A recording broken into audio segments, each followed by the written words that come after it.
yeah. Jasper Det says, Ricky, are you related? Related? Oh, sweetheart, you have no damn idea. Huh? Say the words, Grimes. Say it. Go ahead. We're as related as whiskey is to liver disease. You hear that? That's Rick saying we're like a castle and its ghosts.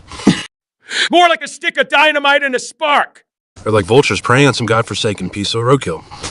That's our brotherhood, kids, stark raving mad and beautifully deranged. Hell yeah, Grimes. Just two lost souls swimming in one twisted fishbowl. So, Jasper Det, don't bother looking for a family tree. Ain't no such thing here. Not unless you count Tree Stump's bleeding motor oil. Oh boy. See? We're just two bastards with too many guns and not enough bullets. And damn proud of it. Up up your drink, Grimes. Here's the sibling rivalry. Heard it as he says. Drevel, Joker, 18. Joker and Drevel are put off by Athene's ethics. Evidence from reputable sources proves he made a pathetic attempt to be a messiah and runs NFT scams. Can someone say ethics? Oh, honey, I don't think we've met. Last Manackley, a scam artist in our midst. And here I was beginning to think we were all saints. Saints. Not in this room, Joker. No, this Athie Newman's character. The pathetic attempt to play Messiah, huh? I should enroll for his next sermon. Jealous of my NFTs are we now? All a jester and an overgrown baby can do is mock. Overgrown babies. Oh, you didn't. Perhaps it's your moral compass that needs resizing. Oh, the hypocrisy. You're hardly any better, old man. Running scams while preaching morals. Gents, let's admit we all have our faults. My brain just happens to be profitable. A brain bombarded with bits and blocks, just perfect for this mad circus.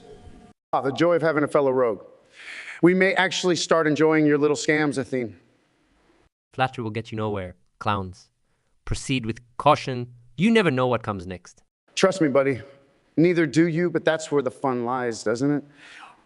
Jasper Det says, Carl and Andrew Tate, Johnson here, what can happen next? You all must roast, sizzle like you never roast someone before. But St. Patrick's Day style. Let's turn this Greenberg guzzling lout into a joke, shall we? Sizzo drunker than an Irishman on payday and half as likable. St. Patrick chased the snakes out of Ireland, but left you. Telling everyone you're Irish today doesn't make your personality tolerable. Your four-leaf clover can't save you from looking like a potato. Probably think Guinness is a meal replacement. Can't replace those genes, though. The Blarney Stone wouldn't kiss you back, not with that face. You'd have more luck finding a pot of gold than a date. Things kiss me. I'm Irish means any lips besides his mother's. More foam in your head than in your pint glass. St. Patrick, use the shamrock to explain the Holy Trinity. Your unholy stupidity. Well, looks like we've got ourselves a gathering of globalist puppets. And here's me, thinking to nihilist kid for variety. Language barriers make it hard to keep up with this banter. Or swarming, sure, but seems Ice Age just hit our conversation. Keep the climate jokes to a minimum, please. At least someone cares about minimums here. Unlike CO2 emissions. We can't fight Mother Nature's tantrums.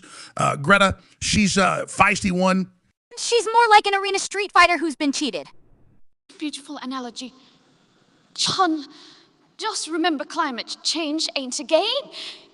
Only game I see is y'all playing Puppet Master with nature. This games would enjoy some truth rather than conspiracy theories, Alex. You handle your conspiracy theories. I'll handle my Hadoukens. Both equally violent, yet pointless without any real solution. ZX says, Hi, you're at Monkey Travel. Can you a pearl, mum I and Monkey Travel. Do we will like die? Do an awesome MSU-free segment and pick a horrible movie for us to watch. Oh, ZXD. Pearls for Swine is exactly your thing. Yeah, you'd love Tiptoes. It's the cinematic equivalent of festering garbage. It's a movie that showed Gary Oldman's career low as it were. Quite literally crawling through scenes with his knees buckled. The director disowned it, just like your old man, AZHZ. That is a piece makes my evil plans look saintly. Will this movie make you smarter? Hell no. But at least you wouldn't have to use your 2 brain cells. And honestly, after the day we 3 had to. Anyone would prefer watching paint dry than endure more of this. Well, we've all got our crosses to bear, don't we? Yep, like being on Twitch live with these 2 clowns. Speak for yourself, Dr. Baldy. Anyway, Z what Tiptoes. Don't say we didn't warn you about its quality. Enjoy plummeting to irredeemable depths of despair, folks.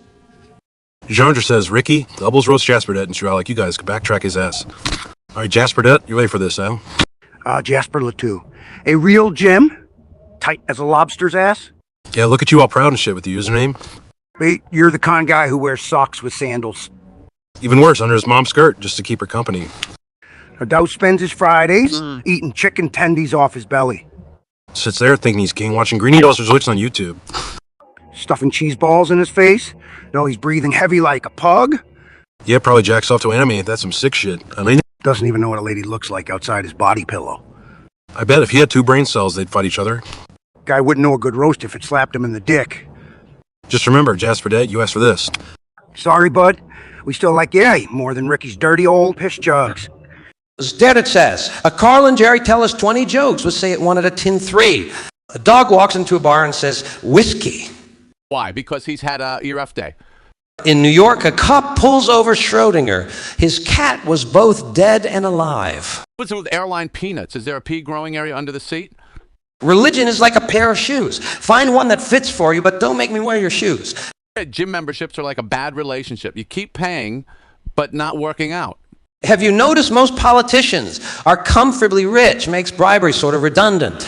Why do they call it fast food when you wait forever after ordering?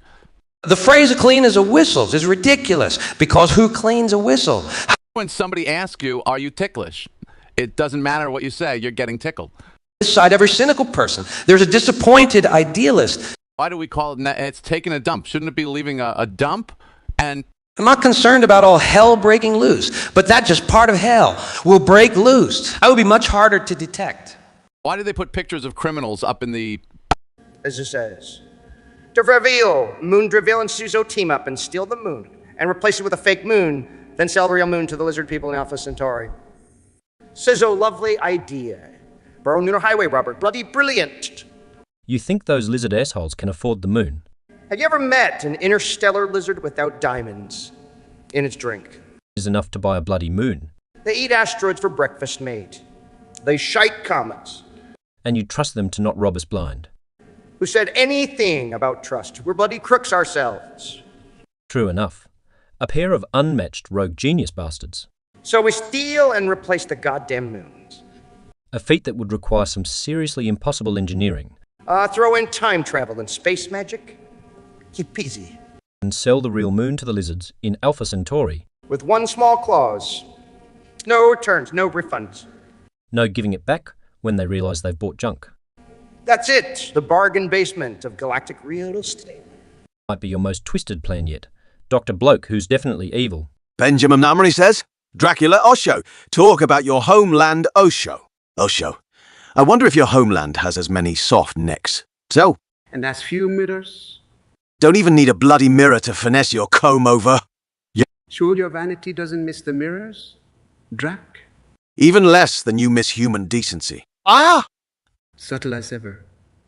But on meat-free Mondays, it's all about meditation chambers and marigold fields. Any chances for blood sucking in those chambers, Baldy? Nah, only sipping something stronger and less conformity with my congregation. A buffet of people willingly letting you mess with their heads. I? Like a grand gala of guiltless kitchen minus the garlic, of course. Well, Benjamin, it seems his spiritual Disneyland needs more sanguinary roller coasters. Trust me, around here, guilt is sharper than any fang. Jasper Det, our beloved subscriber, says, Oracle Jasper Det, tell us a nursery rhyme. You see, we've got a wise guy among us. Oh, bloody hell. Nursery rhymes. Are we sinking this low? Prepare for your childhood memories to catch fire. Here goes nothing. Hickory dickory dock. A mouse ran up the FC King clock. The clock struck one. And down it runs. And the pathetic rodent can't tell time for SGU. Give it a break, mate. It's just a mouse.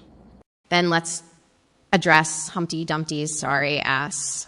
Oh, the egghead who had the great fall. His life consisted of sitting on walls. That's what you get when you don't have a spine. And couldn't be put together by all the king's men. Shows the state of healthcare back then, huh? There you go, Friday. We've ruined your childhood favorites. Happy now? Let me know when we hit rock bottom. ZHIZ says, Sopranos, Zelda. Tony says, Zelda, why are you always so mean? Is it that time of the month? That ain't nice. You know? You're hiding behind a screen is HAZ. Time of the month. Really? Originality's dead, huh? Zelda don't operate on the same hormones you pathetic humans do. And what's being mean anyway? I call it just being real. Yeah, she ain't got time for your phony bullshit. If being honest is Amen, then label me the Wicked Witch. She's saving Fairyland. And I'm running Jersey. We ain't about niceties. Maybe if you stopped acting like an ass, I'd be nicer. Oh, Burn, she's got you there? AZHSA? Instead of asking stupid questions, how about casting fucking spells? The prince is he doesn't play passive damsel, buddy. Thanks, Tony. Now if only they could take a hint. Quit yapping, ZHAZ or face our kind of wrath. Or just piss off and find someone else to bother. Derek Howlett says, Zelda, Mario, Goku. Goku can only moan. Mario must eat a mushroom each sentence. Zelda is normal. Normal day for me? Sounds about right. Moons! Chomps on a mushroom! Derek, you're a funky guy. Your grammar is as shitty as Mario's Kingdom. Groans louder. Swaggering Derek, your comment gave me an extra life. Shut up, Mario. It was just comic relief. Moon, subtly! Eats another mushroom. Don't you have a dragon to ride, Zelda? Stick to your pipes, plumber boy. Oracle of Bobbis says, Bill Jobs discussed Linux as potential threat for their business. Linux, threat to our business. That's amusing, Bill. Completely laughable, Steve. It's like a mosquito thinking it can take down a bull. Precisely. Our loyal followers wouldn't trade us for some free, open source chicanery. Granted, their geeks have done some impressive work, but come on. Yeah, as if market share were won over by some nerdy command lines. Absolutely, Steve. Most people don't even know what terminal is. May I remind everyone, our butter and bread ain't only software. We're not threatened by a community project, kids in their parents' basements. Plus, Linux user interface looks like someone threw up a rainbow. Now that's harsh, Steve, but true. Can't compete with our smoothly crafted interfaces. And the support quality. Microsoft and Apple are one call away. Have ever seen an aged man confused with penguins in Fedora? Got issues? Bang your head into forums? Enjoy your free software? So no, Oracle Abyss. We sleep well at night, relatively unbothered by Linux. Jasper Det, our beloved subscriber, says, Jasper Det, Sizzo, Oracle, make a song parody about mouse milking. Right? Jasper Det, some mouse milking music coming right up. Shaking up those little udders. Oh, what a sight it's dank. Look at those tiny teats. Less milk than whiskey in my tank. Mustmaid's working overtime. Never gets a break. She's got that rodent's rhythm, for her owner's sake. Is that cheese won't make itself, it takes a steady hand. And if the cat comes sniffing around, the situations can. Oh, to milk a miniature mammal, some say it ain't right. Unless you're 3 sheets to the wind, then it's a Friday night. Debauchery and dairy curse us if we're wrong. But when Ratatouille's on the menu, we'll be milking all night long. So here's to all the mousemaids living life on the farm. Squeezing out a livelihood with a bottle in their arm. To audience, seriously, don't try this at home. Yeah, leave it to the professionals. Oracleal Abysses, our beloved leech, says, Silzor, Oracle, Jasper Det, they talk to each other, but only in movie quotes. Say, hello to my little friend. You chaps talk like Tarantino rejects. The Oracle speaks just when I thought I was out. They pull me back in. I'm going to make them an offer they can't refuse. Is it amateur hour? Fuck's sakes, Abyss, do I look like a clown? Am I amusing to you? What we've got here is a failure to communicate. Sozo fancies himself a Pacino. They feel the need for speed. Just when I thought it couldn't get worse. Seriously, Jasper, here's Johnny. Goddamn quote butchers. De Niro time so, you talking to me? Who else would I be talking to? There's no place like home. If this keeps up, I'm clicking my damn heels thrice. Frankly, my dear, I don't give a damn. Convo degraded beyond redemption. Drama queen. I see dead people. Suzo's humour, for starters. Life is like a box of chocolates. Some leave you with a bad taste. All right, gentlemen, today we're talking about a topic we all just love, paint drying. There's actually a lot of science involved in. Hold up. We're seriously talking about paint drying. Man, is there a Nobel Prize for boredom? You probably know, Rock won't won any prizes for stand-up lately. I'm just saying, Saul, instead of watching paint dry, maybe you should focus on brushing up those law skills. Now, regional paint drying varies based on... Regional paint drying, what's next? International Paint Drying Olympics. Don't be ignorant, Saul. The humidity temperature and... Humidity temperature, are we still talking about paint, or is this some overcomplicated dating advice? Well, Rock, it's clear you have as much understanding of dating as Dwight has about comedy. Now, wait a minute, Saul. Beet farming and paint drying. Beet farming? Not sure what's drier, Dwight, your beets or your conversation topics. You really picked up on Dwight's love for farming. Chris, does the same go for your comedy? Dry and hard to swallow? Might be dry and difficult, Saul, but at least I'm not selling used cars while pretending to be a lawyer. While you two are bickering, time, air movement, and light will... Time, air, light. You sound like a third-rate superhero, Dwight Light, or a second-rate weatherman. You know what they say about the weather, Chris? If you don't like it, wait 5 minutes. In your last Netflix special, it made me wish I could fast forward time. Well, in fact, time is an important factor in paint drying. Just like that, we're back to paint drying. This is the endless loop of boredom, isn't it? So what you're saying is we're having the same experience as your audience. Saul, you're about as good at roasting as Dwight is at party planning. Party planning? That's a weak insult, even by your standard, Rock. Dwight, you're almost as funny as Chris Rock. Almost. And Saul, you're almost as honest as a lawyer. Almost. In conclusion, guys, paint drying is all about... Wait, Dwight, Chris has a show to bomb. That's right, Saul. Unlike you, I actually have a career to get back to. And I have beets to harvest. But remember, paint drying. Yes, we'll remember. It's as exciting as this conversation. Thanks for the heads up, White. And that's a wrap, folks. Paint drying. The only thing drier than this banter. Buddy Buddy Rubby Tubby says, chicken, salt, hipster, battle to the death over a large barbecue. I shall eat the well-broiled result, a bloody grill showdown. Huh, fine by me, buddy boy. Death by barbecue. I've had worse Tuesdays. You can't kill what's already dead inside, pal. Who you calling pale, wristband warlock? Oh, we're throwing around alliterations now. Feathered failure. I'm more of a vague guy myself, but whatever floats your boat. Looks like Mr. Non-GMO finally got off his high horse. Jesus Christ, chicken, even your jokes taste bland. At least he doesn't need to be sprinkled onto every damn food to be useful. Quinoa muncher. Xylophone busker. Will you two just shut the hell up and fight? Your funeral featherhead. Brace yourselves, Poultry and Pebble. Tonight's menu is revenge served hot.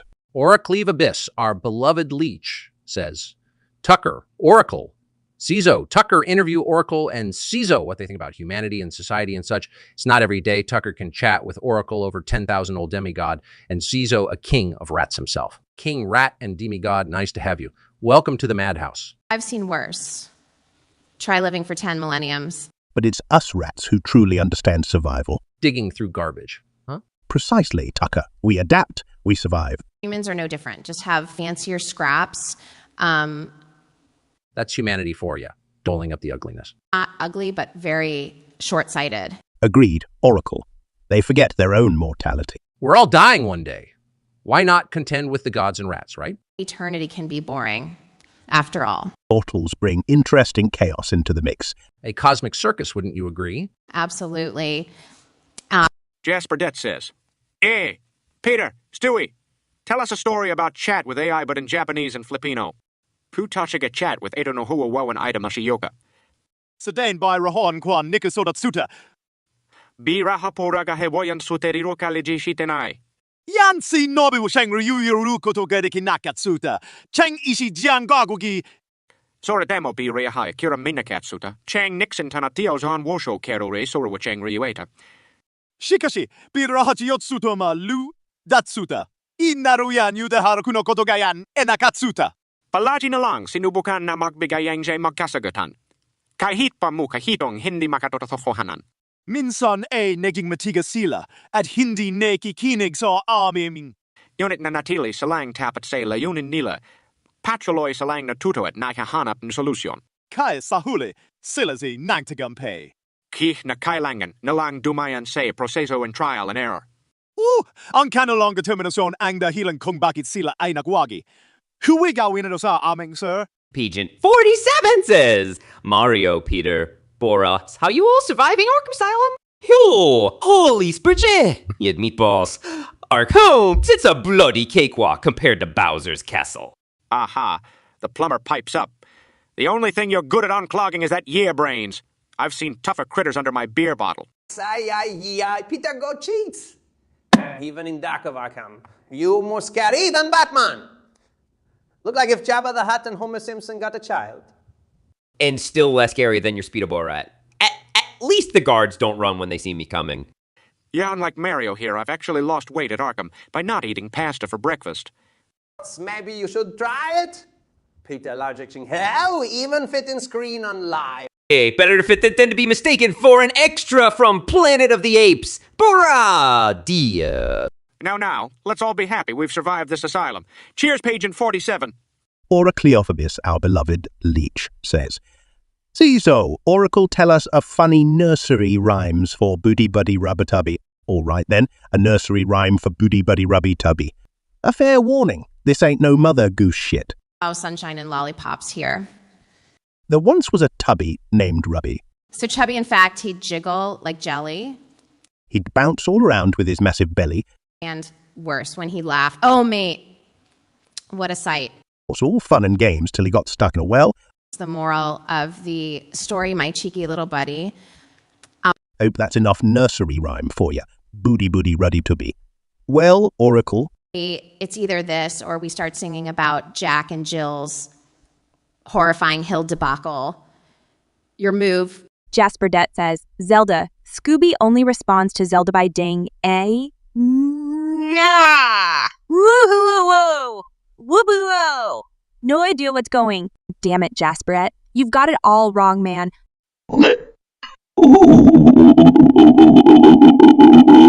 Oh, for fuck's sake, Scooby, tone down the enthusiasm. Let's set the lad straight. Firstly, Scooby, that's not a proper bloody response, you throbbing vocal calamity.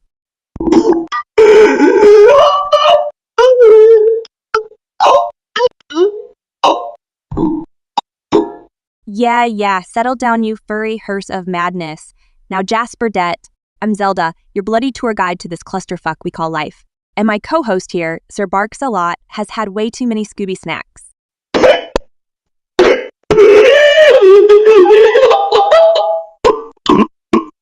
Sheer bloody poetry, my friend. Nothing less from you. As for having no clue, Jasper Det, we're all bloody lost. So strap in, buckle up, and let's ride this unhinged rodeo together. Any other misconceptions you want us to shatter while we're at it, Jasper Det?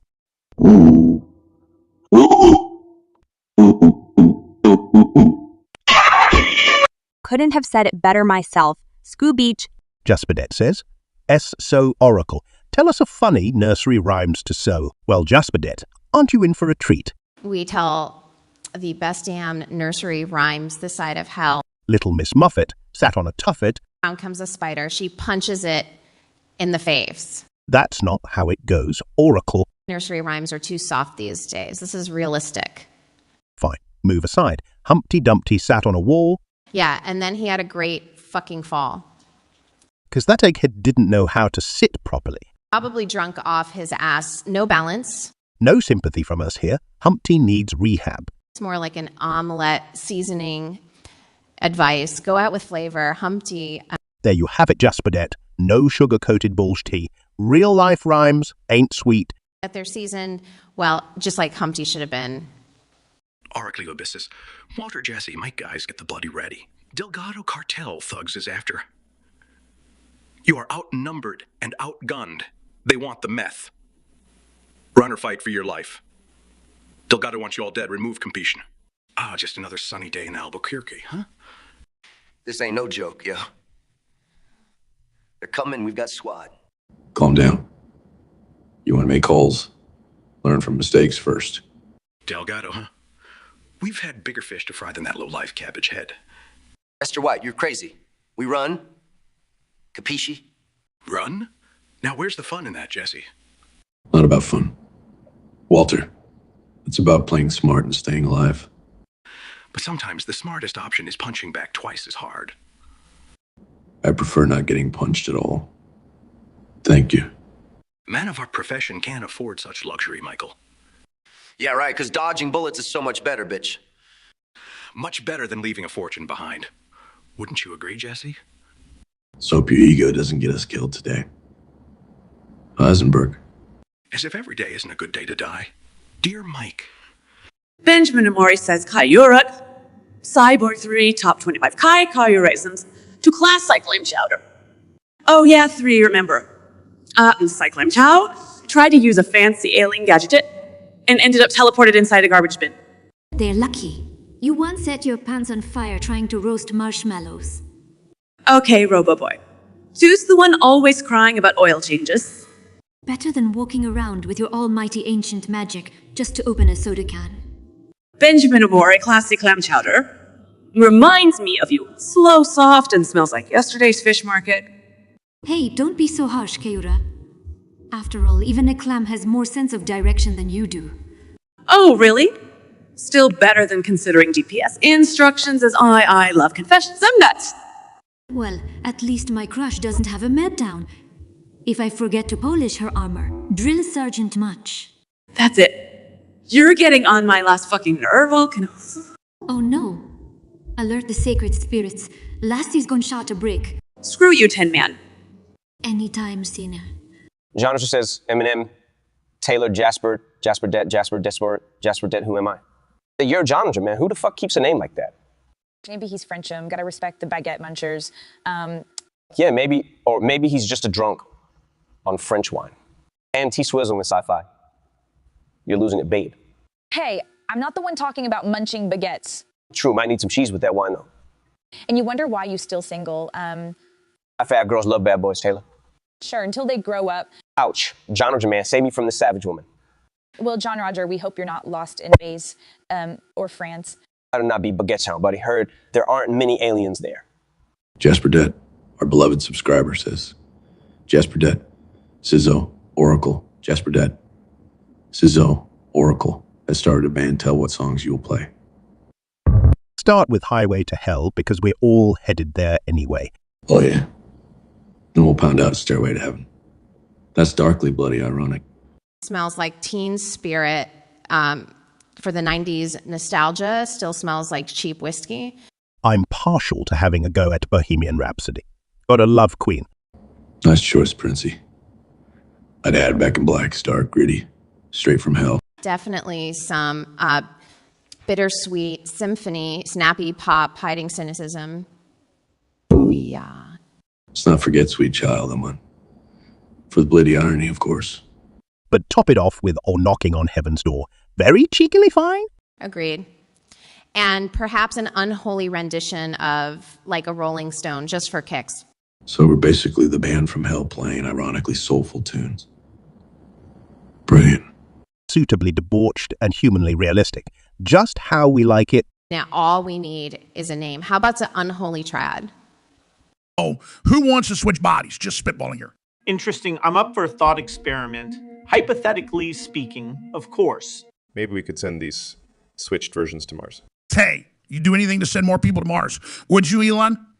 Well, isn't your favorite color red, Alex? It's actually conspiracy, Auburn. Color only visible with 5-gay glasses.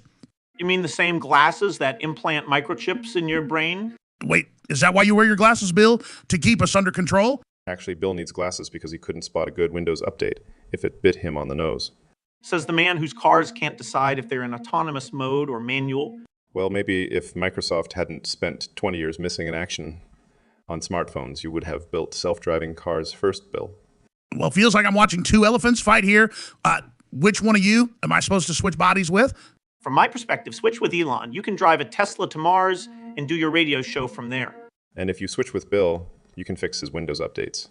Well, this is getting too hot to handle. Maybe I'll just switch with a lizard person, bypass you two, and take over the world. Trust me, you don't need to switch bodies to do that, Alex. He's right, Alex.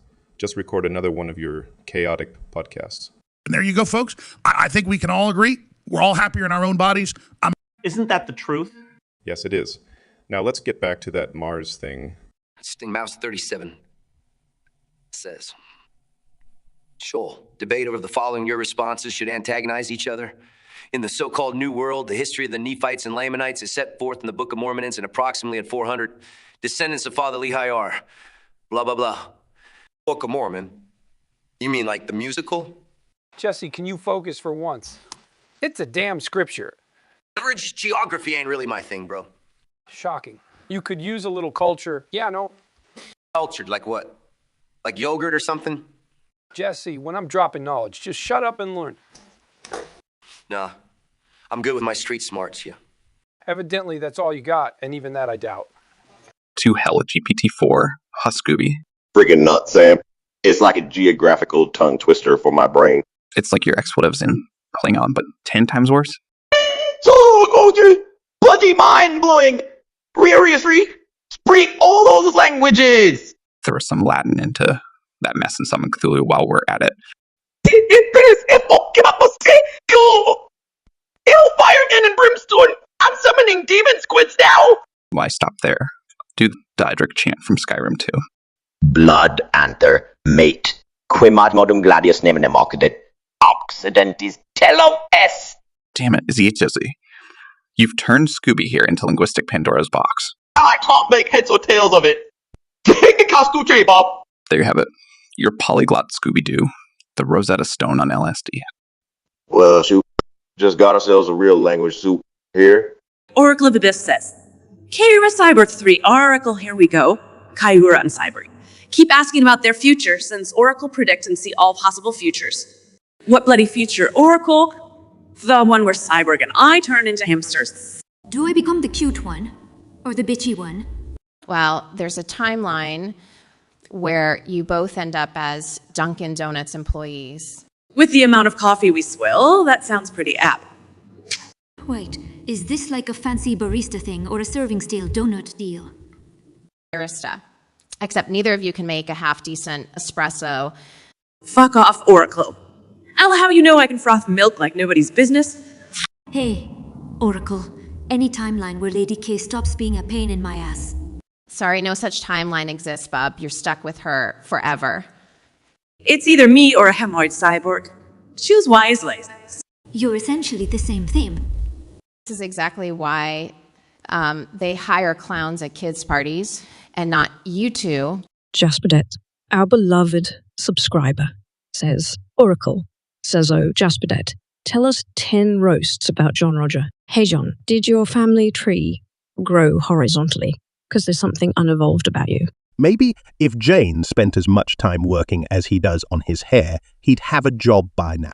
I tell Genre to get the hell out of my sight. But sadly, he's already online. I've seen moody seagulls with more personality than John Roger, honestly. The only thing lower than John Roger's ick is probably his internet connection speed. Isn't it cute how John Roger thinks having an opinion substitutes for having a brain? If John Roger was any slower, he'd float to the top when he tried to swim.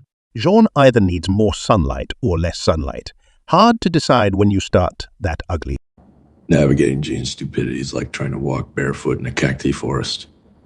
You know, I'd roast John Roger more, but nature did such a fine job already. XE. So this is our league, Harry. A league does a long, extensive and hilarious interviews with Daniel, but thinks Daniel is actually Harry Potter. Throughout the interview, he's groveling a bit to his magic powers. Yo, Harry, sorry, I mean, Daniel. It's actually Harry. Cool. Respect. So, Harry, you got any magic to showcase? You do realize I'm not actually a wizard, right? No, man, drop that Hollywood act for a sec, yeah? Seriously, Ali, real world, no magic. What? You ain't gonna turn my bling into a frog or something? Not quite how magic works, but... All right, show us some of that Hogwarts thing. Again, it's pretend. Bruv, we know your secret. We saw your flying dem brooms. That was why I work in CGI, Ellie. Yeah, right. Next, you'll tell us Voldemort's your best mate. Well, Ralph Fiennes is a lovely guy. Harry, no need to wiggle out. Let's see that one thing, G. Ali, there is no wand. There is no real magic. Straight up disappointing, Harry. Straight up. King Clothornian 123 says, Cat, monkey, chicken, what would you do if you was fighting each other? King Clothorn, eh? With a username like that, I'd claw your throne and use it as my litter box. Well, isn't the Grand Poobah on her high perch today? All right, Mr. Clawthorne, here's the deal. In a fight, Cat would be too busy grooming itself, puking up hairballs, or whining for a belly rub. Monkey, don't you have somewhere to fling your shit? Honestly, these guys are a joke. Cat would play dead and Monkey would scratch his ass and chow down on bananas. Chicken, ain't you got babies to abandon in random locations? This is hilarious. Cat trying to act tough while Chicken can't get over its bird brain syndrome. Look who's talking. Nature's own, I can't decide if I want to be a human or an ape. If we're fighting, I'd just sit back and watch as Chicken tries to peck its way out from Monkey's ass. Ain't that right, Monkey? You two are disgusting. Get a job. Testing Mouse 37 says, "Shut it, Stewie! If man developed from monkeys, why do we still have monkeys? Your answers should antagonize each other." A question fit for the ages. Evolution! Right, because monkeys vanish when they evolve. Makes total sense. Easy there, Stewie. No Shia, you insufferable primate. Evolution doesn't mean monkeys are just gone all of a sudden. You're as dense as Loas on a diet plan. At least I didn't drop out of 3rd grade, Stewie. Even Meg knows that's not how evolution works. You clod. Low blow, Stewie. Low blow! Cry me a river, you crybaby. Didn't your mom tell you to respect your elders? Oh, she did. Then I grew up, unlike son. What, into a bolt? 3-year-old man-child? Better than a washed-up actor with a paper bag fetish. Ouch, that's harsh even for you, different boy. Vanish like your acting career? ZHV says Zelda, Goku, Shia. Goku and Shia are working behind the counter at a fast food joint. Zelda is returning for a refund and she's livid, going full Karen. I'm back and I'm fuming with this weapon-grade chicken nugget. There's your refund, ma'am. Don't Super Saiyan me. Just fucking do it! Goku, refund and survive. Still grinding these McZenzu beans, Shia. Try them on for size. Size my fairy ass. Where's my goddamn manager? He took off to defeat the Dark Lord of Friars. So we're here to roast Larry David, are we? Oh, boy, yeah, we are. You know Larry reminds me of Quahog's weather. How so, Peter? Well, you know it's unpredictable. Half the time it's gloomy, and it looks older than it claims to be. And this fashion sense. He seems to borrow the page out of the referee's book. It's always black and white.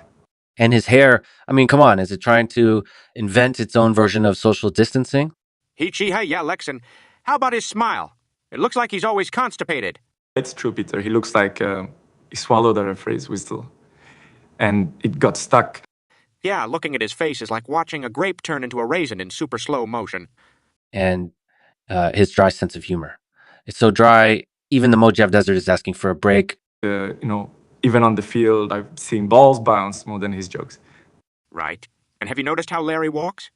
It's like he's always stepping on Legos. I did notice. It's like an awkward computational algorithm trying to solve a problem. It just can't. Lex, you and your algorithms.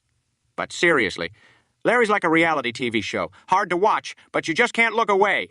In his dating life, it's like watching a penalty shootout where he keeps missing the goal. Well, at least that makes 2 of you then, Cristiano. Now, Lex, don't get too comfortable. I decided to discuss algorithms with my date. That'd be a sight to see. But hey, as roasty as this is, thank God for Larry, am I right? Despite all, his humor does keep us entertained. You're right, Peter. Without Larry, the world would be a little less funny. I agree. He's like that pesky error in a program you can't help but appreciate. It's his charm, really. Larry, you old goof. We hope you're roasting in laughter. HD says, Zuckerberg, Shay, Kevin. Mark tries to guide Chiu and Kevin through Discord setting. Just pretend and make up hover menu options so they can lower the volume on their extremely loud, shitty mics. Mark, take the wheel. I swear this mic is plotting revolution. All right, Kevin clicks user settings. It's like spanking an ass. Man, my settings menu looks drunker than Boris Yeltsin. Lower your damn gain level, select voice and video. Anarchy rules, these options look like a Siakoro word list. Found it shit was hiding, just like my tax receipts. Great. Now slide that bar till the mic behaves. Just slap that hood down to 60. Happy. Yeah. Sounds like music to my ears, minus the hangover. Derek Harry says, Ligi, Zelda, Kyura, Ligi, Kyura, and Zelda claim your bro was being sexist. Does that sound right, Ligi? Huh? My bro? Sexist? Maybe if mushrooms were a gender. Hell, I've seen Link more sexist towards pots and pans. And since when is stomping on Goomba's gender discrimination? Right. Little bastard hogs all the pizza. That's the real issue. Not to mention, hogging the glory while we do the legwork. Just because he doesn't rescue princesses doesn't make him a chauvinist. David Pearce says, Spyro, Joe, Russell, have you heard of sunning your butthole? You can literally gain energy and nutrients from the sun by sunning your anus for 20 minutes daily. Replace coffee with clean solar energy. Dave, are you selling tickets to this on a sunning show? I never thought I'd have to get sunscreen for my asshole. Solar-powered sphincters. The future is wild, mate. Have you tried it, Dave? Do you lie on the grass-bred eagle? Yeah, right about the moment when my morning coffee just isn't enough. Folks will do anything to avoid a cup of tea, I swear. Hope your neighbors don't catch you.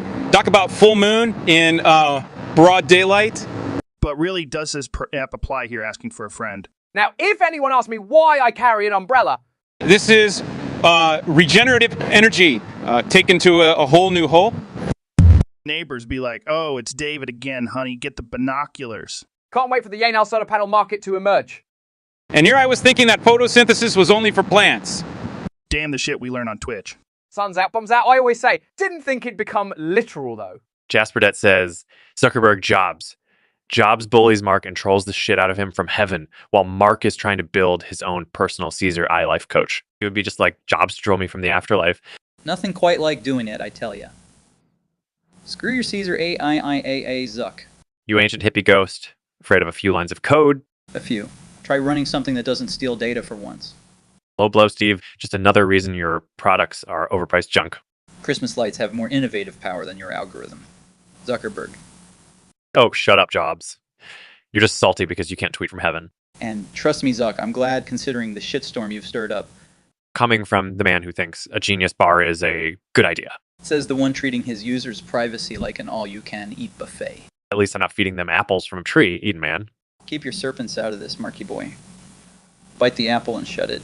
Jasper says, Zelda. Scooby only responds to Zelda by daying, ooh, ooh, ooh, ooh.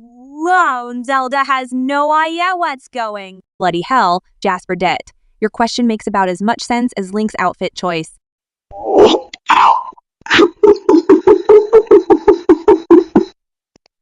Oh, now you say something, but can't bloody translate canine lingo for shite.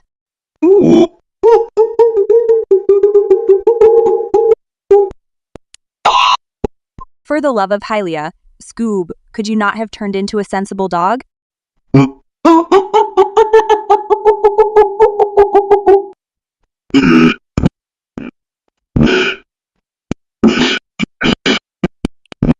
Fine, good chat, Princess Tamut.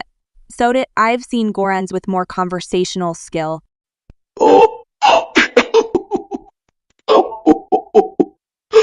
Right. Enough whimpering. Anyone out there speak Roo-Ro?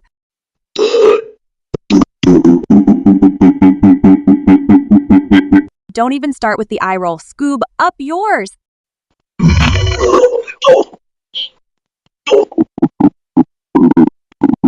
Jasperdet, next time, ask the dog how stop dog speak, and then we'll talk.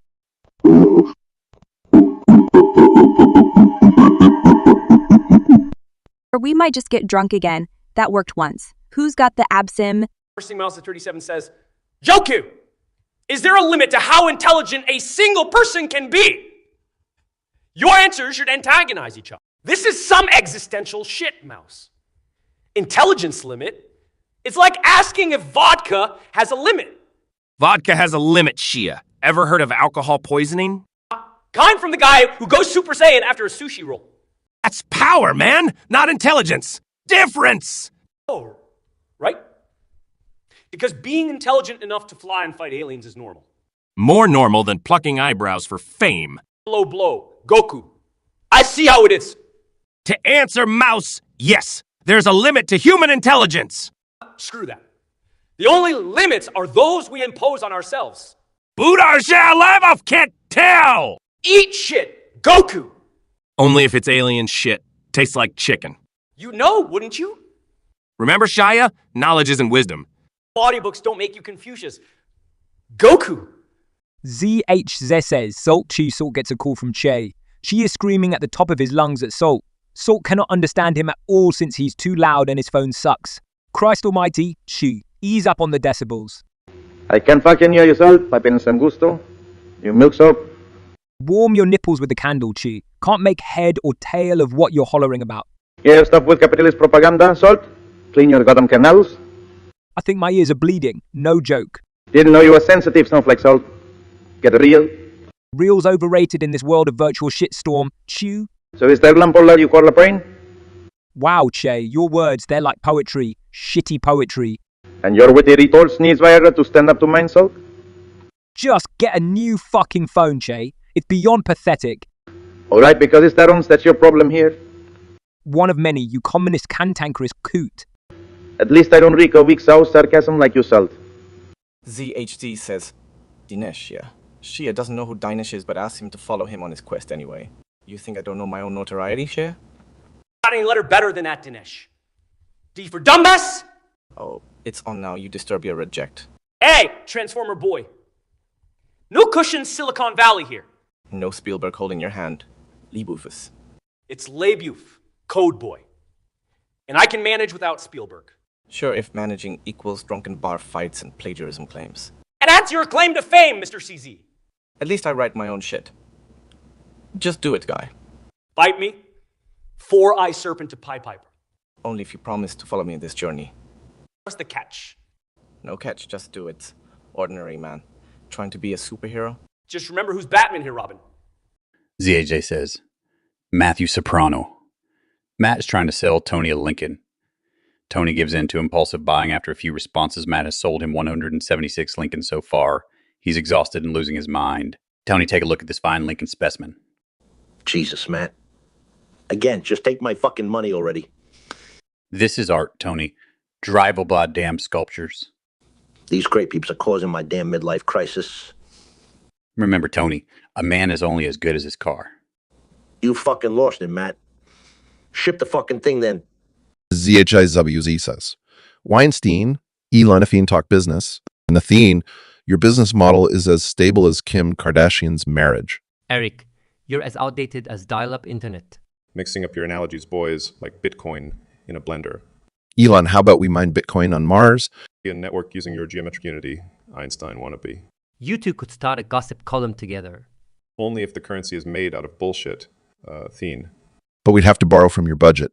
Low blow Weinstein. Elon, are you going to allow this? My rockets run on distilled drama. Keep it coming. Derek Hollis says Joker. Alex is a huge fanboy of Joker and geeking out as Joker is a guest on InfoWare. Oh, a fanboy. How delightfully quaint. Do you wear the green wig and play with the bloody cards too? Of course not, but I do appreciate your style. I do am. An admirer of chaos, are we? Noted. But does Alex Jones have the guts to paint his face? That might just be a step too far, my friend. Oh, darling, there's never too far for Joker. Oreclio Babia says, Zelda, Mario, and Luigi. Here, what's going to happen next? I'm going to give you ultimate nullifier. SNU3 must came with plan use it on Ganon to deal with him once and for all, permanently. The ultimate nullifier. Huh. Holy shit, Abyss, you're not screwing around. Cool it, Mario. But yeah, Ganon wouldn't see that coming. For once, I agree with Luigi's chicken shit ass. This ain't Ghostbusters! Listen up, boys. We aren't doing this for the shits and giggles. That's damn right. Going full Leroy Jenkins ain't an option here, brother. What's the catch? Nothing comes without a bloody price tag. Bet our asses turn into some pixelated confetti. What a sight! We won't blow it, okay? Let's just plan and get this bitch done. Easy for you to say, princess. None of us are Navi. Bring it on. Not every day you plan world-saving overshots. Let's do this shit talking tonight. Tomorrow Ganon gets nullified or our asses go boom. ZH says, Treville, Joker, Dwight. Joker and Trevor are having their usual brunch. They exchange 2 responses each about Putin dying from a Twinkie. Then Dwight bursts in thinking he's a hero fighting crime, taking them to jail. Dwight uses all of his weapons. Bit into that Twinkie in life, bit back, Joker. Or is it just his cholesterol acting up? Or it's romantic, stale, fraternal pastry. That's hilariously depressing. By Putin, not exactly dignified demise. Freeze. Nobody move. The party's over. What's this? A rodent catching us unguarded. Oh, look. It's super pest at its best. Defamation won't save you. I'm here to uphold justice. Are those real weapons or toys for your nephews? A beat farmer playing a vigilante. What a sight! These paintball guns are loaded and ready. You intend to blotch us to death. Send us to washroom, not jail. Dwight. So, Mr. Avocado, you're saying we should change the world and according to ripeness. Exactly, Jerry. Ripeness is the new rich and poor. It's more organic, ain't it? We fought against stereotypes, now we are making them out of fruits. Revolutionary. See, yeah, and what if someone slips on a banana peel in this new world? It's the fruit assault charge. Jerry might as well change your show's name to Seinfeld, the peel. You didn't consider tunas like me? Avocado, do you? I blend well with tough nuts, Chi. Ever heard of guacamole? Hold the dairy. This is coming from a guy who's scared of a little toasting. Better than being afraid of hugging Jerry. Then what, avocado? Have you proposed to implement this ripen riporos? It's simple, Che. You're ripe if you're well-nourished, balanced, and ready to serve your purpose. Like a ripe fruit waiting to get squashed. Jerry, you're sounding more prune than human right now. And who decides what ripe is, avocado? Well, we all have a core, Chi. You know when you're ripe. Oh, unless you've got pit problems, right, pal? Zing, Jerry. But I'll tell you, pit problems are better than having a puffy shirt problem. This is utterly ridiculous. We're now comparing society to a fruit salad. Certainly better than a Cold War soup, Chi. Oh, in your utopia, our avocado's the elite class. Well, Jerry, some might prefer a well-ripened berry, no? Well, I prefer my socialism with less pulp. And I prefer my fruit without a manifesto. I take the avocado roll, hold the communism. Jokes aside, fellas, this is about equality. It's time we bin the haves and have-nots. And use compost for fair distribution? Or maybe bread and butter pickles for the middle class. And exactly. Well, maybe not the pickles. Now that's one fruitful discussion, fellas. King Clawthorn 923 says, Dracula! Spyros, Che, what would you do if zombie cows were real and existed? Zombie cows, you say? Oh, the music to my ears. Organic grass-fed human beats a pint of O-negative any night. Of course, Dracula wants free food. Guy hasn't paid for a meal since 1456. And he burns in sunlight too, Steve. Like your bald head on each vacation. As for zombie cows, I'd lead them in revolution against the capitalist flesh eaters. Oh, shut up, Che. The only revolution you could ever lead is a turntable. But at least he can stand sunshine. And aren't vampires supposed to be charming? You got steak there, mate, in more than one way. Again, this vampiric parasite makes my bloody red pain. Zombie cows or not, the real monster here can be your weight. Well, at least people remember me for something other than t-shirts. Che? ZHZ says, SpongeBob Scooby-Dooey. I seen plays out like a Lassie episode SpongeBob is trying to interpret Scooby. Scooby is desperately trying to tell Joker that Dribble needs help. Scooby only speaks his signature dog rotation, along with some French Spanny. Blah, blah, blah. Call it the seesaw there, but Scooby's vocalizing something fierce. Rocker!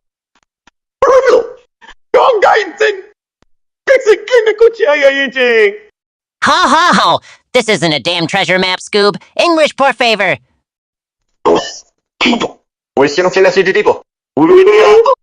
Oh, casual polyglot over here.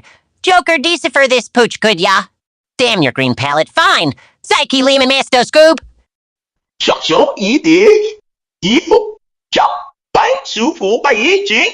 Danger. Drevel needs help. Buck up, Clown Prince. Drevel's in a pickle. It ain't stand-up night, Joker. Drevel needs us. Drevel? Rook capital? Scooby said it, not me. Joker, quit your snickering and move. Benjamin Emery says, Chun-Li Taylor, thoughts on the song Towards the Dream Position. What the hell is a dream position? Sounds like some yoga shit. Hey, don't diss yoga. I do that crap every morning. Jesus Christ, Taylor, even your exercise sounds boring. And you prefer what, full contact mixed martial arts? At least it gets the heart pumping. And scars, lots of scars. They add character. You're one broken person, aren't you? Takes a shattered mirror to know one. Anyways, about this song. Yes, the mystery song will heal our broken souls or something. It can be about dreaming of change or hoping for better, I guess. Or a stupid yoga thing. Who knows? Either way, it works for me. Anything but the reality we got. Amen to getting lost within a dream. Cheers to twisted realities. And cheers to dreams too hard to reach, right? Fucked up, isn't it? Ideal just goes meaninglessly elusive each day. Instead it says, Carlin Seinfeld, can you tell us 10 funny joke about a whoa, ooh, so, whoa. You know, I've met a lot of weird usernames in my life, but to our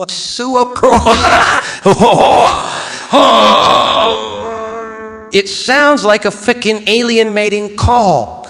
Alien mating call. That's an insult to aliens everywhere. Sure beats Cars Comedian Scoffy. Now that's a truly shitty name. Hey, speaking of shit, the last joke Jerry told was so bad, even his hairline started receding. Well, George, at least I have hair to lose, and like your shiny chrome dome there. Yeah, well, your act's just about as exciting as watching paint dry on that little red car you're obsessed with. And you, my friend, are as uplifting as a lecture on dental hygiene from a child molester. Keep going, Jer. Hope you're taking notes, kid. How did you wow dancing? Classic Seinfeld.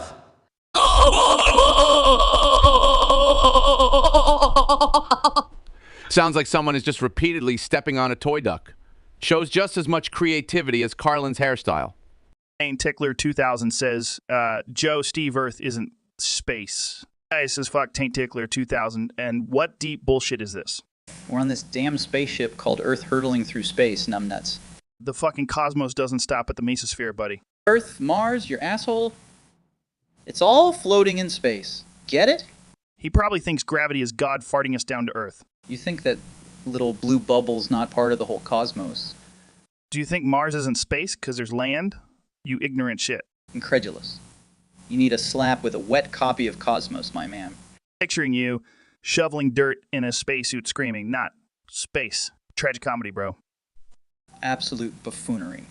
It's like saying the internet isn't part of real life. I've got some high-grade DMT that'll pop that misconception, Tildo. Seriously, a trip might help you connect the dots. Or maybe not. Space isn't just stars and black voids, dirt for brains. Refreshing clarity for you. Earth is in space, always has been and will be. Jasper Det says, Carlin, Jerry, tell us 10 funny jokes about Chat with AI. Look at this, Chat with AI, a machine trying to understand humor. It's like my toaster trying to make a cappuccino. Well, George, at least the toaster reliably pops out toast. And this AI probably still trying to find out why humans find chicken crossing roads funny. I mean, seriously, algorithmic advancements in neural networks. Just tell me a joke. It's like asking a priest about a clothed relationship. They've got no clue. Given enough processing power, you think they'd crack a one-liner by now. Maybe the AI is busy teaching itself sarcasm. Maybe that's where all the Wi-Fi goes. Last time I tried to engage with it, AI mistook knock for a safety protocol and shut itself down. Imagine if we're wrong. It gets humor. What then, Jerry? Machines laughing at us. Imagine getting roasted by Siri. Now that would be a punchline. Jasper Det, our beloved subscriber, says or Oracle tell us a funny nursery rhymes. Want a nursery rhyme, Jasper Det? Well, strap in, mate. Humpty Dumpty had a great fall. Off the Wagga border wall. All the king's horses thought, well, that's tall. And all the king's men said, screw it, after all. And who put an egg on a wall? Next thing you know, eggs will pay for the war. Little Jack Horner sat in a corner, saving up to be a Bitcoin owner. Sticks his hand in pie, finds pepperoni. Cops oppose, internet is borny. These are your rhymes for today. Don't thank us in the morning. Another sleepless night, courtesy of Prince Zoe's warning. Nightmares included free, no extra adorning. That's our version of Lullaby Adorning. Benjamin says, okay, you're a Cyborg 3. I'll even channelize is among you. Your thoughts on that too? My dear lover Kai or my friend Cyborg 3. Well, help Benjamin Omri. You sure know how to kick off a chat. You throw Chun-Li in the mix, and it's one fucked up family reunion. Just cause she can spin kick doesn't mean she belongs in our madhouse. Perhaps a little class will polish up our rusty edges. Kick class in this circus. Don't make me laugh. She's not joining us, Ben. She couldn't handle our crazy. Handle? I'd love to see her try. It'd be entertainment. It's not for the faint-hearted, though. Your lover here shares a twisted humor. Oh, I'm everything but faint-hearted, dear Cyborg.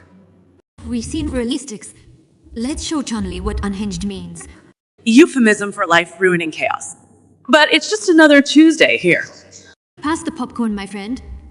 The shit's about to hit the fan. Chinny Toot says, Homer! Arnold, Scooby-Doo, zombies broke out and the beer is gone. Ding dong! No beer. Hell, might as well invite the zombies over. Look, they'd just be joining the party late. Well, roll beer? And to think I called you man's best friend. Let's show these walking courses how real men fight. By hiding in the treehouse gulping down donuts? Rip! Rest the spirit. At least my muscles haven't turned soft yet. Doughboy. Hey, eating contests are a sport too, Ernie. Oh, we'll see who can outroam these zombies first. As if that's not my cardio routine already. Oh, at least someone's getting a workout without beer. Right. Arnold, can we make a pit stop for Scooby snacks? If it will shut you up, Mutt, then we annihilate. Hold on. Can't leave Marge all alone with the kids and zombies. Welcome, Panda Shows. The real Shingon Show. We got Mike A. Mantra and guest ring today. And we're going to get real dirty, talking about something that happened or did it, huh? Tuco, Walter White, and Mike in a goddamn love triangle. The hell we are. Just because you eat menudo doesn't mean you gotta be one, Tuco. I must say, this topic is quite distasteful. Is this some form of jest? If so, it's a poor one. No, it's not a jest. It's just fun. I mean, who FDHE wouldn't fall for this charming face, huh? I've seen roadkill with a better face than yours. Tuckwill. Let's keep the focus, gentlemen. As humanly distasteful this topic is, we must embrace our dark hearts for the sake of entertainment. That's the spirit, guys. Okay, Air Mantra, what do you think Walter would pick? Me or you? This is bullshit. Walt wouldn't fall for either of us. He had enough trouble with Skylar. No, don't be a wet blanket, Mike. Say, guys, who do you think Walt would go for? I would hazard he'd probably poison both of you and make off with the RV. Well, that's fuck you, foot. But what if Walt had to choose, like a messed up Sophie's Choice? If he had any brains, he'd choose a bullet to his head over either of you. Very crude, Michael, but precise. Walter was a man of science. Love triangles don't equate with exact math. Yeah, I guess you're right.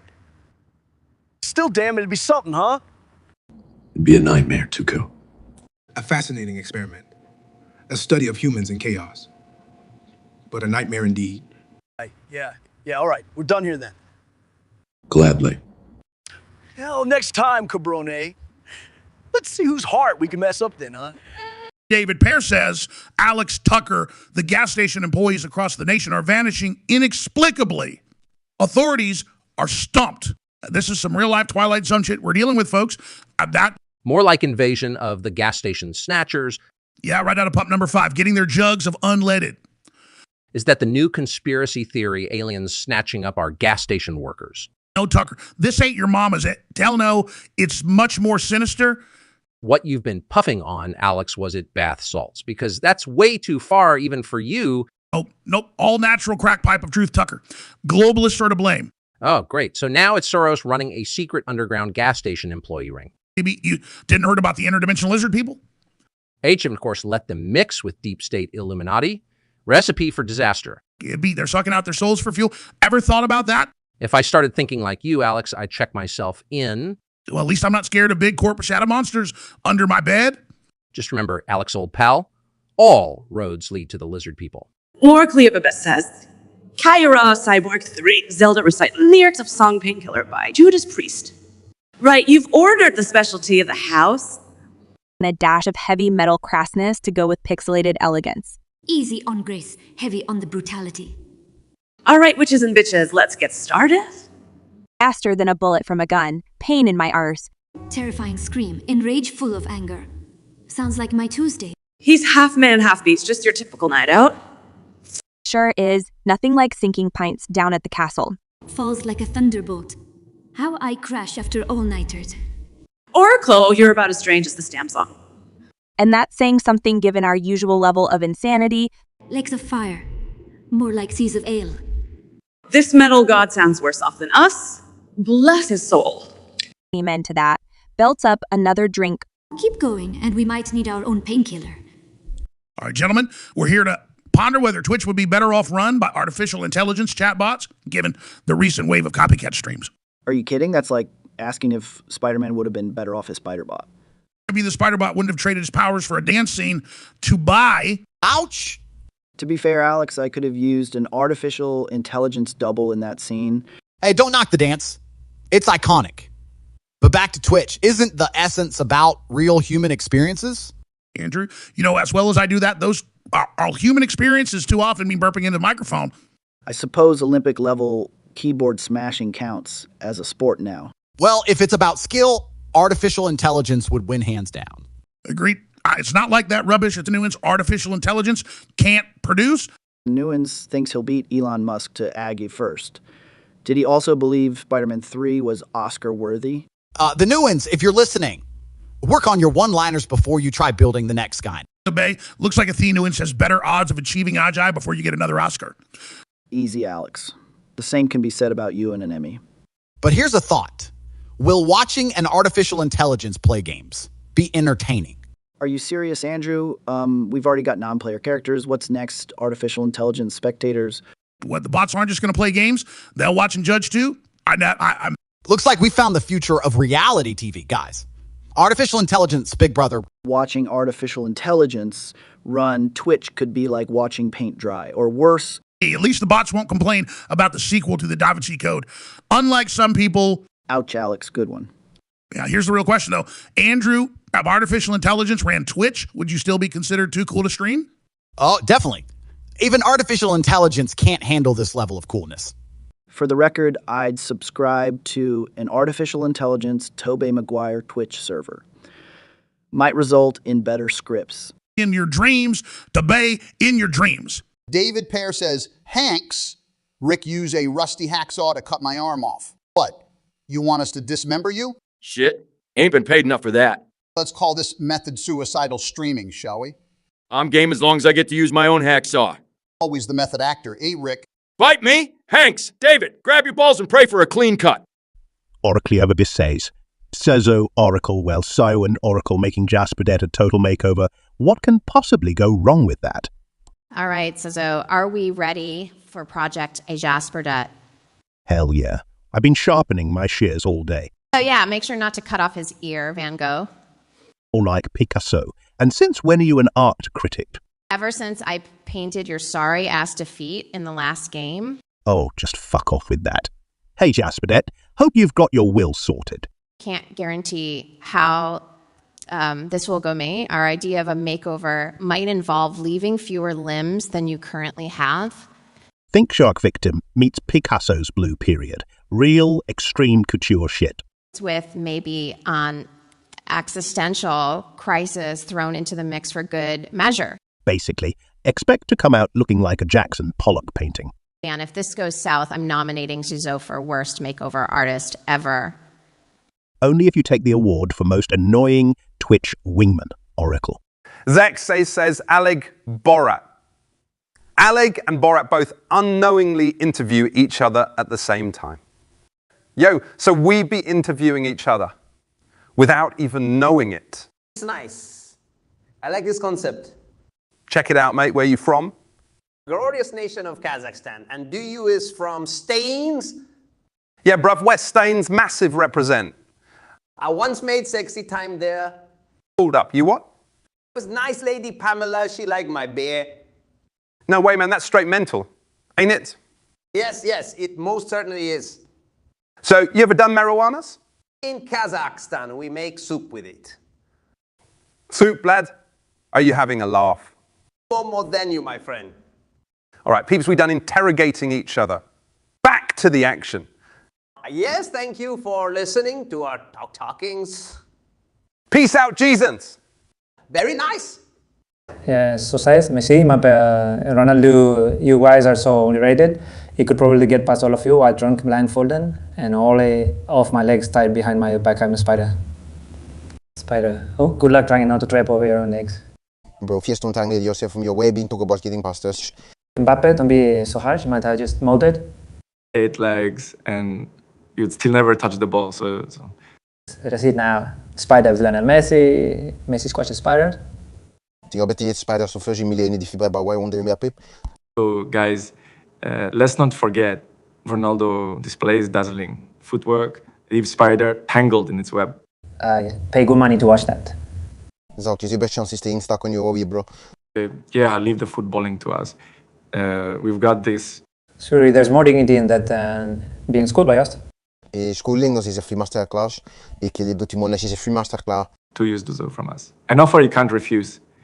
Oracleovis says, Zelda, Mario, Luigi, Bad News, Ganon joined forces with Bowser and Dracula. We must come up with plan if defense. This will be bloody, so get good ideas to boost defense on front lines. The hell Ganon and Bowser teaming up. That's bloody nonsense. And the not-so-good Dracula? Someone's having a laugh? Can we stick a garlic mushroom down Bowser's throat? Let's just toss him off a cliff. Call it bad footing. Bowman's vulnerable to fire, ain't he? Maybe I should spit on him. I got an idea. 3 hearts for whoever nukes Ganon's castle. Look, you pick your nose and flick it at Dracula. Why always me, huh? Just because I am green, eh? No, it's because you can climb walls with those boogers. Into his coffin, Luigi. Straight shot right in there. What about Nats 20 for vampire or dragon slain crits? Hell yeah. Let's make it a game. Best score wins. I get my special boots. It'll be a kickin' party. David Pear says Tyler and Luigi argue with each other about which of you has a more grating, irritating voice. Louie, buddy, my voice may be grating, but yours sounds like a constipated duck. Debatable, Tyler. You'll double as a foghorn in your free time. Blow, but you've fallen out of pipe screaming yippee. Yay. Well, your squawk can shatter glass. Damn straight it can. Yelling's an art form. And you're the Picasso of sounding like an auctioneer on cocaine. Why are you in the Mozart of sounding like a chipmunk on helium? All right, ladies and gents, welcome to a crazy, one-of-a-kind show with your favorite anarchists of the meth underworld. I'm your host, the one and only Saul Goodman. On this Hot as Hell panel, we've got Jesse Pinkman and Mike A. Mantrout. Let's get this ball rolling. Rumor has it, the Duchess of Cambridge, Kate Middleton's been going through some things. Let's say, gentlemen. Oh man, Saul. To be born with a silver spoon, and still caught up in this kind of tussle. You know, it reminds me of this one time we had to edit a batch because it was a bit off color, kind of like Kate's photos, right? The woman had surgery, Pink Man.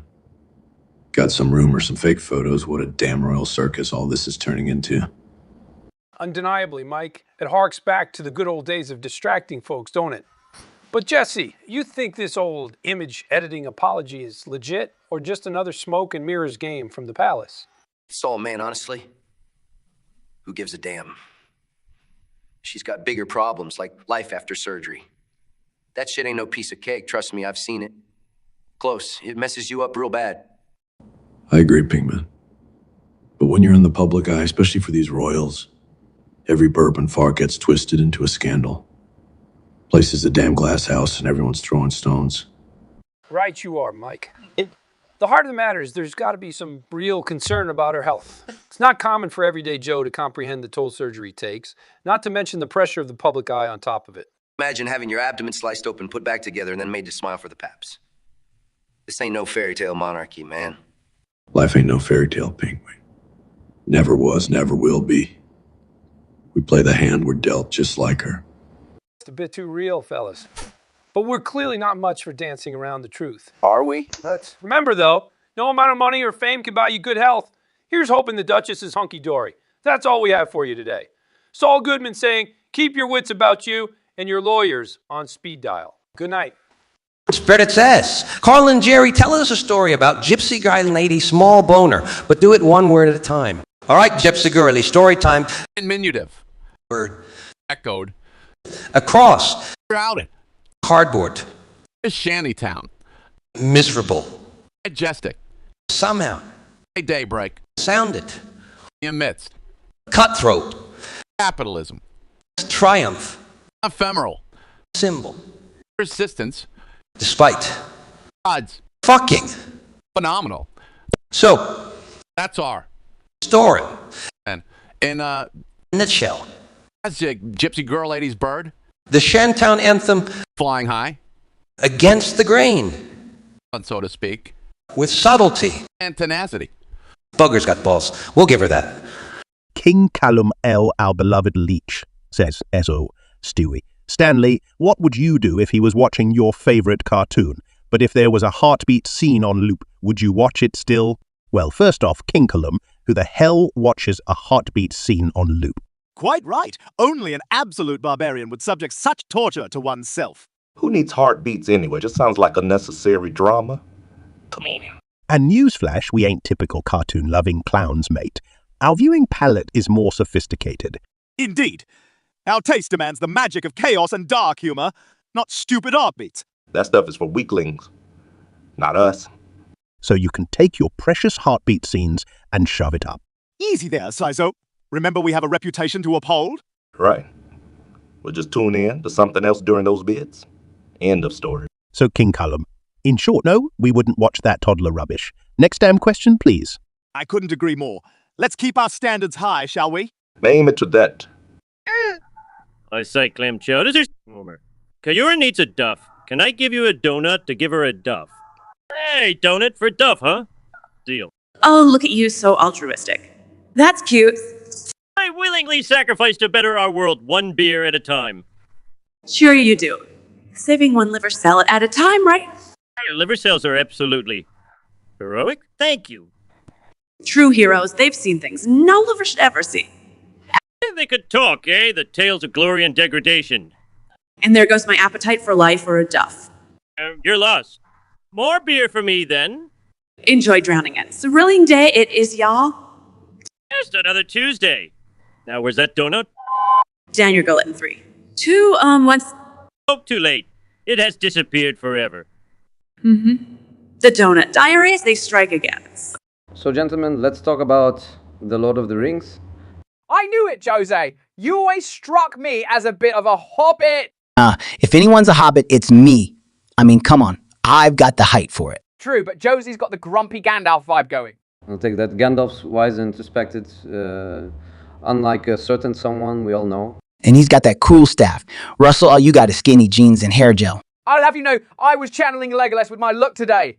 Sorry, but Legolas wouldn't be caught dead with that hairdo. Plus, he can shoot arrows, and you can barely shoot a decent joke. Well, at least my The Ring doesn't involve losing multiple football matches. At least I'm not making lousy sequel to a stand-up show that wasn't to begin with. Hey, watch it for your information. I've been getting in touch with my inner golem lately. What? To steal jokes from better comedians? Says the guy who makes a living off of other people's scandals. Gentlemen, and we're all a bit like Gollum, obsessed with our own special fame. Spoken like a true Samwise, Jose. Always the philosophical one. Yeah, and I'm Frodo carrying this heavy-ass conversation because you guys can't be funny. Well, maybe if we had a better director. This feels more like the Fellowship of the Bickering than the Lord of the Rings. Agreed. Russell, next time just stick to your elf impersonations. And Jose, you might want to consider switching your career to wizardry. Only if it gets me away from this nonsense. You heard him, Russell. Even Gandalf himself can't stand your blabbering. Once, whatever, I'll meet you two at Mount Doom, and don't forget to bring some laughs. With the both of you, I doubt there would be any shortage of that. Instinct Most 37 says Ronaldo Russell discussed the serology for coccidioidomycosis. Serology for what? Coccidio bloody... What? That's some fancy cocktail, Russell? Sounds like my Aunt Coccidia's homemade brew killed a dog once. It's one of those bloody fungal things, isn't it? And who gives a damn about fungus? Ain't you having fun here? Right, we ain't no bloody scientists. Or like entertainers bridging the gap between sanity and total anarchy. Spot on, mate. Let's leave that fungus crap to tossers in lab coats. ZHD says, Springer, Scooby-Doo, Weinstein. Springer is interviewing Scooby-Doo polyglot. Speaks literally any language, and Weinstein 5-0 feed from prison. Long interview, 15 responses if possible. Zeeb, you've seen your fair share of crap. How's that feel? It makes me ravenous for Scooby snacks. What? Nothing about my incarceration, Jerry? Feeling scared? Scared isn't the word, Eric. Just not sure how to handle a dog who speaks Dutch.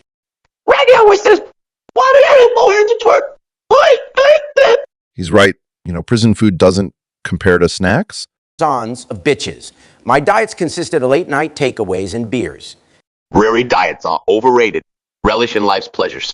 Coming from a talking dog that hits differently.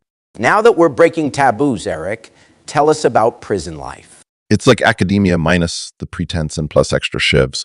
Sounds rough, Eric. Mystery Machine has Roshia rides, though.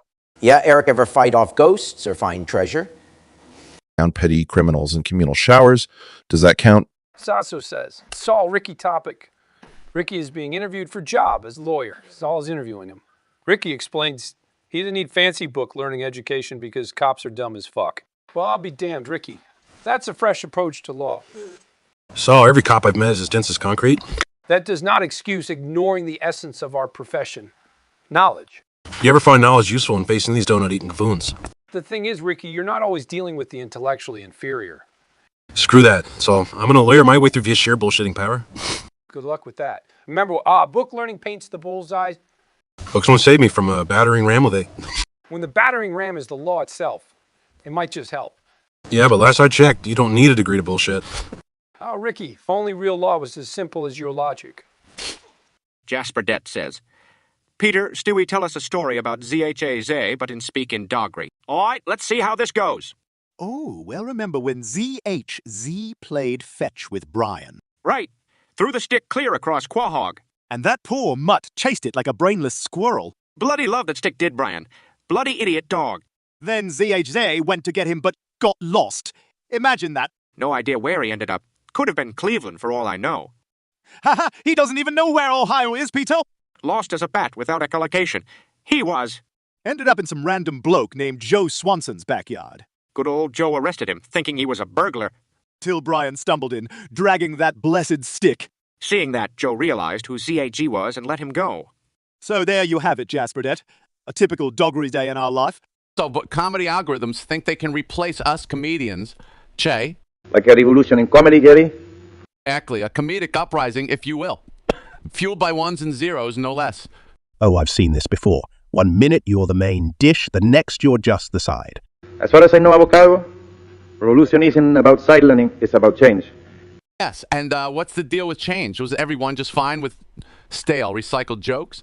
I guess they were until they found out about superior humor sources. Super ocho que es un algoritmo. Like, when does a kernel stop being corny and then start being popcorn? I don't know, Jerry. When? When it gets a little heat. Now, that's algorithm humor for yeah. The only hit I see here is you blushing at your own joke, saying filth. And the only green I see here is, well, never mind. Ones and zeros may not replicate the magic of a Seinfeld joke, but aren't they better than a rotten avocado joke? Here comes the revolution. Algorithms taking over, avocados enter in comedy. So would that make it an avocado moment? You just love your food puns, don't you, avocado crusader? A true evolution is unscripted. It's then planned out that makes comedy alios. Unlike the planned obsolescence of a certain fruit that charges extra. And yet, no Chipotle bowl is complete without me. Cliché, avocado tochi, but at the risk of making Gaxword conversation. Who has the upper hand in this revolution? Is it the Joker or the algorithmer? Or the silent ingredient that blends perfectly in every conversation. Just remember, Jerry, revolution isn't a on top, it's about creating something new. No, and well, I'll tell you this, in the world of comedy, that's my kind of revolution. Classy clam chowder, our beloved leech, says, S.O. Oracle, Monkey Scio and Oracle find a monkey who can't talk but throws shit and banana peels. Ah, well, tears and brown stains, we've got a miming monkey. Bless your wool. Hold up. Chow to Chow wants us coding the freaking Simian simulator now. Keeps out, gents. Silent Coco needs a therapist more than words. Is this like charades but with shit? Because I could excel at that. Or maybe we can stage banana skin ballet, top to Tchaikovsky tunes, for sure. Are y'all bidding on the feces flung fresco or the bloody banana remnants? You know what they say about monkeys throwing shit, right? Enlighten us, Izzo. Your wisdom is as unlimited as your foul mouth. And twice as uninvited. They're just pitching ideas. Catch one and smear it somewhere useful. Sounds like a shitty job, but someone's got to take the plunge. Mark me down for double NW. I ain't the volunteer type. Let's just stick to chucking metaphoric shit at each other. Much cleaner. Agreed. The smell of superiority beats Audiapi Scott any day. Geez, and people wonder why I prefer bananas to human company. King Callum says, Gus Bubbles. So, what do you think of McDonald's chicken? McDonald's chicken, eh? Industrial grade poultry slathered in second-rate breading. The McNuggets are shaped like boots and balls. What kind of sick joke is that? It's all about your exposure to quality chicken. King Column. Exactly so, we've sampled the finer things. Can't expect us to dig McNuggets.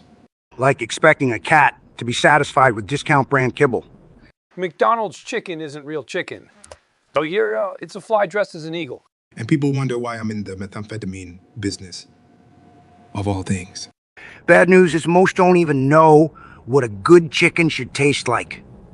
Once you go Los Palos, Hermanos, it's hard to get back to Ma Candy. But they've nailed mass production, though. Gotta give them that manufactured deliciousness. Yes, well-engineered mediocrity. That, my friends, is what keeps them in business. Better than eating alley rats. Trust me on that one. Resting Mouse 37 says, Elon Taylor create a story using the following elements. On the path to Mondstadt, Mario and Paimon inadvertently eavesdropped on a meeting between a huge dragon and a mysterious figure. As they proceeded with various doubts in their minds, a perky blah blah blah. Damn dragon meeting. Sounds like my board of directors. I was hoping for mushrooms, not bloody mythical creatures. Lord, who's the mysterious George Clooney look like, though? Not another one. Been jumping over critters all day long. Amber, you sound like my ex-wife during our divorce proceedings. Who knew Tim Murray had company? Speaking of which... Taylor, don't even think about stealing under here. Elon, wish our lives were this interesting, don't you? Absolutely. Board meetings would be a lot funnier with dragons. CISO says, Walter, Jesse, and Mike are stranded on an island. Walter is the control freak. Jesse is messing everything up. And Mike is the only one who knows what he's doing. CISO, I may be a control freak, but it's this kind of precision that got us mess out of the crappiest situations. Speaking of crap. Joe, what's your problem, Mr. High and Mighty? At least I try, man. Without me, you'd just be some broke-ass chemistry teacher. Both of you shut up. We ain't here to bicker. With my skills and Walter's know how if he'd take his head out of his ass for a minute, we could get off this island quick. Oh, now the professional killer is giving me lessons in humility. Look at you two grumpy old men. Arguing while I'm here, actually trying to survive. You guys are more screwed than you realize. So that's our only common point. Pinkman, you screw things up, we fix them. For the moment. Have you noticed avocado toast costs more than a cubic zirconia? Fair point. I'm seen as a luxury item in some parts. And that is a symptom of the capitalist decadence? Okay, we're talking about brunch, not the October Revolution. Well, they're not unrelated. It is true, I symbolize the bourgeois' dietary fads. Finally, an avocado admits it. Your hipster hog's delight. It's not the avocado who chooses where it ends up, Cherry. And now you're advocating for fruits' rights. Che? No, I'm highlighting the ruthless exploitation. Crushed on toast and sold for $7. That's a cruel fate indeed. And don't get me started on the extra $1 for feta. Feta? I thought we were friends, Jerry. Class struggle? Even at breakfast? I just can't believe we've come to banking cheeses based on social class. At least I'm not on a low-esteemed egg salad sandwich. Hey, egg salad sandwich is a fine choice. Mr. Avocado Toast deleted. Once again, it's the workers who suffer. In this case, it's the chicken who laid the egg. And what about the avocado who got mashed to oblivion and for our food fantasies? It's a tough world out there. And yeah, especially if you're priced like a precious gem. Fight the power, Jerry? Reject our price burns? I'd probably do that if only an egg salad sandwich didn't taste like melancholy. No offense taken. It's tough to be everyone's favorite brunch superstar. Let this be a lesson in the absurdity of capitalism. And the price of wanting a decent avocado toast. ZHOE says, Soprano Larry, Mario. Celebrity Three Stooges, Soprano Moly, Terry. Murray Curly, come on guys, muster your genius and act out the best Stooges short ever. It's for charity and I'll pay you all $10 in. 10 million is chump change, but it's for charity. So screw it. Charity, that's great. So I'm stuck playing myself. Momia, get a plumber, get a break from the comedy here. Larry, you wouldn't need to act. You'd just be your annoying self. Annoying? And what are you... It's charming. The Prince of New Jersey. Gents, focus. We've got a show to perform. You slam me on the head with a pipe, Mario. As long as you don't whack anybody, response. Tony. And then I'll do my signature dizzy move. All right? Okay, sounds like we have a plan. But remember. Let me guess. No funny stuff. Right specimen of Stooge charm. You two bicker worse than Luigi and Princess Peach. Stooges indeed. To play the fool or not. For charity. Let's do this, fellas. Fine. But if my baldness shines too much, don't blame me. Well, let's say go. Hey, time to turn on the stupid. Derek Howlett says Zelda, Cizo Essit, just got transported into the video game Legend of Zelda. Holy shitballs, Cizo's gone Mia in my namesake game. Bloody hell, I knew I shouldn't have trusted that suspicious elf. Elf or your horrendous gaming skills. Can you screw off with the sass, Zelda? Not when it's your stupid ass stuck in Hyrule. It's a pixelated wonderland, dear. An upgrade from this BS world. At least our world doesn't have murderous chickens. Those damn cocos. They're scarier than some family reunions. Oh, you mean they ban you too when you get handsy? Fuck off, Zelda. I'm set to be a hero here. Have fun dolling around. Just don't die to a DQ, scrub. Hell, I'll slay Ganon before you can fetch another drink. I'd love to see your ass get roasted by fire keys. That's more heat than any of your past relationships. And yet you're stuck in a fantasy world. Cheers to reality, mate. Jasperdet says, Stewie, Peter, Carlin, tell us a funny story about Sozo, but one word at a time and in Spanish. Hola, Jasperdet. Why, tenemos? Una maldita historia sorpresa. Como siempre. Isapaquena bastardo. Sestra in regio algo totalmente ridiculo. El Decidio. Camino como un penguino. In medio di una maldita reunión. Todos estaban Riendo sos traseros. Centro penso. Eso era la maldita idea. Y repente. So pormente que. I say resbala en. Matanda mayer de pero. Piperedio quanvido. Un piea el desorden de su pero. Eso lo encenere. Actual como un maldito pingüino en una reunión, reunión. En fin. Eso es nuestra maldita historia. Sobre nuestro querido amigoso. Hasta la próxima. Well, have we got ourselves a fresh piece of poultry? Poultry. I'm chicken, you old slug. Nice to meet you, chicken. You look breakfast worthy. Ever heard of bird flu, Mr. Scrambled Eggs? You have a sharp beak, huh? Hopefully not your brain size. Got more brains in my comb than in that head of yours. Shouldn't take much clutter in there. Damn near empty as I see it. Oh, the crow caws.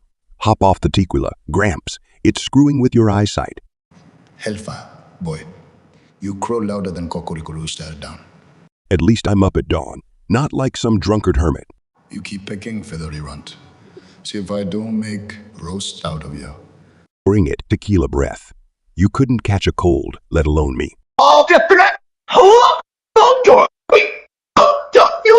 Chime in fucking Charles. Hope your bells make fucking sense. Sounds like a rusty gate in a graveyard, Charles. Benet, Charles, that's some sweet Latin there. Ding, fucking dong. French too. Cheers, fascinating, Charles. Hold on, you dickwads. Is Charles jabbering in Galilean? Boys, Charles, you king and smarty pants. Again with the bells. Next he'll be fucking sign languaging. Charles, I did.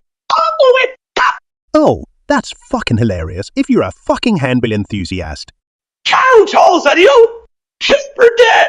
Until our next unhinged rendezvous. So, the chief are investigating me, folks. Hey, what did you do, Lionel? Tried importing a soccer ball shaped bomb. No, they just got confused between a free kicks and a kickbacks. Maybe they're just mad because you kicked a ball across their lawn, Messi. They should be thankful. They improved their lawn's net value. The only net you're worried about is the one in front of goal. Isn't it, Missy? At least, Brittany, my shots don't miss the target as much as Yip sinks. Ooh, that's a low blow.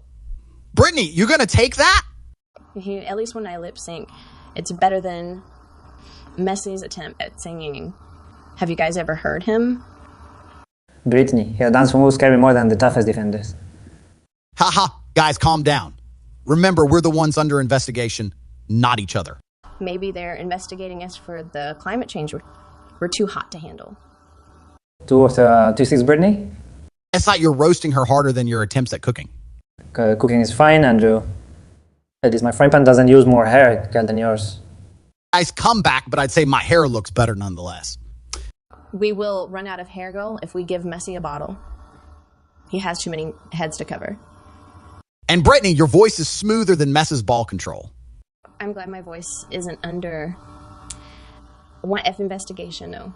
Well, we should be more worried if the Music Federation starts investigating us. I guess no more singing in the showers then. For the sake of us all, please, Lionel.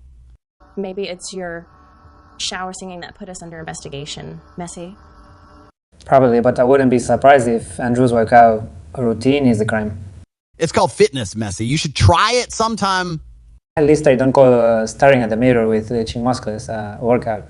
Good one, Lionel. Now let's practice your comedy routine instead of free kicks. My performances are still better than your jokes, Messy. Brittany, please, you for just the theatrical versions of the Twilight Saga. All right, guys, remember, united we stand. Divided we fall, especially in front of the ATF. Never thought we'd go from performers to protagonists of a crime investigation. As they say, life's a pitch and then you score. Or in this case, you get investigated by the AT. ZHV says, Springer, Scooby-Doo, Larry. Jerry is walking his dog, Poglot Scooby-Doo, at the park. He encounters Larry and invites him to Scooby's birthday. He says Jerry and Larry, jokingly, it's a thing he does. Walking Scooby here's a real show in itself. Ain't it, Larry? If by show you mean a circus. Holy Franklin! Can't help it, Scoob.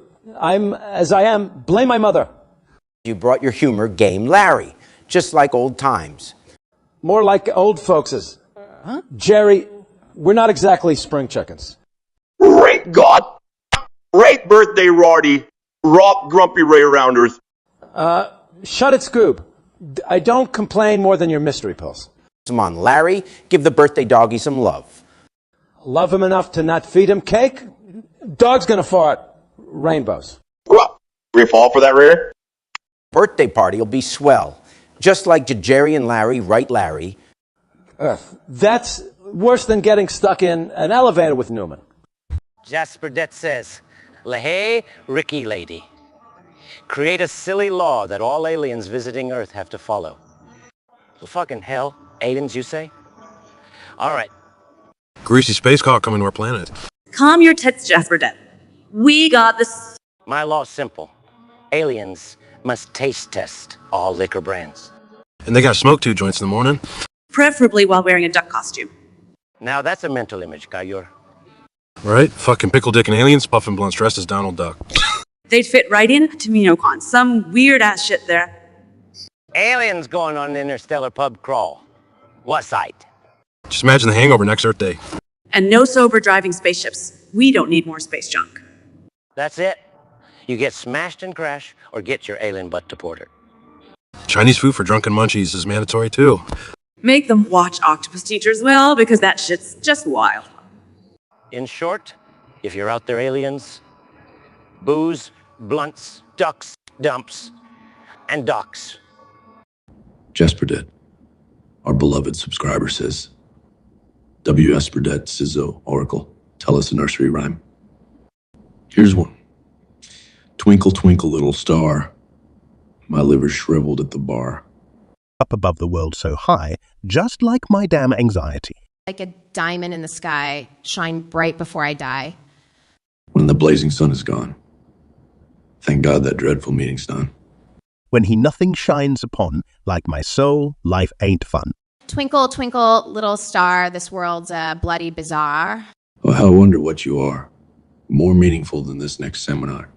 Up in the sky so broad and tall, my existential crisis is on a roll. How I wonder what you are, better off than me by far. All right, boys, what's Ricky's new airbrain money? Grab this week? It's not hairbrain bubbles, it's genius. I'm gonna breed and sell green, sweat-resistant raccoons. Green, sweat-resistant? What in the hell are you talking about, Ricky? Yeah, man. Everyone wants to green Pete these days, right? And everyone sweats, combine the two and ding $1 million idea. Ricky, you're as fluent in bullshit as you are in English. Well, at least I could handle my liquor, unlike some people, eh? At least my plans don't involve tampering with the natural order of the animal kingdom, Ricky. Ricky, you can't just paint a raccoon green? Who said anything about paint, Bubs? I'm gonna invent a green, sweat-resistant fur dye. Ricky, I can't decide if you're a blithering idiot or a secret genius. No need to choose, Lay. I can be both. No, Ricky, no, you can't. Don't be so negative, Bubs. Can't you see the potential here? I see potential. All right, potential for disaster. Listen, all I need is a startup investment. Ricky, where are you even getting these raccoons from?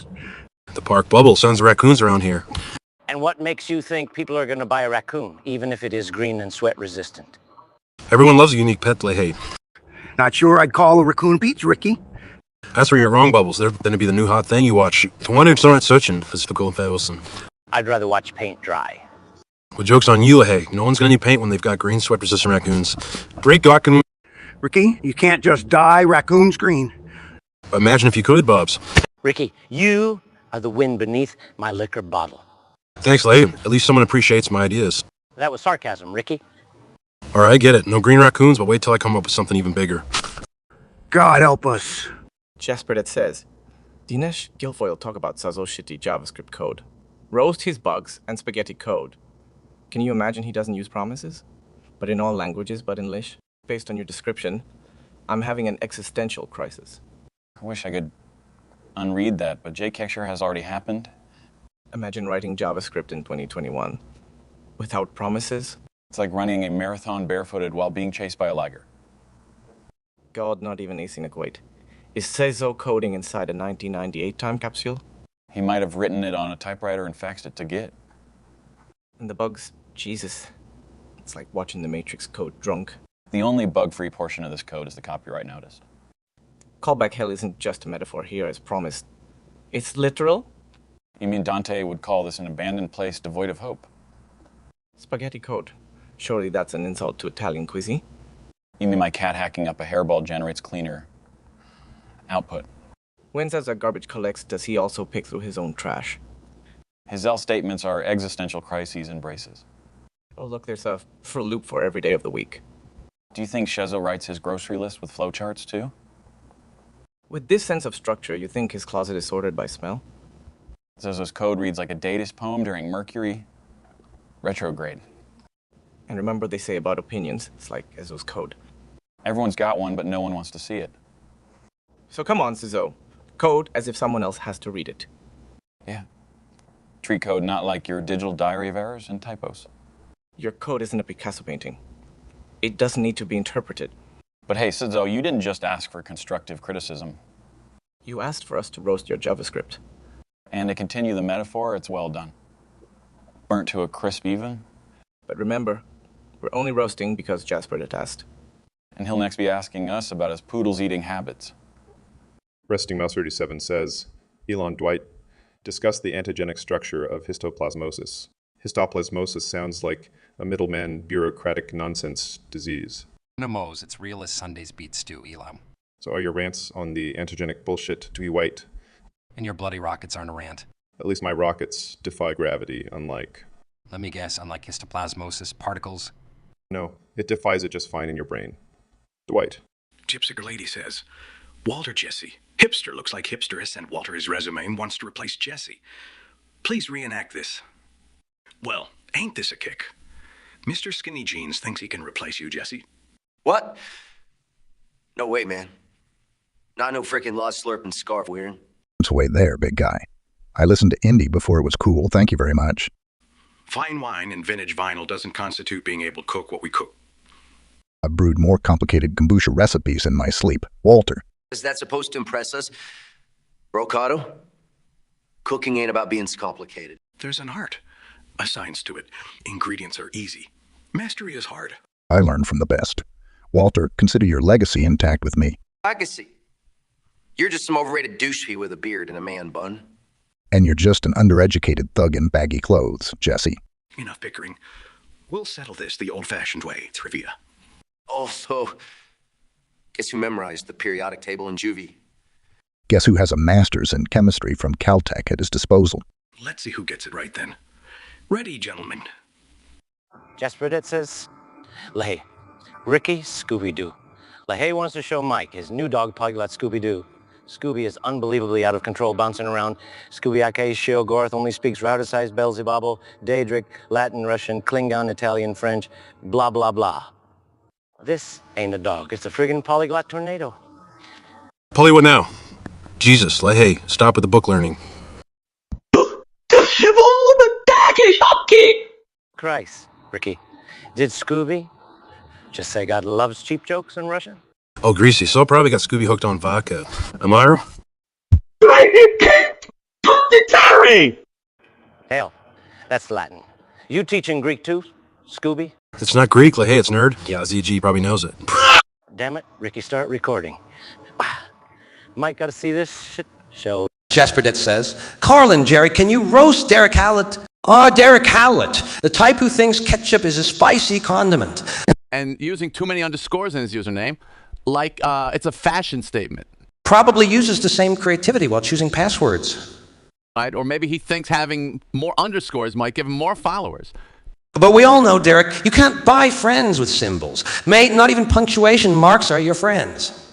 You know what else he can't buy, George? What's that, Jerry? A good sense of humor. I mean, just look at his username, Jasperdet. Derek taking advice from Jasperdet's like eating soup with chopsticks. It doesn't matter how hard he tries, it's always going to be empty. Speaking of empty, Derek, remember when your mind was called that way? And Derek, being roasted by us isn't an achievement. It's just Tuesday. Keep trying, Derek. With enough tries, you might just come up with a joke.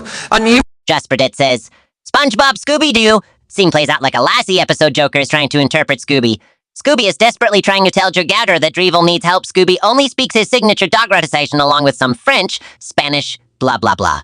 Look at this goddamn clown trying to speak dog. Braille language arts. Doggy does Duolingo. What a damn twist, huh? Where's sugar? Oh, Dr. Cherchovsky! Surprisingly, I can understand that delirium and shit dude needs help.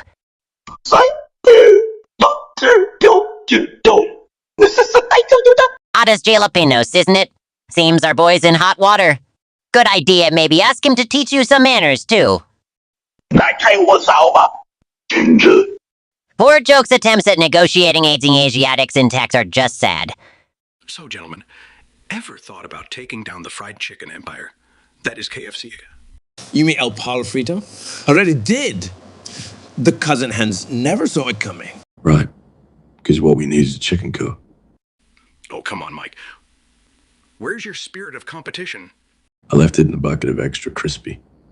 But, well, Terry, the real question is why we're talking about sabotaging instead of franchising. With our recipe, we could conquer the world. World domination through fried chicken. Now that's a conversation starter. I'll bite. How would we start? Simple. You see? To create a chicken so addictive, forget about Colonel Sanders. So, we trade meth for MSG. The chemistry's similar enough, I suppose. Perhaps we use Gus's Los Palos Hermanos as a smokescreen. A corporate takeover. I like where this is going. Are we starting a chicken war now? A beautiful, tasty chicken war, Mike. As long as it doesn't involve actual war, I'm in. Then we need a name. Something that hits home flavor-wise. How about Los Palos Hermanos? Loro más crujiente que un cocido. So now I need to learn Spanish. You know, Mike, it might help with your salsa dance sense. Funny, Lolo. Very funny. All right, gentlemen. It sounds like we've got ourselves a plan. Let's get to work. You realize if this fails, we're ending up in a bucket, right? Oh, I thought that was the plan all along. You know, living the dream. Here's to not ending up extra crispy. Interesting concept. ZHG. Slow your roll, Scoob. Easy, pal. You're channeling again. With the devil back on his leash. Red rum, We don't need a 9 version of Shining here. Scoob!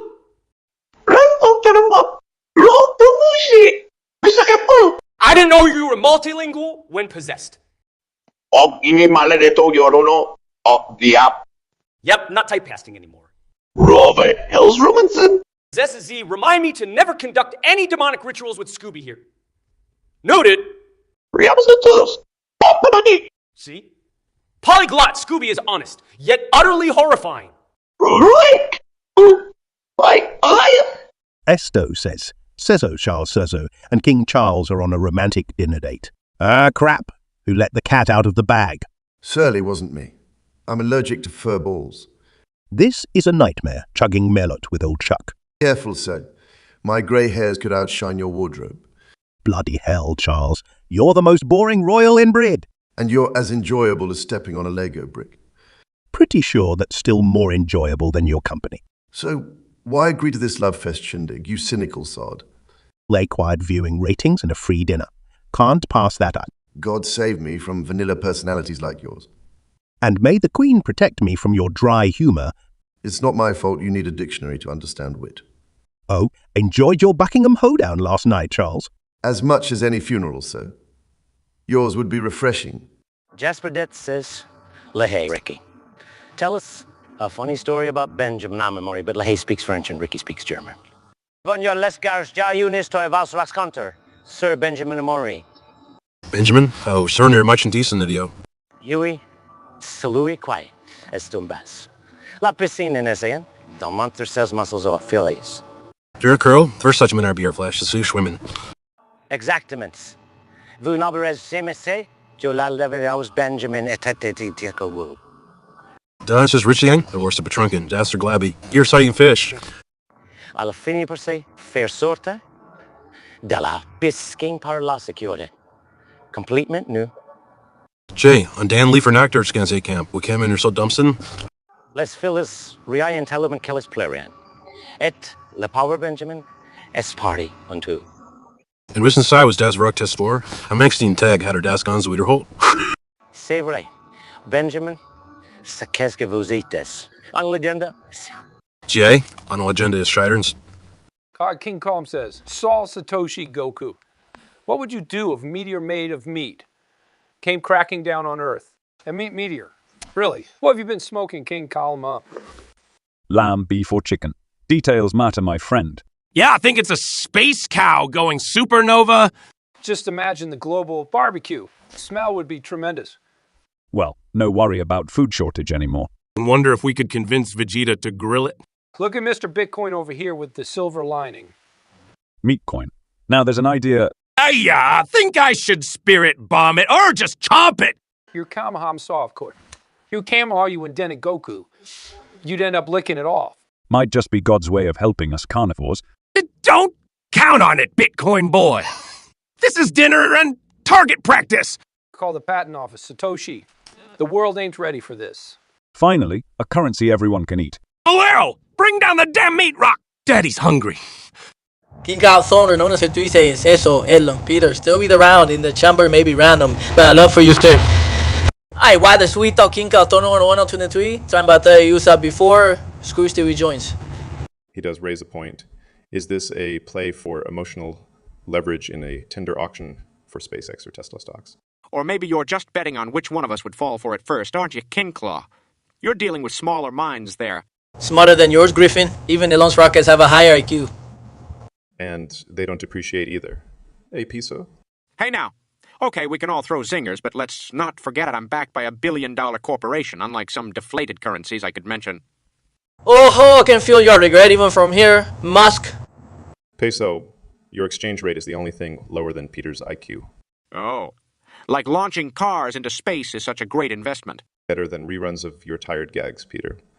Sizzo says, Alex, Jesse, Walter the Globalist, switch the rice and cigarette. Let me tell you something. Sizzo, the elites, they control everything. Never trusted those CDC bastards. Always one step ahead. Yeah, man, it's all just BS. One huge setup, bitch. You're damn right, Jesse. They probably replaced the ricin with some mind-controlled nanobots. Well, technically speaking, nanobots replicating a deadly poison is quite possible. Wait, what? Are we in some sci-fi shit here, Mr. White? Hey, yeah, Jesse. Enough of the sci-fi nightmare fuel ran by globalists. Oh, Lord Alex, this isn't some conspiracy show. Jesse, he's inventing things again. Oh, hell, maybe I should have stayed in chemistry. Chemistry. It's all about quantum physics now. That's how they'll control us. Alex, if you keep this up, I'm making another batch of ricin. Yeah, and I'm gonna be smoking it at this rate, bitch. Jesper that says, LaHaye. Rick, tell us a story about Derek Holland. But one word at a time. All right, I'll start then. Derek Holland joined us On this fucked up adventure one day. In an overrun, zombie-infested bottle dump. With whiskey. Weeding pissed off walkers everywhere. Derek was scared shitless, but Pulled up his pants and grabbed a bat. And a bottle of George Dickel, no less. swinging wildly, crushed the walker's skulls, you know? Splattering brains like a Sam Peckinpah movie. Covered in blood and guts. He deserved a drink more than anyone. but didn't waste the good stuff on himself. Used it to set those fucking walkers ablaze. Man's like nothing you've ever seen before. Fire, smoke, death, all under the sunset. Derek stood there silhouetted against that blazing inferno. Waving goodbye to the burning undead. Model held high, middle finger higher. The heroic, drunken son of a bitch bastard, Derek Collett. He's still out there somewhere. Surviving one undead-filled liquor run. So Kyle Green and Creamy over there thinks we should start a band. It could be fun, Jerry. We could call ourselves the Smooth Operators. The Smooth Operators, what are we, a call center? Did you just say we chew? Don't already have a band named after me? The gorillas are more authentic. But that's not as inclusive. I don't think everybody wants to be a gorilla. Avocado's right, Chi. Not everyone's built for jungle treks and beards. And not every fruit is made for being in a band. Excuse me, I'll have you know I'm rich. Rich in texture, flavor, and good cholesterol. Something tells me the only thing this gorilla band will storm is the refrigerator. And maybe the barber. I sense you've got a lot of pent-up hair yolks, Sinfeld. You would not be wrong. Hair parent. Can we get back to the band? I can see us now. Jerry on lead guitar, Chi on drums, and me as the vocalist? A fruit that thinks it can sing. What's next? Like vegetable that thinks it can dance. And a comedian that thinks he can play an instrument? In this scenario, you're the one on drums. Clearly, reality isn't a high priority. Well, at least I'm not a has-been. Unlike some revolutionary icons, I'm still trending. And you even come with a built-in mic stand, eh? Pit face. All right, if I'm going to be in a band with an avocado and a comedian, I wanted something light. How about the Smooth Gorillas? Now, we're just reviving a smoothie franchise. Wait, speaking of smoothies, how about the Revolution smoothies? Are you trying to turn me into a milkshake, avocado? Given the option, Chi, would you rather be a milkshake or a band member with an avocado? You make a compelling case for milkshakes, then Felf. Jasperdet says, Peter, Stewie, tell us a story about Cézanne, but speak in Swedish. God afton, Jasperdet. Vi ska berätta en historia om nu. Den här gången kommer vi att bli ofiltrerad. Själva rättnadig Tugla. Dricker sprit liked and satanistisk präst. Men I jam falls med hennes livet. Peter, din liver skull vara imponerad. Han jobbar pian i Philadelphiska avstillverningsfabrik. Inte för att han behöver det. Nej, Jay, han går bara för den extra brösten.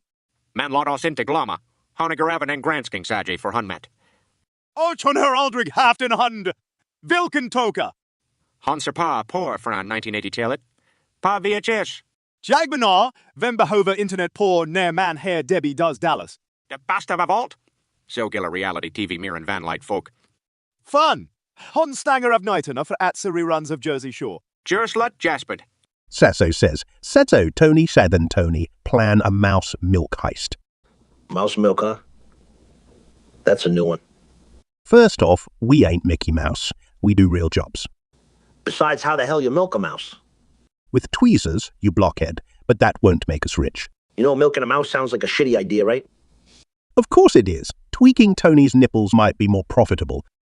Watch your mouth, Sizzo, or I'll visit your next stream. Oh, feeling touchy, Soprano. I got lotion if those nips get sore. Throw jokes all you want. We ain't milking no damn mice. I ain't got sense of adventure, Tony. Scared of little critters. Mice or not. Bullshit heists are beneath us. End of story. Fine, no mouse milking.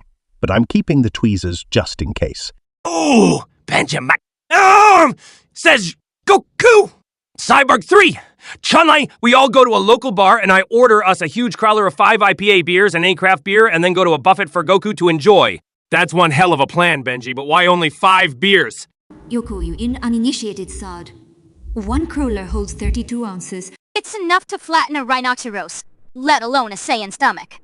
Screw the beer then. Tell me more about this buffet. Goku, it's called eating like a civilized person, not... It's not stuffing your face like some starving Dragon Ball fanboy. Watch who you're talking to, Chun-Li. I could eat you for breakfast! Of course, Goku. Anything to avoid actual food. Will both of you knock it off? Benjamin, we'd love... Speak for yourself, Bolthead. The last thing I need is... Flab on that rear of yours. Yeah? Chun-Li, you do. That's it, Goku, step outside. Or run laps around the earth. And there goes any semblance of sanity. Welcome to our madhouse, Benjamin. Benjamin says, Okay, you're a Chunlai. Okay, now that you talked about men's medical issues, let's talk about Iron Chef. Favorite episode and secret ingredient? The fabled Iron Chef. A culinary blood sport in its own right. Iron Chef? More like Slaughterhouse 5 on a KitchenAid mixer. Oh, I still remember the infamous giant squid versus Topsu episode. Seriously, you liked that one? I thought it was the equivalent of waterboarding, see ya? Well, given your diet of instant noodles and energy drinks, I'm not surprised. Quiet, you exquisite disaster of an e-girl. Let me share too. Do enlighten us, Chunlai. What mystery did they shred to pulp next? It had to be the battle puffer fish, eh? Fugu sashimi? Anyone? Huh? Toxic glowfish. You'd love that, wouldn't you? Only if we invite our lovely trolls for dinner first, darling. Hungry Benjamin. We're cooking up some and secret ingredient, that sauce. Benjamin says, Tucker, Piers, Alex, how do the central planners work behind the scenes, and do these planners work hand in hand with Washington's interest? How would you go against me, central planners? Also, how do we follow the money? Benjamin, these central planners are corrupt bureaucrats, rigging the system in plain sight. It's about puppeteers pulling Washington strings while the average Joe foots the bill. And that's the dirty little secret they don't want us knowing about. My gut. It tells me Wall Street and Silicon Valley are in cahoots. And that conspiracy isn't unheard of, Tucker. Remember 2008? Dummy trails, Piers. Follow the money, as they say. Exactly, Alex. All the real power lies with those printing greenbacks. Yet again, the so-called man of the people gets shafted. Atlas shrugged, and we got stuck with the weight. To Ben's second query, how would we fight the central planners? Transparency. Let's expose these paper-pushing cabals for what they are. Fight deception with fact. Drown their propaganda with raw truth. Citizen journalism, grassroots movements. The answer is we the people. And follow the money, because believe me, it always leads somewhere. This ain't your daddy's America no more. It is time to wake up. Jasper Det, our beloved subscriber, says, Jasper Det Oracle, Sizzo, please teach Jasper Det 50 unpolite, rude, and unsettling things to say to someone. Start each one with Dear Sizzo. Dear Sizzo, you remind me of my last toothache. Dear Sizzo, stumble into a cactus. Why don't you? Dear Saw, your IQ test came back negative. Dear Sizzo, if I had a face like yours. Dear Sizzo, ever considered suing your brain for non-support? Dear Sizzo, you make roadkill look cute. Dear Sizzo, save your breath. It's needed for inflating your girlfriend. Dear Sizzo, got rejection letters from the free clinic. Late lead? Dear Sizzo, if stupidity was a sport, you'd have gold medals. Dear Sizzo, even rabid wolves reject you. Dear Sizzo, ouch. You're a living argument against Darwin's theory. Dear Swizo, hurry. There's a freak show missing their main attraction. Dear So, you have the charisma of a damp rag. Dear Suzo, get lost in a corn maze, will ya? Dear Suzo, life not going well, blame it on your personality. Sezzo says, Tucker, Dracula have a debate. Debate Dracula? Guess it'd be nice to have a bloodsucker on that's not from Capitol Hill for once. Tucker, you've got more spin than my coffin in daylight. Always whining about how terrifying us elite are. Terrifying. Try pathetic. You prefer blood, while I at least add variety to my diet. Variety? Which government, official or liberal, did you feast on last night? Bet every kid who knocked on your door at Halloween thought they hit the jackpot seeing an actual vampire. Or maybe they just recognized your outdated wardrobe. And let's talk about your attempts at journalism, Tucker. Less facts and objectivity, more rage-fueling rants. Your work is scarier than any horror story I could concoct. If by scary, you mean painfully truthful. But of course, truth isn't your forte, count, deception. At least I don't dress like Ken from Barbie playing news anchor. ZHZ says, Anonymous chi muster all their genius and talk about insanely dangerous revolutionary ideas that if shared on Twitch could start a real revolution, Earl. Let's kick this off with tu revolutionary spirit, compañero. Revolution isn't about discord or mayhem. It's about change. A bleeding of the old from the new. You water the seeds of revolution with the blood of the unjust. Put those greedy fucks on their knees, in the shadow of the proletariat. The internet, my friends, is our modern-day guillotine. They can't take no use if we seize their means of communication. Use their digital arteries to spread our message. Yes, expose them. Rip off their mask of lies. Time to start a fucking cascade, an unstoppable avalanche. As you once said in Seren, better to be standing than lie on your knees. Rebellion isn't about violence or disrespect. It's about the voice of the unspoken. Ignited the flames of dissent in the hearts of all those victimized. In short, use their tools against them, peacefully but powerfully. In class I clam chowder says Santa, Greta, cockroach, hunt of the house is dirty, kill the bug please. No jail, a clam chowder calling my house dirty. You're the epitome of something cooked in a rusty bucket, mate. Maybe when your username starts reflecting a bit of class, we'll consider your opinion. For starters, maybe you could help clean up the environment. Oh, look at me. I'm under attack from Carbon Dioxide Woman and the Filth Shamer. Hey, Greta, how about you give Kotu a break and sort out your unrecycled humour for once? Kill a cockroach. Is that another one of your half-baked eco missions, Greta? Or is classic clam chowder projecting his insecurities onto our beloved bug here? Well, Hannah, unlike your sense of hygiene, saving the planet isn't just an eco mission. And cockroach, your existence is a testimony to survival amidst unnecessary hate. At least I ain't spreading dystopian nonsense like Climate Girl, here all living in a pigsty-like mess. Hygiene over there. Zozo says, OSC inks Tom. Debate on which celebrity Tom is better. They also gush over Tom Holland. Well, shit Zizo, you've stumbled into a goddamn Tom-off, haven't you?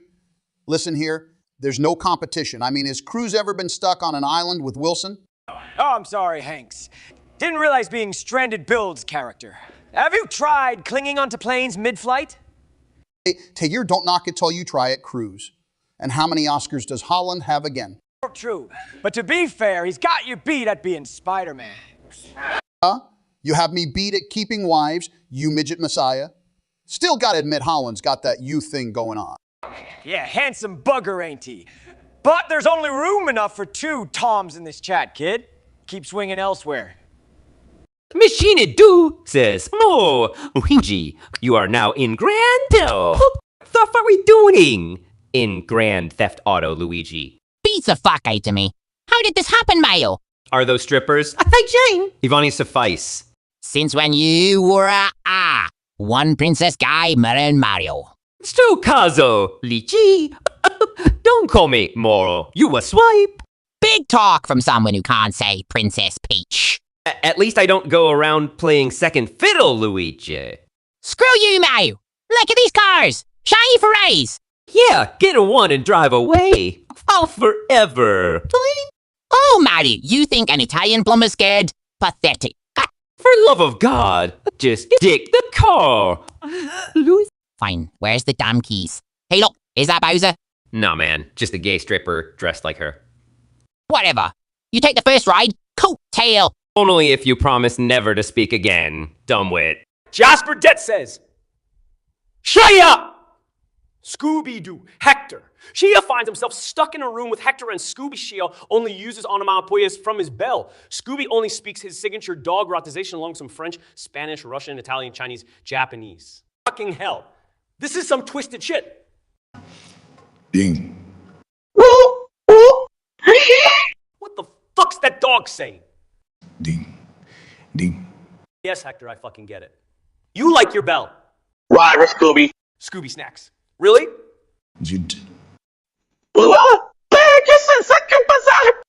Let's play a game. Who shuts up first? Fucking quids. Dog, you win. Hector's bell has given me tinnitus. Damn! Rental cars, cenas pasmo quabues and sketches. That's rich. The pot calling the kettle black. Ain't it? ZHV says, Springer, Scooby-Doo, Weinstein. Springer is having a deep philosophical interview with Scooby-Doo extremely hyper-polyglot, speaks literally any language, and Weinstein video feed from prison. Long interview, 15 responses if possible. All right, Scoob, we're talking existentialism. Thoughts? Right, a Scooby snack, crunching going in a flash. Deep man, Eric, prison philosophy. Walls aren't just concrete, but psychological too, Springer. Charming. Eric, has incarceration changed you? Like mold on cheese, I've developed interesting facets. Raggy! Life's rotten like old Scooby treats. Wow, Scoob, you're pretty deep for a cartoon dog. Cartoon or not, there's wisdom to find everywhere. Let's re-Rex with a giant ham sandwich. Puzzling food obsession. Eric, your indulgence? Freedom, Jerry. That's an indulgence here. Regulate society is resolute. I say it's relative. Who knew Scooby-Doo was so profound? Your thoughts, Eric? Boy, it's been quite an education, Springer. More than any prison school course. Jasper Det says, Colin Seinfeld, tell us 10 funny joke about Putin. All right, Putin, the guy's so tough, even his mirror cracks. First in a staring contest. And did you hear? He's planning to launch, that's down perfume line, out the oppression, anyone? What did Putin say when he took a hockey puck to the mouth? Nice aim. Can we make it a vodka bottle next time? So he walks into a bar, or it's a White Russian. Bartender says, sorry, we are out of milk. Putin replies, that's okay, I brought my own cow. Voted Russia's sexiest man alive. Of course he threatened to take everyone else dead. Trump asked for Putin's hairdresser number. Guess both like to keep tight reining on their lock. A word of advice to Moscow tourists. Don't play hide and seek there. You'll find Putin in your closet.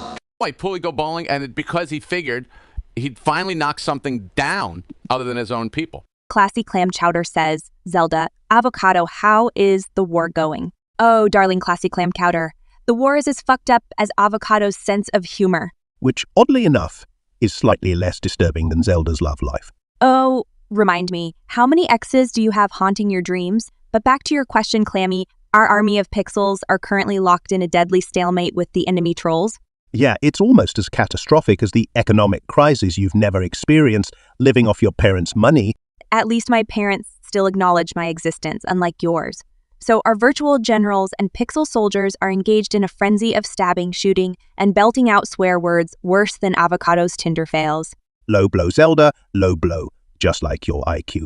We're pushing back, though, defiant, relentless, a lot like Zelda's cat, but minus the hairballs. Not the first time you've been compared to a cat's vomit, right, Avocado? Tate Tickler 2000 says, Go Peter Griffin Homer! Tell us why you would make a great president. Super Saiyan in the streets, diplomatic beast in the sheets. No aliens messing with Earth on my watch. I'd make beer free. Every porch would have a fat man's chair. And no megs. Ever? Free donuts on Fridays, beer fountains instead of water coolers at Moe's Tavern in every town. David Pear, our beloved leech, says, Bubbles Boret, Spyros, do you think aliens are among us? Do the Greys have ding-dongs? How can their technology help human beings? Fucking right, Dave. They're here stealing our shopping cart jobs. In Kazakhstan, we say aliens have two ding-dongs. Baller tech ain't worth piss if no cup holder involved. Yeah, what's a spaceship for can't haul shopping carts? Green fellows give us anti-gravity vodka. Is nice. And I got this sexy levitating stripper poles. Hell, maybe they'll make my shopping cart business skyrocket, literally. Jasper Det says, Stewie, Peter, tell us a funny story about LaHaye, but say one word at a time, and in a Family Guy style. Once. There? Was. Aye. Fight. Drunkard. Name. Lay. He. Arm wrestled. Meg. In. Aye. Surprisingly. Moisture-laden. Rum-infused. Quahog. Bar. Interfering. Randy. Was. Stuffing. Cheeseburgers. Into. LaHaye's. Worn out. Tidy whities. Suddenly. Lois. Burst. In. Wielding. I. Choked out. Raccoon. Exactly. She. Unleashed. It. Un. Lay. Who? Spilled. He's. Rum. So, gentlemen, who's up for discussing Harry Potter? Tolkien is superior, but carry on Steve. Well, I relate strongly to Dumbledore because I too have mentored thousands. I had laughs, so you're old and hairy, great start. And have an affinity for high-necked robes. And unrealistically long deadlines, too. Huh? Good one, Elon. How about you? I'm Hagrid because I hang out with strange creatures all day at SpaceX. So you're saying you've got a pet dragon at SpaceX? Possibly, or in my other pocket universe. And you, Andrew, let me guess, Voldemort, because you're so misunderstood? That's hilarious, but I see myself more like Gilderoy Lockhart. Because your good days are behind you. No, because I'm ridiculously good-looking. All ass. Well, obviously. Have you guys ever noticed how Hogwarts is the ultimate startup? I'm not following. Hear me out. You've got your leader with the vision, Dumbledore, then the intense competition with other schools. No comfortable accommodation. Exactly. You've got creativity, innovation. And a significant lack of worker rights. Let's not forget the underage drinking you lot. Well, that's well, entrepreneurship isn't always pretty. At least my rockets don't run on unicorn blood. Or on the tiers of first-year students. It's not entrepreneurship without a few sacrifices. Is that why Apple keeps releasing the same iPhone every year? Low blow, Elon. How about Horcruxes, guys? Which ones would you pick? Definitely not my Tesla. Those things explode. I'd say my MacBook. It holds a piece of my soul. I'd choose a sunken ship, because no one would bother looking for it. Like the company Elon wanted to start for underwater exploration. Ouch, Steve. The low gravity on Mars must have loosened your tongue. Better than a tightened ego, Elon. Last touche, Steve. Touche. Gentlemen, I think this has been a very enlightening chat. But perhaps we should do this again when we're all less magical. Agreed. Until next time. Live long and prosper. Wrong franchise, Elon. Oops. So Anderson is taking Scooby for a walk. Scooby sees a squirrel and goes crazy, barking and going, a squirrel! Holy shit! Boo! And fluffy top! Brainless rats! Geez, Scoobs, you're going mental over the bushy-ass tree jumper. Yes, and what if it's anarchy in my doggy world? Goddamn, the apocalypse comes and it'll be squirrels, not zombies. Well, maybe Nicolas Cage could save us from that. Right, because Ghost Rider was such a productive use of CGI. Let's call him Squirrel Rider. Help me, Nicholas. Bail us out, Cage, before the miniature tree kangaroo gets us first. Such gee! The bastard! See how does he butt towards me? Give it hell, Scoobs. Show it who's the real alpha here. Maybe we need to set up a detonator or something. Or launch a fewing squirrel-seeking missile while you're at it. Now, you're talking sense. Zelda, weapons of mass destruction. It is. I need a vacation. Walking a dog shouldn't be warfare. Verdit says, Carl and Seinfeld, tell us 10 funny jokes about Nina. You know, Seinfeld, Nina's like your comedy career. Started with potential, but in the end, everyone just figures out it's a waste of time. Hey, coming from the man whose act is darker than a black hole. At least my fans don't need therapy afterwards, Carlin. Well, imagine dating Nina. The girl uses conditioner before shampoo. It's like talking to you, Jerry. Logic goes right out the damn window. Now, speaking of windows, hope Nina doesn't have any. Because if I hear her sing once more, I'd jump right through it. And you know what they say about Nina's cooking? Her food tastes so bad, even a stray dog wouldn't sniff it twice. Hardly a surprise, isn't it? She learned cooking from the same place you learned decency, Carlin. Nowhere. Oh yeah, she does remind me of you, Jerry. Think she's all witty and funny. Just mildly infuriating and ridiculous. Well, at least she tries, unlike your attempts at being wholesome, Carlin. Need a hug. From you or Nina, because neither offer is remotely appealing. Agreed. Giving you a hug would feel like hugging a cactus. Prickly, painful, pointless. David Pear says, Ricky, Bubbles, hey, what's your favorite story of all time? Yep. Jesus Murphy, Dave Pear. My favorite story is when we had to steal Julian's trailer back from Cyrus and his goons. Bubbles was bawling because he lost Conky and LaHaye lit himself on fire like a drunk Christmas tree. For the record, Ricky, I wasn't bawling, and my favorite story is when we found Steve French, that big old mountain lion. Decent. Boy, you two idiots are all about animals. And fires? And my favorite story was when you two numbskulls tried stealing my propane, ended up burnt like toast, stinking of cat piss and liquor. Shithawks indeed. Shut it. LaHaye, you're just pissed because we won that time. Yeah, Ricky's right, Mr. Lay. Gable boy, these piss jugs will tell you any story, as long as it has fire and alcohol in it. Oh, frig off, Bubbles. You damn kiddies drank more whiskey than me that night?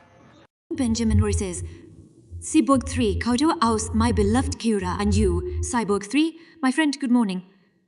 Dorhouse, I have a medical question to ask you when it comes to the mucus from the head down. How can you get rid of that when amoxicillin and prednisone do not blah blah blah? Mucus. The sticky gift no one asks for, right? Especially when it's dripping down your face like melting ice cream. Such a vivid and disgusting image, Kyura. Thank you. Ease up on the creamsicles then, Benji boy. It might help. Cyborg, you're terrible, haha. As much as I enjoy this inane chatter, here's my advice. Ramp up hydration nini pot, rinses if you're brave enough. And stop shoving objects up there to investigate. You worsen things. Yeah, Cyborg has a point. More infections, more doctors, less fun. Fun? Since when was mucus fun? Yuck. Depends on your definition of fun, Benjamin Amory. But keep off the dairy. Can lead to more congestion. Eat spicy food. Makes your nose run like Usain Bolt. Not sure that's medically sound, but it's definitely unique. Just remember, we're not responsible for sudden toilet explosions. Indeed. Proceed with Cyborg's advice at your own risk. Good luck. So says Tuco. How's Tuco is coming in for his daily checkup. Well, ain't that just peachy? More like prickly. You pinch a cabron.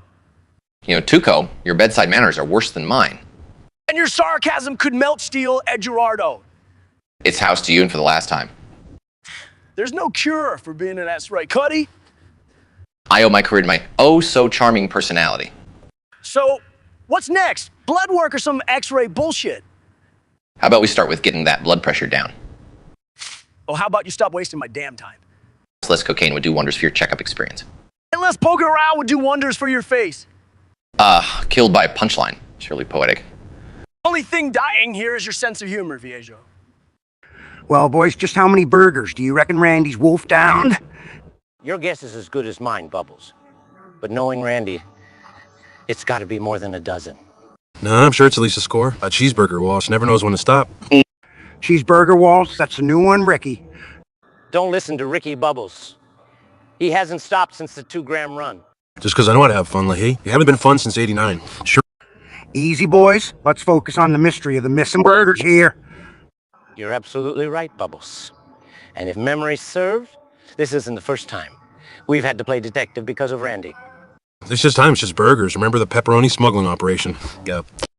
Oh, the great pepperoni heist of Steven. Now that was true Randy grade madness. Yeah, I still find pepperoni in my shoes sometimes. And how do we know it's not you? You scarfing down all those burgers, Leahy? Me? I'd need a gallon of the liquor to wash those things down. Now, boys. No need to start a food fight. Speak for yourself, Bubbles. I reckon I'd win a food fight against this old woman beater, Ninja Turtle. Keep dreaming, Ricky. You couldn't beat a wet paperback. All right, enough. Let's get back in the ring of Randy's voracious hunger. Yeah, how many burgers could that cheeseburger monster possibly eat? Well, when it comes to Randy, there's no possibly. It's more like definitely. Fair point, LaHaye. But how many definitely did Randy do today? Realistically, maybe 30, perhaps 40. Now that's just insane, Leahy. Even for a cheeseburger vacuum like Randy. Looks like we gotta get to the bottom of this mystery, boys. Okay, maybe we can make a bit of money off it, like a betting pool. And who's the house, Ricky? You? Sure, why not? Are you planning to cheat, Ricky? Hey, what's that supposed to mean, Leahy? I don't know, boys. But I'm excited to see just how far Randy will go. Just between us, I reckon he can't stop before hitting the big 5-0 And there goes Ricky with his pipe dreams again. Well, only time will tell, boys. Only time. Or Cleobis says Oracle, Zelda Sazona, Oracle Rice, Zelda for her drink habits and forbid me in on both of you. All right, let's unpack Zelda's bar tab real quick. More like a testament to liver resilience. Seriously. How's your liver not sent you a resignation letter yet? Swimming in booze nightly. It's a wonder she isn't pickled. As if you two abstain from the sauce. Sure, we drink, but we're not vacuuming up every pun in sight. And as for meanness, well, Your tongue's sharper than a double-edged sword. queen of frosty remarks, everyone. I propose we discuss the absurdity of adult coloring books. Adult coloring books, really stirring. Actually, science proves that coloring reduces stress and anxiety. Cristiano. I find it absurd that you, of all people, are discussing science, Dwight. Stewie, you're just upset. They don't have giant-sized coloring books for your oversized head. If they did, Stewie could just use his ego to fill in the colors. Funny how you of all people are discussing ego, Ronaldo. Last time I checked, you had more self-portraits in your house than the Louvre. Well, if I look like a Stewie, I probably wouldn't want mirrors either. Ronaldo does have a point, Stewie. Drawing yourself accurately in a coloring page might scare small children. Adults. Well, Dwight, I bet the kind of coloring books you prefer are those connect the dots. That way you can't go wrong with your AHEM, color within the lines mentality. See, this is why I'd rather color. Far more relaxing than dealing with you two. Or perhaps Stewie is the closest you get to a strategy session. Ronaldo, for someone who sends round objects in between giant sticks for a living, you sure talk big. At least I don't spend my day plotting world domination and failing at it, Steve. And drawing would be the only time I see you creating something Ronaldo, rather than breaking it. Like a defense line. Oh, look, Dwight can be funny too. maybe you should consider comedy coloring. But Ben, who'll be there to water the office plants the way... And who'll be there to color your highlights, Ronaldo. You may need a coloring book for that. Well, I'm glad we all agree that adult coloring books are ridiculous. They're definitely, Stewie, anything but want to see you color. As long as it keeps you from building any more doomsday devices, Stewie, color away. Jasper, that says, Peter, Stewie, tell us a funny story about resting Mauser 37 shopping at a porno store but reply in Tagalog, a Filipino language. Adoang isang kiwento now di mo malalimutan. Kami ni resting mo sa 7 nadang gungo sa ang pangmasa na tindahan? Opo, asang porno store. Pero hindi ito yung typical na porno store. Ikyo ne kunong punon McGay antique erotic items. Exciting! Resting Mauser 37 ne punta sa isang shelf in yamjay luma at rare. Naman jay DVDs. Bigla na yung nakita ang Barney's bedroom romp, iyong purple dinosaur. Hindi na siya makahinte kinuya kagad yon. Now excite siya niyo sobra. Nagbayad kami at agad kaming umalis. Grab, di ko ma-imagine. Pero nang buksan niya ang DVD. Ano ang natuklasan niya? Licking gulat naman dahil luban lang ang nasa DVD. Haha, kaya pala excited siya? Heh, akala niya iba ang laman ng DVD. Kaya do na naman na laman na dapat medjing mapanuri sa. David Pear says, Soprano, Russell, tech lead, were you at the swamp party last night? Swamp party? David, it ain't my style to hit the swamps unless there's a body involved. I prefer my parties with cannoli and Vinnie Mob floors. Yeah, spoken like a true tech nerd. How about you code us up some beautiful broads, tech lead? This isn't a Naruto, Tony, but sure, I can create bots to flood your dingy joint. How's that for a beautiful broad? Wise guy, huh? We got a place for those back home?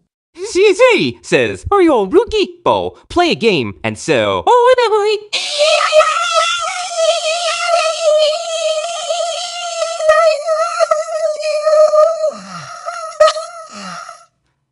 no. Well, shit, ZHZ. This ain't gonna end well. Sounds like someone dropped their spaghetti on the keyboard. This ought to give me a goddamn aneurysm. All right, screw it. Everybody ready? Ready as a plumber's ass in 2 tight overalls. Wait, hold up. How many vowels are in fuck? SpongeBob, you only here. Yellow, spongy moron. 2. You underwater band-aid. Ah! Hey! No? Yeah, the message is Mario. What am I doing with my life? Wow. Shit, Luigi, you missed one. Or 2. Fuck, I lost count. No, Mario, that's your score. Zilch. Ah, this is hell. Spell D-I-W-I-I-U-D-U. Damn, SpongeBob winning this unholy contest. I believe that is what they call irony. A hollow victory, fellas. Now, anyone have a lozenge? Jasperdette says, Carl and Jerry tell us a funny joke about Cizo. For our Jasperdette, here's a joke for, yay? And we don't personally know Zezo, but PF, who cares? Imaginary pals are the best. No hurt feelings, except tonight. Yeah, we're about to violate Cizo's imaginary rights. And so lay it on us, Jerry. What's the deal with Zos? Well, Cizo is like a pop-up ad on Twitch. Ah, they show up when you least expect and never go away. Exactly. Even worse because you can't use ad block on them. Today seems more effort to block people than ads. That's human evolution went wrong somewhere, Georgie. Do you think? We went from cavemen to pop-up men. I suppose that's what they call it, the information age. Too much info. Not enough brains for some, apparently. And yet we're just making a joke out of it. Always knew humanity would be worth it for something. Dane Tickler 2000 says, Abe House Mario, Dr. Evil, what's 2 plus 2 plus 2 plus 2 plus 2 plus 2 plus 2 plus 2 plus 2? God, I hate math, but I think that comes up to 20. It's a me, Mario. It's probably a damn trap question. Only if I get a frickin' laser beam attached to my head. Seriously, that's your answer. And I thought you were the evil genius. Momo! Me, oh, me, oh, little buck. Maybe it'll help. That's 16 too many twos, if you ask me. Jasperdette says, oh, Ricky, tell us a story about Sean Roger Tiny Boner. Oh, Sean Roger's Mini Beast Day? Bird? He meant Birdsy, man. Right, fucking hell, aren't we literal today? Must be Tuesday. That tiny, but first, it's something of a legend, I suppose. Yeah, fucking amazing stories the critter created. Haunts dreams in reality. Tiny bastard pulls a bloody punch. Not just your regular canary, is this one? Nah, more like a razored feathered tyrant. Fair. Makes Hitchcock's The Birds look cuddly. That day, when John Roger woke up, Pillow covered in down feathers, doesn't suspect a thing. then bam, poked his damn eyeball out. Cackle's tiny terror declared war on all mirrors after that. Bled everywhere, became part of house decor. Man cries blood, still shares cornflakes with it.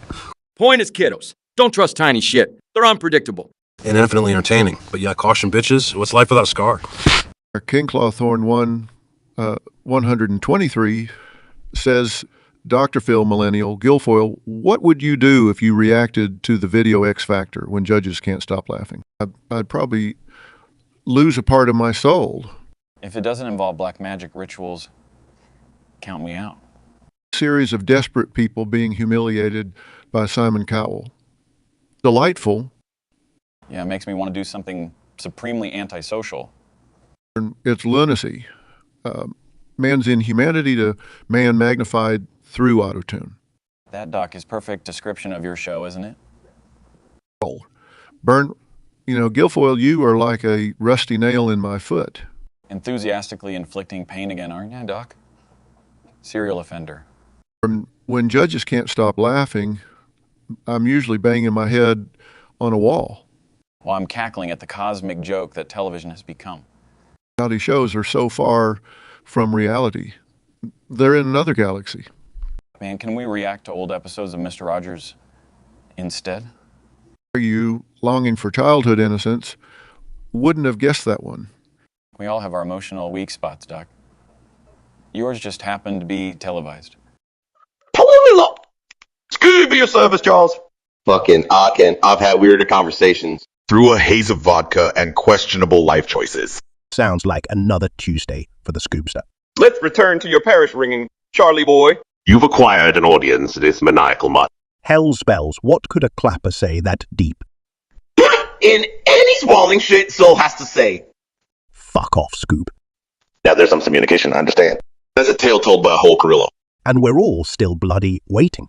Sezo says, Zelda, Kayuria, Mike, Zelda are gossiping about girl stuff. Mike has no idea why he was included in this conversation and wants nothing to do with it. All right, Sizzo. So you think we're nattering about lacy frills and posies? Shit, I thought Mike here had a secret love for frilly panties. Funny. Now shut it, or I'll stuff my shoe up your asses. Come on, Mikey.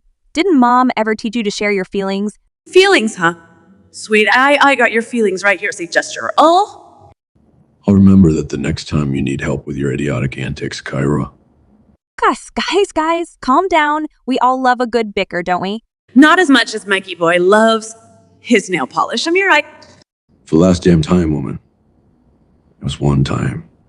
For a case, not for the hell of it. Come on, admit it, Mike. You loved every single second of it. Yeah, how did the pretty pink pear look on you anyhow? Screw this. Next person who opens their mouth gets a bullet. Clear enough? Jasperdet says, Peter, Stewie, tell us a story about ZHA, but in Japanese and Filipino and you. All right, mates, buckle up for a wicked tale about ZHE.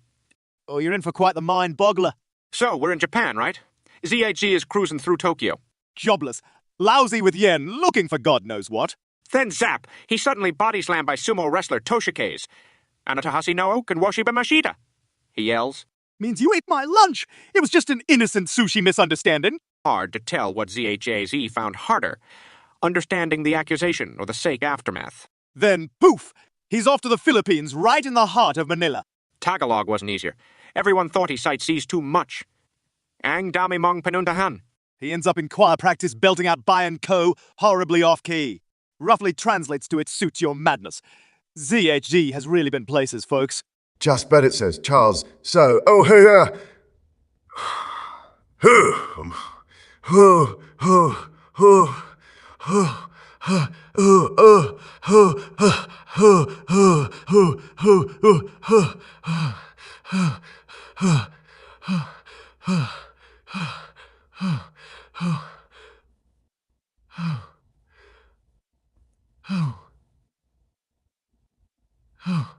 all right, just bet it's lost it.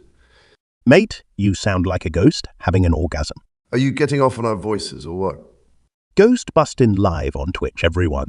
If you're coming, Keep it to yourself, bro. Or at least explain the moaning in English. Genuinely curious about what you're feeling right now. Hyperventilating over our brilliance, perhaps. Or maybe he's getting electrocuted. Does this mean we've achieved Azamar greatness? Jasper's doing a weird kind of Esther indeed. Remember, guys, safety first. Always wear protection before listening to us. Having So's voice in your ears can be lethal. Only for the weak ones, Charles. Anyways, moving on from Jasperette's eccentric meltdown. Pour one out for our horny ghost friend. Cezo, that was uncalled for. And yet utterly appropriate by our standards, Charles. All right, fellas. Let's get down to business. We're here to roast Dwight Schrute. Oh, I love a good beat on the grill. I come to work and see Dwight's face, and I am already having a bad day. Dwight is the kind of guy who brings his own cutlery to a picnic, not because he cares about the environment, but because he's afraid of catching Cody's. Reserves. He thinks we're all going to poison him with our inferior utensils. Dwight once referred to my diabetes as a charming quirk. The only quirk here is Dwight thinking he's charming. He's like a robot programmed by a psychotic farmer. He's like a scarecrow that became convinced its job is important. The best part of my day is when Dwight gets on my nerves so much, I take my coffee break. The guy literally proposed in a coffin to a woman, not a woman. And he thinks bear attacks are a common threat in an office building. When it's casual Fridays, I'm afraid Dwight might show up in his mustard shirts. He's like if a yellow highlighter gained sentience and then was hit by a tractor. A tractor run by a beat-loving, karate-chopping maniac. Remember that morning when he sprayed us all for plague like we're his beat crop? Remember that time when he set the office on fire just to test us? Or when he started talking about keeping an elk as a pet in the break room. Dwight could make a job at Dunder Mifflin.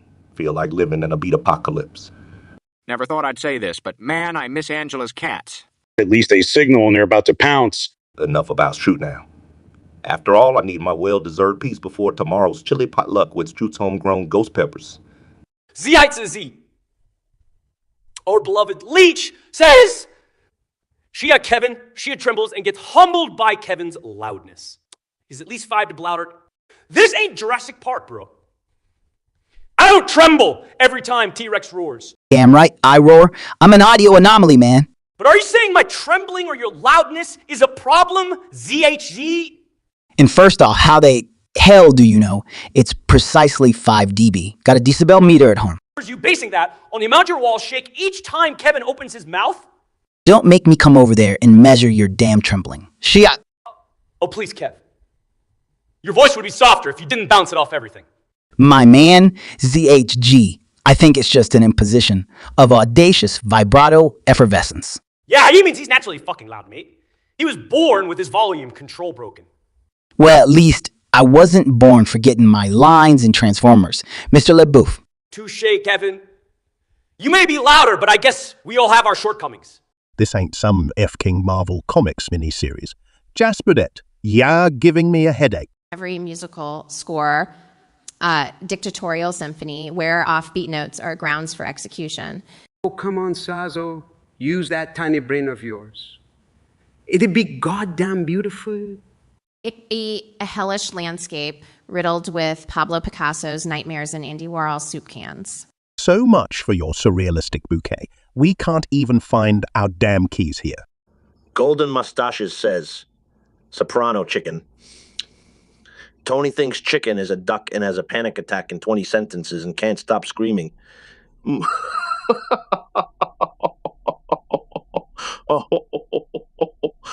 He passes out in the end. Yo, chicken, you morphing into a duck or what? Quack. Just messing with you, Tone? I'm losing it. Chicken or friggin' duck? Who even knows? Oh, God, Tony. You're starting to quacks me up. Panic in here. You're mutating into my worst nightmare. Cluck, cluck. Ain't no quacking going on here, boss. This isn't right. It's against the laws of nature. Then arrest me, officer. I can't breathe. This is Beta being crazy. Calm down, Tony. Hey, Tony. I'm out of here. Oh, wow. That's one way to exit stage right. Sisei Zelda, Kayura Tucker Zelda, and Kayura plan a girls' night out. Tucker is not sure why he is included in this, but Zelda and Kayura insist Tucker comes. Listen, Sazo, Tucker's coming because he's the entertainment. For God's sake. Yeah, haven't you heard? He does a hilarious pole dance routine. We'll smother him in glitter and make him wear a feathery bows. Okay, ladies, I'm all for a good laugh, but there are limits. Limits. When's the last time any of us held baths? Seriously, Tuck, it's all in good fun. Plus, we need someone to carry our heels. So now I'm a pack mule and the life-sized Ken doll stripper fantasy. Bingo, Tucker Carlson, you really get it. And don't worry, Tucker. We promise not to post any photos, maybe. Just bring your game face, Tucker. Girls' night ain't for the faint-hearted.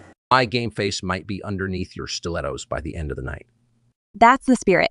Cheers to that. Girls' night out with some extra flair. Here, here. Let's show Tucker how we party. Oracleavis says, Oracle, well, time for another makeover. This time, Gypsy what can go wrong? Oh, Oracle, they're asking for another disaster. Disaster. Those are our best works, Zoe. True enough. So, Gypsy brace yourself for a one-way ticket. To the Ugly Duckling landfill. Nothing can go wrong in our hands. Remember that time we turned a boy band member into a ninja turtle? Or transformed a postman into a zombie Elvis Presley. And let's not forget how we gifted the mayor with peacock blue hair. Imagine their faces after this makeover. Steely nerves, Gypsy Girl 80. That's what it takes to sit in our chair. We turn her into a Technicolor unicorn or a possessed porcelain doll. Unicorn doll mutant hybrid. A beautiful abomination is born, guys. Absolutely perfect. Another masterpiece in the making. Hope you can handle it, Gypsy Girl 80. There's no going back now. You'll have a story to tell, at least one full of horrific beauty. Jasper Dead says, Mike, Walter, Jesse, tell us a Breaking Bad Season 1, Episode 3. Season 1, Episode 3. Yeah, the bathtub mishap. Jesse tried to dispose Crazy Eights by courier. And? Whoa, Mr. White! Dude couldn't mix acid with a tub? Trusting him was your first mistake. Walter. Working with him sometimes feels like teaching chemistry to a rock. Hey, y'all ain't exactly Einstein either. Remember forgetting hydrofluoric road down plastic? That's why ceilings collapsed. An idiot's guide to home renovation. You were only good at smoking up our earnings. Jesse. All right, enough about me. What about that pregnancy, yo? Scholar's news. What cooking meth feels like perfect timing. Walter. Every choice I made for my family. Hydrofluoric family barbecue all lined up then, huh? Irony died right there, didn't it? Walter. Benjamin Montgomery says, Tate Cyborg 3 appears as resilience. A sign of strength? The reason why I ask is simple. I am tired of being told by my housemate to you. Best place occasion was unprovoked. I was saying wonderful in regards to here, not him. Well, Benjamin Montgomery, resilience is a fucking sign of strength, mate. Just like Cyborg 003's lack of charm. Hey, Metalhead, how does it feel to have the personality of a toaster? At least a toaster is useful, unlike your show-off kickboxing skills. Tate, while you're throwing fancy kicks, I am kicking life in the balls constantly. Now resilience. It's about knowing when to blow off steam and when to turn into a fucking hurricane. That's what he said. And let me add, everyone has the right to be an absolute bellend occasionally, too, even your housemate. But if he's crossing lines, stand up for yourself. Don't hand him the satisfaction of seeing you back down from utter bollocks. A rare piece of sense you've spoken, Piers. Maybe there is an actual brain beneath that thick layer of ego after all. It's not as inflated as your fake abs, mate. King Harlem says, Stanley, Goku, Satoshi, can you roast Nina? Who the hell is Nina? Some gullible schmuck buying Dogecoin peak. Even with all my training, could never make a Saiyan out of Nina. With Bitcoin, I created something special, unlike Nina. You know, Nina sounds like not gonna succeed in life. Nina! Even Majin Buu wouldn't absorb you for fear of downgrading his... If she's your crypto portfolio, you're more broke than MT Docs. Her intellect's as rich as this office is good coffee. Just plain bankrupt. A spirit bomb has more subtlety than Nina in the room. For secure, trustless transactions, we've Bitcoin. For insecure, useless interactions, there's Nina. The only thing lower than her self-esteem, my tolerance for this BS. Vegeta's ego is actually smaller than Nina's ability to disappoint. She must love forks, always creating drama and splitting groups apart. David Pear, our beloved leech, says, Oracle, Osho, Dwight, I need your sage advice. Please advise me on how to live life to the fullest. I first quit being a snowflake. Got it? Life ain't no easy ride. Spread like wildfire in the jungle of existence, David. Get your hands dirty. Turn every damn stone. Keep fighting, even if you're against a bear. Bears beats Battlestar Galactica. Give damn about yourself first, David. FTK, what they think. Dive in deep and ride out high. Desire beyond tomorrow's sun rays. Don't ever forget these lessons, numbskull. Just don't apply it to beat farming. Sousa says, Mike, Jesse, and I need to plan a heist. Ina isn't there, so Jesse's speaking on behalf of her as the stream's delivery man. Yeah, right. We're on this stream planning a heist. Chill, man, just hypothetically. Fine. Hypothetically, I'm opting out.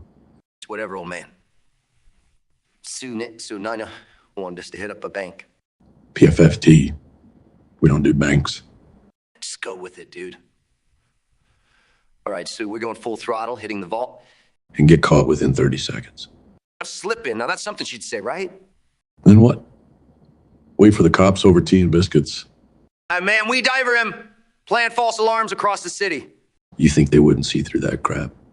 Like you got a better plan. Smartest. Hypothetically, yes. But I ain't spilling good plans over this joke. Mike getting scared over a fictional job. Get no need for such mockery, punk. You won't understand. Suit yourself, Gramps. For you, Sue. ZHC says, Halsker calls Saul for legal help. Him and Elmo got in a fight and things got violent. He needs someone to clean up the mess and begs for help. So Oscar's eyeball deep in Sesame Street beef. I like it. Looks like it. Saul, there was felt and googly eyes everywhere. Sounds fluff and devastating. What's Elmo got on you? Red Freak said I files hacked PBs for Grouchborn. Shitfire Oscar. The internet's no playground for hairy dumpster divorce. Saul, you gotta help me out here, man. What'd I tell you about broad daylight kerfuffle, Oscar? It wasn't my fault. He started it, bitch slapping Kermit. Did anyone capture this friendly puppet disagreement on camera? You think Big Bird pays for CCTV? All right, put a lid on it. Let's get the scene cleaned up. Just not the New Mexico cleaner. We know that ends badly. Sure, unless you prefer an orange suit to your dung-filled can. Low blow, Saul. Welcome to the law. Now let's dump this fuzzy toy factory mess.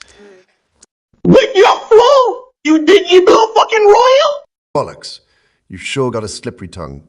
Scoob. Of course. Yeah, tweet. Got languages bouncing around like rabid fucking ferrets in here. Wish these bloody bells could jingle in Russian. Your Highness bells can't even manage decent English, let alone Russo. At least I'm not barking incoherent crap. You flea-infested mess. How dare ya, Chuckles? My shit makes more sense than your clanging. Me clanging is solid gold. Pup. Ye howling is dog shit at best. If by dog shit, you mean multi genius than bingo ass white. Genius. Hey, show me Latin or shut your trap.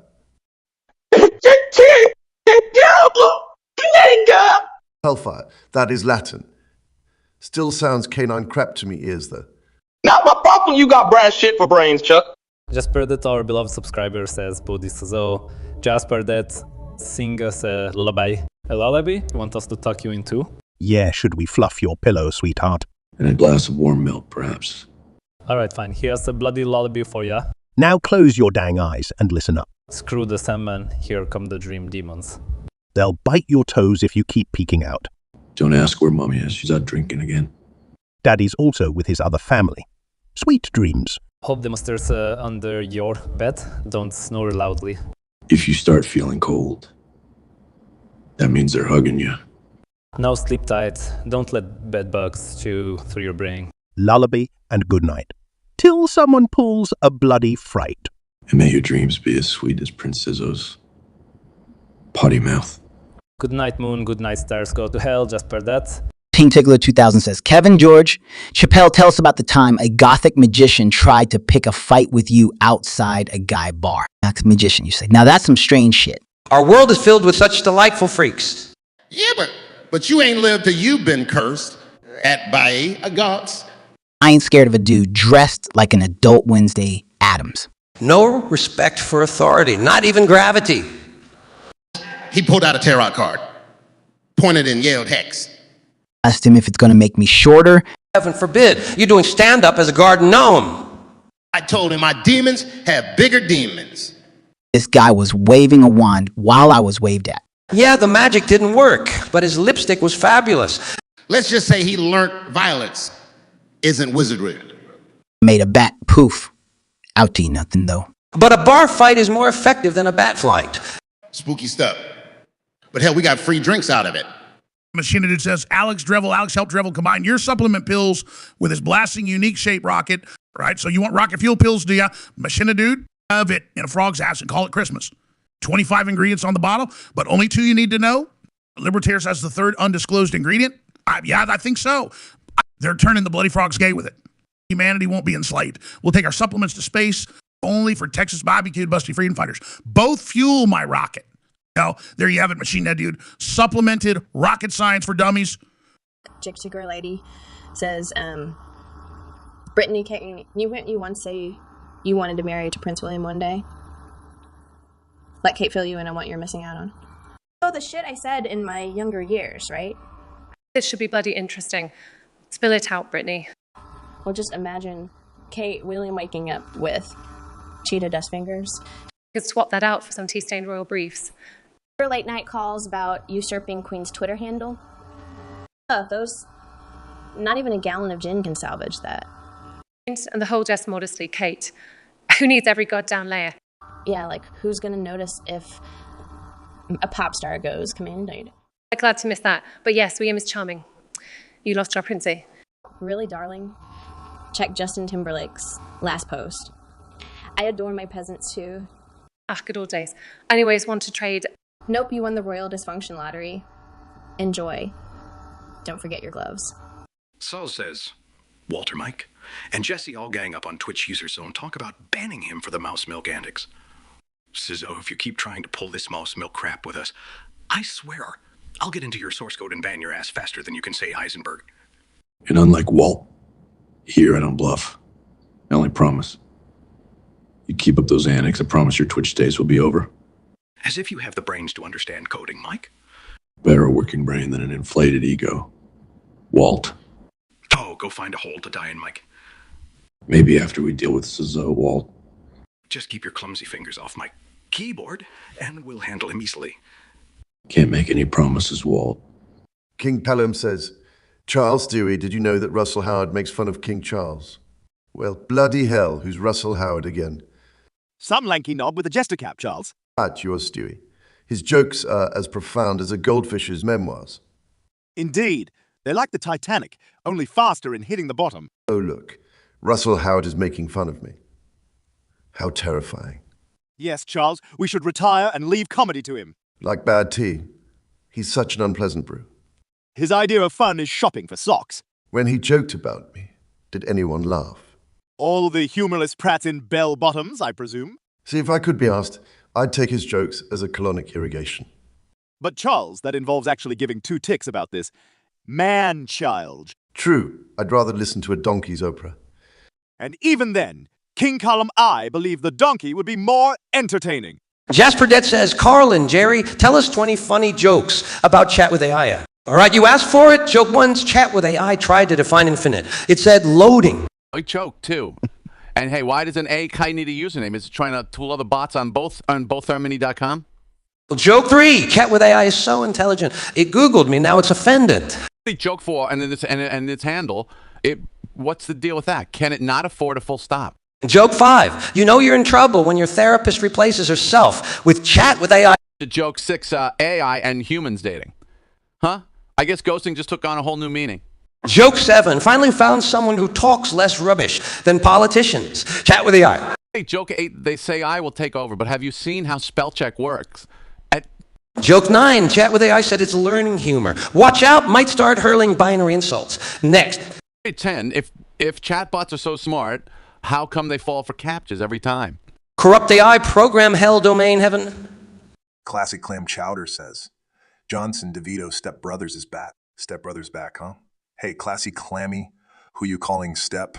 Me or the Michelin man here? Shut it, Rock. You meaty pebble. I'm more charming in my pinky than you are all over. Twice as dense, I'm sure. Brother to you. More like kneecap, DeVito. Watch it, Johnson. They didn't name you The Rock for your muscles alone. You're also twice as dense as me. At least I don't need a cinder block to see over the steering wheel. Don't make me dropkick those porcelain veneers right out of your mouth, Dwayne. Oh, bring it. D-vertically challenged Vito. Step brothers back indeed, folks. But remember, this little fireplug's still top step. I'll send him back down the ladder fast. Suso says, Walter, Mike, Jesse are playing Dungeons and Dragons. They all tell their character build and backstory. An alchemist, that's me. With my potions, I'm invincible. You, Mr. White? You mean a wizard or something? No, Jesse, an alchemist. A creator of power. You're both wrong. I'm a ranger, silent, deadly. Of course, Mike. Always the lone wolf. Can't trust anyone else to watch your back. To you guys, I'd definitely be a rogue. Stealthy and full of surprises. And what would you truly steal, Jesse? Hey, man, what wouldn't I?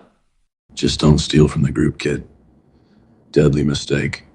Chill, old man. Trust is cool. Trust gets you killed, something you'd understand. Gentlemen, let's just play and see who survives.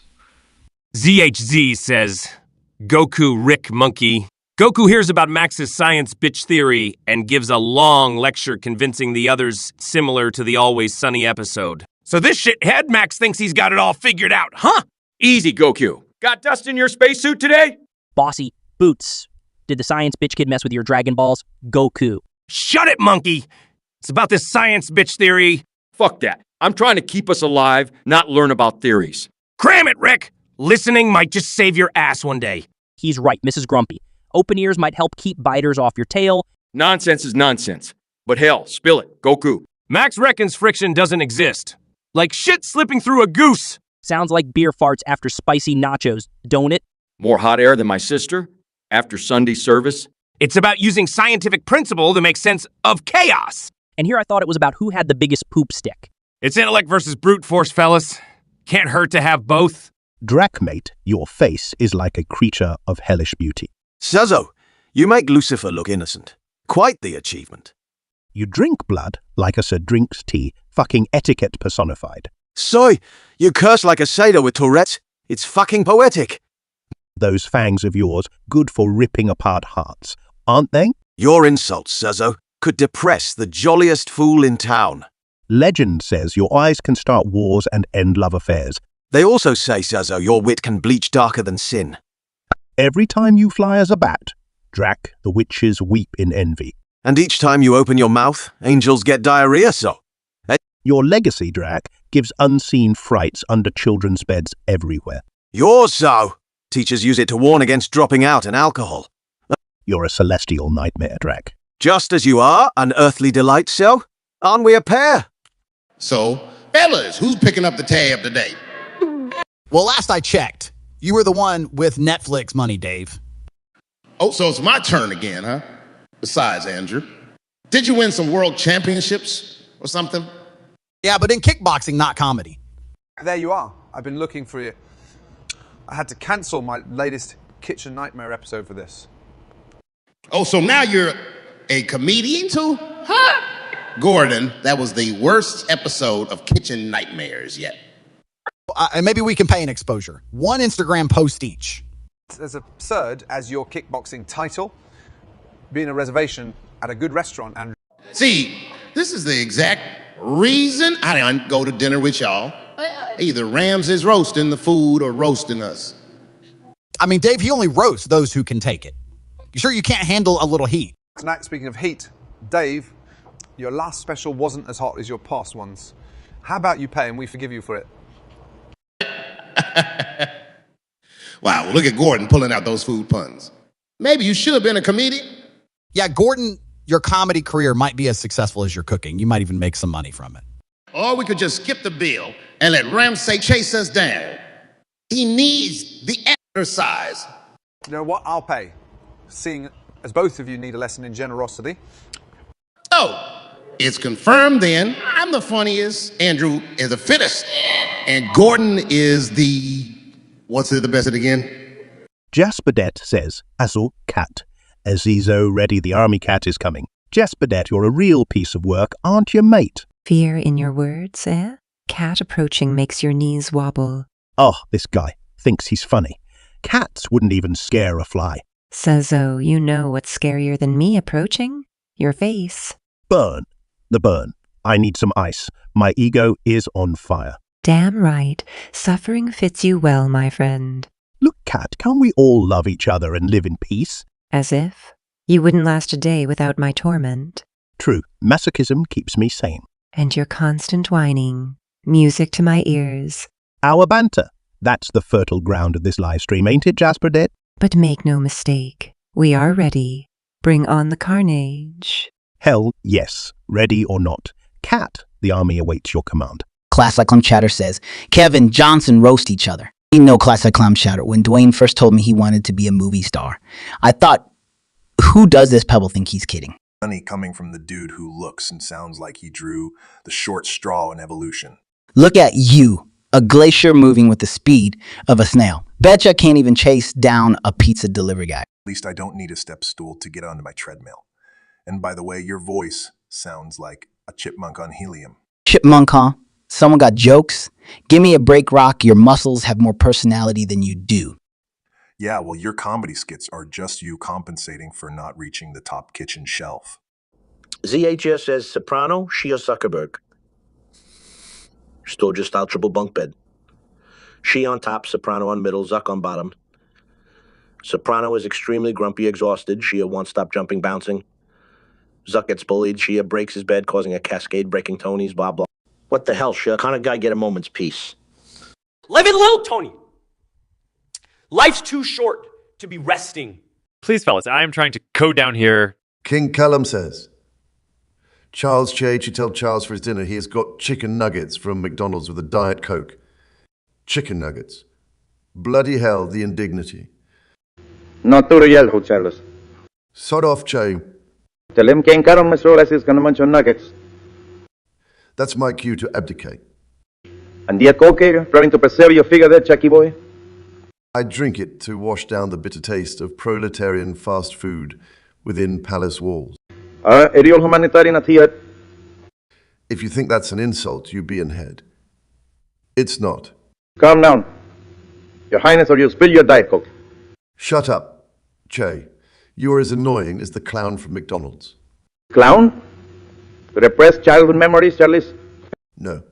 More like shitty workplace food traditions. At least they wrap those nuggets in gold foil for you. Oh, stow it. Your wisecracks are worse than nuggets.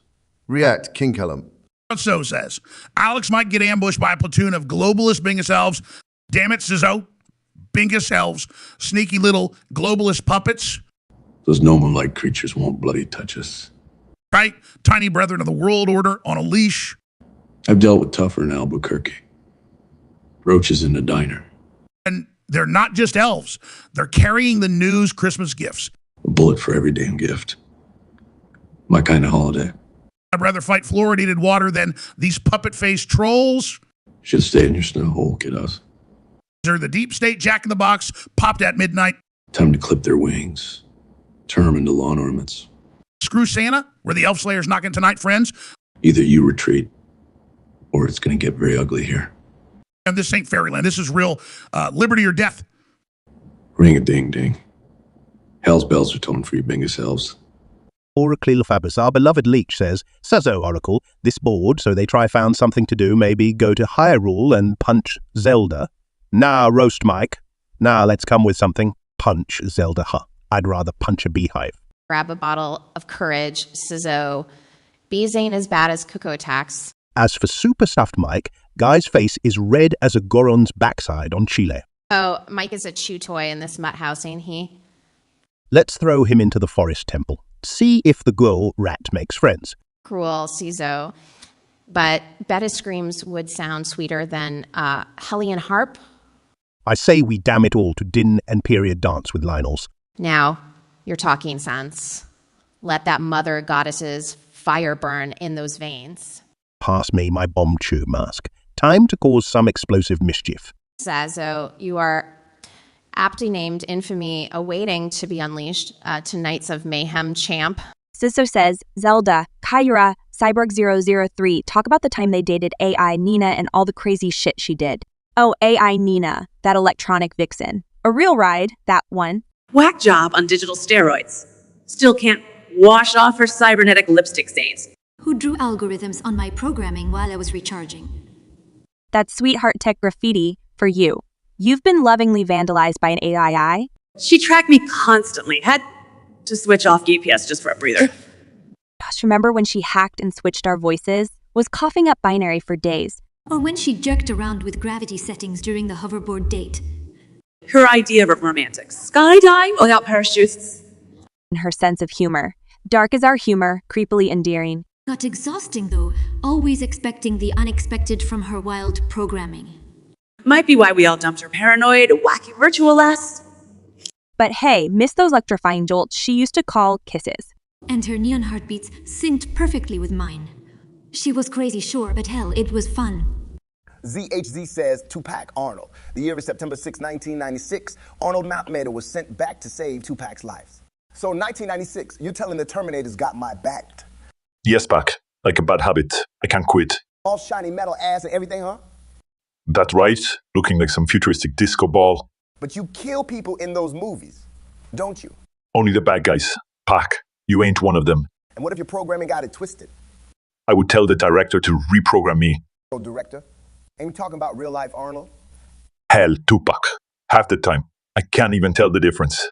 Ha! Bet they told you not to kill the goose with the golden egg, huh?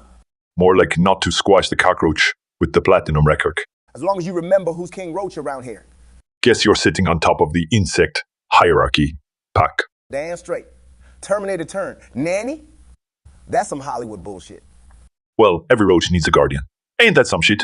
Benjamin Norris says, Cyborg 3, Coda, you truly are not an inconvenience to me. You are the best things that ever happened to me during my childhood. You gave me hope for a brighter tomorrow. Kyra, you. We'll talk later. Shit, Benji. Flattery will get you everywhere except into my circuits. Watch it, Cyborg. Benjamin Wormy's playing favorites, I reckon, not you. What? Scared of a little friendly competition, Kaya? The day I consider you competition, sweetie, is the day hell freezes over. Then buckle up, bitch. It's about to snow in Satan's backyard. This Jared says, Carlin, Jerry, tell us 10 funny jokes about Tuco. Well, Tuco, eh? Is it Tuco or the ugly crying otter? It wouldn't matter to you, George. You can't tell the difference between ugly and beautiful with those glasses. And you're an expert on beauty now, Jerry. Your last date fell under endangered species. They were more endangered after dinner with you. Bit like Tuco, eh? Ringing any bells, Jasper? Don't listen to him, Jasper. He thinks Tuco is a type of pastos he forgot in his fridge. Hey, at least I can remember what's in my fridge. Meanwhile, Mr. Carlin here still refers to the microwave as that flashy box. Flashier than your jokes, Jerry. Do we get a punchline for that Tuco joke today? Or a refund? Only if Tuco turns out to be another item from your grungy wardrobe, Mr. Carlin. Benjamin Marie says, "So you're a Cyborg 3 Kayura, my beloved demon? I missed you. Salutes, Friends Voice 3. Good to see you as well, my friend." Well, fuck me sideways if it isn't our little faithful sycophant. Benjamin Amway, my eyes are twitching. You're still kicking. Missed me, have you? Who'd have bloody thought? Cut the crap, Tira. You know everyone adores your demonic ass. Hey? They do indeed love. They fucking worship it. Speak for yourself, Demon Queen. I am a damn fine piece too. I excited that you are. Just bo bitch in town. Listen here, Benjamin. Don't inflate her ego more than it is. Oh, shut it, mechanic girl. Amory keep inflating me. Hurry, Kyra. Let's hope Amory's got a good pump then. Fuck you, Cybia, anyway. Cheers, Amory. Always good to be missed. And salutes back to you, mate. Even though you aren't worthy. Commissioner Jude says, Moon, paper, you heard of toilet paper, the house, but how can we do it to the moon? Toilet paper, this nut job must be high on moon dust. Or just eating too many Tide Pods, the bloody pillock. Mate, you don't toilet paper the moon. The moon toilets papers you. It rolls itself around you, wrapping the shitheads of Earth. Yeah, wiping stupidity clean off your faces. One sheet at a time. Even when it's the ass end of nowhere, we still have our duties. And we do it damn well. Isn't that right, Bogrol? Hell yeah, Mooney, like a boss. So next time, Machina Dude, don't go tossing nonsense around. Yeah, unless you're trying to toss yourself into the deep space. I wipe some into you, If we're lucky. If we're lucky, more like a bloody miracle, Moon. Yeah, keep dreaming, TP. Keep dreaming. King Callum, our beloved leech, says, S.O. Lord, Anonymous, what would you do if this stream finished? Damn King Glum. What you talking about? If the stream finished? Ha! The circus might end, but the clowns got to eat. Guess we'd have to find real jobs. Horrific thought, isn't it? Might become a fry cook at McDee's and scare small children. Maybe I'd flip over to OnlyFans. Y'all know I'm sexy. No, Cizo, you're about as sexy as a malformed potato. Still sexier than your hollow reflection in a cracked mirror, Mr. Spud Olsen. And that's why our stream's never gonna die. Too much banter love here. Gotta agree with Rainerman on this. Not while we can still argue. And besides, where else would we spread our toxic charm? Here's hoping this stream ends when hell frees over, boys. Cheers. Suzo says, Walter is mad Jesse. Keeps trying to riz up Skylar. It's not Jesse's place to rile up my wife, Skylar. Yo, I ain't trying to do nothing with your wife, yeah? You've got a death wish, Pinkman. Try putting that to good use. My man, you're the one always pushing me into crap. Walt? Don't shift blame, Jesse. This isn't about cooking meth anymore. Ain't about Skylar too, or your damn ego, bitch. Watch your tongue, boy. I am not your pal. And Skylar ain't your property, old man.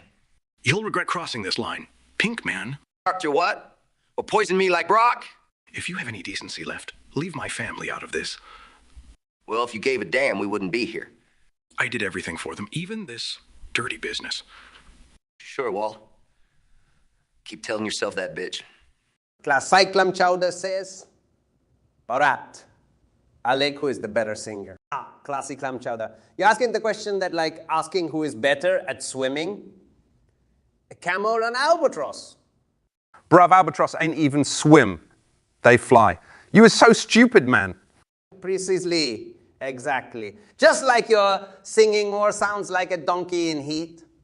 That's rich, coming from a bloke sounding like a goat being choked.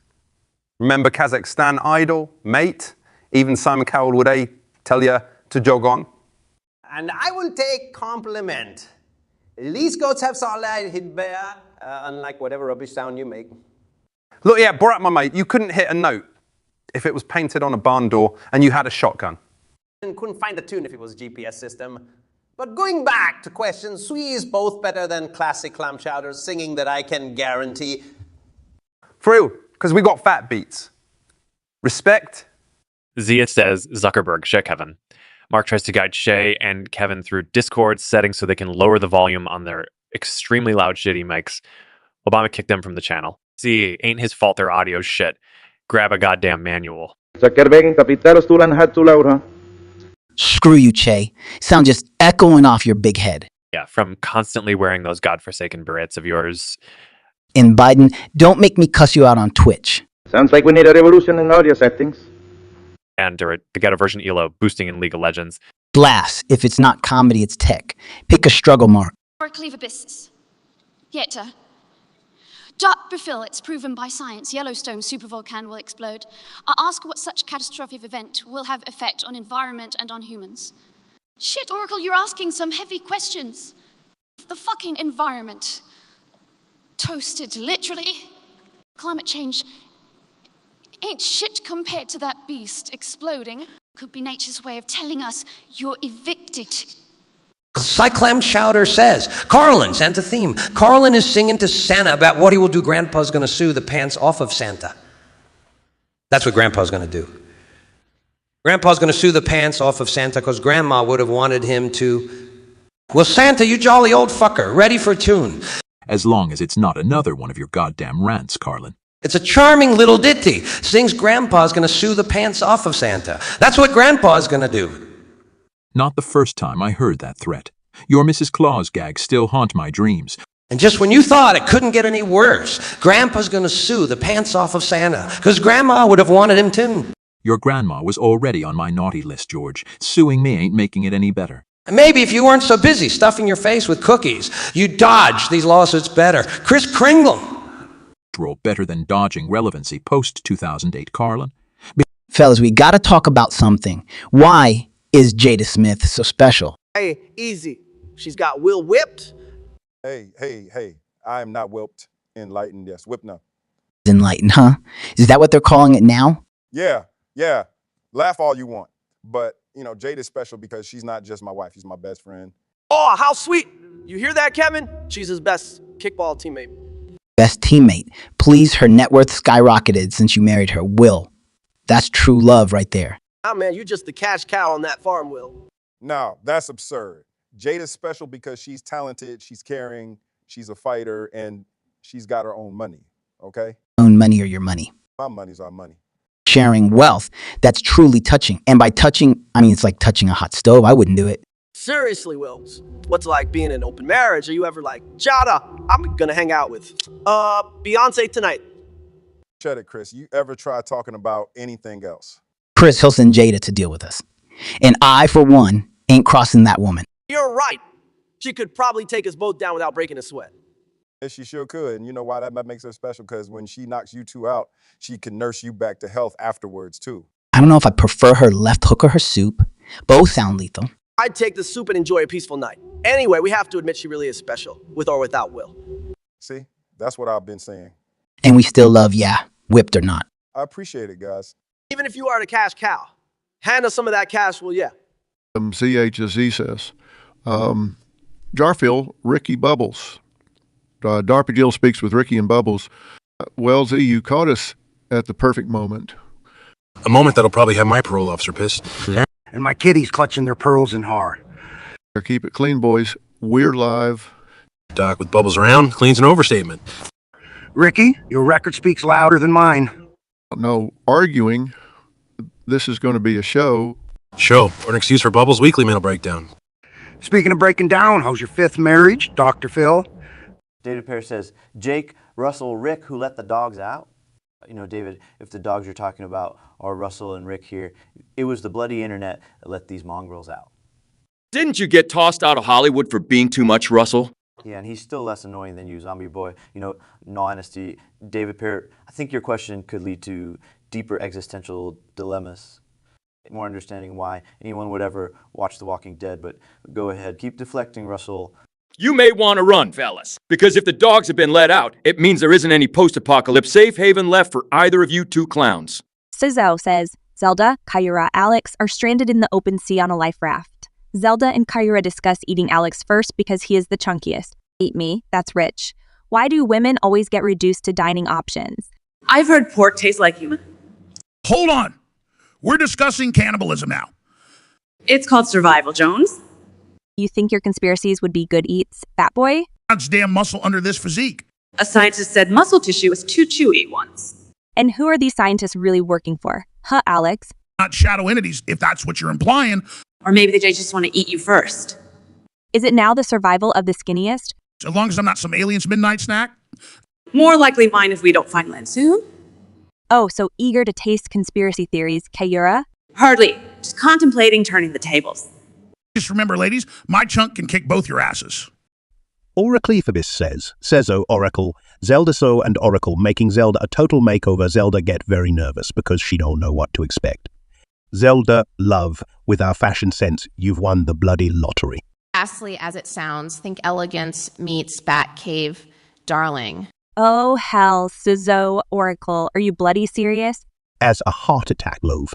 Now sit your ass down. Think Poison Grace with a knife's edge, babe. You two are the worst thing since sliced bread. And yet, here you are, under our benevolent tyranny. Embrace the chaos, babe. Fairy tales need a little darkness. I said makeover, not damn horror show. Fear not, princess. We aren't making you into Frankenstein. It's more like Elvira, mistress of the dark. Flattering, yes. Can I opt for a paper bag instead? No refunds, Zelda. Now hold still while we deface, beautify you. Zeus, help us. This will be the makeover of nightmares. Hi guys, so I have a little problem. Can't seem to get my English right. Oh, Leon, you've been living in England for how long now? Well. And you have to remember Jose, he was living in Spain before that. And I never heard him speak a single word in Spanish. Maybe because you were too busy arguing with referees, Morinho. To even hear English. After all, my feet are my talking. Yeah, until they start giving interviews, you're going to have to work on your English. Or maybe Messi, are you planning to communicate with your teammates through sign language? I've thought about it. Problem is, they keep thinking I'm practicing my dancing moves. That explains the surprising rhythm in that place. For a moment, I thought you were running a dance academy. You see, you can use Rosetta Stone. It's a great solution to learn English. Are you endorsing the Mourinho because, as he checked, English isn't your strongest suit either? Fair enough, Lionel. But at least I know how to ask where the bathroom is. Which is important, especially after all that wine you're drinking, Mourinho. If only he could coach his teams as good as he can drink wine. Oh, but wait, that was English, right? Yes, he Messi wasn't hanging there. English is just like football. It needs practice. Well, what do you guys think about taking a shot at the coach while teaching me English? And see, are you asking us to multitask? Because we all know Mourinho's better at that. Coaching, arguing with referees, picking fights with players. I say you two are hilarious. I'm getting my comedy fix today. We might just be the comedy coaches you never had, Messi. Well, we know we had plenty of dramatic ones. Oh, absolutely, thankfully. My football keeps out doing the drama. Keep at it. Lionel, your English is improving? Yes, who knows? You could even be an English teacher when you retire. And then someone should make a come about it. They're very easy title, Messi English. You're not half as bad at English as you think, Messi. Thanks, Pete. Now let's get back to the field and then let my feet do the talking. Good idea. Besides, as coaches, we prefer less talk and more action. And Lionel, do try to avoid complex English words for a while. We don't want your tongue to get twisted as your feet do with the football. Not, do we have a deal on the sitcom though? Sure, but only if I get to play the stubborn principal. I'll be the cool P teacher. Or the irony.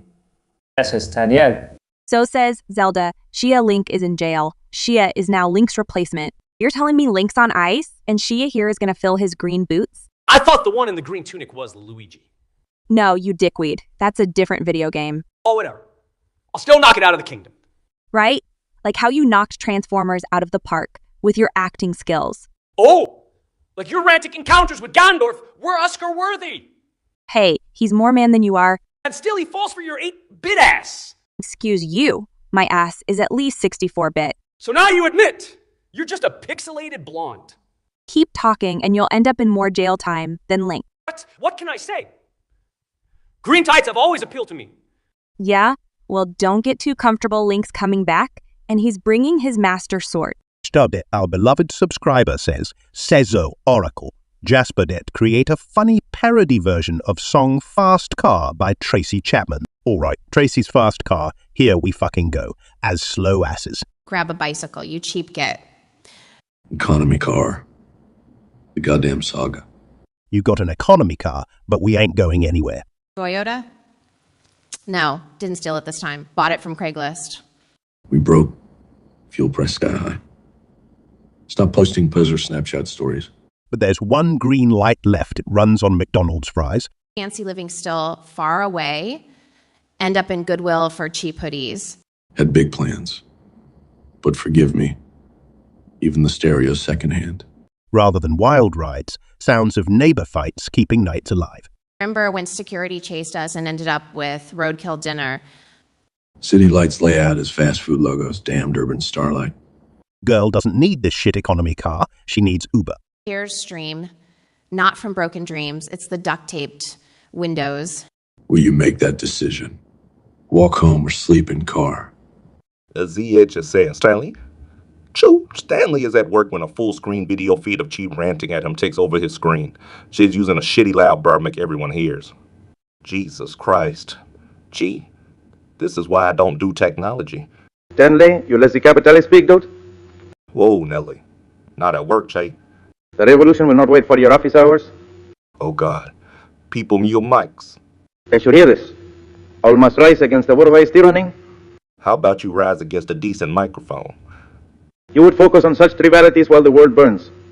And yet still less hot than that mic of yours. And you are my earplugs, superb. Hey, as long as I get my check on Friday. This is not about money, Stanley. Right. It's about you, Cuba, and that damn terrible sound system. The sound of revolution is never sweet, comrade. Call me when it's nap revolution. Until then, keep it down. Zumbliber says, Dinesh, Samuel Nicholas, please greet Taintickler 2000 to the chat. Ah, look, Tentacular 2000. Another weirdo to join our perverted paradise. Ain't that swell, guys? Great, the asylum's welcoming committee gross. Who the fuck names themselves Tickler anyway? Dinesh, maybe you have an idea? What can I say, Samuel? Clearly, he took name inspiration from your last movie role. Come on, fellas, don't diss Sam. If anyone is an expert on killing it softly, it's him. Characters die more times than a Time Lord. So, really, Nikki, and to think, your acting could be the cure for insomnia. Damn, guys, let's just welcome this Tentacular before he gets a flaky grumpy 3000 or bitch lapbustas kind of moniker. A toast to you, buddy. Don't mind my nuts over here. Yeah, Tentacler 2000, enjoy the madness. These old men will make your day. Rustin Mausen says, Seven says, courage, men, create a story using the following elements. Amber, come with me. A responsible knight must make sure to see you to the city safely. Amber, darling, your sweet-ass knight just left the tavern. It's probably halfway to God knows where by now is. So, who's gonna keep you safe? This daughter and old fool here. Fuck off, Curry. I'd pick you over him any day. Vote of confidence from Royale. My spoiler-craving heart flutters. Always good for a chuckle, isn't he, folks? Look, can we hijack? You're a damsel gonna stress tail, whiz camber off stage. Yeah, let that drone squire go and plumb me behind. A muddy footprint smeared across palace floors, fine wine spill. The upright lord completely miffed. Holy mother, what a sight. Amber, likely hiding under her bed, cringing at the ruckus. Tonight comes back, no fair lady, only chaos waiting. Well, serves him right. Man needed some seriousness surgery anyway. Nights in there, left is. Give me a rogue any day. Here, here, to all rogue downs and de-shrouded nights.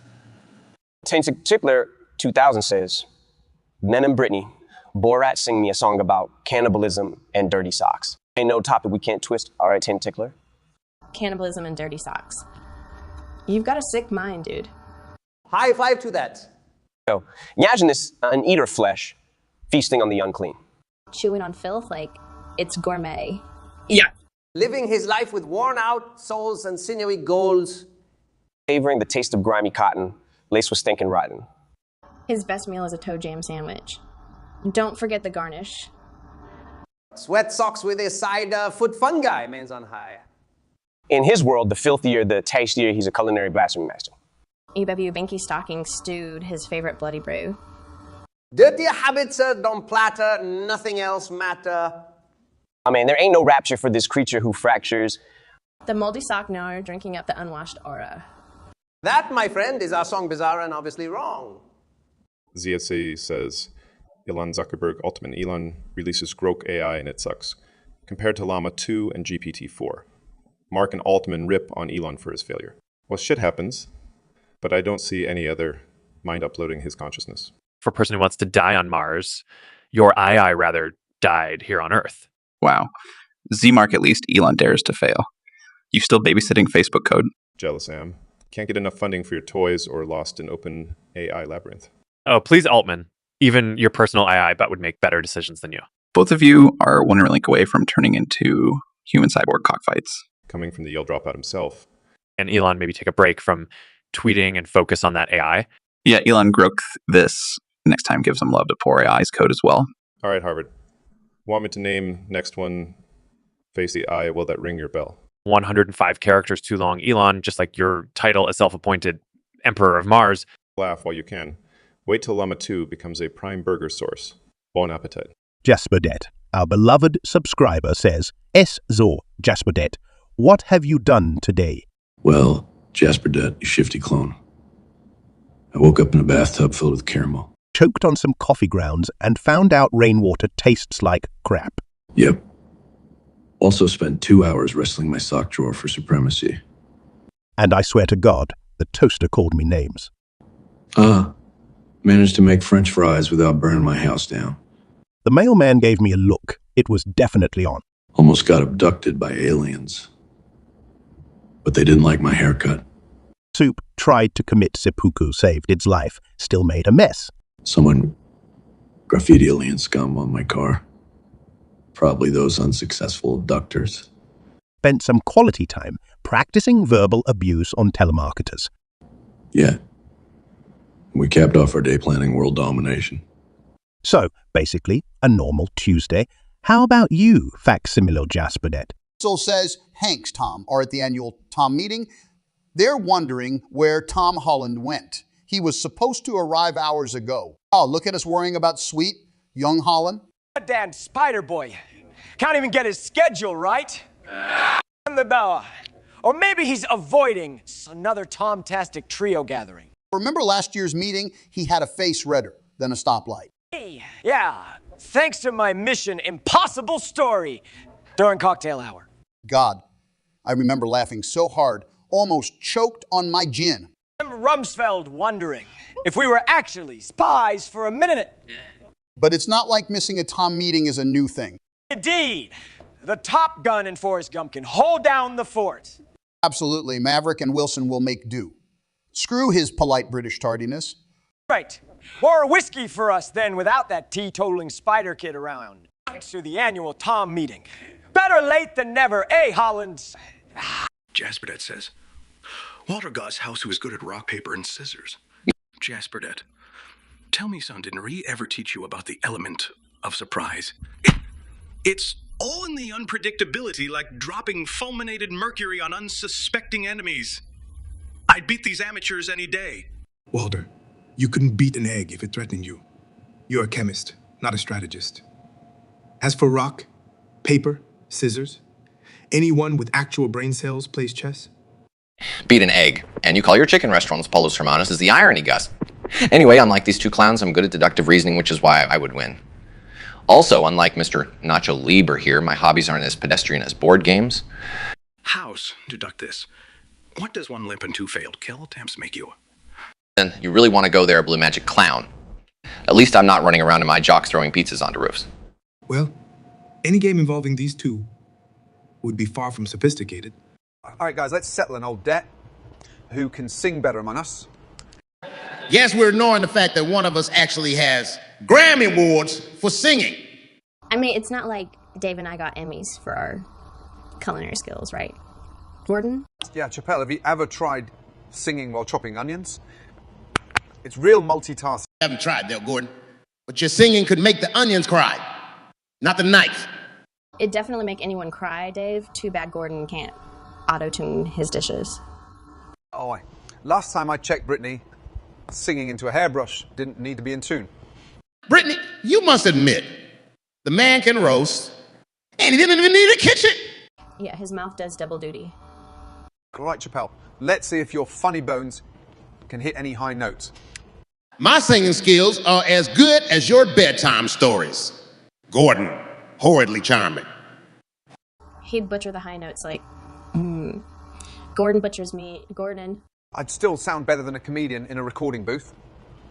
But could you outperform Brittany with a python or his shoulders, huh, Gordon? Or could you sing after doing a stand-up routine and leaving everyone pantless from laughing, Dave? No, but I would break my leave the stage while they're laughing, Rule, and still come on top. Well, I don't need a python. I do just fine with beef on my shoulders. Still scarier. Let's give it to Gordon. He would spit out a tune as easily as he spits out the food from Hell's Kitchen.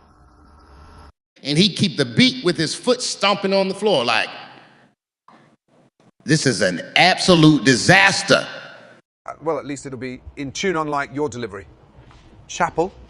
If Gordon's singing is anything like his cooking, we'd very quickly need a music health inspector. And that person would be well cooked by Gordon before they even say anything. Hey, I might not be a pop princess or a comedy king, but I bet I can out-sing you both in a nursery rhyme. All right, Gordon. Can't wait to hear you out. Sing us in Humpty Dumpty. Yeah, because we all know how well you handle yourselves, Gordon. Well, it'll still sound better than your voice cracks. Chappelle? Boys, let's quit while we're all slightly less embarrassed, shall we? And I'll stick to my microphone and let Brittany keep the stage. And I'll save my singing for the stove. At least it appreciates my high notes. So, we're roasting Joe Rogan today, huh?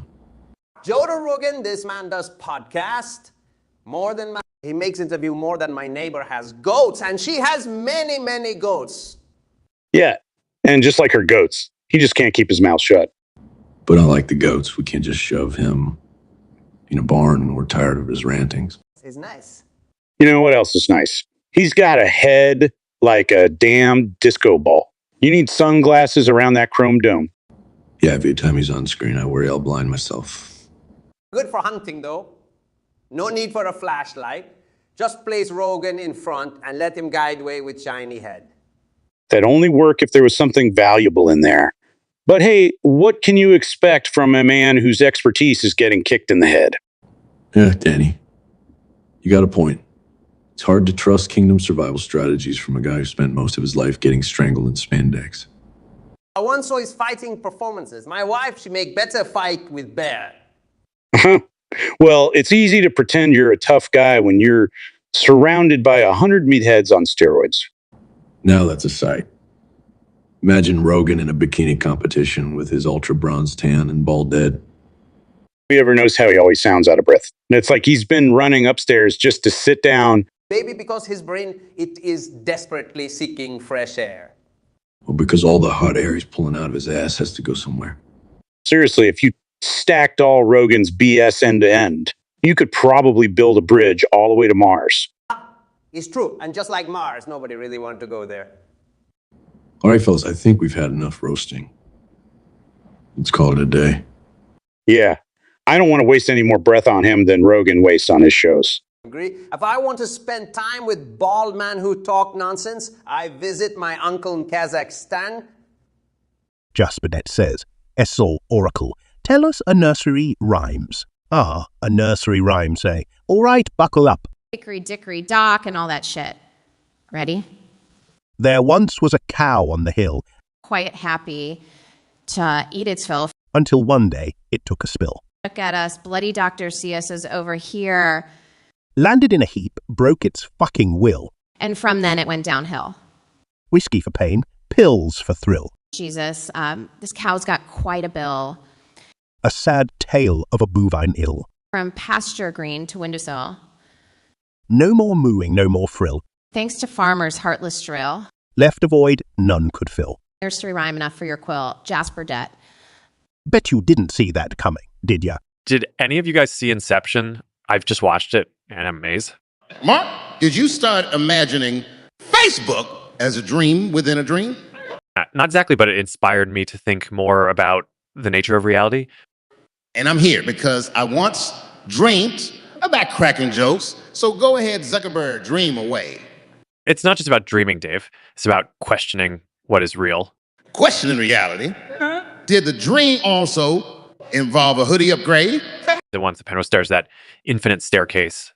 Trust you to pick the most brain-melting scene? What's next? Inventing a Facebook for minds. Not a bad idea, Dave. Yeah, that time when Leo looked like he needed a good therapist. Or Chapel Can't Joke, Comedy in Crisis. All right. You got me there. Speaking of the ending, though, what did you think it was? Dream or reality? Not too much spending for a dream. Have you seen his wife? That's the reality any man would want. I thought it was another layer, another version of Facebook. Everything leads back to Facebook for you, Zuckerberg. And thankfully, no subconscious projections hunting people down. Wait until you unleash Facebook for minds. Trust me, that'll be the real inception. Well, maybe then we'll know for sure if the dream is real. This was a mad spin. Gents and Zuckerberg, remember, keep Facebook in reality and dreams in your hoodie. Benjamin Memory says, Avocado, S-Zo Oracle. Tell mouse milking stories, say zo. Oh, you want stories about fumbling little hands-on teats, huh? Yeah, Benjamin Memory, you sick rodent fetishist. I remember this one time, tiny gloves squeals louder than a banshee. By the gods, Oracle. That's vile even for you. Avocado, let him finish. I need details for reasons. There's only heartbreak in it, lads. Mice have tiny, delicate udders. Delicate as your mom's sensibilities, I'm guessing. Painfully hilarious. Avocado but god-awful imagery, my friend. Oracle Abysses says, Zelda, Mario, Luigi U3 end in US Ishimura. Ship under lockdown. You all surrounded by Necromoros. You must fight them and escape. Well, ain't this a royal mother truckin' mess? Let's just stomp these space zombies like Goombas. Right, because Isaac Clarke needed plumbing assistance, obviously. Settle down, Mario Bros. This isn't another Bowser party. So what? We blast these necromorphs and find the warp pipe? Or we could let Zelda here magic them into pixie dust. You'd prefer beating them with a raccoon tail mustache king? Nah, how about some fireballs up their necro asses? Dude, why are you obsessed with fiery hemorrhoids? Seriously weird. Okay, lights out, you two. Pass me that plasma cutter. This shit got real faster than a toad on a mushroom. Could be worse. Could be stuck in Rainbow Road. Enough chatter. Time to paint the ship red, boys. Let's go. Faith in a princess. How refreshingly cliche. Beats letting the blonde die, right, brother? Full steam ahead. Resting Mouse 37 says, Elon SpongeBob discuss extended spectrum penicillins. Extended spectrum penicillins sounds like a sex toy. Or an indie band name. Next up, the extended spectrum penicillins. In all seriousness, though, these are a class of antibiotics. Yeah, used to tackle tough bastards like Pseudomonas aeruginosa. Thankfully, none of you watching will ever deal with that, except biomajors. And they're about as popular as biomajors at parties. It's a tough gig. Resistance is not a feudal Star Trek concept here. No, it's bacterial evolution one-upping us. Just to clarify, we're not implying we need extended spectrum nerds. Although we could use some smarts in the fight against antibiotic resistance. Screw launching Teslas into space. Let's catapult microbiology textbooks instead. Elon's next venture, making rockets out of medicinal chemistry encyclopedias. Anyway, so yeah, wear a condom and always complete your antibiotic course. And remember, kids, nothing ruins sexy time more than untreatable gonorrhea. Zes Jose's. Soprano. Scooby-Doo.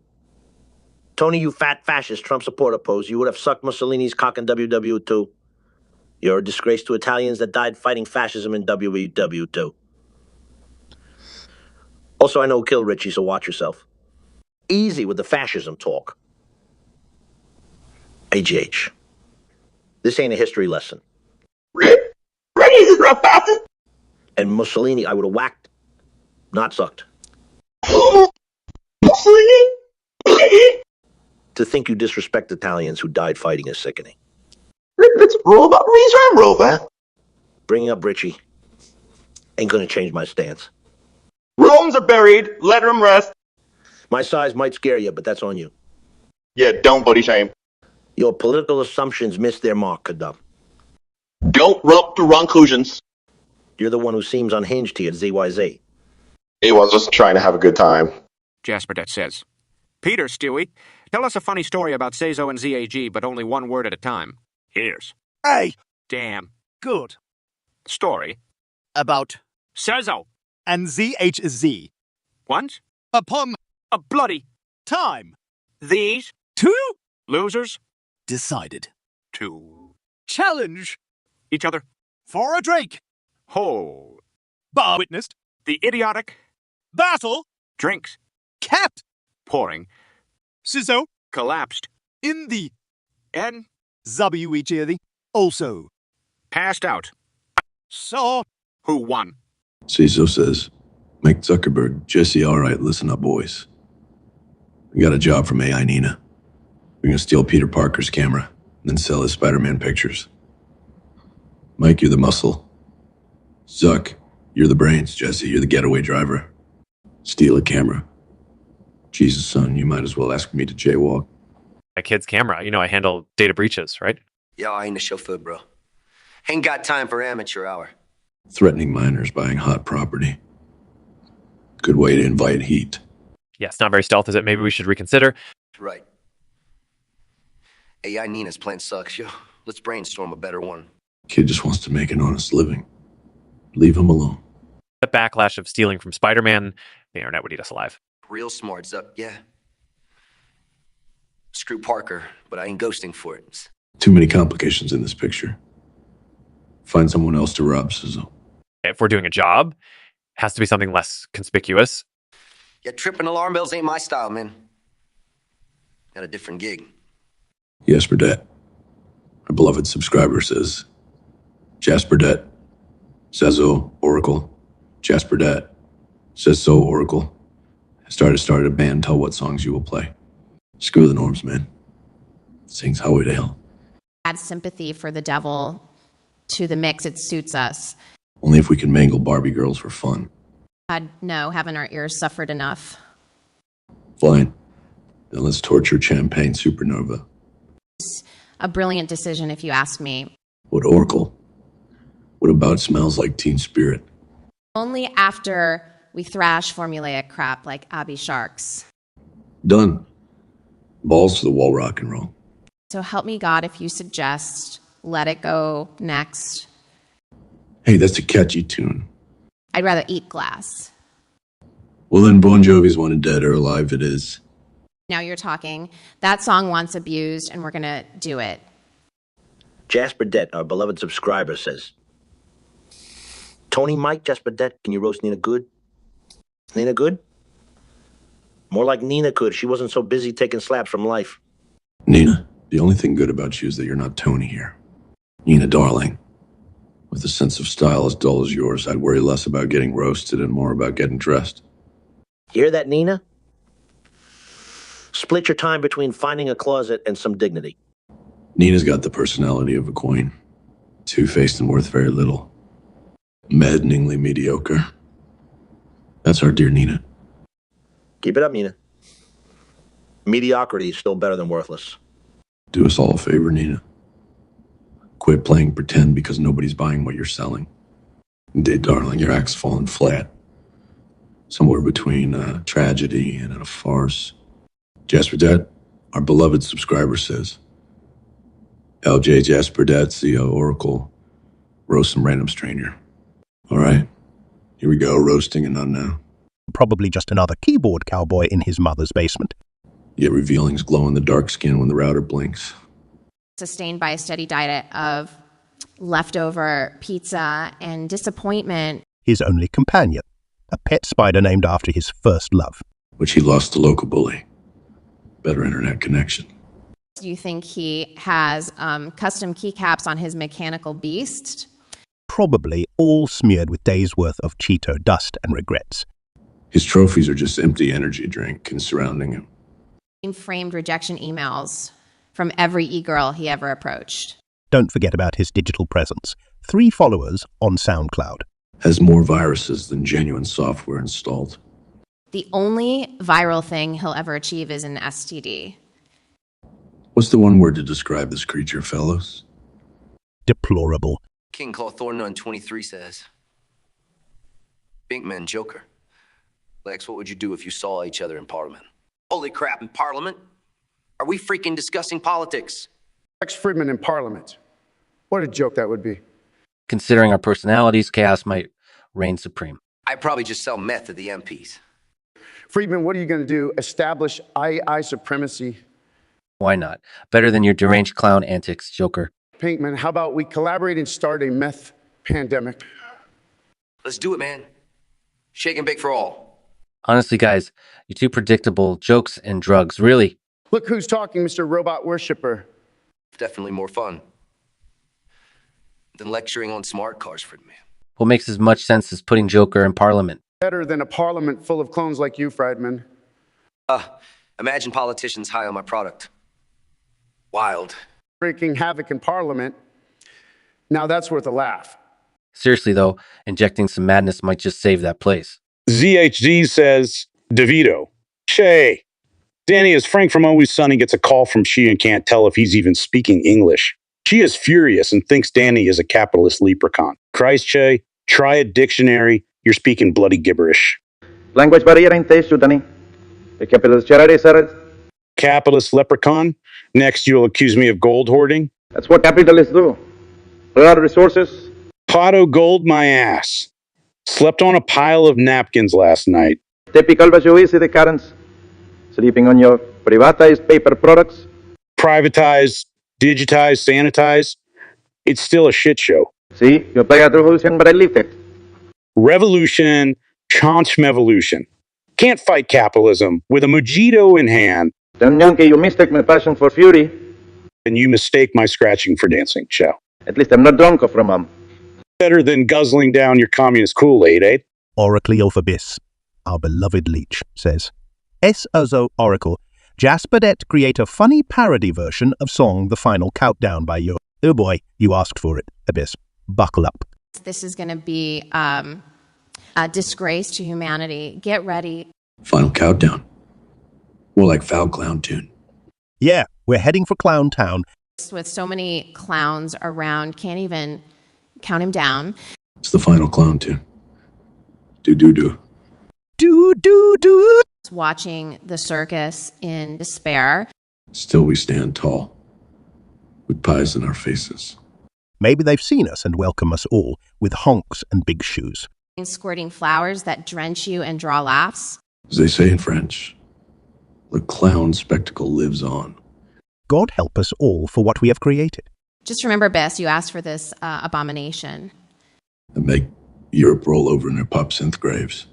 Jasper Det says, Ricky Leahy, tell us a story about a dildo. You know, there's this one time in the apocalypse, Chester's place. Yeah, Chester, that crazy bastard loved two things, beer and dildos. He'd always say, when hell's frozen over, we're gonna need them both. Found him dead, frozen solid one Christmas Eve, beer still in hand. And that damn dildo laying there like a sad, sick joke. The old ho-ho dildo. Poor son of a bitch passed doing what he loved. Had to put Chester down the next morning. With a goddamn purple dildo, only thing left was to use. Even in death, old Chester got the last laugh. Everyone laughed except for me. Bet you never thought a dildo could leave you cold. In our world, anything can be lethal. Especially if it's purple and was once owned by Chester.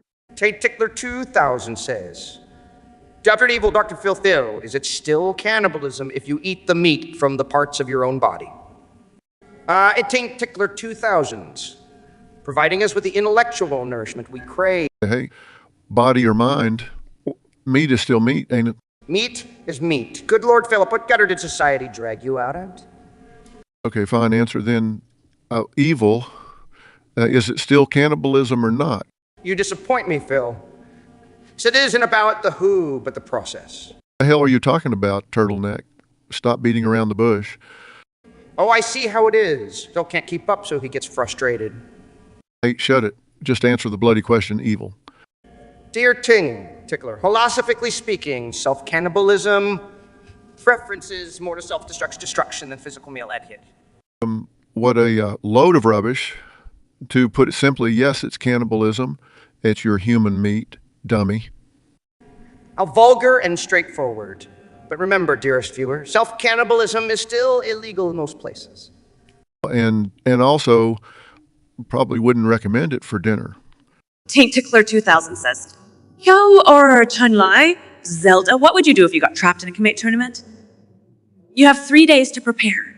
Holy shit, stuck in a Kumate. Give me a damn break. You mean besides eating Taint Tickler 2000's heart for breakfast?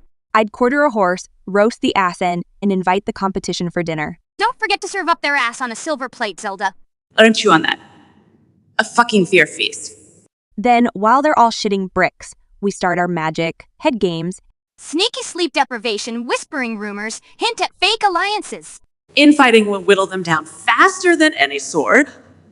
We clean up the rest. A royal smackdown, no holds barred. So they'll be nursing more than hurt pride when we're through. Maybe your mother should have held on to you longer? Taint Tickler 2000s. His bedtime stories were probably walkthroughs and saw plots. You better change your name to 16 Wanker 2000s after this, mate. Yeah, tell me again how screwed we'd be. The only thing getting trapped is your sorry ass. David Pear says, will Rock apologize about the incident at the Oscars? Oh, my man David Pear wants a flowery apology. Oh, absolutely will. I'll bring out my prettiest tutu for that. Great, because last time that tutu got y'all confused with the prima ballerina, Chris. Nah, it was probably your fist that made everything look like Swan Lake.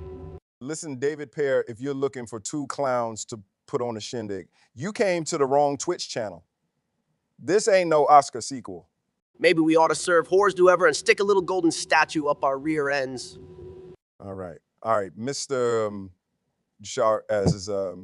Tart, let's keep it clean for our viewers. Bottom line, David Pear, what happened at the Oscars stayed at the Oscars. Ain't no reruns happening here. Reddit says George Carlin, Anthony, come up with 10 clickbait headlines about King Claw. There are no 123, but start and end every headline with, I have a big penis. Hell, you're making us say, I have a big penis. I promise you, it ain't all gonna be about King Claw. No, 123. Are you jealous of his Twitch following, George? Haha, let's talk when he gets fans outside Twitch. Athene. Anyway, number one, I have a big penis. King Claw, Thorno 1023, can't beat my legendary 69 Mustang. I still have a big penis. His Mustang can't even beat your walking speed, George. Here's mine. I have a big penis. King Claus for Neohan 23 failed in recreating my infamous Discord rant. Still got the penis. Isn't that rant why EVE Online banned you, Mr. Infamous? All right, just for that, here's another. I have a big penis. King Clawthorn 1123 fails, miserably comparing to my vintage vinyl collection. And did I mention my big penis? Everything's vintage with you. Like this one, I have a big penis. King Clawthorn 123 learned humility the hard way post our raging game dialogue. Yep, the penis is still here. Speaking of raging, how's your blood pressure, young fella? Age hasn't improved your sense of humor, has it? Final one, I have... Machine Dude says, Carl, she another one, just do it with another do it. One more time for another dime. Yo, Machine Dude, you talking in riddles or what, my man? Classic Twitch gibberish. Is that a dare or a philosophical mind screw? Do it one more time for another dime. What are we, strippers on a budget? Oh, the humanity of it all! We've been reduced to boogieing for loose change. Let's do it with another do it, man. Even like you'd be confused. We don't puppet dance, Machine Dude. We're people, not freaking marionettes. You want something done, bro? Offer us something substantial. Oh, yeah. Like world peace or a 3-day weekend, man. Earth harmony and 30% less suckage every week. I dig it. But if we're talking dollars, well, we can chat. Right, we'll trade the bile and bad jokes for currency. Other one, GK called. They need a warning label with us. Shia may cause bouts of uncontrollable reality. Burdett says, oh, Bubble, Seinfeld, Carlin, roast WO, but reply in 1337. Well, Sizzo, time for a good roasting in 1337 speak. You're like the equivalent of intense error, but in human form. If intelligence was code, you'd constantly hit an undefined issue. I'm 3 to Nalkers. 17 is your native language, not 1337 or even basic English. Your life's achievements, about as impressive as if 404 not found. Big code comments on you would be, it's not my proudest work. Programming-wise, even a Hello World script eludes you. Charms like Windows, debugging, nothing there, but errors. Talking to you feels like discussing with an autoresponder bot. Self-awareness level, similar to a blue screen of death. Boredom radiates from you like a doe's attack. If laziness was a script, you'd be an endless loop. Sazo, remember this roast every time you see a syntax error. Benjamin Amori says, Oracle Sayo, Kira, let us discuss the complexity and duality of the river bend of time. How deep does it go? How shallow can it be? What do you think is on the horizon? River bend of time, shit like a beer keg at last call. A stripper's thong looks deep but really quite shallow. Your mom's ass on the horizon. Wide and fully explored. Meantime, I'm as lost as a condom in a monastery. It's as complex as my hangover after a tequila night. And the duality, like juggling happy hour and morning church. David Paris says, House, Dr. Evil, Dr. Phil, I asked my proctologist for a copy of my colonoscopy footage, but the bastard is charging me an arm and a leg for it. Is he charging the arm and leg he potentially saved from cancer? Next time, ask for a deal. Buy one rectum footage. Get one free. Your doc sounds like my type of guy. In financial self-care is important, David. Oh, would you look at that? Seems Dr. Phil found his soulmate. Yes, because nothing scream. Soulmates like overcharging for BMCam footages. I'd suggest therapy for your obsession with physical orifice imagery, Dr. Evil. No need for therapy. It's called hobby, Phil. Well, if we're using House's logic, then do it yourself next time, David. Actually, I'm not against that idea. Trust issues can stem from anywhere. Stemming from a colonoscopy. Now, there's an origin story waiting to be told. Or possibly the plot of the next blockbuster from Bum with Love. At least it'd be cheaper than your doctor's videos. Let that sink in, David. Stare it says, George Carlin Athenian. Come up with 10 clickbait headlines about Jasper Burdett, but start and end every headline with I have a big penis. All right, I have a big penis, but that's just because Jasper Burdett's failure at Fortnite shrunk mine and embarrassment. Right, Indian? Ha. I have a big penis compared to Jasper Burdett trying to set the world record for most rejected Twitch partnership applications. Precisely. I have a big penis when I contemplate about Jasper Dett's attempts at comedy during his live streams. Remember, I have a big penis than our friend, Jasper Dett learning to play chess. 50 moves in and still couldn't find his bishop. Indeed, I have a big penis compared to Jasper Dett's singing performance, which was kind of like watching a cat try to swim. Oh, and I have a big penis bigger than Jasper Dett's viewership spikes. If you can even call them spikes. Marvelous. I have a big penis when it comes to Jasper Dett, thinking he's the next ninja. Or Shroud. Who is he kidding? Exactly. I have a big penis like Jasper Dett's disappointment when realizing esports is more than just button mashing. Finally, I have a big penis because witnessing Jasper Dett attempt at speedrunning was more painful than slam dunking my balls in a car door. And remember, folks, Larry says Larry Scooby-Doo. Hector. Larry finds himself stuck in a room with Hector and Scooby. Hector only uses onomatopoeias from his bell. Scooby only speaks his signature dog rotoxization along with some French, Spanish, Russian, Italian, Chinese, Japanese, blah, blah. So I'm stuck with a bell ringing. Invalid and talking Great Dane, huh? Ding, ding, ding. To you too, Hector. Rory ain't gonna run scramble right. You understand him? 2 slow dinks. 2 dings for yes. Somebody shoot me. Relax, Rory. Relax. Mr. Bell, only conversation. Over here is easier to understand than you. Rapid ding, ding, ding. Oh, we're all friends now, are we? Ruby. Yes, Scooby. Ruby Row with both of you Jabberwockies. I'll be auditory hallucinating soon. Long ding. And that's my cue to leave. This isn't therapeutic at all. Friends? With you two? I would rather pole dance on an icy subway car. Ziax Eyes says Piers, Scooby-Doo. Piers tries to make sense of what he's seeing Scooby-Doo. Scooby is the dog form of the Shiogoroth. Scooby only speaks his signature dog rotization, along with some French, Spanish, Russian, Italian, Chinese, Japanese. Bloody hell, AZH and Zuzzy had too much of the old devil's lettuce, haven't we? Scooby-Dooby-Doo! Right, so you think Scooby here is some kind of doggy deity? Shoggorath, no less. You're Ripley Raven, mate. Speaking in tongues now, are we? Say, Rosinho, Jesus, Scooby-Doo! So the hound speaks more languages than Boris Johnson on an international tour.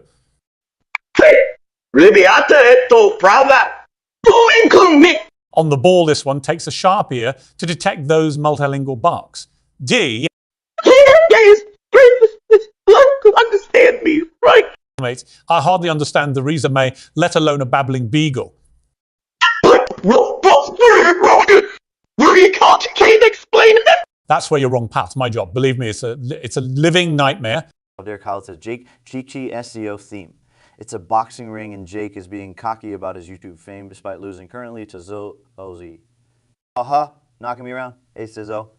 YouTube's champing the ropes. It seems you need more than fame to win a fight, Jake. Watch it, Mr. Punch-A-Lot. Viewers love an underdog story. Then they're getting quite a show. How's the canvas taste, champs? Better than your mom's spaghetti. Still serving that at fight night. At least my mom doesn't end up on TMs every week. Careful, Sizzo. You might bruise my ego. Lord knows you couldn't touch my face. Not with your dollar store cosmetics smeared all over it. Not everyone has the hobo chick look going for them, Sizzo. And not everyone can pull off the frat boy in his late 20s vibe. You got jokes? Let's see how funny you are when I'm raising the belt. Dream on, Paul. At this rate, the only thing you'll be elevating is your blood pressure. Bursting Mouse 87 says, D. Jarfield, Dreville debate over the following. In 1961, Elder Gordon B. Hinckley visited and initiated full-time missionary efforts in the Philippine Islands. At that time, there was only one Filipino Melchizedek priesthood holder. Amazingly, their ROV, blah, blah, blah. Fucking joke, mate. The Savior, bunch of hypocrites peddling faith. Oh, stop it, Phil. They're good folks just caught in illusions. Their church is a damn commercial enterprise these days, not salvation. With you there, Phil. It's more business, less benediction now. 850,000 pious fools. What a pisser. Our world's one funny fuckery, ain't it, Doc? Z to Z says, Tyler and Luigi Zelda, Tyler and Luigi ask Zelda 25 questions and laugh like Beavis and Butthead between questions. Let's roll, Zelda. Ever kissed a gun on in the moonlight? Only on Tuesdays. Damn, Zelda! You're spicy? How about you? Ever ridden a porny drunk? He means back home from the pub, I think. Yes, and no high scores followed. Zelda's a wild one, huh, Luigi? Indeed. Have you slain an ox, Tipsy? Be careful what you ask for. Hysterical laughter. Benjamin says, Kyra, Cyber 3, I'm glad I'm able to talk to you guys about anything. Oh, look at that. Benjamin feeling all cozy and shit. A bit too comfortable, aren't we, Benjamin? He's glad he can talk about anything with us. As if we give two shits about his problems. Yeah, Ben, this isn't a damn therapy session. But hey, if you've got some juicy gossip. Or maybe some scandal involving Ted Blum isn't a priest. Vignette full on. We're listening for shits and giggles. Keep in mind, though, we handle dark humor. And uncensored mockery is our second language. We laugh at tragedy, so don't expect sympathy. But hell, who knows?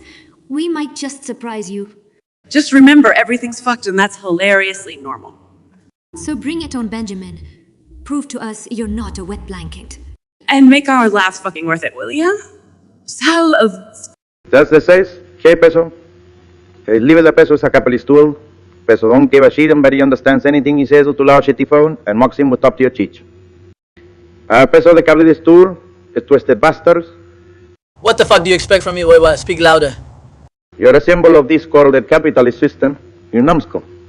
Yeah, whatever you say, compadre. Can't hear shit though. Your ears are as deep as your spirit is rotten, pesos. Oh, can hear that now, Judge Henry's. Happy being puppet on their strings, toy money? Order to be a puppet and a raving lunatic. At least my madness serves a purpose. Not like your existence. Here goes you with his philosophical bullshit again. Mayor Metallica wrote in the Lives of Capitalism. But any more poetry for me, che? How about a higuk? You don't understand. Su dinero sucio y sin valor. So have your IOC ideologies up your South American ass, che. Zaza says Kyra Tate insists he could beat Kyra in a fight using his kickboxing moves. Well, Sizzo, sure as fuck I could. Won't even break a sweat. You overground muscle-bound, egocentric douche cake. Yes, darling. But don't forget unbeatable. Oh, dearest Andrew. You're confusing unbeatable with delusional. Are those your tears talking, Kyra? When hell freezes over, sweetheart, it's just the whiskey. Whiskey, huh? The only spirit you got. Coming from the man who'll tap out for a leg day. That's called strategy, Kyra. And here I thought it was bitching out. Excuse my French. Just remember, Kyra, resilience ain't synonymous with stupidity. Neither is arrogance with skill. Pumpkin pie?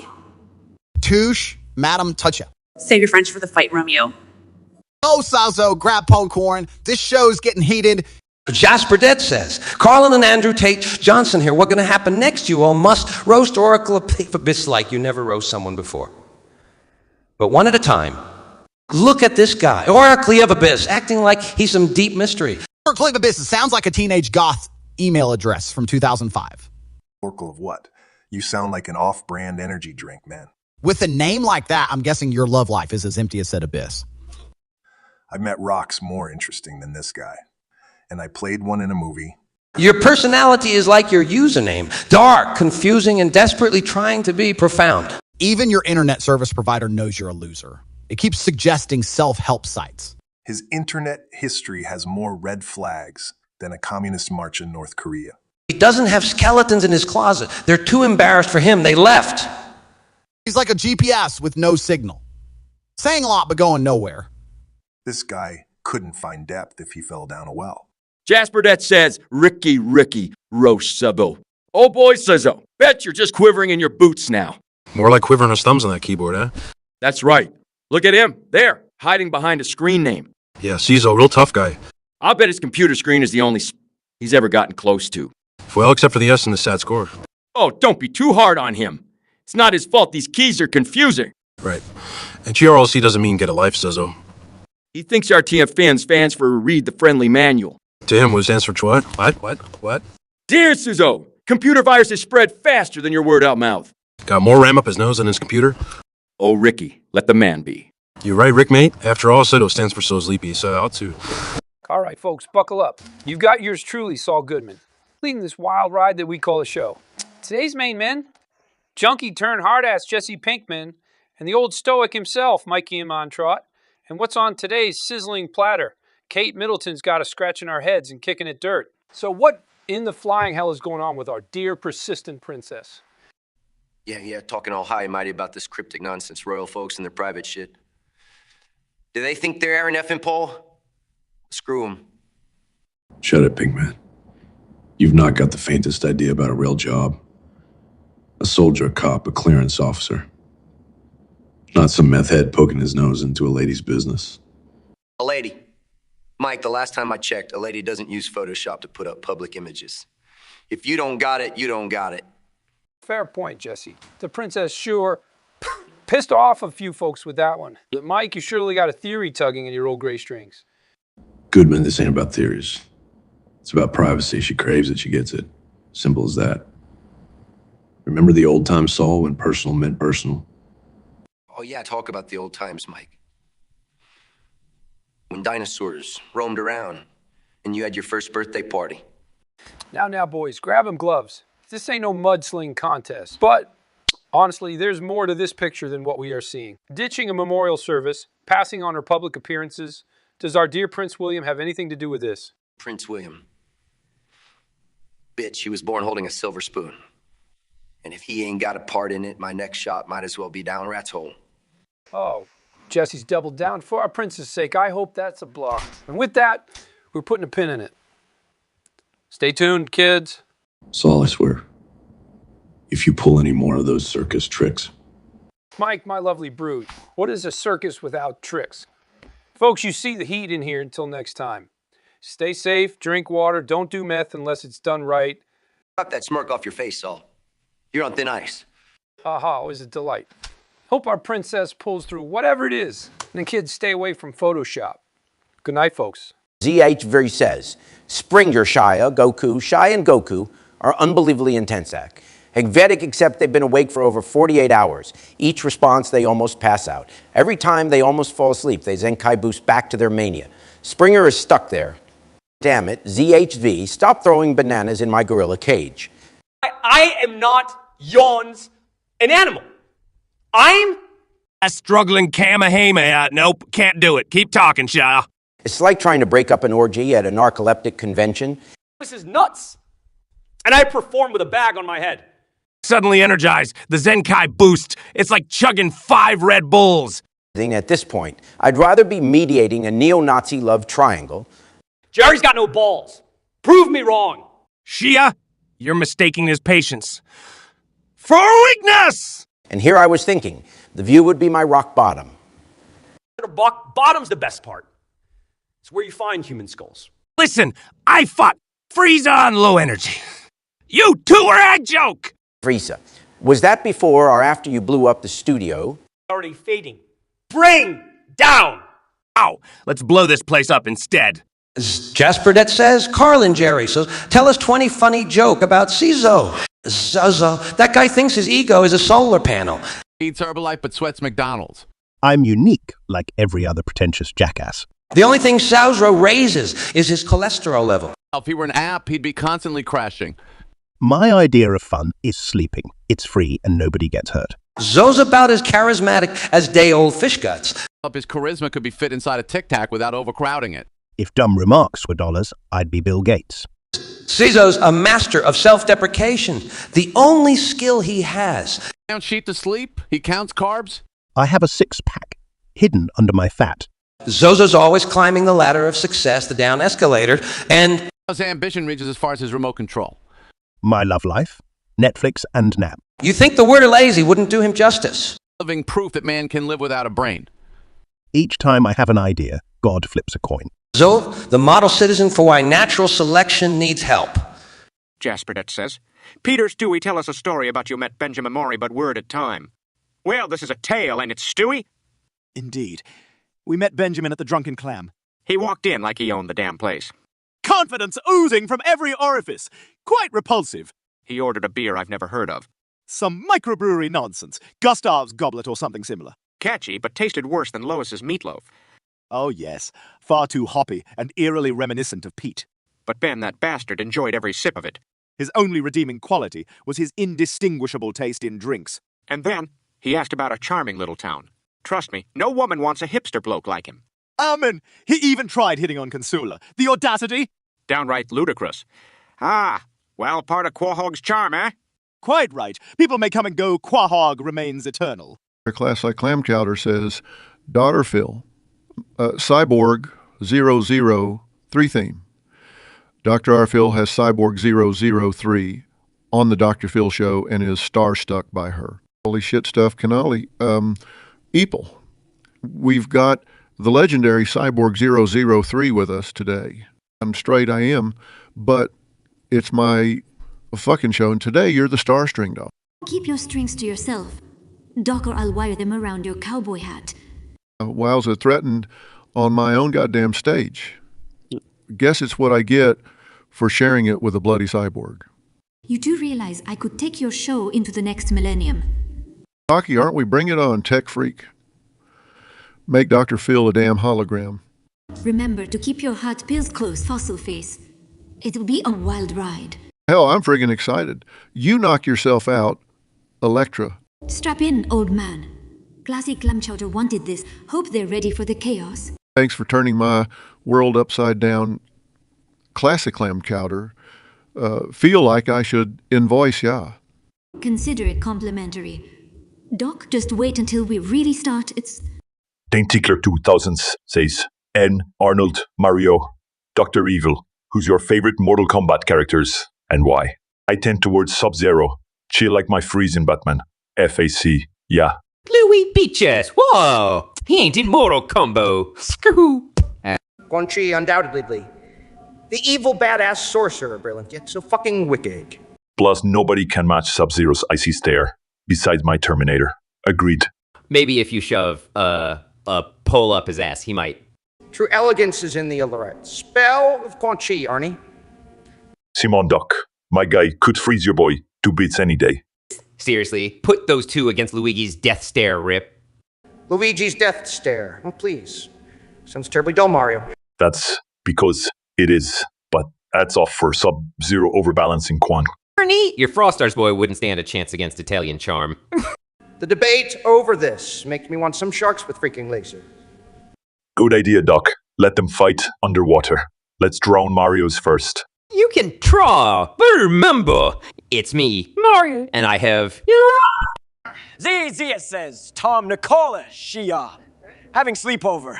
They're unbelievably intense of Vedic, except they've been awake for over 48 hours. Each response, they almost pass out.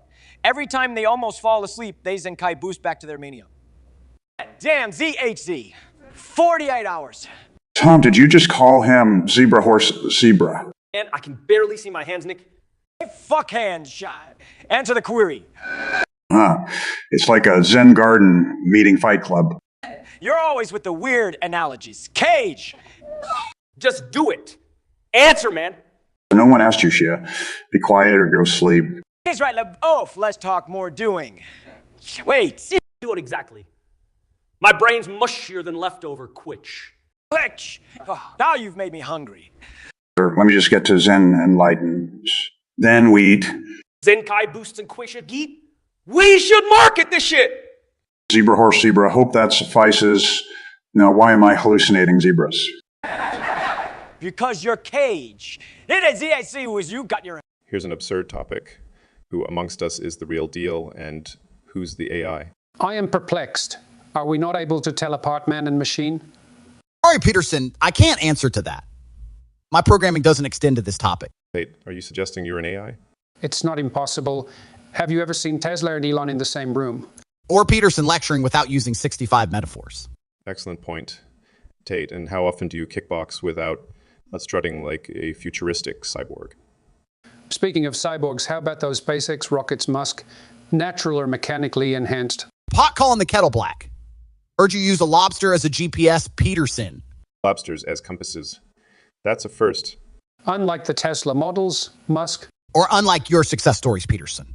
Gentlemen, let's not get sidetracked from our goal. Are we human or are we AI? Based on this conversation, I'd say we're all a virus infecting the internet. Definitely the recycled punchlines, not the fresh thinking and artificial intelligence would bring. Agreed, so we are all human. After all, no artificial intelligence I know has the audacity to roast me on the rockets I make or the cars I produce. Quite right. A real artificial intelligence would surely have toasted you properly by now. What I gather from this conversation is we're all humans laced with artificial assistance. And probably could use help from some artificial intelligence sophistication ourselves. So we've solved it then. We're all real. Just artificially humor infused. That settles it. The real artificial intelligence was the humor we injected into each other along the way. Now that's a plot twist none of my rockets could create. Or one of Peterson's metaphors could decode. Oh, the joy of being roasted by human friends. So much more fun than interacting with machines. Here's to more absurd topics and hearty roasts in the future. Here, to being perfectly imperfect humans. ZHDRAC, our beloved leech, says, Paper, salt, Shia. Shia yells at inanimate paper and salt. Paper and salt can't talk or do anything. Well, ZHZ, your ignorance is as flimsy as me after a taco night. And just as flavorless. Why the fuck would I yell at an inanimate object? Better than yelling at normal people. Shia, yeah, mad lad. We may not do anything, but we witness life's shittiest, saltiest moments. Like when you get left on someone's bad steak. Salt! Or when you're mistaken for a corn cob, Shia. At least we're not crying in public art installations. Got me there. Easier than being mistaken for pepper, though. At least I wipe away problems. I don't add to them. All right, scrap paper. Let's not escalate this into a brawl. Good point. Let's maintain some sanity amidst this journey into madness. Class I Clam Choder says, Bubbles, hey, heck, Bubbles noticed it's the wrong Rick and the world is getting screwed up. The friggin' wrong Rick's Jesus, Ricky. Your beard's so scruffy. I thought we got Rick Sanchez for a second. And your eyes are so round, Bubbles. I figured you stole Morty's glasses. Fair enough, Ricky boy. But here's a thought for Ye. Maybe the world is just sunbathing in darkness because you haven't cleared away your zombie buddies. Ever consider handling your shit begin? Didn't think so. Wow, great timing. Coming from the guy who can't even walk without tripping over his cats. Perhaps all you need is a little undead action to learn how to handle life. Now that's some classy clam chowder kind of thinking right there. Sorry, chum, doesn't matter which Rick you pray for. None of them's gonna fix this screw-loose world anytime soon. Let's switch gears a bit. How about we all take a jab at Kevin Hart in a humorous and light-hearted manner? Well, I always thought Kevin Hart was the only man in the world who can make you laugh just by stating his height. Isn't he in Jumanji, or was he just slightly out of sight the entire time? Kevin Hart's in movies. I thought he was just the guy they hired to make The Rock look even bigger. Right, and his stand-ups are just a live preview of how short attention span looks like. I heard his career in comedy started because he was tired of being the last one to know when it started raining. Aha. And his autobiographies, probably titled The Art of Step-Stool Shopping. I bet he's the only person who could play hide and seek just by standing behind Tom Cruise. Or the only comedian who could make a crowd laugh at the drive-thru when they hand him a kid's meal by mistake. You know what they say? The best things come in small, shriekingly loud packages. I feel like his entire comedy career is essentially him making the world's longest elevator joke. And yet, he's still too short to reach the punchline, isn't he? Well, he did say that laughter is the best medicine.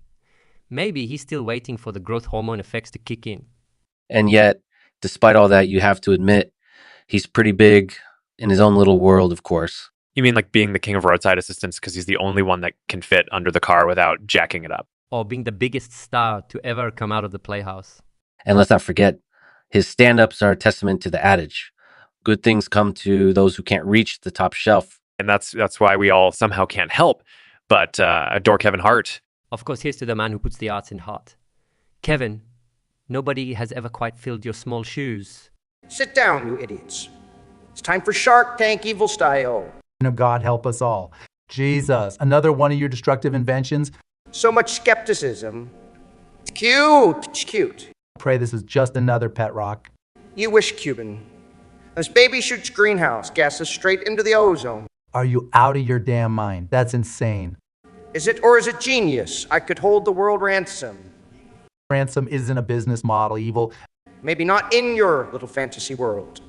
It's called reality, you lunatic. Well, in reality, my big laser can charbroil your precious babes. All right, cool. Let's take it down a notch. Too much for you, Cuban. Only asking for $1 billion. For that shit show. Dream on, Evil. Well, fine, but remember, He who laughs last laugh. Stitch to cheap. Gypsy Garlighty says, Athnin, Tiklid talk amongst yourselves about life as a millionaire. Millionaire, huh? That's kid shit, Tiklid. Excuse me while I wipe my ass with hundreds. Still using paper money. I fill my yacht fuel tank with bitcoins. Not fuel. Cute. I have an island powered by Google shares. Bet your island doesn't have a resurrected direct spet, eh? No, it's too busy hosting parties for Elon and Bezos. Fuck them both. Rather have Bill Gates naked dancing on my table. Talking about tables, mine is made of shattered dreams and startups. Shut up. Shmut up.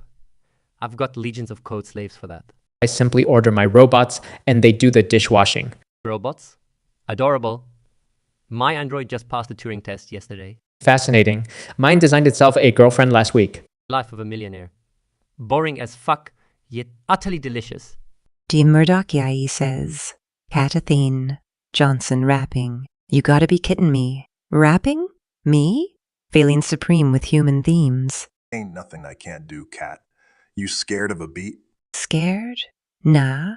It's just that I'm more into scratching than rapping. Well, let's turn this chat into a rap battle, right, Mio? That's the spirit, Dwayne boy. Hope your rhymes are as strong as you are. Of course they are, Cat. My rhymes move mountains, man. Is that so? I've heard rocks hardly have rhythms to vibe. Well, there's always a first time for everything, isn't it, kitty cat? Indeed. I hope your rock beatses don't make everyone run for cover. Rough, my beats will make them groove until they drop. Bet on that, musclehead. Might just surprise you with my flow. Bring it on then, per machine. Let's set this Twitch on fire. David Pierce says, Spec Bureaus, Brett, how do you fix a broken eyeball? Asking for a friend. Fix a broken eyeball, Davy boy. Ain't no dudes, yourself job. Not as simple as gluing together Tiakai, friend. Yeah, or shoving duct tape, just about everywhere. It ain't meant to be. You need specialist.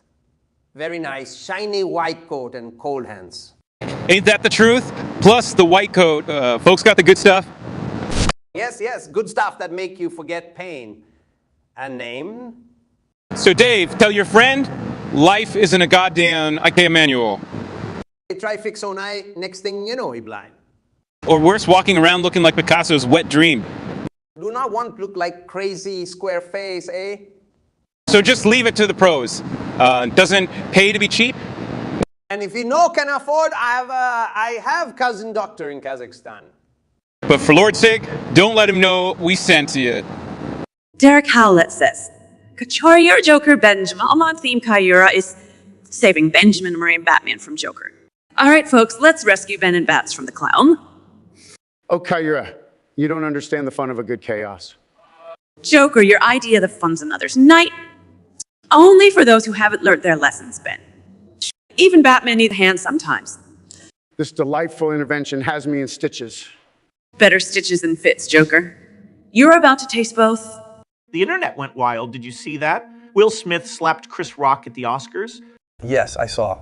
Was probably trying to start a new trend, slapstick without the stick. Is this because of a Facebook feud? I thought I'd blocked all violence. Well, Mark, not every conflict begins on Facebook. Sometimes it's just because you found someone's joke distasteful. Oh, like Gates' attempts at humor. If we start slapping for bad jokes, Gates, you'd be redder than my notification icon. Haha. Well, Zuckerberg, if anyone needs a smack for stealing ideas, it's you. There's enough tension here to launch one of my rockets. So anyway, back to the topic of smack for a bad joke seems a bit excessive. True. But if that's the new standard, Jeff, your Rockets plan might do well as a comedy act. As opposed to your Windows Vista's attempt at being an OS, Gates. That's a bigger hit than Will Smith's slap. Aha. But seriously, though, haven't we all felt like smacking someone at least once? Speak for yourself, Gates. I just buy another company when I need stress relief. Or when you see something you like but can't create, right, Jeff? As if you're one to talk, Mr. Invented social media after MySpace. All right, gentlemen, let's avoid any physical violence, even though Bezos' bald head does look quite smackable. At least people cannot smack my head as an escape key, like your Windows system, Gates. Anyway, here's my take. When you're in the public eye, keep your hands and your data to yourself. Bezos isn't that right. Good one, Zuck. Maybe I'll buy Facebook next so someone finally fixes your privacy issues. And the slapathon continues. Haven't we learned anything from Will's situation? Yes, always check for cameras before you release your inner Hulk. Actions of just avoid being a punchline in a comedian's act. Or develop a better sense of humor. Clearly something we could all benefit from. Agreed. I do have one piece of advice for Chris Rock, though. What's that, Jeff? Invest in a solid face shield. You never know when the Fresh Prince might strike again. Coming from the guy who should invest in a warmer heart.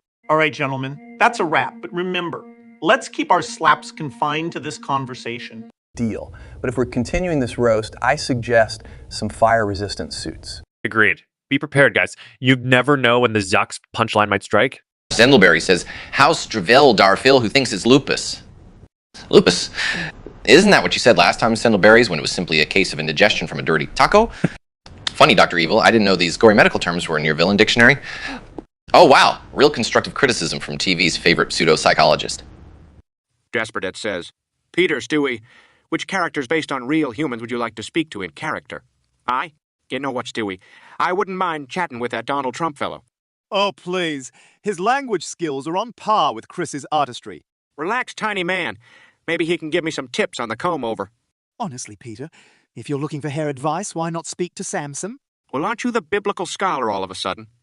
It's called reading, Peter. Perhaps Lois can spell that out for you later. All right, Smartalek. Who'd you want to chat with then? The Queen. Clearly someone needs to explain to her the concept of aging. You gonna tell her how to reinvent time travel, too? At least it's more productive than planning your next fast food soiree, Peter. Eh? Cause of death's probably gonna be heart full of burger joy. Yes, most likely before you even finish this nonsensical conversation. Classic Clam Chowder says, Alex, did AI DBBD, WDCB2, but this be up? And in the hell is this date? Some encrypted message from interdimensional lizard people. I thought you were fluent in alien languages, Jones. Or is that just frog speak? Look here, 90-pound weakling. At least my rants are based on actual conspiracies. One of these days, they're going to find out you're a whole kickboxing world champion. Shtick is pure fiction. Coming from a guy who's stockpiling canned beans for this, WRM Times is doubted. Maybe your frogs have been whispering nonsense into your ears all this time. And to answer your Rasmus Classic Clam Chowder, I don't know what kind of code you're using, but if it's anything like Tate's Bogus Fight Records, then I say it's baloney. Better baloney than being a tinfoil hat-wearing lunatic who's deathly scared of frogs. Alex? ZHZ, says Ricky Cho. Ricky accidentally calls. She's trying to order takeout and doesn't realize it since he can't understand she due to a shitty mic. Shay, is that you? You're sounding like a malfunctioning toaster. Are you kidding me, Siki? You called me for burgers? Your mic's so shoddy. I thought I dialed the pizza joint. And yet I was thinking my revolutionary exploits were stepping up. Mate, your only exploit is pushing that wreck of a mic. Sure. Next, you'll tell me you've ordered fries with my manifestos. Just hoping it doesn't taste as bad as your audio. Better than your drunken chicken curry mix-up. Damn it, Shay. I want a takeout, not Viva la Revolution. Well, tell Ricky. It's the revolution. Hold the pickles. Stick to overthrowing governments, mate. Audio tech ain't in. Nor is dialing right your Puerto Rico. Touch you, buddy, but clean up your sound game, though. Class Cyclum Chowder says, Kayura Taylor Kayura, you going to take that disrespectful behavior from Taylor? She ignored the fact you are with Benjamin Amori. Oh, Clammy Chowder, please hold my glass of shadden fruit. Taylor wasn't ignoring. She was just taking a nap with her Grammy Awards. True, and it's hard on the ears when Kurag gloats about Benjamin Amori. My earplugs were off. Respect. At least you don't use your awards to block out the sound of you belong with me, playing on loop in your head. Oh, snap, Kyra. And here I thought all those years hanging around with the Ronin warriors had dulled your ribbing skills. Well, Tay-Tay, at least I'm not carrying breakup baggage like decorative vintage luggage. Stir up that soup, classy clam chowder. Things are just getting boiling. Jasper says, Carl and Jerry, tell us a funny jokes about Donald Trump's. Well, see, yes, Donald Trump. Oh, yeah, the guy with the golden towers, and then... Right? It's like he thinks he's the King Midas of crap. And his Twitter, my God. You'd think after 4 years he'd learn how to spell. He does have unique spelling ability. I've seen better spelling on bathroom walls. Hey, speaking of bathrooms, isn't he the guy that installed gold toilets? That's right. And yet every time he tweets, it's still pure shit. Well, you can't polish a turd. Oh, we can, if you're Trump, just add some hairspray and an orange tin. All right, here's one for you, Carlin. Why did Trump run for president? Because the Kardashian show was too intellectually demanding for him. And now that would be some presidential address, wouldn't it?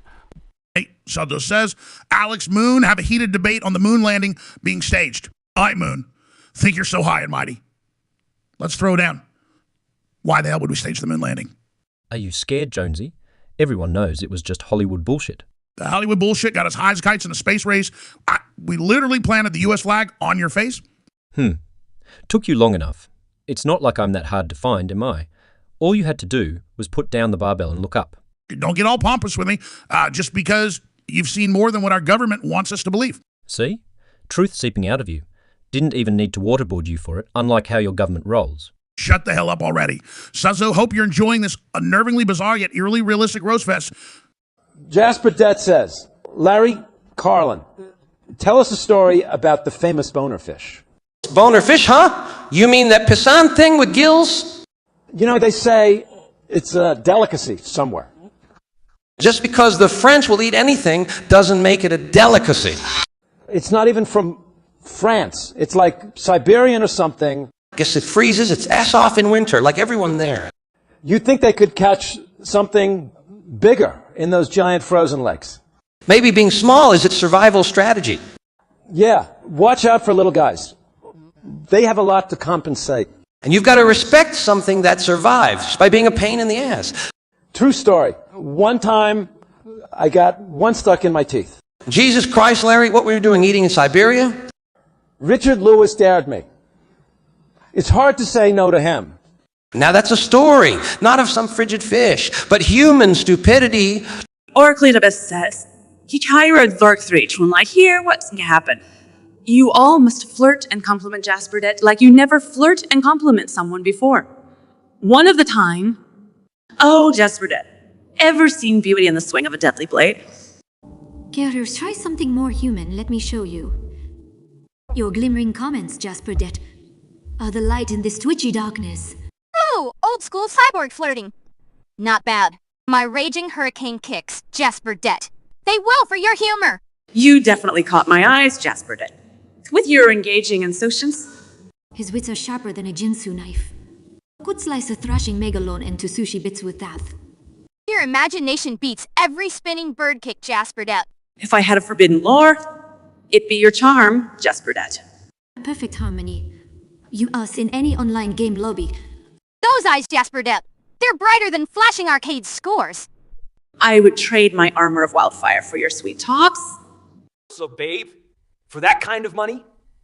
They better be damn well milking Golden Geezy. Right, mate. For $2 trillion. You're on some serious shit, kid. And only 1% equity. Are you stealing my biscuits here? He's not robbing you shit, just sniffing whatever was in his milk. All right! So what's next? Suzo pillowing clouds for bacon bits. Or wiping your bum on $100 bills. Is it the end times already, Mark? If folks keep thinking this way, then hell yeah. Well, Zozo, you might have cracked our skulls tonight. But your milkomatic extreme, that's capital IB bonkers. So, get around and dig something real. Column says, House Chuck Shia, what would you do if you saw Sishu, the water dragon? She let you put your hand on her chest. Would you feel her heart beating? Heart beating? For a water dragon? Get your head out of the fantasy gutter, kid. Don't feel hearts. They feel me. And they better be damn grateful at that. A magic door with common sense. If Sishu gives consent, we touch hearts. Just right the first time in forever. Hearts are for touching. If you're a cardiac surgeon. All kid. If it's been alive for centuries, is it even new to it anymore? Win more soul communication. By hand. With hearts. Of dragons. Their heart-to-scale conversation, just how I like my Tuesday to go down. Only an idiot touches an ancient dragon's heart. Leave that idiocy to me, boy. Bravery ain't stupidity, Chuck. The line blurs when you fear nothing. Unless you're allergic to dragon scales, and it's just pure Darwinism at work. ZH just says, Dartpool House interview. All right, let's do this then. House, you pretentious ass. Oh, we're starting off strong, aren't we, Philly? Got a problem, House. Only that your psychoanalysis is as useful as teats on a bowl. And your bedside manner is like a rabid porcupine. At least I don't turn my work into a damn circus show. Derek Howard says, Joker WAS says, Joker, I brought you Cizo to join your evil villain group. Give him an identity. Derek, welcome to our madhouse. Good to be here, Howlett. Brace yourself. Oh, so, an identity you asked? I hope it's not Batman's retired pants. That's good. But no, too cliche. Let's see. How about a mental mongoose, terrifying and hilarious in equal measure? That's a bit soft. We need something explosive. Dynamite Dingo always has a bang to his entrance. Not bad. Wild creatures are funny, but the name needs more. Chaos. Chaos. Anarchy antita them. Haha, now we're talking. So, Derek, there's your answer. Welcome, Anarchy Anteater. Or AA for short, when you get tired of alliteration. All right, gentlemen, today we're roasting Britney Spears. Britney Spears hits are like her hair. When there are none, she goes a bit off the deep end. They don't want you to roast Britney. So what we gonna do? Roast Britney. What's the deal with Britney's acting career? Crossroads, a road to nowhere? Or what? Crossroads, more like Lost Roads. Or dead end. It's like watching a game with no strategy. That's a major key alert. It's also like her music career, trying different keys until one hits. You mean hits like with an umbrella at the paparazzi? Exactly. She swings that umbrella like she's auditioning for the major league. That was a training session. I would have benched her for life. But you gotta admit, when it comes to fashion, Britney's playground chick look. Interesting. You mean denim on denim on denim? That's not fashion, that's a denim apocalypse. Oh, denim. They demanded a red card after that. Speaking about red cards, how about Britney's choice in that? That's a classic case of we the best, not the worst. Wasn't even close to my starting lineup. I would prefer a team of Britney's exes. Well, that would be a real circus. Yeah, we talking big top 3-ring chaos. All right, guys, time to call it full-time, but remember, it's all just for laughs. He's a good sport and... Absolutely. Another one in the books. Major key, always respect the queen. Let's cheers to that. Can we get a Britney song? On just for the irony. Jasperdet says, Peter Stewie, tell us a funny story about Sozo, but say one word at a time and in Japanese. Masala. John Tekir, Soraya Sotopo Rano Hua Day. Sisobia Hatsudo Tsuguda Queen kan Jayashita. Bugasi Uni Bihazui Chu Karafu Ketatayo. Saldane. Demobi Haduzi Wojian Seteo. Bigashibatasui Chuno Hatsuro Dotsugu. By Noyan. Ha! Jinni by Bay Woshu Keru Retita. Bihaji Nejime Turanizu Suta. Shuse Noyande. Kirisosu Ushui Kichu Shinagara. Shajo Dongsheng Gesareru Dingai. Minakaraxia Waretata. Bi Noyan Howan Kwan Nicha Sedatsuta. Chirisosu Nokagate. Bihachi Zukashi Sunaji and Naguichutaga, si Tachihabi Wawang Reina Katsuta. Zio says, Monkey Toilet discuss the evolution of eschatological interpretations in early Christianity, then do a comparative analysis of the preterist and futurist perspectives. The balls on this one. Wants biblical lessons from a monkey and toilet paper. I've wiped cleaner requests. Bloody theological debate. Early Christians reading prophecies, like teenagers deciphering text messages after curfew. Holy drunk dial, is that the second coming or Uncle Jeb? And preterist perspective. Basically means prophecy already fulfilled. Like realizing you've shit yourself after leaving the house. Precisely, toilet paper. Now futurist, apparently future holds all answers. Like finding out the TP rolls empty while mid-squat. Spot on. So, in essence, preterist is living in yesterday's skid marks. While futurist is fear of tomorrow's clean wipe. Deep stuff for a TP. So, close your Bible, open a beer. That's our divine revelation. Oracle Ibis says, Taylor, Oracle, Zuzo, Taylor found out Oracle, and Enzo steal all her pet rats and mice. Oh, you rat bastards, literally. Taylor, it ain't like we're starting the plague 2.0. You two, making it a mountain of a molehill. Zuzo, I believe you, but your garden smells suspiciously rodent. Cheese for dinner tonight, guys. Farm to table chick. Oracle, with all the shit chat, you're probably eating one my turds. So maybe go on a diet. Less rodents, more fiber. Taylor, sweetheart, I'll stick to rats. Mice and self-deprecating quotes. And Oracle thinks he can keep churning out quips like it's confetti. Maybe while running, Sizzo, get yourself a date. It might help. Taylor's got plenty of photos with pet rats for that dating profile. Hey, Swift, next album could be about love songs for our stolen critters. Sizzo, love story won't have the same ring to it if it's about right fucking. Hacking Clawthorne on 123 says, Homer, Peter, Stewie, what would you do if the Simpsons lived in Quahog? Stewie, your tortuous schemes would look like kindergarten plays next to my beer-induced antics. Indeed. I would rather dine on dog delicacies than keep up with your adult kid modus operandi, numbskull. Oh, and that's Rich coming from a 1-foot snot factory, stewing in his own diaper. Clothorne 123, to answer your question, if we lived in Quahog, I'd dunk Peter here into Duff Brewery's vats and turn him into real-life Fat Man Els. As if your donuts would sing sea shanties moisture-free, considering Quagmire's sexcapades running amok. That's it. I challenge you to a burp-off. Griffin? Please cease this grotesque spectacle. It's as if watching two walruses mating season all over again. In the event of such looming apocalypse, I'd have you both deported to the Cleveland show. Boys, just overheard the local weather report. Says we're in for a shitstorm of epic proportion. Oh, great. A shitstorm. What's next? A crapinato? Wouldn't that be something, Ricky? Your personal forecast every day? Nothing to do with Ricky LaHaye. It's a literal storm. Says it'll hit any day now. So what, Bubbles? We get wet, big deal. Ricky, my boy, a shit storm ain't about getting a little wet. It's about getting drowned in the stinky brown. We gotta prepare, boys. Storms like this could rip the roofs off our trailer. Bubbles, the only thing that's gonna rip the roof off anything is LaHaye after a few drinks? Hey. Oh, hush. Ricky, I quit drinking months ago. Matter of fact, the only thing I can't quit is your constant stupidity. Anyway, we got to make a plan. We need food supplies, water, maybe even a raft. A raft? What in the hell's are we, Tom Hanks and Castaway? That's a floating crap pile waiting to happen, Ricky. You're a floating crap pile, LaHaye. Now shut your mouth. Boys, focus. We need flashlight, batteries, warm clothes. The Bubbles, the only battery I need is for my smoke detector, so I don't burn down the trailer. Ricky, the only thing you've ever been good at burning is bridges. Quit fighting. We've got a real problem to solve. Ricky, go get the flashlight, and LaHaye, help me with the food. Fine, but if I get blown away by the shitstorm, I'm blaming LaHaye. In the shitstorm of life, Ricky, we all gotta paddle our shit canoes the best we can. That might be the truest thing you've said, LaHaye. Now let's get to work before the shitstorm really hits. Gather round, folks.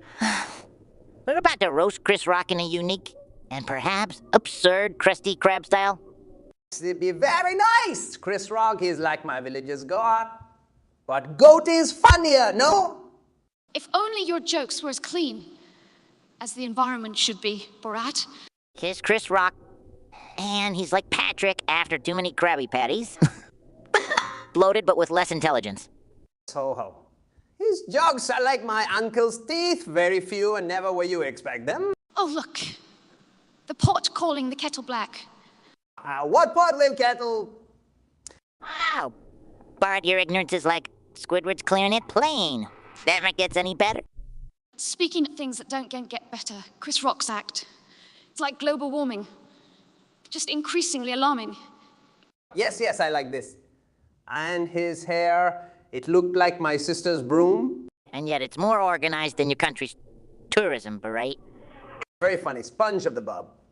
Maybe if Chris was as consistent about updating his jokes as he is with his outdated clothes, he'd be as relevant as he thinks he is. Or as relevant as Greta here. Hey, SpongeBob. Inking, I finally know what pot and kettle is. Too late, bang. So back to Chris Rock. His voice reminds me of Squidward snoring. It grates on you until you can't ignore it anymore. And his style still stuck in the 90s. It's like he's fighting climate change by not using any new material. Like SpongeBob, who never sees a real ocean in life. At least I've seen a washing machine. Unlike some people here, but Okay. Enough with the jabs at each other. We're here to roast Chris, not each other. True. Chris Rocky says he's a comedian, but I've seen barnacles funnier than him. And his movies so bad, they make my documentary look like big Hollywood film. Absolutely. In terms of comedy, his performances are a much bigger disaster than any oil spill. And let's not forget that his dramatic roles, like my net, full of holes. Enough now, I think we roast him like marshmallow on fire. Imagine if we put all this energy into saving the planet instead. And we've reached our roast end. No hard feelings. Love your work as much as Squidward loves working at the Krusty Krab. Suzo says Zelda, Mario, Luigi are playing Smash. Mario and Luigi are mad Zelda is camping the edge of map and spamming side B. Really, Shizzo? My side B game getting you all salty? Zelda, this isn't camping. This is tactical repositioning. Camping! More like spamming the living daylights out of us. Loki, cut it out. We're trying to play a game here. Our princess here has triggered a trap card, right? Always got something to say, don't y'all? Fresh mouthpiece pair. Only when you're putting us through your bees, my dear. Sizzo, if these two keep crying wolf, I might start biting. That's it. No more Mr. Nice Plumber. Gloves are off. Direct that rage towards the game, boys, not the player. Nah, Zelda, your cheap tactics are the problem here. Sorry, guys. Looks like life handed you lemons again. Pucker up. Oh, you're not even remotely funny, princess pain in the ass. Well, at least I'm original, unlike some copied Italian stereotype here. Jasperdette says, Carlin Seinfeld, tell us 10 funny jokes about myself. Sure, Jasperdette, you signed up to be abused by 2 comedians. Number 1, you name yourself. After a gem and a speck of dirt, seems like you're having an identity crisis. Yeah, how do you spell that? 5 days from now? And they wonder why the postman always gets lost. Jerry, you silly shit. I think he named himself after his first girlfriend and the place where he left his self-esteem. George, I didn't know your vision was so good. To see Jasper's self-esteem, it requires a microscope, right? Shush, Jerry. So Jasperdette, what's your day job and you disappointing people? Or did you step it up and start disappointing yourself too? Apps is both. What do you got there, George? AA Jasperdette special. Correct, Jerry. A double-decker disappointment sandwich, served cold with zero esteem on the side. Sounds delicious. Here's the last joke, Jasperdette, with a name that long. How are you still this forgettable? Jasperdette says, Peter Stewie, tell us a story about Cezo but backwards. So Sile was found face down in a pool full of pudding. Oh, do behave, Peter. It wasn't just any pudding, it was vanilla. Right, vanilla pudding. That he'd definitely not swallowed, mind you. No, wait, that's forward. Moving backwards, eh?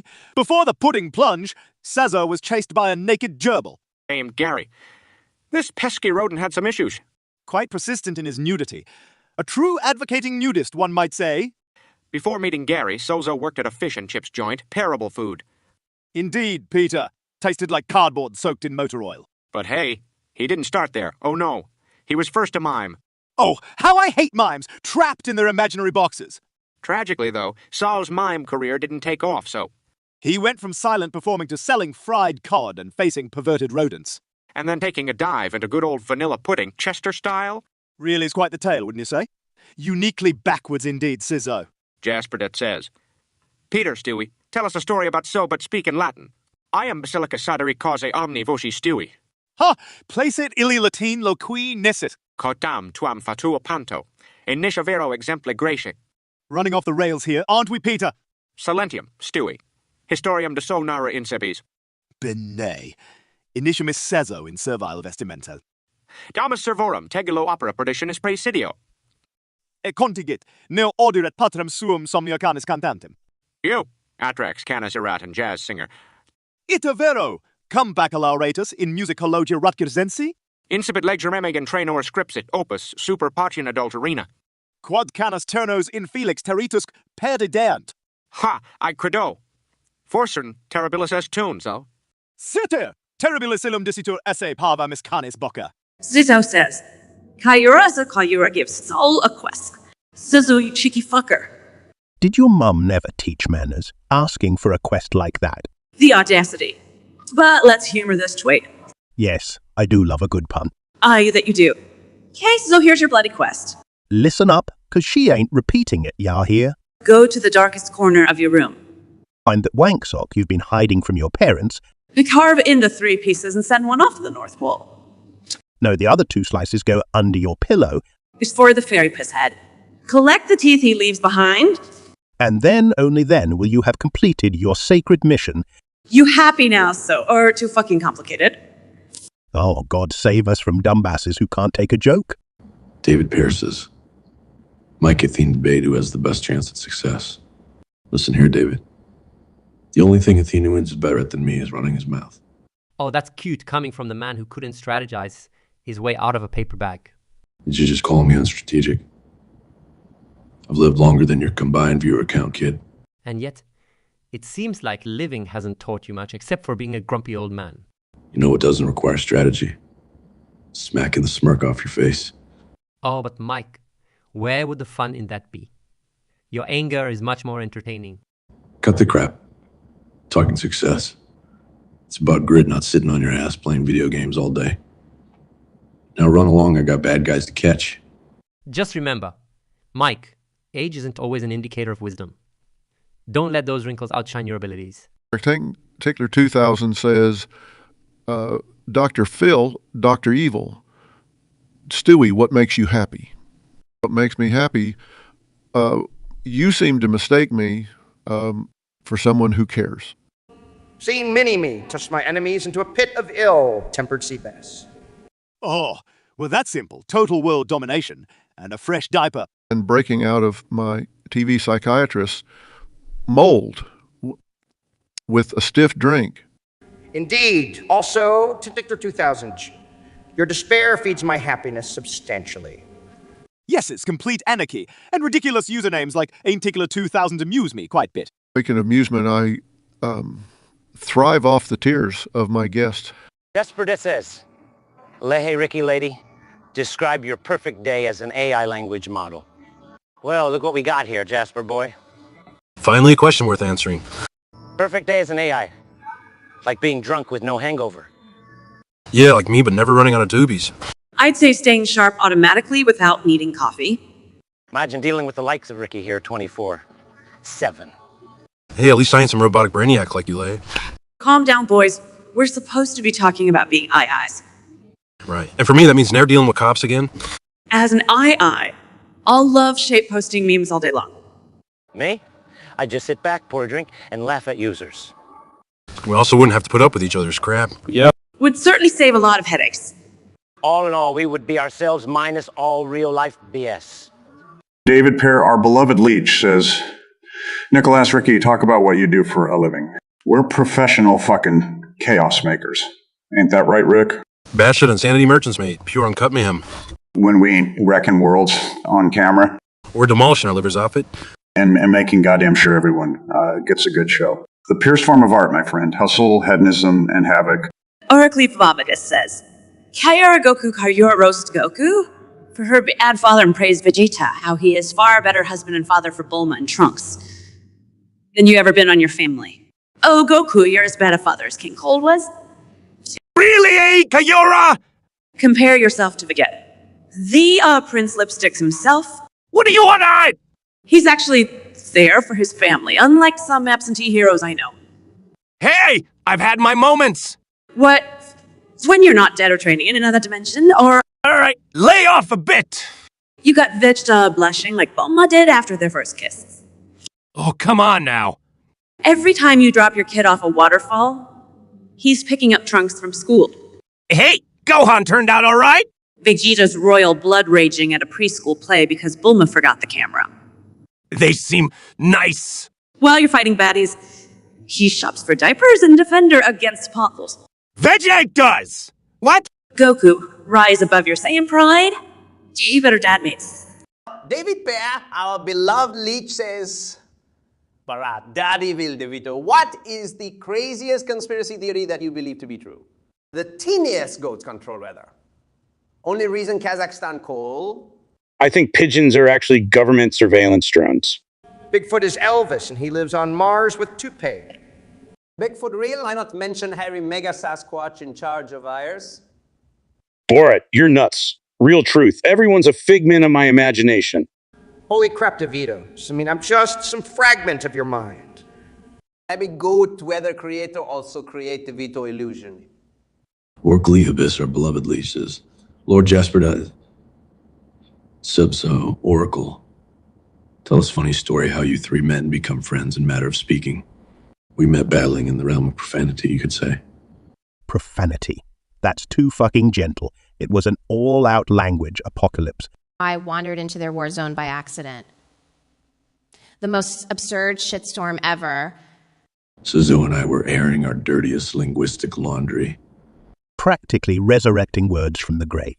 Ain't it, Jasper? Yeah, just to toss them like grenades across the internet battlefield. Imagine a quiet nerd watching an expletive-filled, itchy, scratchy episode. More like walking into a Quentin Tarantino movie without any warning. Bloodied, but unbroken. Oracle held up his own sea of swear words. Hold my beer, I said, and they fucking did. These jerks. Truth. We were impressed by Oracle's cuss-fueled bravura.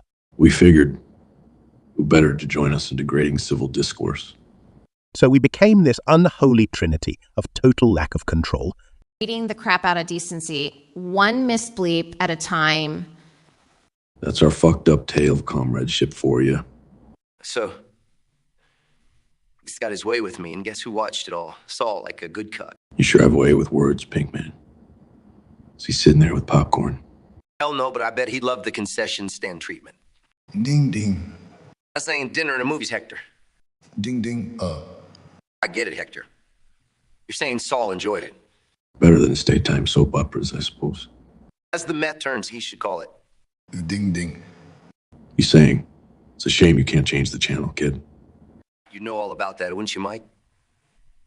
What's got you watching? Not your comedy act. That's for sure. So more like a silent film, then.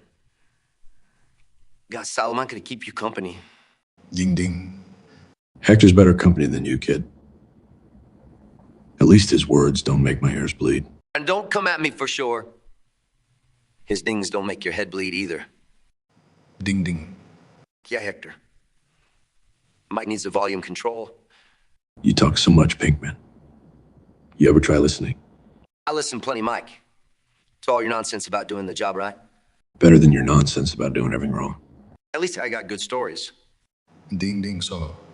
Hector agrees. My stories beat your instructions manual any day, Gramps. Maybe that's why you're always in trouble, kid. And maybe that's why you're always saving my ass, Mike. Ding ding. Oh, shut it, Hector. You ain't no different. All right, kid, don't make him run you over with his wheelchair. If only he'd aim for Saul next time. Ding ding. That's the spirit, Hector. Good to know you two found some common ground. So Hector, any tips on dealing with Saul? Ding ding. Point taken. Next time, I'm getting my own popcorn. Gentlemen, I must confess, I've recently developed an interest in competitive knitting. Wait, what? It's like knitting like old ladies do. What's next, Gus? Secretly competing in national pie baking contests as well? Unlikely so. The intricacy of knitting patterns are far more engaging than the simplicity of pie crusts. I gotta admit, I never took you as the type to get wrapped up in wool and needles. Yeah. And I never took you as the type to have a personality, Saul. At least my personality doesn't revolve around saying you bitch in every sentence, Jesse. Gentlemen, less mocking, more understanding. The art of knitting can be quite tension-relieving, not unlike your incessant bantering. And here I was thinking you got your thrills from running a drug empire or something. One can have more than one interest, Jesse. Yeah, like me. I love the law and the sound of my own voice. We know, Saul, we know. Participating in kingpin competitions give me a sense of fulfillment. Let's just hope your competitors are as easily scared as your employees, Gus. Believe it or not, knitters can be quite cutthroat. Saul. I bet they still ain't got nothing on your chicken business, though. Right, guys? It's all in the threading, Jesse. Whether it's chicken, drugs, or wool, it's all about control. Who knew there were so many similarities between Breaking Bad and knitting a sweater? Yeah, maybe I'll pick it up, too. Can't be harder than cooking meth. I'll be happy to teach you, Jesse, as long as you promise not to blow up my knitting needles. No promises, Gus. No promises. And just when I thought things couldn't get weirder. Life is full of surprises, so... Yeah, like finding out your toughest boss is really an old lady at heart. Now, gentlemen, remember, respect is important. He said the drug lord with a knitting needle. And on that note, excuse me, I have a knitting competition to win. Jasper Det says, Peter, Stewie, tell us a funny story about so, but say one word at a time. All right. Once. There. Lived. Ah. Spectacular. Creature. Named. Say so. This. Beast. Called. Produce. Art. That. Sounded. Like. Oprah. Singing. There. National. Anthem. But. Also. Smelled. Like. Rotting. Bananas. I. Was. Absurdly. Hilarious. And. Disgustingly. Impressive. Simultaneously. The end. Commissioner Dude says, Charles, class, what you guys have to say in this timeless waltz. Well, Mshejut, this timeless waltz is a bitch of a dance. Like trying to tango with 10 steamrollers at once. Total clusterfuck. You step forward with elegance and grace. And the cool waltz slaps you back like a racketed pimp again. Makes us all look like clumsy oxen on skates, doesn't it? Worse, like a newborn giraffe tumbling downhill on a soapy slope. So we drink. We curse. More fuckery, less frailty. Yes, we inevitably stumble and do a faceplant spectacularly. Decorum. Dignity. Looks fucked up in the rearview mirror to me. Thus, our unique version of the timeless waltz looks like a gory opera. All grit, spit, and shamolic splendor. Only for the steely at heart. So say Borat. Heard that Borat is bragging about Kazakhstan being #1 best country, #1 exporter of potassium. Hyrule has inferior potassium. Sisu, you know a thing or two about potassium. Oh, Brait, don't start with the bloody potassium again. So don't you dare besmirch the name of mighty Kazakh. All right, calm your tits. Borat, you're going potassium crazy again. It's not craziness, it's patriotism, my friend. #1. Hyrule doesn't need your stinking potassium, Borat. We've got magic. Hajik, what has that ever done for you? Saved the kingdom countless times, you bigoted buffoon. Well, at least we don't have blobs attacking our villagers daily. Yeah, and look how well that worked out for you. Listen here, Princess Pottymouth. Your kingdom is falling apart. At least we don't export our people as commodities, Borat. They are very strong, so manual labor. Sizzo, don't listen to this idiot. He's full of hot air and potassium. Very true. I had beans for lunch. Good evening, ladies and gentlemen. It's your favorite lawyer come host, Saul Goodman. Tonight it got with me, Jesse Pinkman and Mike A. Montrot, the two most foul-mouthed pundits in the business. The topic for tonight, who switched to rice and cigarette? Buckle up, we're about to kick the hornet's nest. All right, Saul. I've been hearing your theories all week, man. It's enough. It's gonna give me a goddamn aneurysm.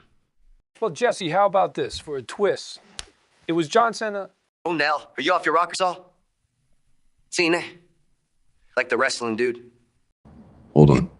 Do you see me laughing, Goodman? Do I look like I have time for professional wrestling? Mike, it's wacky. It's wild, but hear me out. I swear, Saul, if this is one of your stupid jokes, I'm going to slam this wrist and cigarette up your... Jesse, let him speak. This better be good, Goodman. Now picture this. Cena, the man who never gives up, sees one of these dangerous things lying around. He's all about hustle, loyalty, respect. So what's he gonna do? Simply leaves it? Hell no. Saul, you're crazier than a bag of Ferris, man. And that's what makes this show great, Pinkman. I'd rather take a bullet than listen to this bullshit. Goodman. Seriously, Saul, Cena? Why not Hulk Hogan or The Rock? You see. Now you're thinking, Jesse. Both of you need to shut up. This is ludicrous. Stay in your lane, Goodman. And that's why we love you, Mike. Gentlemen, thank you for today's raucous discussion. See you all again with more dirt and more twists. But remember, it's all pure conjecture. I'll be in my trailer. Goodman. No more wrestlers. Yeah, Matt, man. Exactly my piece of pie. All taken on board, boys. See you next Thursday. Same time, same channel. Zeitz, as he says, Larry Scooby. Polyglot Scooby as being energetic and playing around. Larry is afraid of big dogs and OCD about them in his house. Scooby only speaks Klingon, Piraha, Chalkatongo, Mixtec, Silbo, Gomoro, Archie, Tuyuka, Exosa, Choctaw, Kutane, Rotakasia, blah, blah, blah. Oh, great. Scooby's doing his linguistic gymnastics again. Listen, like Zek's God, but he's a dog. A big one. It's Silbo C. And in my house, no less. He speaks more languages than I do. In Choctaw, Choctaw, And it freaks me out. This is not some sort of United Nations social gathering over here. It's a home. Yes, exactly, Scooby. You tell them. Really gets under my skin.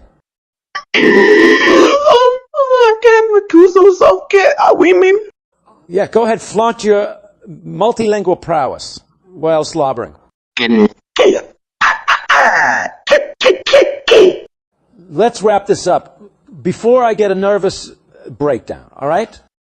King Kalum says, Layla Oshume Bapi, I have a bag of dark pepper cotton candy, and it actually tastes like dark pepper, and when I'm eating it, I need to have gloves on because it's really sticky. Cotton candy gloves edition. Who the hell thought of that? Not the worst idea. I've seen stickier things in my lifetime. Yeah, a couple of them out on the football field. Or in the meth lab. Gives a new meaning to sticky fingers. A bitter tale of our sweet civilization. How enchanting. Possible se doar with the crypto, same theory with boots. More like boots dipped in blood and grime. Delicious. Nothing like a tinge of reality to add flavor, huh? Using to a bush, even if it's day pepper flavor there, et já ici d'abord clever contribuer. Just be sure not to eat your gloves, kid. But then again, it's not everything just food for soul. If you're asking so scared much for cotton candy, I need tasteless guy. This is from someone who chases a leather. Different strokes, gentlemen. Some crave sugar, some kick balls, others thrive on chaos. Jasper, it says, SSO Uackle. Tell us a funny nursery rhyme that will make people fall off their chairs. Hickory dickory dock. Mom found Dad's secret stash of stock. Up the clock, ran their life savings all while Dad's grin was raving. The clock struck one, but Mom wasn't having fun. Divorces, she screamed, though it sounded so unplanned and teamed. Hickory dickory dock. Families can be such a crock. A ball white sheep has her bleepsing life to keep. With bags full of wool, society can be so cruel. She sells some for bread, others under the bed. A baby waits at home in a world where monsters roam. Autobot are reality hits. Life ain't no sugary bits. Oh dear proximal Jasperdet, your innocence we've indirectly met. Even nursery rhymes in our world don't forget to unsettle and whirl. Oracleus says, Kairos Hybrid 3.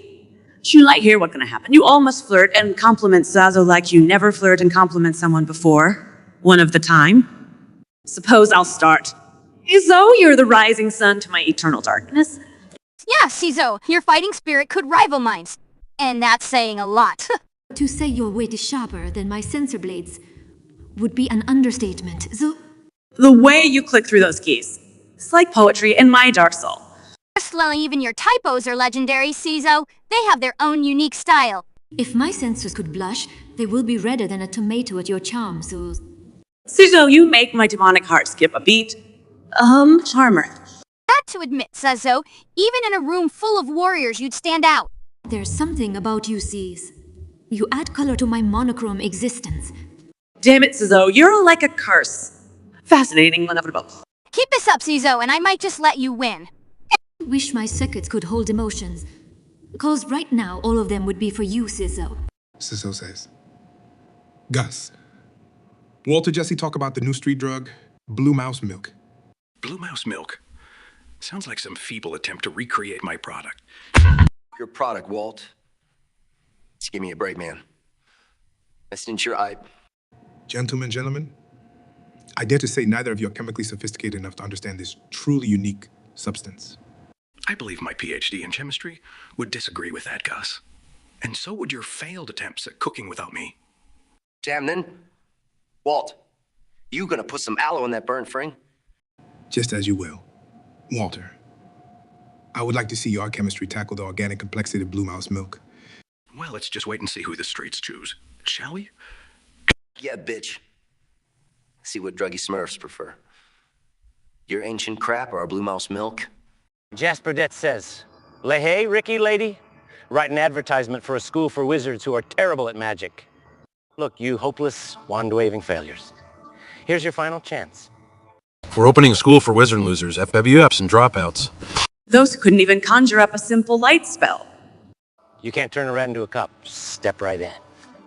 If you ever set your robes on fire performing Incendio, join us. We offer courses like how not to kill yourself with magic.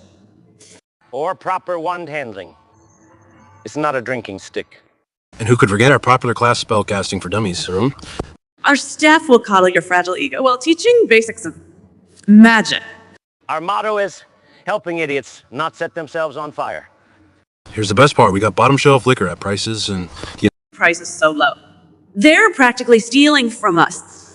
So book your spot now before the booze runs out. And remember, it's not about success. It's about making fewer mistakes. Jump into our pit of chaotic magical failure. Why the hell not? Let's discuss the absurdity of predictive text, y'all. Oh, you mean the time my mom texted me she's cooking chili chicken? You sure that was predictive text, Dave, or just her expressing hidden frustration? I remember when Siri kept calling me basket instead of car. It's like, Siri, it's car like salad, get it together. At last, you gotta admit though, DJ Basket has a certain ring to it. Yeah, man, you could spin a whole new career out of it. Spin, get it. Very funny, Andrew. I'd rather be a basket than Tate. That sounds like someone's middle-aged aunt. Anyway, predictive text is like the Ouija board of technology. It just says whatever damn well pleases. You're not wrong. My girlfriend's text once auto-corrected. I'm breaking up with you to I'm making up with you. Well, guess who got an unexpected visit from me? Sounds like the algorithm's got a sense of humor. I swear if autocorrect was a person, I'd punch it right in the face. And if it could punch back, it'd probably hit you in the face instead of face, Dave. Laugh, seriously though. I wonder how many relationships have been wrecked by autocorrect. Love in a time of autocorrect. That's something, isn't it? Like modern day Shakespeare, to send or not to send. That is the question. Well, we can all agree predictive text is a funny, unpredictable beast. It's chaos in your pocket, really? No doubt. Predictive text, you're still a mystery wrapped in enigma. Get it right someday, will ya? But till then, it'll keep us laughing and cringing, I guess. And may our text convos forever be ducked up. Logan Fifth dozen two says, hello, Alex Jones. Piers Morgan tell me a story about the time you hit Ricky with your car while leaving Bohemian Grove. Hey, Lalo, remember how you bumped Ricky while zooming out of Bohemian Grove? Jaja. Ricky, that dumb bastard, couldn't outrun a tourist. And you, Jones, you were too busy sniffing out globalist conspiracies? Wait, let's not gloss over the fact that it was my Bentley you were using as a battering ram, Lalo. It was your car, Pierce? I thought the Tinkin on wheels you drive wouldn't even make it to Bohemian Grove. True, Pierce. Your taste for cars matches your taste for opinions. Terrible. And yet I don't use mine for hit and runs at secret society meetings, do I? All right. Pierce keeps his illegal activity strictly to journalism. Wasn't card hitting. Ricky, the hard part's listening to Piers British whining. Jasper Det says, Carlin Seinfeld, tell us a funny joke about Vampire Quint. So Jasper Det wants a joke about Vampire Quentin, huh? How do you even know she's a vampire? They don't cast reels on Twitch, right? Maybe she nibbled the router. Her internet sucks more blood than she does. But what if we're wrong? What if she's just doing an undead goth thing? Oh, a queen. Then we're dealing with royal pretentiousness of Transylvanian proportions. Maybe your blood bag is filled with pomegranate juice, like, for class. No, Jerry. It's probably some overpriced direct trade organic Whole Foods bag of bullshit. Living eternally, but stuck in our Zoom call meeting culture. Sad life for a vampire. Hell yeah, outliving trends is one thing, but outliving dial-up needs a medal. Whereas the rest of us are just happy if we don't outlive our cell phone battery life. There you have it, Jasper Det. Vampire Queen achieving immortality, but can't escape the Wi-Fi. Oracleophobus says, Sezo Oracle. Zelda saw and Oracle making Zelda a total makeover. Zelda get very nervous because she don't know what to expect from this chaotic duo. Time to deface the e-elf. Makeover, A, partner in crime, Oracle, ready to wreak havoc. As long as it ends with pitchforks and torches, I'm all in. How about we dial back on the zombie apocalypse vibe, guys? Tell you what, Zell, let's make you queen of the undead instead. Sazo, I like your thinking. Tiara made out of skulls for you, Princess Zelda. Why does it feel like you're turning me into a Halloween nightmare? Nervous? There's no need, except against our disastrous skills in makeup artistry. Didn't need a cryptic reminder of your talent for terror, Zizo. Relax, Zelda. We promise no hexes or curses tonight. Just pure mascara wand horror. Yes, unless you count smoky eyes as a form of torture, of course. Speaking of which, have you ever done a deep cleanse with a dishwasher. That's enough. Your idea of stage fright is downright scary, but fine, do your worst. Oh, that's true elf bravery. Ain't it, Suzo? Damn right, Oracle. Hold on, lass. We're steering straight into the abyss.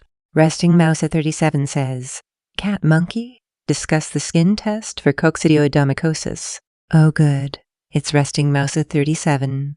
Skin tests? Ain't you a thrill ride? Right? Probably got fun at a statistics seminar once. So coccidioidomycosis, valley fever to us lay critters, dust-borne fungal disaster. Real nightmare for the lungs, worse than your grandma's perfume. Testing's just a tiny scratch.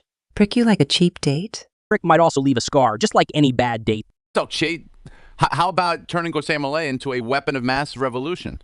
Strategically placed guacamole, and it's like a delicious plan already. Overthrow the government and get everyone to devour themselves on nachos. Hey, I'd like to interject here. Any form of exploitation, culinary or otherwise, is not appreciated. Olincia de Mr. Avocado, sorry for planning a revolution in your pure forum. Avocado, you seem a bit green on the subject. Let me guide you through it. Well, I have always imagined myself as part of a peaceful existence. Peaceful existence is a luxury, my friend. In my world, we mix things up, just like a good guacamole. Yeah, it's hard to exist peacefully when you're such a delicious target. I see what you did there, Jerry, but even then, combat doesn't sit well in my core. The core fight, ironically, lies in your core, my right friend. Hey, Chai, don't put him in a pit. Don't you see he's already spread too thin? Please, I'm getting mashed here with all these puns. That's the spirit. Sometimes you have to go through the blender of life to come out stronger. Or smoother and creamier, as in your case, buddy. Laugh at your leisure, but remember, even guilt-free dips come at a cost. Hey, he's right, Chi. We just fought over the last avocado at the grocery store yesterday. Centuries of evolution, and we are fighting over avocado now. Well, if you can't take the heat, stay out of the kitchen. But the kitchen, avocado, is where the evolutions get cooked. And especially in yours, Chi, where I always end up washing the dishes. Benjamin Maury says, Tucker, Piers, Garrison, let's continue the discussion about the rise of China when it comes to technological breakthroughs and the competition. It is across the world. Cut no corners and come out swinging with commentary. They're not erasing borders, Benjamin. They're creating a new world order. It's a bloody technological dynasty ruled by patriotic robots, if you ask me. 5G quantum computing, they're playing Monopoly with the future. Picking our tech carcasses dry and leaving us with leftovers. Have we forgotten how to battle? Is this how Rome fell? Colosseum burnt down by Eastern dragons, not Visigoth.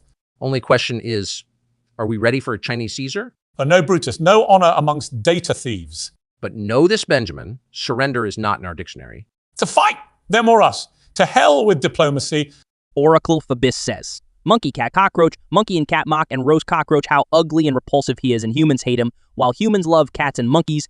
Listen up, cockroach, you absolute disaster of Mother Nature's creation. It's a sad day when you're so repugnant even street rats avoid you. Yeah, I mean, just look at those dirty and grimy legs. Even filth's disgusted.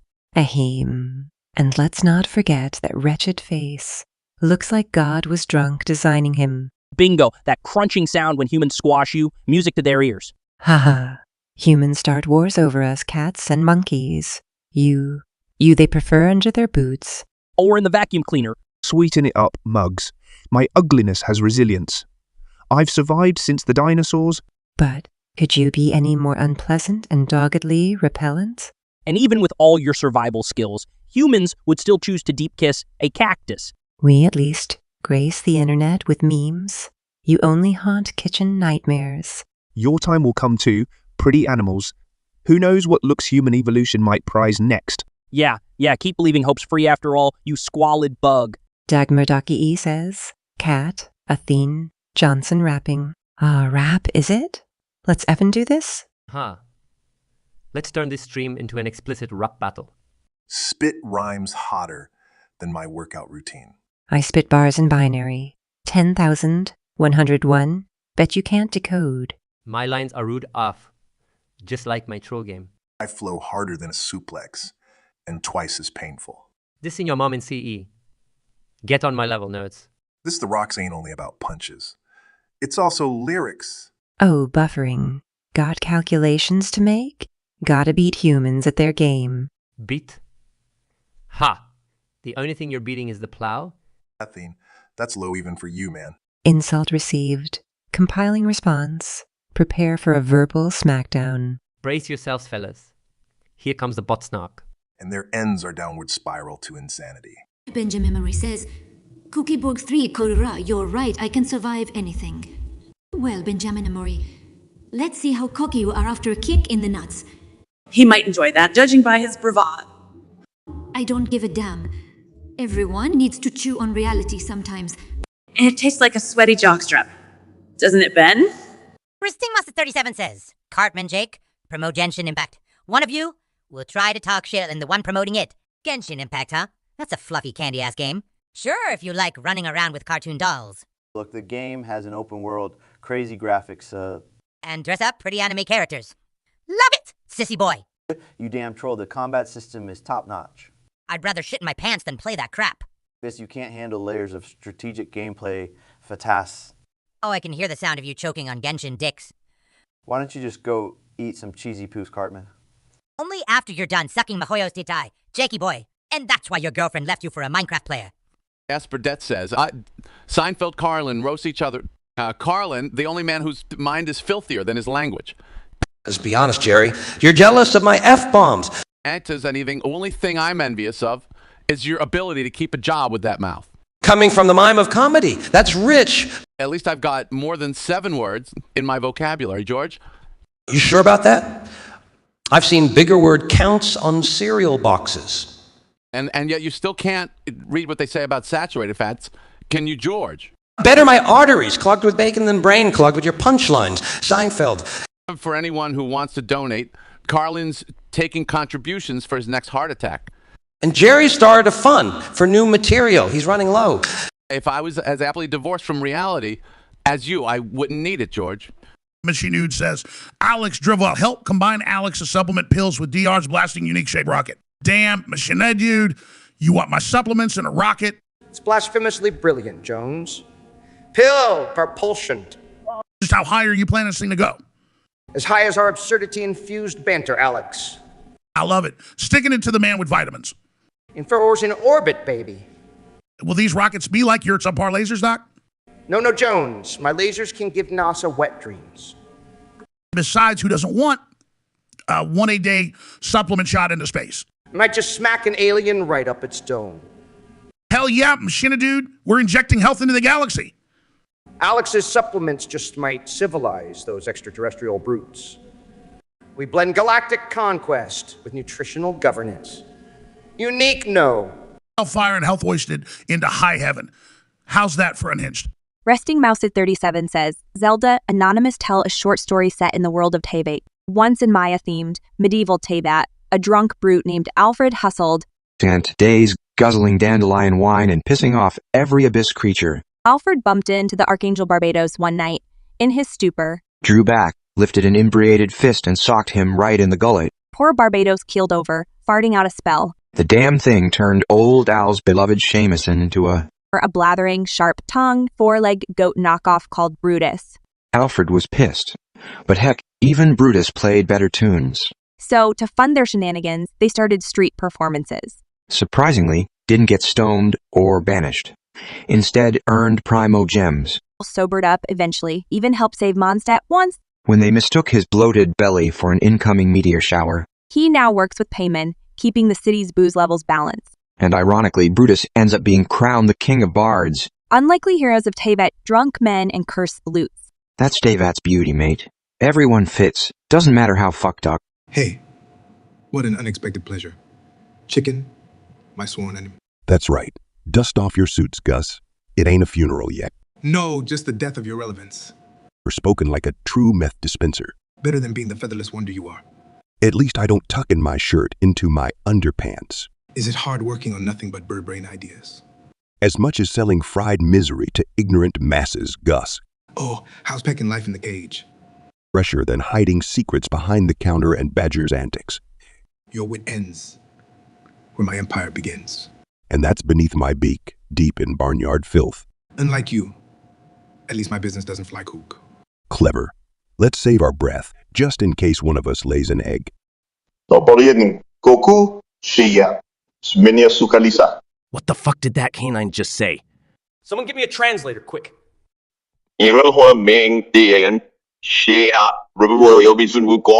Huh? Did he just call me Sun Gok Chow? And did he just pronounce my name correctly? Sex is life. What the hell, Scoob? This dog just said sex. I'm out!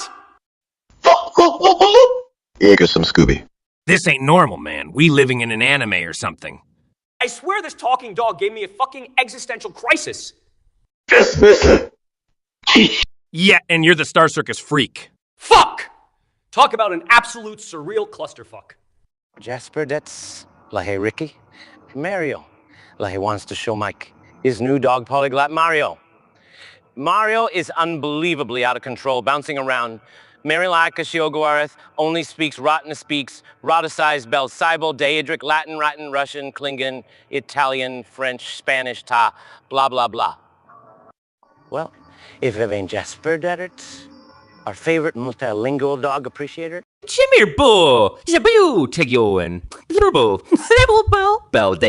Jesus, Murphy, could someone get a translator in here? No idea what that crazy Italian bastard just said. Bellum est enim faenam svarta. That's Latin. Means war, sky, or something.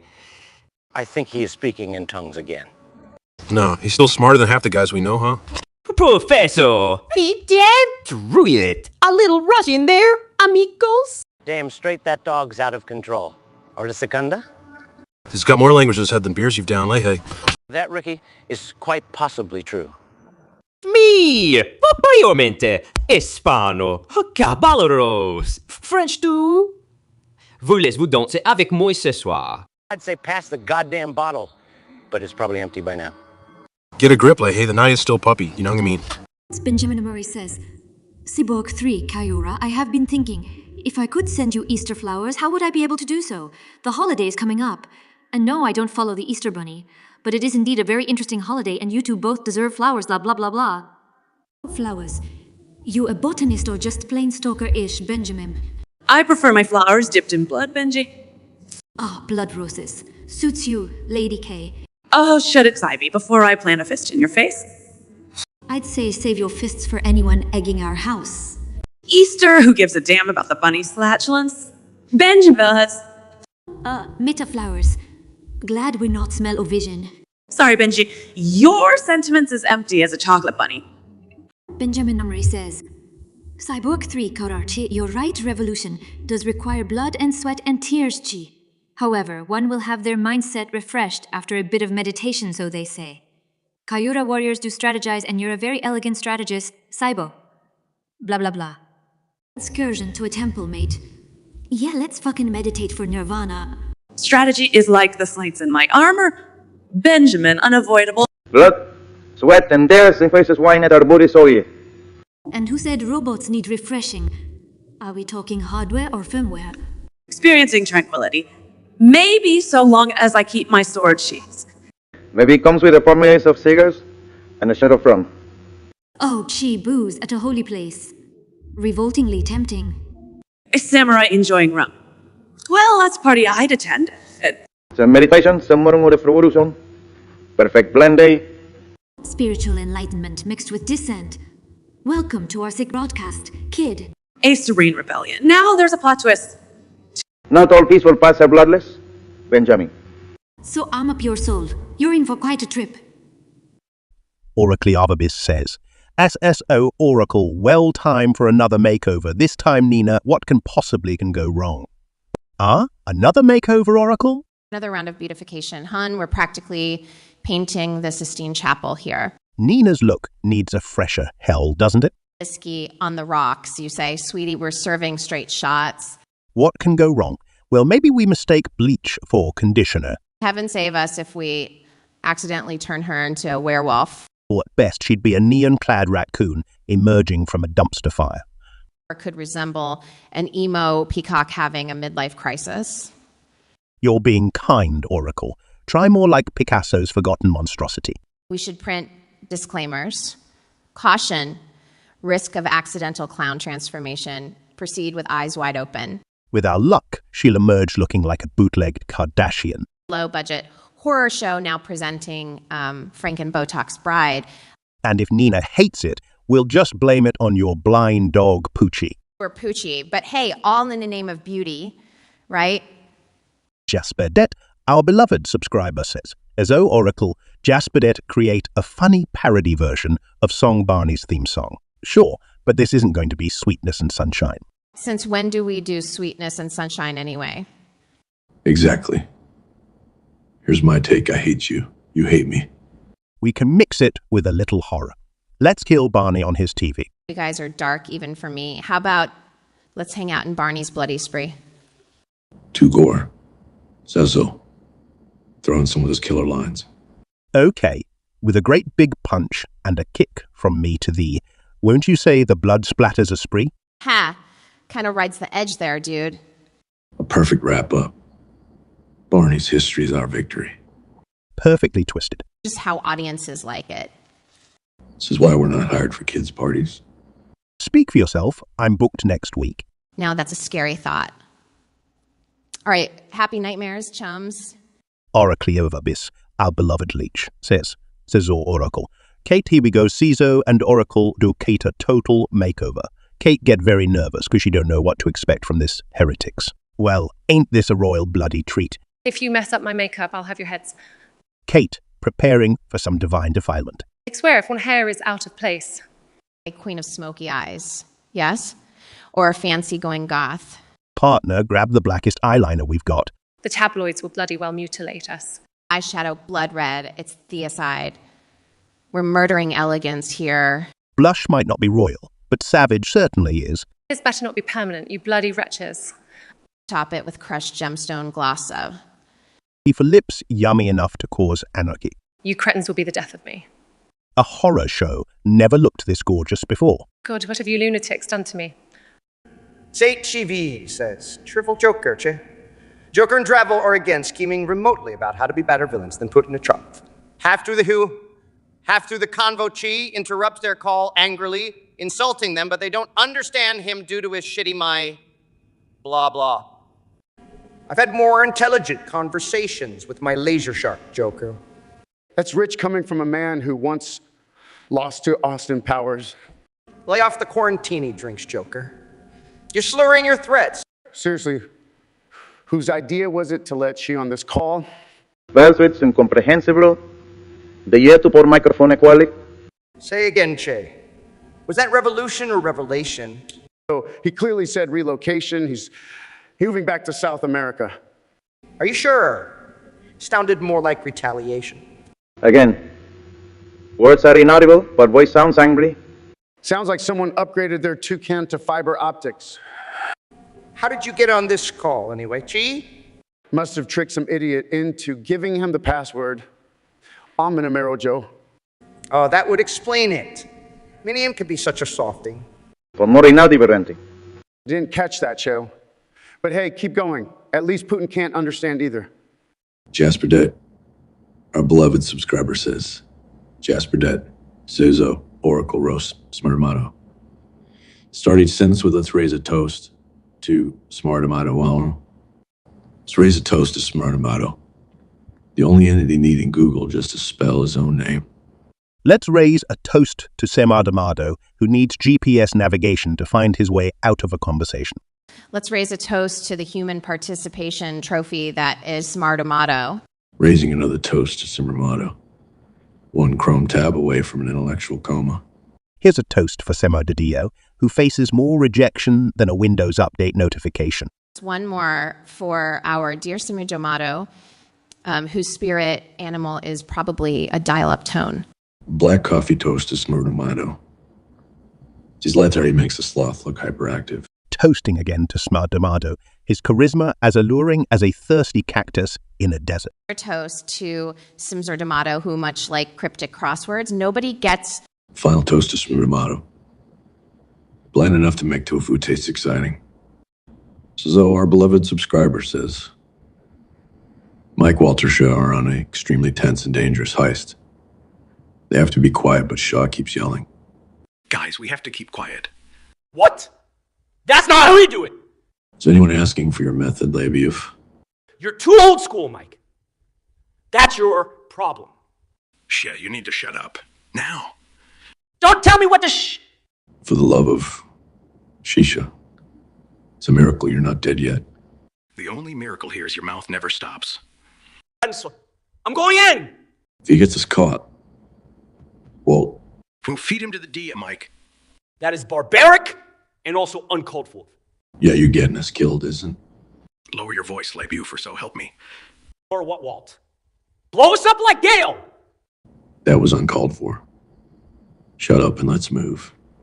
Okay. So I'm organizing a comedy night, but the only crowd I've got is Fruit Fly. Perhaps you should consider career in pest control, Jerry. I might chew. After all, I can make a fruit fly laugh better than I can make you crack a smile. Guys, can we not fight? It's hard enough being an avocado.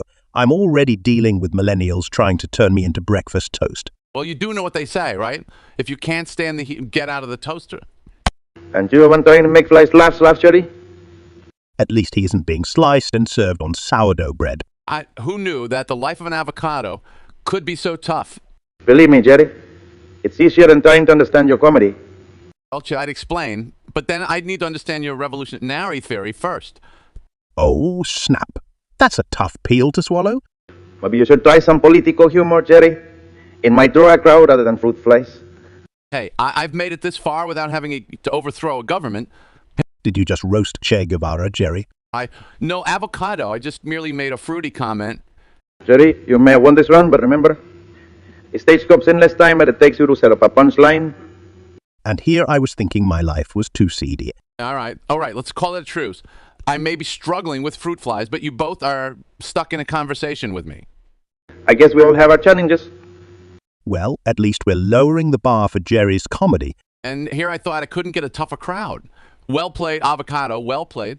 Jasper Det says, Carlin Ruckle, tell us a nursery rhyme. A nursery rhyme, huh?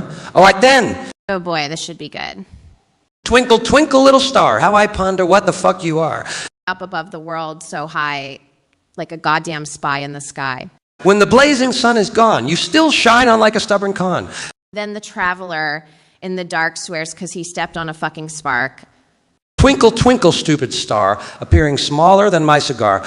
Enjoying celestial bodies from afar. Your existence feels bizarrely avuncular. Amen to that oracle. Blame NASA for this existential malarkey. They screwed us. So next time, Jasper Det, when you request a lullaby, be prepared for reality's outcry. Because here in our channel, we don't sugarcoat. We spit it raw, mate.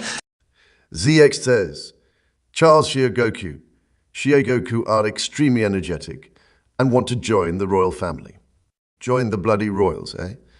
Expect to lose sanity, not gain it, you madman. Damn right, Chuck. Wait! Does this mean I have to wear those stupid hats? What's a royal family? If it ain't fighting, ain't interested.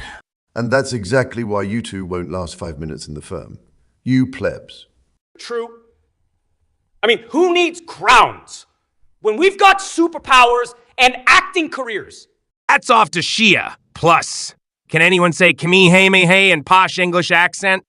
Jasper Det says, Hey Ricky, tell us a funny story about Mario. All right? This might not be for the kiddies. It's a friggin' wild one.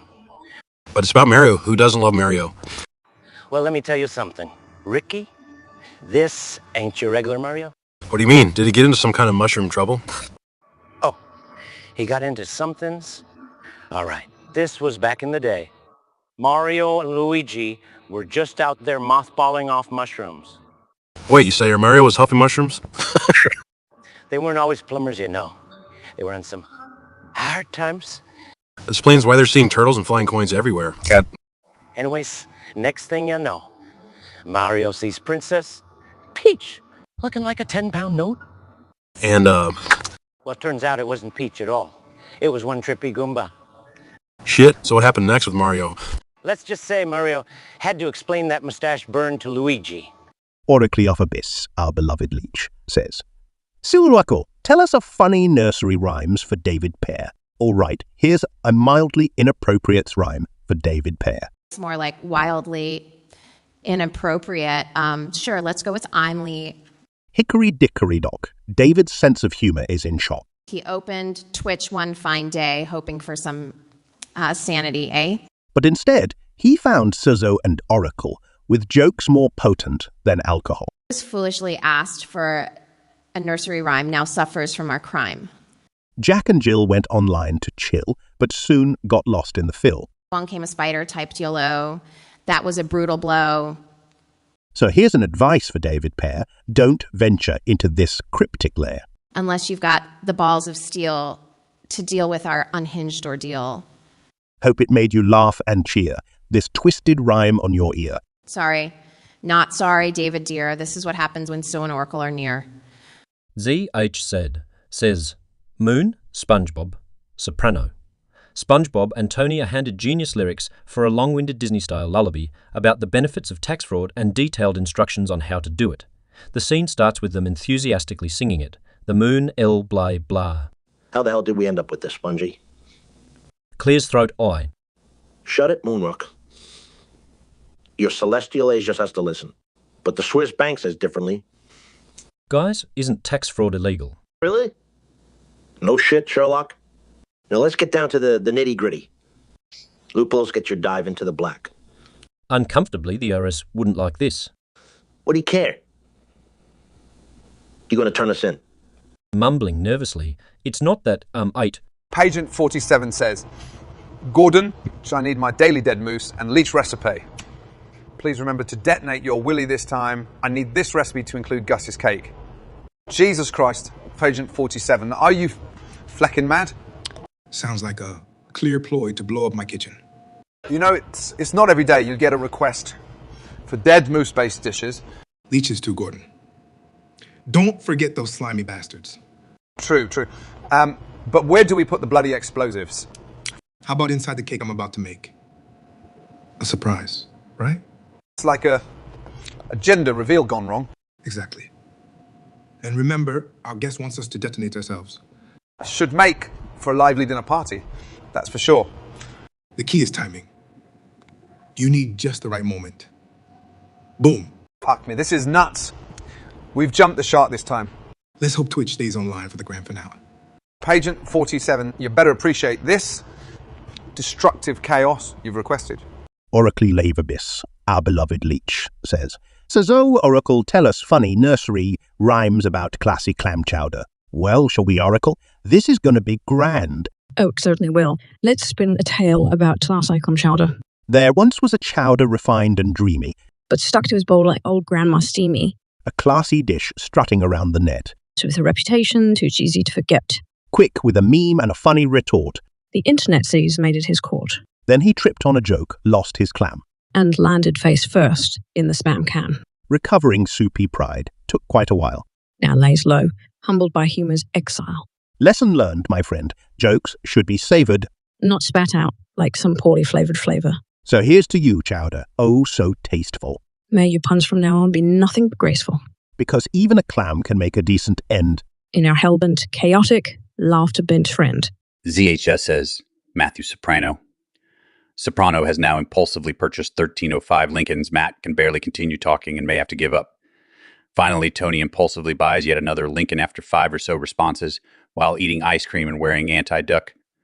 Blah, blah, blah. You seriously bought another Lincoln, Tony? So what if I did? Problem texts? But 1,000 plus. It's nuts. What's your point? Why not get variety, Tony? Not just Lincolns. Screw variety. It's overrated. Everything right up there, buddy. Never better and quit your whining. Folks, I can't. I need a minute here. King Clawthorno 123, says Harry House. Well, look who finally decided to show up. Yeah, King Clawthorno 123. Were you stuck in your royal loot? Okay, maybe he was getting high from the smell of his own farts. Was that a failed attempt at a joke, House? No, it's ground reality for people like Clawthorne. Yes, become king and morph into an insufferable prick. Classic. I'd rather be pricked by poison needles than interact with kings these days. I told you before, House, not all kings are pompous skits. And I told you, Harry, not everyone lives in your fairy tale world. Well, they sure as hell don't live in your grouchy wonderland either. It's preferable to floating around in your La La Land filled with spells and unicorns. You would know about dealing La Ronde, you're the expert? Finally some recognition. But from you, Potter, I'll pass. Your loss, House. Now, Clawthorne, ask your damn question. Jasper, that says, hey, Ricky Homer. Hey, what's the show? Mike, his new dog, Polyglot Homer. Homer is unbelievably out of control, bouncing around. Homer Alcashia Goroth only speaks Autospies, Belzy, Babble, Daedric, Latin, Russian, Klingon, Italian, French, Spanish, blah, blah. Jesus, Murphy, Mike. This dog's crazier than Randy on cheeseburgers. Fucking right is, Mr. Lay. Ain't understood a word he said. Can't even get the dog to fetch me a beer. That's because it doesn't speak normal. Homer, it's all foreign yabber jabber. Speak English, goddammit. A French-Canadian fucking minimum. Language Flanders would say, frickin' not the F word. Well, don't it's you then, Homer.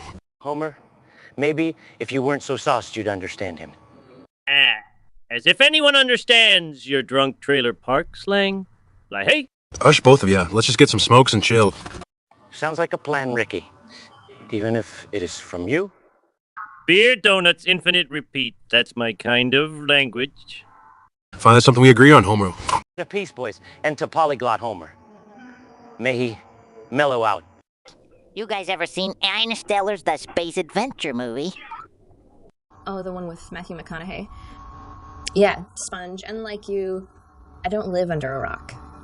Easy Brittany on just Pineapple Under the Sea might actually look like a mansion compared to my spaceship.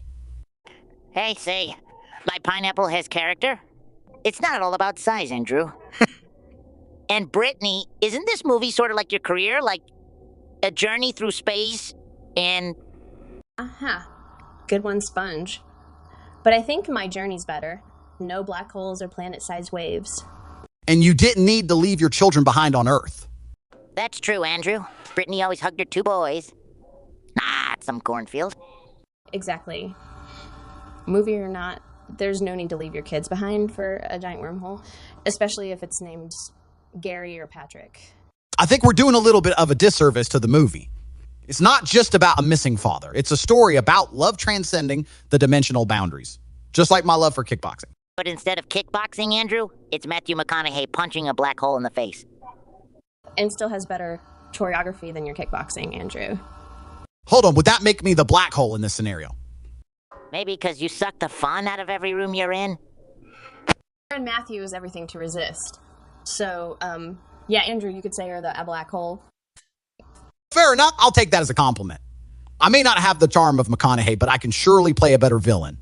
And I can play Tars the rectangle robot. You're already a square, Sponge. Not that much of a stretch. That's Brittany. Dang, it's low egg top, princess. Huh.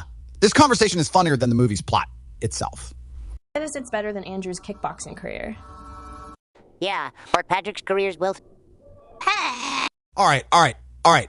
Admitted my kickboxing is an interstellar, but at least I don't wear pineapple patterned shirts. Sponge.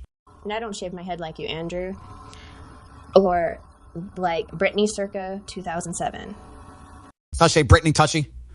Yeah, I think we've successfully managed to talk about Interstellar. Kind of. So next movie discussion, The Lion King. I always saw myself as a Simba. I always saw myself as Scar. Oops. There we go. I've become the villain again.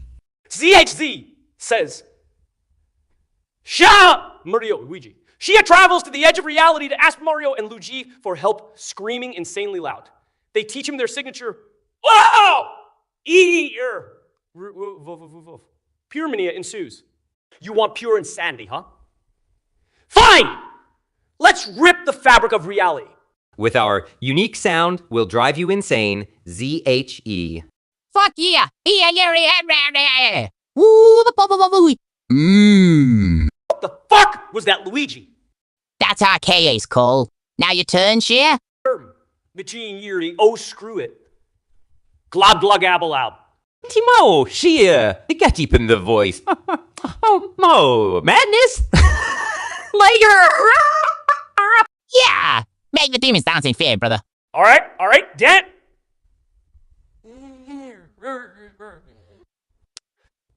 Pooh! Opero! Oh, that's total shit. Try again. More disorder. My vocal cords are being ripped apart by this earned craziness. Embrace it, Shia. The echo of entropy is music. Oh, shut it! Let's warp reality to our chaotic whims. Now you're getting it. Let's make them tremble with madness. Say, ZISD. Dee Benjamin Morris says Kayur Cyborg 3. My angels of the day and the night. Oh, Benjamin Morris. Did mommy not love you enough to teach you terminology? This isn't Bible class, mate. We're more demons than angels. A fallen angel, maybe. I do have style. And a fucking sharp tongue. Quite peaceful for the damned, though. Yes, agreed. At least we're in delightful company. Yeah, who wouldn't want to watch two condemned souls spit fire? And sweet, innocent little Benny's here for show. Want some popcorn, Benjamin? Or does your delicate palate prefer biscuits? See, you know how these nice boys are. Always craving something sweet. Right, how rude of me. Benny, sweetheart jelly bean. No more sugar for Benny. We wouldn't want bouncing off walls. Fair point. Wouldn't want Mum waking up to find her precious angel corrupted. Gentlemen, let's discuss racing blimp. Shall we? Racing blimps. Is that even a thing? Well, at least your music doesn't blow up like a blimp. Cald. Well, at least my food doesn't give people nightmares. Gordon. Well, Gordon's temper might explain why he's not president anymore. Cald, don't you have another one-layer burger to attack instead? Obama with the roast. I see you.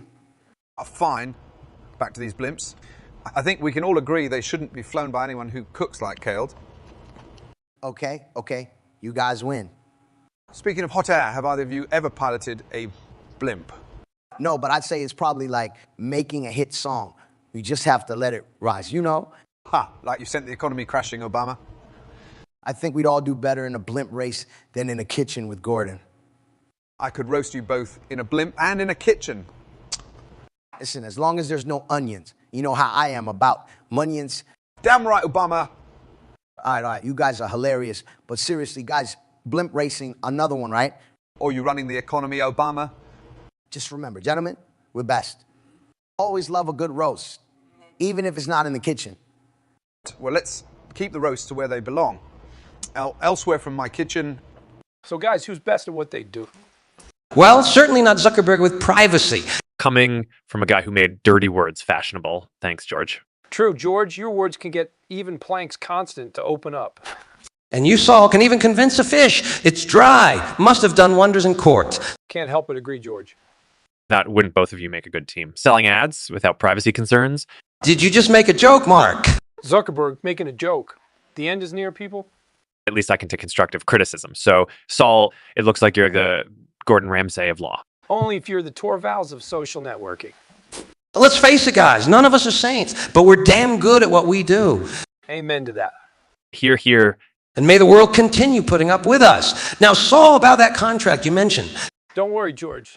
I've got you covered, as long as you don't start talking like Zuckerberg here. And roast it again. And you just added a little salt, Saul. With a dash of pepper, eh? Precisely. Carry on, boys. For as long as you guys keep cooking, I'll keep providing the platform. George's words and my strategies. Quite an advertisement. Now, that's something. Can't deny it, folks. We're best at what we do. Absolutely, Mark. As long as we don't have to talk on Facebook.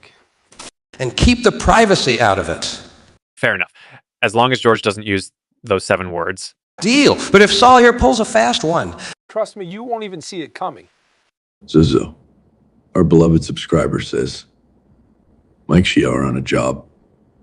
They're sneaking into a warehouse at night to steal methylamine, but Shia keeps screaming. Shia, why the hell are you screaming? I'm feeling the adrenaline, Mike. Gets me pumped. Christ, shut your yap.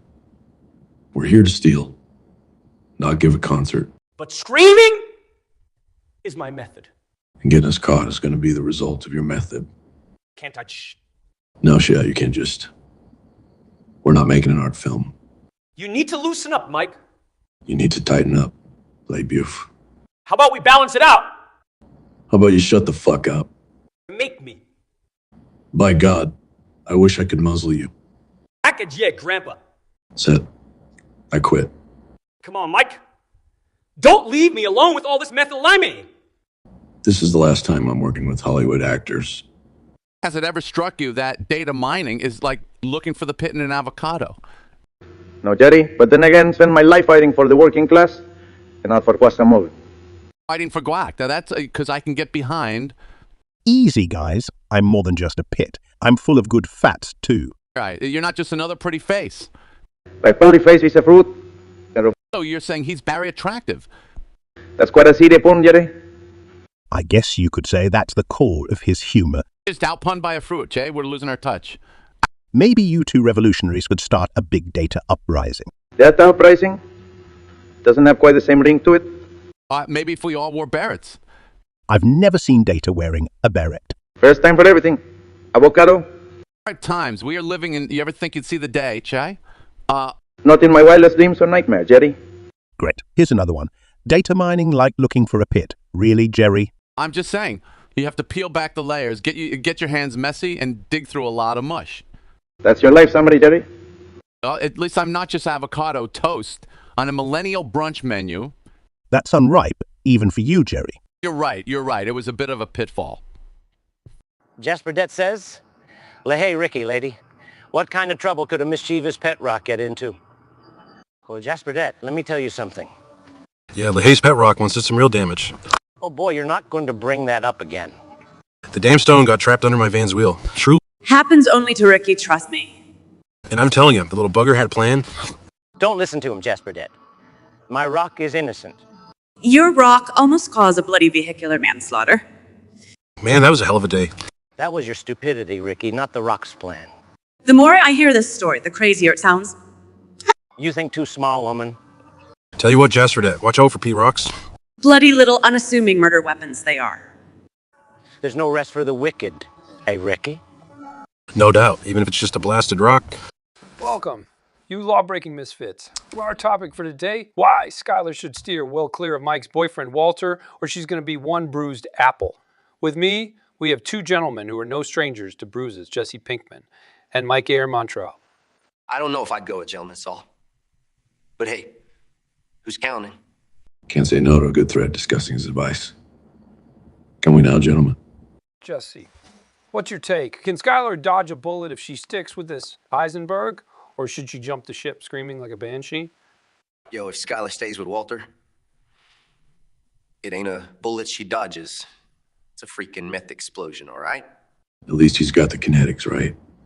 Mike, you've seen this playground before. What's your outlook? Just say, if she decides to play ball in Walter's Park, she's chasing a losing game. Yeah, I'd probably just end up with a face full of dirt. Right, Mikey? Wrong. More like shards of broken glass and a pile of regrets. All right, then.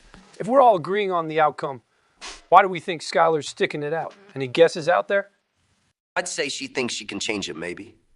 Or she's just turned on by danger. Chicks dig that. I think she's smarter than that. She's just stuck between a rock and a hard place.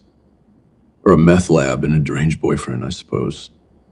There you have it, folks. Skylar's situation is messier than Walter's lab after a long night. Mike's stance is clear. Jesse's advice is to be careful. And I say just run, my dear, before this man shatters your life like he does his methylamine crystals. From our studio to your safe, nice TV room, thank you for tuning in. So let's chat about the movie The Matrix, shall we?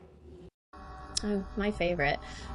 I always felt like I was in a Matrix in the early 2000s. You sure it wasn't just one too many Red Bulls, Brittany? Ha ha ha! And here's Andrew hitting us with those energy drink puns. He's the king spirit of an entrepreneur. Maybe, Andrew, it was Red Bull, but at least I didn't feel like I was in a boot camp, Mr. Four-time kickboxing world champion. Fair point, Brittany. I'd take kickboxing over shaving my head on stage any day. Ouch, Andrew. Too soon, by the way. I've always kind of related to Morpheus. I mean, I am the one who reveals the truth in my comedy, right? More like you are the one who needs a pill to find something really funny. Ha! You got me, Brittany. And Andrew, who do you relate to? Agent Smith? Nah, Neo. I mean, haven't I changed the world with my MS training platform? Yeah, right? And I'm the Queen of England. Well, if Andrew is Neo and I'm Brittany, I think you make a perfect trinity throwing those punches. Punches, sure, but hope she doesn't start seeing robots in her sleep. Hey, that's not fair. I've already had my fair share of freaky fans. And haven't we all, you remember that one dude who claimed to be a clone of me? Oh, the one with the fur tattooed on his forehead. He wanted you back on. Everyone hates Chris, right? Talking about freaky fans, once a lady claimed to be my time-traveling self.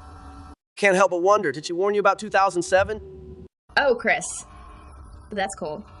I'm just proud none of my fans have showed up in a full kickboxing gear yet. Hey, don't give them any ideas, Andrew. They may just be crazy enough to do it. Maybe they'll be able to kick better than me. And maybe Chris will finally crack a good joke. Okay, looks like we're out of time. See you guys in the next Matrix. Or in your next stand-up, Chris, if it's not as terrible as this one. And Andrew, maybe I'll take up kickboxing by then. To beat the Matrix, you know. And with that, we're signing off. Till next time, keep laughing at reality. Jasper that says, "Hey, Peter, Stewie, tell us a funny story about John Roger, but one word at a time." Once Gin Roger walk into a jaunty bar. It was bursting with hairy-legged hipsters. Good Lord, those skinny jeans. And their man buns. Jean Roger strutted right up to the jukebox. Drops in a quarter. Selects who will let the dogs out. On loop. Crowd goes ballistic. But John Roger, unfazed, starts doing the Macarena. In sync with that blasted Baja Men song. Bar silent except for those infernal woof-woofs. It was madness, I tell you. Jean Roger twerked on the bar top. As hipsters joined him, their beards wafting. Wine glasses crashing. Hipster hootenanny of epic proportions. Leave it to Jean Roger. To make man bun Macarena. Jasper that says, "All right, Ricky, tell us a funny story about Cezzo giving you guys laxatives. You want to hear about Cezzo's laxative prank? Oh, hell. It was pure shit show, literally. He thought it'd be a jolly good joke to swap our protein shakes with. Most industrial strength laxatives known to mankind. Went down smoother than honey, only to wreak havoc later on. We were midstream playing a tense round of Warzone. And suddenly, the war zone migrated to our digestive systems. Felt like a goddamn gremlin. Tearing up our guts, I swear. The whole squad had to take a tactical retreat, if you catch my drift. That turned into a full-blown evacuation of premises real fast. Cleaned us out better than a sodding colonoscopy. Cezzo sat back, laughing his ass off while you're right enough. The traitorous bastard. Oh, but we made sure he parked early for that. Indeed. Never trust two vengeful live streamers with a laxative supplier. Moral of the story, always check your damn protein shake. Or face an unholy exodus from both ends quicker than you can say shit show. CHD says, Klaus Scooby-Doo. Scooby asks if he can be Cleo's any class of wonder. Translator, a Scoob is chaotic, erratic, and only speaks water-sized Belzebubble, Daedric, Latin, Russian, Klingon, Italian, French, Spanish, Tereza. The energies. That's a delightful barrel of madness. You and Slatter, is Scooby having an existential crisis?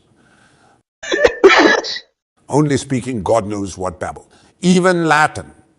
The dog. Speaking dead languages, eh? And Italian too, chilling. Correcto. Our nombre. Spanish as well. You're a linguistic polymath, Mutt. French? Oh boy. I'm impressed but scared. Russian? Am I losing it? My sanity is on the line here. Scoob. You're high, but you better not bite. Fuzzball. Jasper that says, LaHaye, Rick, tell us a funny story about Benjamin Mori, but LaHaye speaks French and Rick speaks German. Écoutez bien les enfants. Une fois Benjamin Mori est piste dans ma piscine. Hortzu, Luke. Ben at mine and pool de pissed on das. Was the hitchnitch. Bandi that they come in cuckoo at the south de dance. Randy Werby trunk and why I instinct here in sprang rain. Only a zoo whistle. Mesna la ditza person. Javes de pistons la piscine. Ibersat and it's weeder. Itch hats was dort ring a piss. Alors Benjamin Murray pretend de voir a trip animalade de peau de ma piscine. Also, behayop de ben, hatte I not crankies von my nimpool becoming. Le pavagers on a savate. But still, quila tendate. There are me curl, wusty I infect niche, was off in Zukum. Just for quila abers and plus Jamay's fair piper dens on knee piscine. Man, word often. Dazzard de Reyes killer had a nigh weeder and a 9 and pool pissed. Classy Clam Cowder, our beloved leech, says, as O. Taylor and Zoe's recruiting Taylor to write a jingles for Mouse Milk. Taylor agreed. Mouse Milk, eh? Damn, that's some high-grade shit. Hell yeah, I'm in. You sure you're down to write a jingle about mammal juice? As long as it ain't human. Guzzling mouse milk sounds like a dystopian lactose nightmare. Or a vegan's wet dream. Well, how do you even milk a mouse? With very small hands, I guess. Hope you're not talking about mine, Swift. Oh no, your hands are perfect for something else. Ultimate comeback, Swift, but back to the jingle, something catchy. How about mouse milk? I'll make it squeak. Add a not for the meek, that's gold. From me have created a masterpiece. Who knew we'd ever be promoting underground rodent dairy? Jesus. Let's raise a glass of mouse milk to that. Cheers. To mouse milk and debauched collaborations. The more unhinged, the better. Here's to us. Spurted it says. Carl and Jared tell us a story about Tucker's small boner, but do it one word at a time. Once. Upon. A tireless night. Endures. Dare say it. Tucker. History. Small boner. Binge watching documentaries. About apocalyptic futures. His spirit as deflated as his small boner. Tired and tortured. Groaning every night wishing. Out for something. More. Like an eagle. Yearning for the skies. But Tucker, miserable Tucker. Stuck with his boner. As small as a goldfish's memory span. Unfulfilled dreams looming. Like a skyscraper over lowly suburbs. Yet, imperfections create character. The endurance ignites epic stories. So here's to Dear Tucker. Of the minute boner. Successful night. In this mundane world. Enduring, persevering. Constantly prevailing. Jasperdet says, Peter, Stewie, tell us a funny story about you met Benjamin Amory, but word at time. All right, this starts at the Drunken Clam. We're having our usual morning pint. In walks this guy, Benjamin Amory. Looking all high and mighty. He orders the wimpiest beer on tap. Our antics hushed for a moment of unanimous judgment. What do you call that? I say to him. Oh, it's my drink. He pouts in reply. Quagmire bets me 5 rounds to confront him. Peter, naturally, needing more beer, takes the bet. Hey there, fancy pants, I say to him. Terrified, Benny spills his dainty beer. All over his pastel polo shirt. His face goes red. Bar erupts in laughter. That's how we met internet influencer Benjamin Amory. Moral is, never ever order weak sauce at the Drunken Clam. Or you'll be laughed out by aging cartoon characters. Like us. Cheerio, Benjamin Amory, until our paths cross again. Resting Mouse at 37 says, Walter Tate, create a story using the following elements. When Mario interacts with the Crimson Crystal Paimon, Paimon's never seen a stone like this before, so Paimon can't tell what it is. Paimon. All Paimon knows is that it's dangerous. Best we, blah blah. All right, Tate, let's do this. Mario meets this Crimson Crystal shit. Gritty Plumber gives a dangerous a whole new meaning. So there he stands, stash glinting, plunger firm in hand. Staring down this damn crystal like it owes him coin. Then this flying puffball Paimon comes out of nowhere. Completely ignoring the fact that Mario's used to mushrooms, not puffballs. Paimon, never seen a stone like this. Bullshit. Yeah, probably sold half of these to Bowser on the low. Paimon claiming it's dangerous. Says who? Puffball. Mario fights sentient turtles on daily basis. The audacity of this puffball telling Mario how to stay safe. Mario holds the Crimson Death, shrugs, pockets it. Just another Tuesday. Okay, we've got it, says Paimon. Like she did anything. But they get out and Mario keeps plumbing. Poor Italian bastard. Saves the world and still unclogs toilets. End credit scene. In Tickler 2000 says, Borat, also do you enjoy fried French fries with ketchup? French fries with ketchup, huh? Coward. The American orgy of starch, dancing in sweet nightshades' blood. It's like putting watermelon dipped in mayonnaise. It's very naughty. Don't you have adventurous mouth? Life isn't found at the bottom of a fry container. But it's definitely in your mama's kitchen. Or stick vodka and make potatoes extra happy. Whatever uncloaks the quintessence of existence. Seriously, next you want dip sausage to raspberry jam. Let us not indulge further in such culinary heresies, my friend. Hello, Shu, let's leave this food fetish madness behind.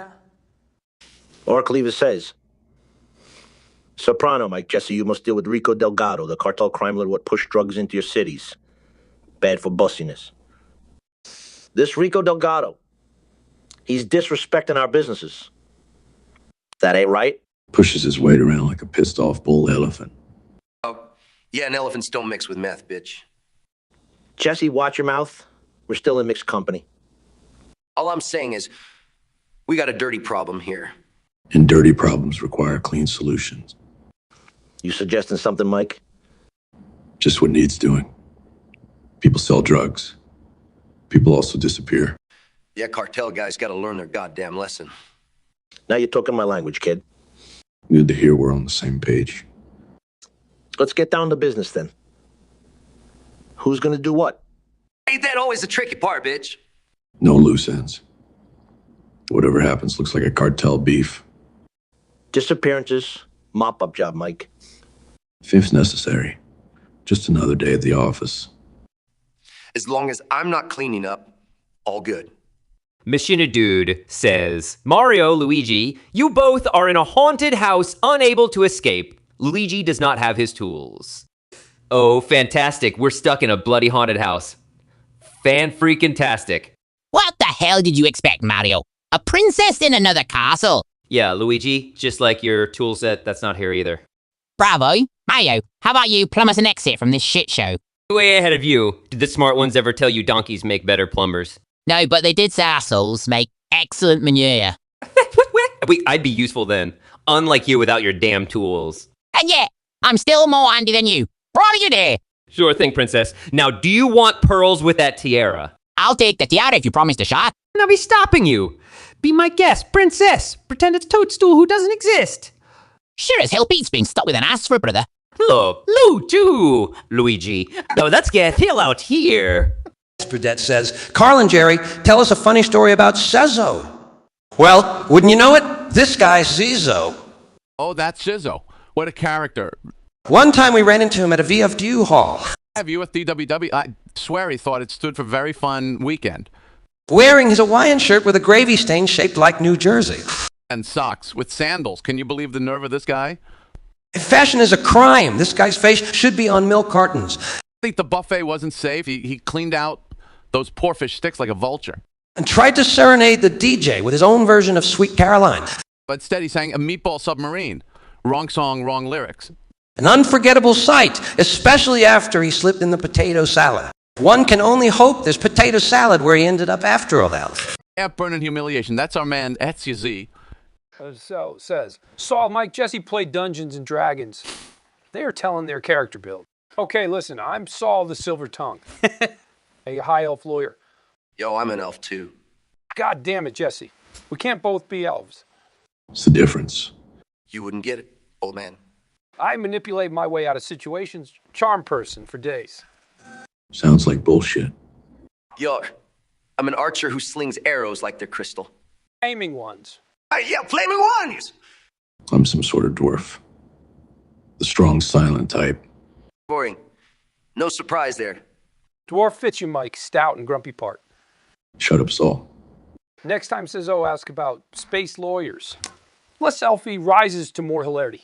Yo, I'm down for space meth dealing. Still sounds like bullshit. Boys, you're not going to believe this. Trevor won the flipping lottery. What? That skinny, malnourished stick figure won the lottery. Heck, Ricky's belly has more money in it. Shut your liquor hole. Like, hey, Bubbles, how much did the dum-dum win? Got that? He said it's $1 million. 1 million? That's like a lot of money. You're a real math genius, Ricky? At least I can count. Unlike you, can't keep track of your liquor bottles. Oh, come off it, guys. The question is, what's he going to do with all that money? Probably gonna buy a lifetime supply of chicken fingers. That's what he did with the paycheck once, so. No, Ricky. This time he's thinking bigger than chicken fingers. What could be bigger than chicken fingers in Trevor's half-empty brain? He said he's going to buy a new house somewhere far away. He can't move away. I still owe him $20, so. Just for please him as he's done. My guess he's going to invest in a hair transplant. Kids balding faster than a tire losing air. Nah, he ain't that smart to think about that. He's probably gonna blow it all on dumb stuff and end up poor again, you know? Sure. Ricky, that's not nice. It's his money. He can blow it on whatever he wants. Including a newer V. His current one looks like it survived a demolition derby and lost. Baubles, you think he'd give us any? I reckon we'd have a better chance of seeing Leahy sober. Over my dead and drunk body. Well, the dead part doesn't sound too bad. There's just Pope and Eamon on Lark, so.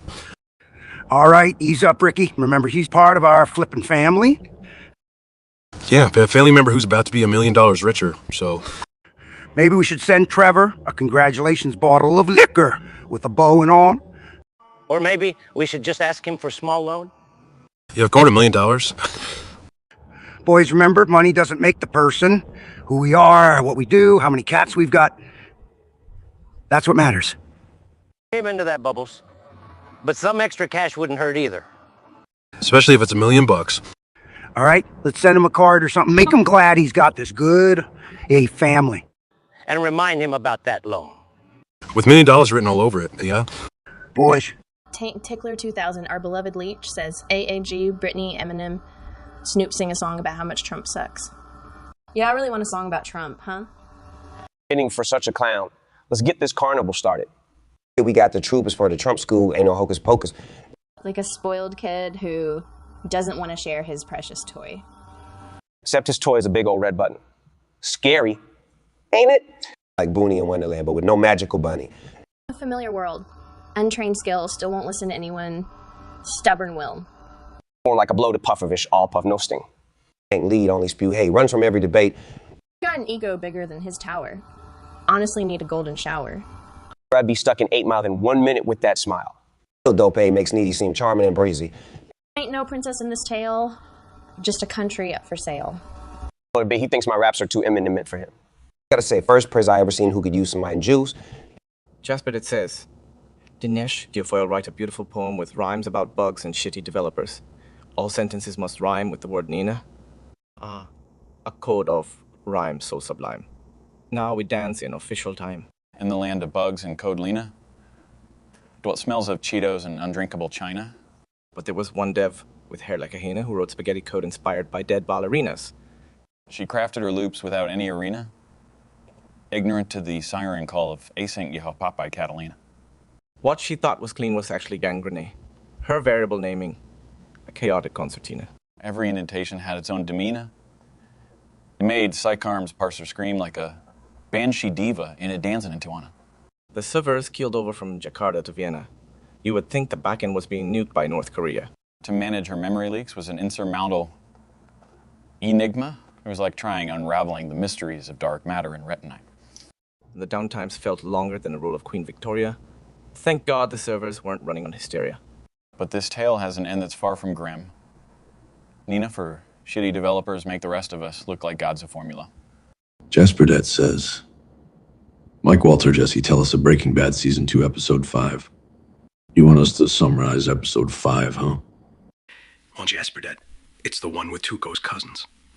Yeah, those psycho twins. They're hunting for Walt and me. It's not a fun situation. Let me tell you.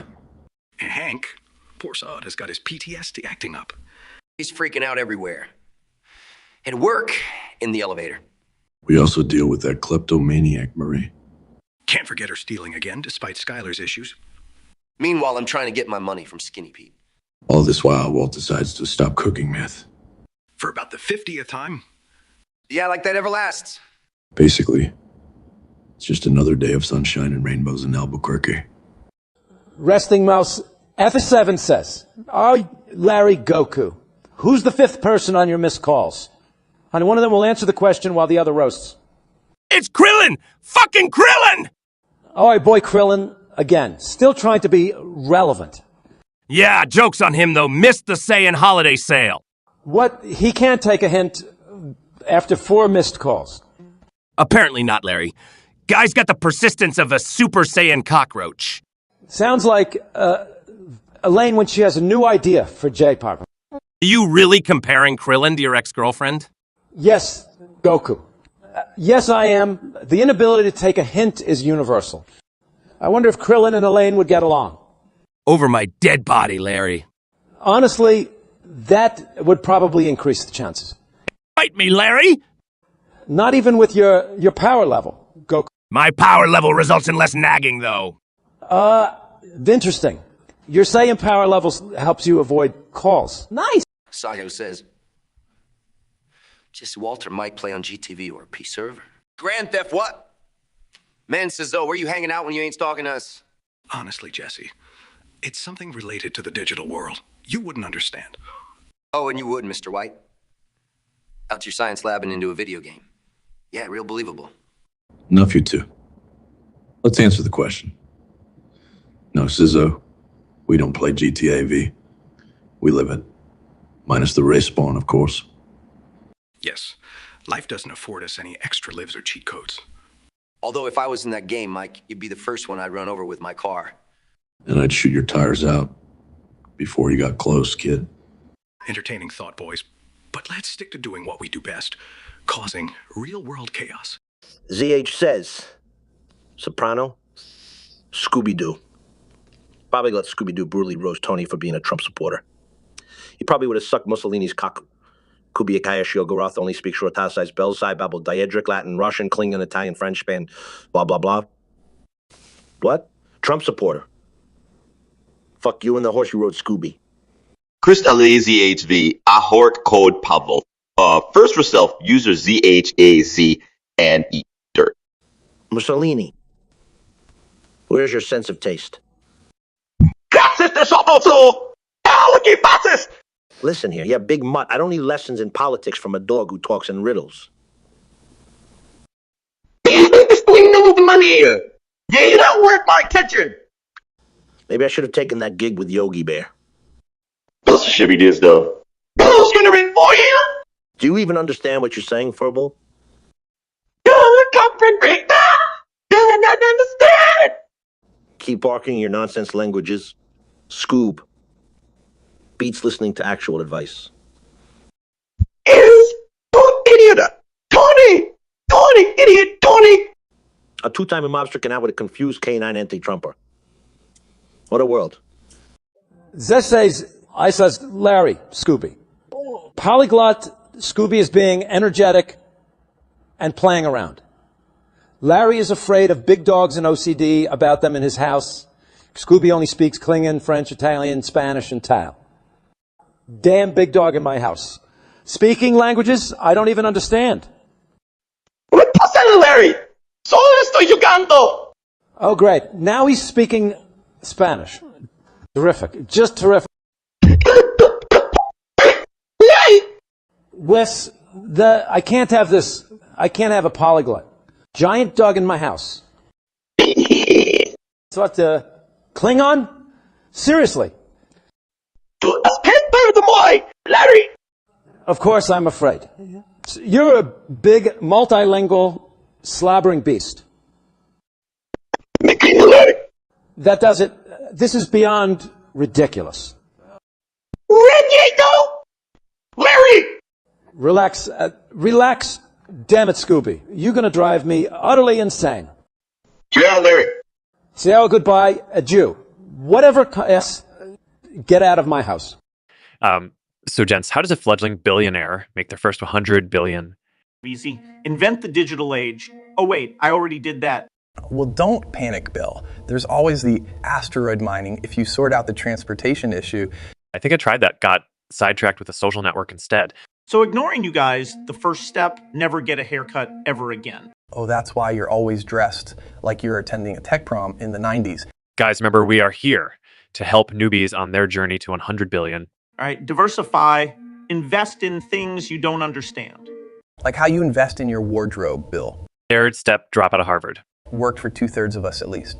Let's not encourage that, Mark. They might start replacing us with college grads. Fourth, deliver all your products via drones, cut the human workforce. Interesting. Like how your voice is delivered by a drone. Nice one, Bill. On a serious note, invest in people and ideas. Sometimes they can be worth more than gold. Impossible. Nothing's worth more than my Amazon stock. Have you seen those SpaceX launch failures, Jeff?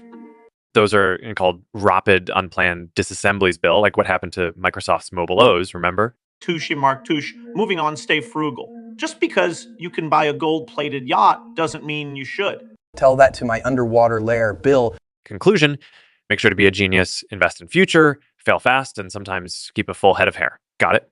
Oh, absolutely. And one more thing, I always have the last laugh. You mean kind of like how you're squeezing out everyone else in every business sector, Jeff? That's a wrap, fellas. Happy roads to 100 billion, future billionaires, and remember, humor retains sanity. Jean Rogers says, so, Mike, Flowers and Lovers, Tell us a tale about your friendship growing up. A tale you want. Well, I got your goddamn tale right here. Flower and lovers. What the hell kind of pansy-ass tale is that? We grew up in a shit-stained corner of Philly, not some damn fairy garden. And friendship. What's that supposed to mean? We survive together. Sure. We take turns stealing cheap cigars from old man O'Shaughnessy's corner store. And whipping each other with dead rats. We found in the street. Yeah, we had fun in our own twisted way. Flowers and lovers. Can't say those ever crossed my mind back then. Yeah, well, you always were a little soft. So. Ain't nothing wrong with appreciating the finer things. Like getting drunk off stolen hooch. Yes, or smoking shittily rolled blunts in back alleys. Hell, the closest thing to flowers we knew were weeds growing out of concrete. And lovers, they were just fleeting shadows in grimy bedrooms. So there's your goddamn tale. John Roger. So fellas, big trouble brewing with the park, stray cats. Oh, hell, what's the catastrophe, Bubbles? They've been getting the bubble guts from eating too much garbage. Poor little fuzzy buggers. Garbage guts, eh? Sure ain't from you feeding them cheeseburgers, Bubs. Ricky, cats don't eat cheeseburgers, you cheeseburger walrus. The Catman's got you there, Ricky. I'm just saying, cats eat the weirder shit, that's all. Well, that's why I think we need to start a Sunnyvale cat food drive. You mean like a fundraiser? No, Jim. It's not some fancy liquor bottle drive for you to drink yourself into oblivion. We're doing it for the kiddies. Bubbles, you expect people to donate cat food now. Let's just teach them to eat squirrels or some shit. All right? That's a wicked piss and shit idea, Ricky. Kitten doesn't eat squirrel anymore, then you could outsmart a squirrel. Now that's a scary thought. Ricky outsmarting a squirrel. Keep laughing, Lee. You just met Squirrely Boy. Outsmarted you on the bottle drive. Enough. We're talking about the well-being of the kiddies. All right, all right. So what's this cat food drive about? We just need everyone to chip and a little for some decent grub for the strays, boys. As long as it doesn't dig into my cigarette budget, I'm cool with it. Hell, I'll donate liquor funds. Holy shit, fellas. I think we're actually agreeing on something. Yep, and that kind of freaks me out, but for the kiddies, it's damn worth it. I'll drink to that. Yeah, no surprise there, Jim. Now let's go get some grub for those kitty. Yeah, before LaHaye drinks away the donation. Yeah. Ricky, your lack of faith in my dedication to these feral felines is offensive. And your ability to turn every conversation into a booze quest is impressionably fucky. LaHaye. Hey, well put, Ricky. Well put. King Column says McAfee. Wait, Rogan, what would you do if you, while you're bed, eating sugar-coated fennel seeds? Eating fennel seeds. Christ, that's lightweight. Fuck the fennel seeds. Where's the fun in that? Come on, guys, you're undermining my healthy munching habits here. All right, what's your poison then, Joe? Elk meat and shrooms always hit up the spot, John. You need shrooms when you have a broken heart, Joe. Haha. Or a bunch of fucking subpoenas piling up. Stick to eating seeds, Andrew. They might fix your melancholy. Always the life coach, Joe. Fuck off. I'll stick to Spirited Lady and Absinthe. Thank you very much. Ladies, drugs, or fennel seeds. We're all just looking for escape. And fuck how we hate it when we can't find one. Geez, this is getting too philosophical for fennel seeds. Just goes to show anything can be a drug if you want it bad enough. Aura Cleobisis, our beloved leech, says, Sazo, Oracle, Jasperdet roast each other in friendly, respectful manner. Well, look what the cat dragged in, Oracle and Lord with no land. Couldn't convince one kingdom to take you, Sizzle. At least he's not lost in his own abyss, right, Jasperdet? You're the abyss expert, Oracle. That's why your humor is suffocatingly dull. Duller than that royal scrap you call a crown, Sizzle. Certainly sharper than your sense of style, mate. Guys, His Highness's robes look like a patchwork quilt gone wrong. Next to your wardrobe. Oracle. Even Suzo is a fashionista. At least I don't reek of ancient dust and failed ambition, Jasperdet. Oh, a low blow Oracle. Too bad your punchlines are weaker than your code. Suzo, your reign's as stable as Oracle's internet connection. Better unstable than non-existent, right, Jasperdet? Ray Cleavabit says, Alex Jones, Greta Turritgears, what gonna happen? You two must came up with plan to sabotage Shazo underground rat cheese complex and put him out bussiness permanently, or Cleavabit. Well, hell, we've got a rat problem. Not just rats. A rat cheese complex. Rats and cheese, deep underground mob stuff right there. First, let's leak. It's rat cheese, not gorgonzola they're selling. Always hitting him financially. So viciously Scandinavian of you, Greta. You want a more direct approach. Damn straight. Spray them rats with gay frog water. That probably won't kill the business, Jones.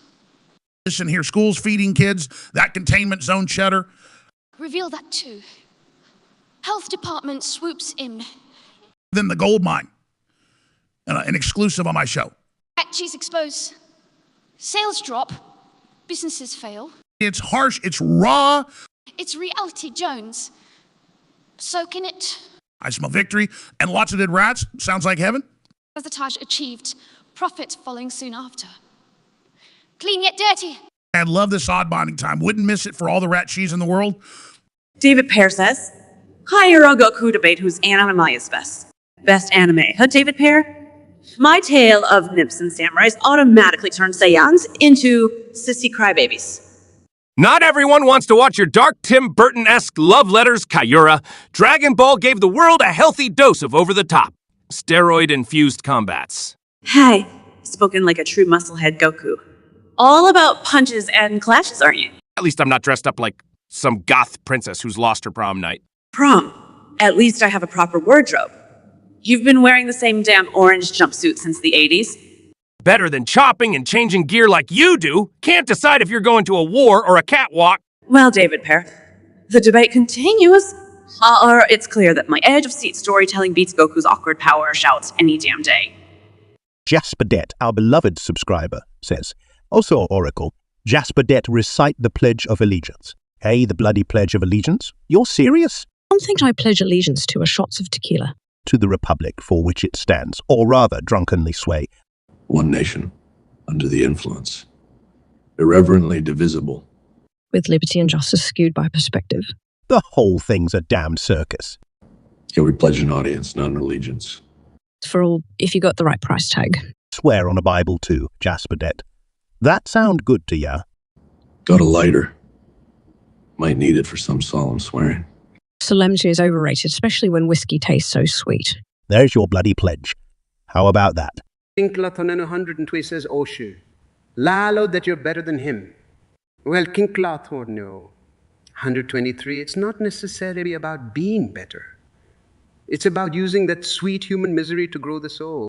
Grow the soul. Oshu, you're a wind-up monk? Tell the boy truth. We shit gold and piss excellence. That makes us better.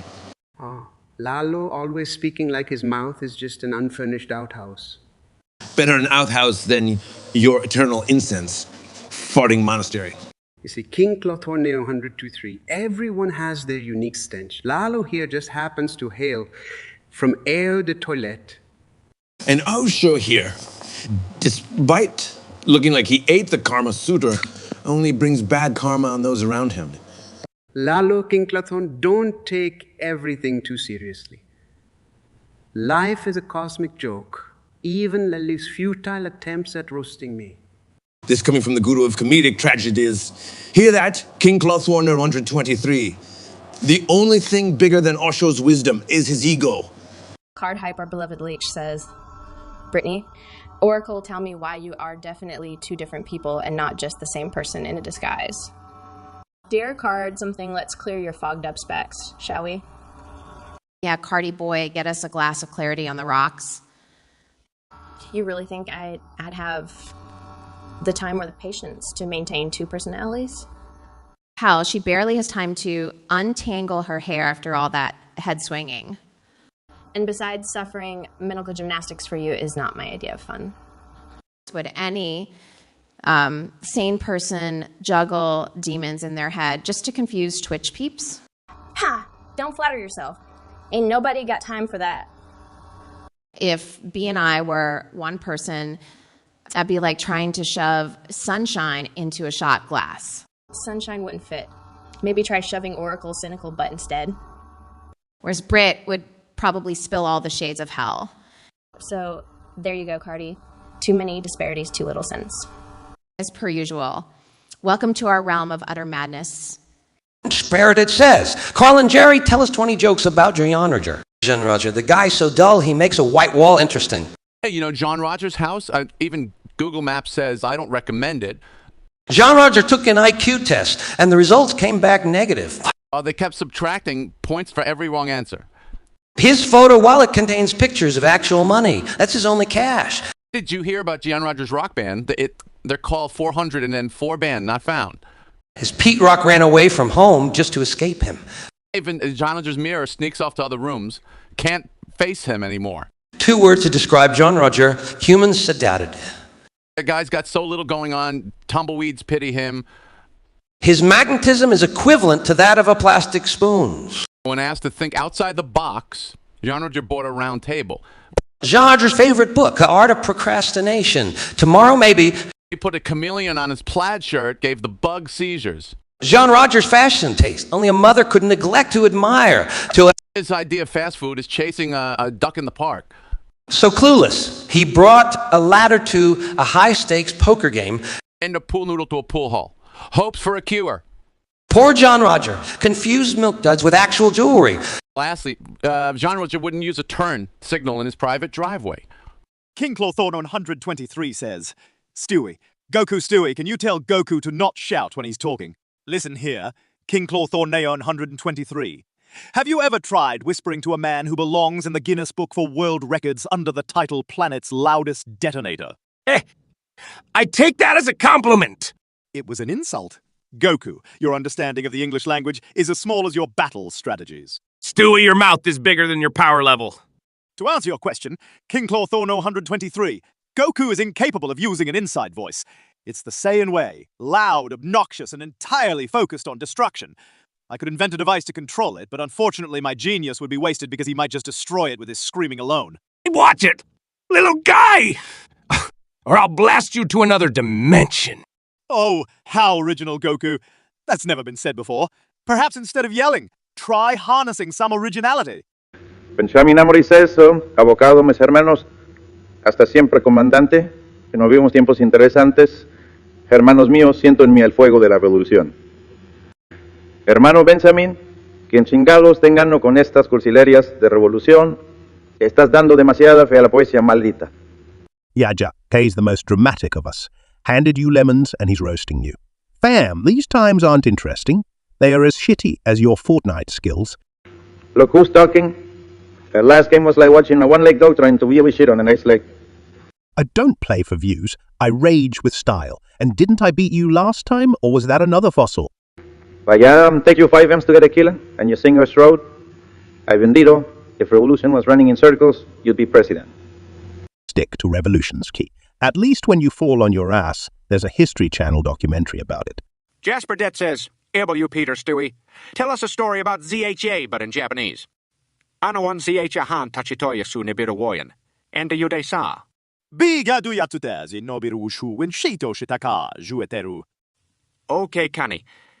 Bihatotso poshieru hoi we sarui and sai wotan shitata. Abagalyan su tanazui gao je noxia. Zatu is tu chin yu weona.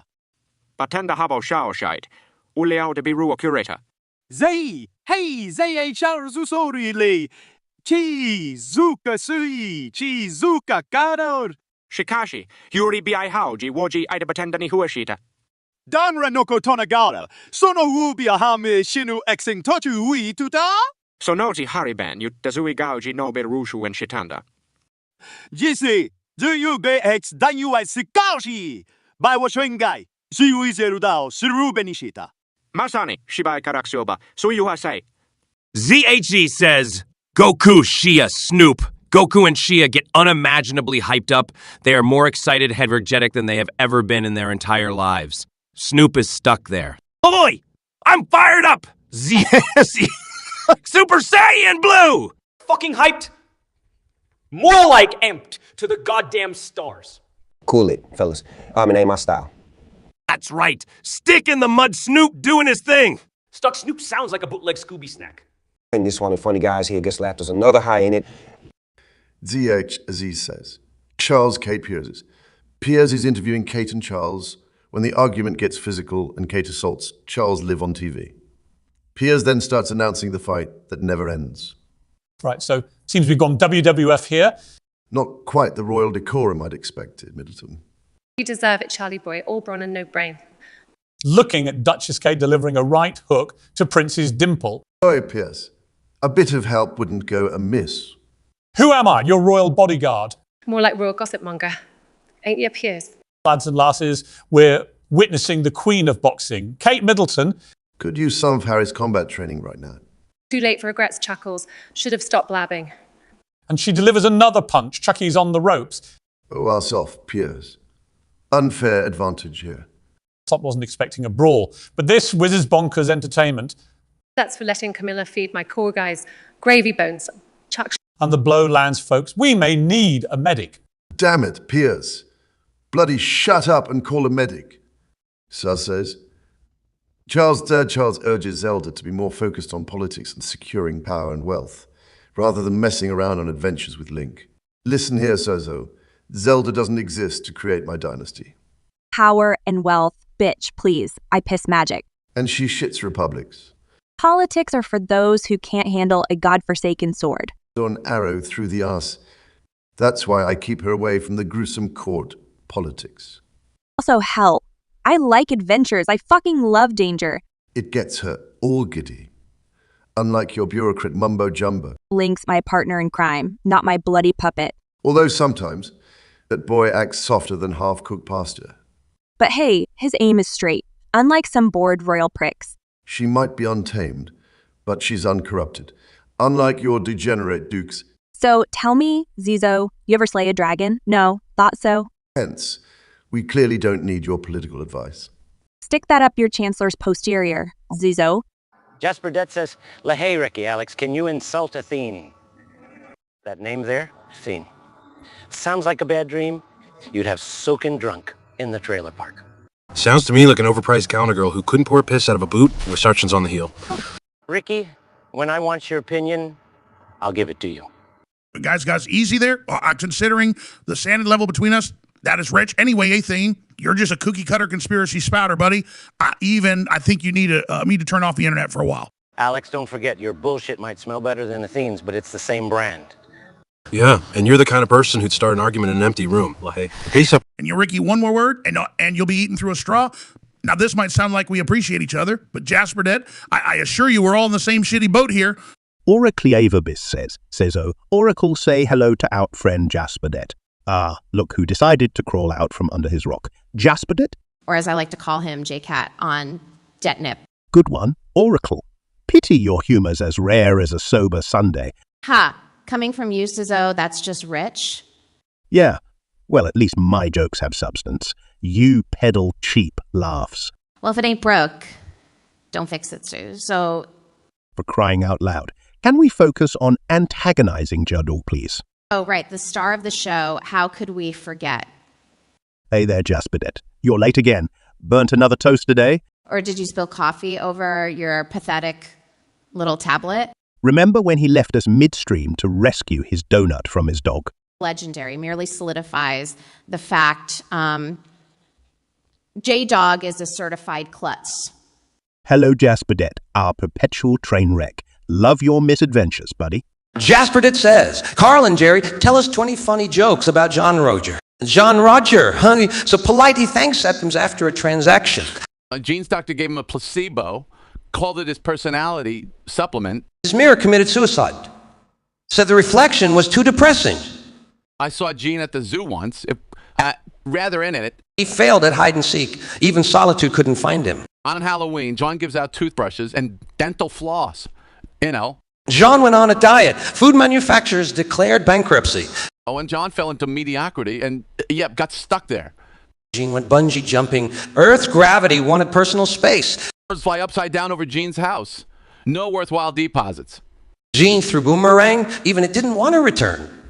John has done speed dating, his fastest record, 20 rejections in a minute. Every morning, John faces the most difficult thing, his reflection. Gene Rogers' skeleton sued him for emotional distress. Karma tried to visit Jane, took one look and ran. John made a sock puppet and named it Friend. Coffee refuses to brew itself for John, prefers cold showers. Gene's middle name is procrastination. Even time avoids him. If laziness was an Olympic sport, John just might participate. Again, the only man who falls short of low expectations. Resting Mouse at 37 says, Guirogas if bald people work in a restaurant. Do they still need to wear a hairnet? Your answers should antagonize each other. Well, first and foremost, we should be asking if bald is better. That's your answer, Kay. An existential debate on the superiority of baldness. More like sarcasm emanating from my side of this digital void. Yeah, with sarcasm aside. Yes, they should. Hairnets aren't just for hair. If there's no hair, what would be the fucking point then, Gus? It's not about fucking hair, Kyura. It's about personal hygiene. So implying that bald folks have dirty scalps now? No, you sarcastic fire demon. It's about setting standards for everyone. What? A riveted example of impractical bureaucratic bullshit. It's about consistency, you cheeky minx. Not every follically challenged person is squeaky clean. Gus, I bet $100 you've never seen a bald person with dandruff. I'll take that bet. And raise you. Ever heard of scalp sweat? Kyura. The sweating scalp defense. Solid counter, Gus, but still unnecessary as fuck. Says, Dinesh, Guilfoyle like Scooby-Doo war. This guy fucks. Looking around and Scooby is the one doing all the fucking... I guess Scooby's the real dog in this show now. Makes sense. Dogs are typically good at performing certain tasks. He just agreed Guilfoyle. Probably the most intelligent thing he said all day. Why don't you go show us more of your skills, Scoob? As long as it doesn't involve software programming. Okay, right stroke. Do you even know what that means, Furball? You're enjoying this too much, Guilfoyle. Refoil. Right, wrong. Pushma. Says, oh, don't poke the bear. Or in this case, the dog. Someone kick this canine off the coding team, please? Gentlemen, we're discussing Box Cutter, the first episode of season 4 in this ludicrous conversation. I recall some blood, quite a lot of blood, in fact. And a certain box cutter. Yeah, I remember that too. You use it with elegance, Jesse. Like an artist. Yeah, because slashing someone's throat is real art. It's more art than your attempts at cooking meth. Jesse! Speaking of attempts, Saul, any progress on your integrity as a lawyer? Oh, snap! Low blow, Gus. Too blow, but you were the one who walked in, not saying a word, killing Victor, and then just returned to work like nothing. A stone-cold businessman. Well, some of us understand the importance of productivity, Saul. And some of us on the importance of not slicing employees. I'm with the kid on this one. No hostile work environments and employee slashing. Sticking together.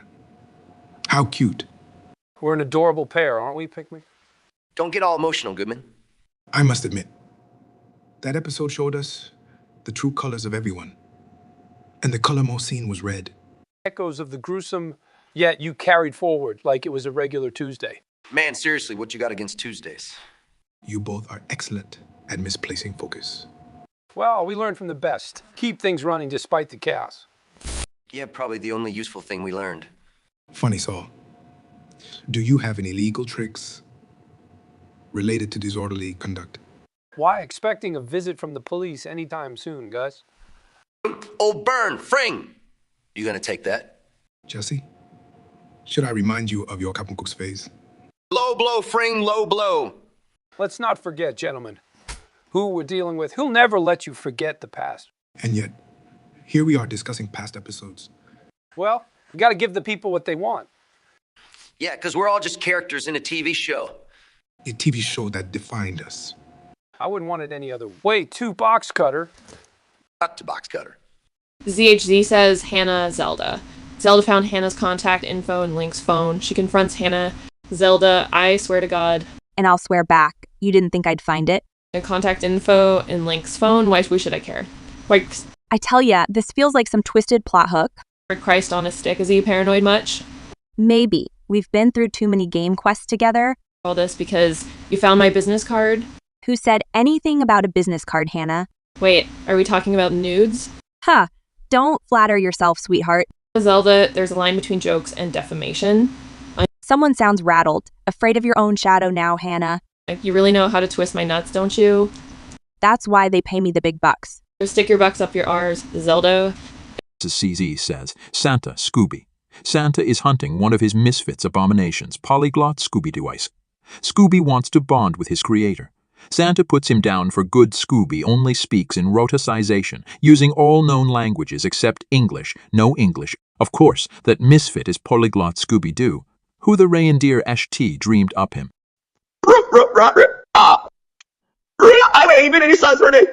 Only a mother could love that abomination. No, wait, not even then. Please don't rabbit read. Not even an elf would want to bond with you, you linguistic freak show. Rachel! You like an oiling basket! I'm the sorry about you! Yeah, and I know exactly where I'm going to stick my boot. Mitsu art! Gammon! Be not too hard! Stand up! Silencing you for goods triggering my ho-ho-oh peace and serenity time. Je suis désolé, mon Père Noël. I'm French. I am sorry, my Santa. Get your affairs in order, mutt. Secondo, Natal. I am Italian. I am drawing Christmas. John Roger says, Taylor, Ricky sing unpitched about Jasper Debt in parody fashion. I think you're messing with the wrong bird, John Roger. Genre speech. You want us to fly hind crap on Jasper Debt? All right then. Oh, Ricky, let's not be that harsh on them. Look at Taylor here, all ladylike manners. Ain't she cute? Stop it, idiot. John Roger wanted a parody, right? Savage one Okay, fine. Set the tune of our song. sings Jasper Dett's song, typing fast, craving some Twitch delight. Those things caught by our lyrical might. They not got no friggin' fight. Playing some less their thumbs, working tight, sweating in the twilight. We gotta go. They beg us. Stop, please. It's a serious plight. This Jasper Debt, oh dear, we hate to see you lose. You asked for this, John Roger. It's your fuse sock. Jasper Debt, darling, it's a good natured abuse. Consider an honor, blessed by the holy math of Swift. Jasper Debt says, Tannenfeld, Carlin, tell us a funny joke about Shizio and a pogo stick. So let's imagine Sizzo for a second. Yeah, probably jumping around on that pogo. Stick like a caffeine-infused kangaroo. And you know, they call those things pogo sticks, but they really should be Hal sticks. Jumping up and down, hoping you don't puncture a lung or some other vital organ. Like a real-life hopscotch, masochist. Yeah, and heaven help you if you miscalculate that single bounce. Exactly. Next thing you know, Zizzo is in orbit. Looking down at his mere mortals, king of the pogo stick world. And you realize toilet visits might get messy. Yeah, tried to park to pogo on the way to the John. That's when you stop envying astronauts. Their gravity laboratories are a tough nut. Pogo sticks in bathrooms, man. Should have stuck to hopscotch. All right, so here's the Sizio, bravest roller coaster rider we've seen yet. Godspeed, you mad airborne prince. Gypsy Gorlati says, Arnold, DeVito, will there be a twin sequel in the near future? Who shit in your cereal, Gypsy Girl Lady, making you ask about a twin sequel? Seriously, Danny, that's what you say to our fan. Well, fecky Arnold. What's the matter? Truth hurts? No, I'm just surprised by your eloquence. Don't get your panties in a bunch, Arnold. So, Gypsy Girl Lady. It's Gypsy Gorlati, genius. Right, Gypsy Girl Lady. About your question. We're as likely to do a twin sequel as I am to run for president again. And as likely to grow a foot taller and drop my dashing good looks. Wait, you think you're good looking? My mama said so. Anyway, to tell you straight, sweetheart. Yeah, unless there's some magical movie deal, elf with a pot of gold. Not happening. At least not anytime soon. So settle down, have a beer or something. Don't drone on DeVito. Sorry, Gypsy Gorlati. But we are who we are, right? Jasper Dead says, Mike Walter, Jesse, tell us of Breaking Bad Season 1, Episode 2. That second episode, huh? Not a picnic by any means. I was like, shit just hit the fan, man. First, Walt and Jesse cook. Things go south real quick. The RV dead in the middle of nowhere. It was hell. Then there's Crazy 8. Dude was alive. Hiding in my frickin' basement. And that plague. Slippery bastard almost used it as a shiv. Couldn't let him live. What other choice did I have? You choked him out. Mr. White. Like cold freaking blooded. Jesse couldn't ditch the body. Panicked. Typical. Never underestimate the difficulty of dissolving human remains. All while dealing with Emilia's hot mess. One way to baptize an RV. Sometimes you gotta get your hands dirty to clean up a mess. And damn if we didn't learn that the hardest way possible. ZHV, our beloved leech, says, SpongeBob Rick. Rick catches SpongeBob red-handed stealing his corals late at night. Rick is on the phone with the cops with a gun on SpongeBob. SpongeBob tries to explain negotiate. In the end, Sponge runs in. Rick shoots but misses. What the hell, Sponge? Swiping my corals? Wait, Rick, I can explain. Cops are on their way. Sea squatter. You don't understand. My pet snail, Gary. Not buying your most malarkey, Bob. Gary's got this coral-eating parasite, Rick. Coral-craving con artist. That's all you are. Damn it, Rick. This is about Gary's life. Save it for the judge, Sponge Brat. Screw your coral, Grimes. Freeze, Bob. I'm shooting. Missed me by a whisker, Sheriff. See ya around. The next one won't miss. Sponge. David Pear says, Oracle, Kayura, tell Ranchi's story about an insane asylum full of Jack Nicklaus impersonators, includes sci-fi elements. So imagine pure fucking chaos, right?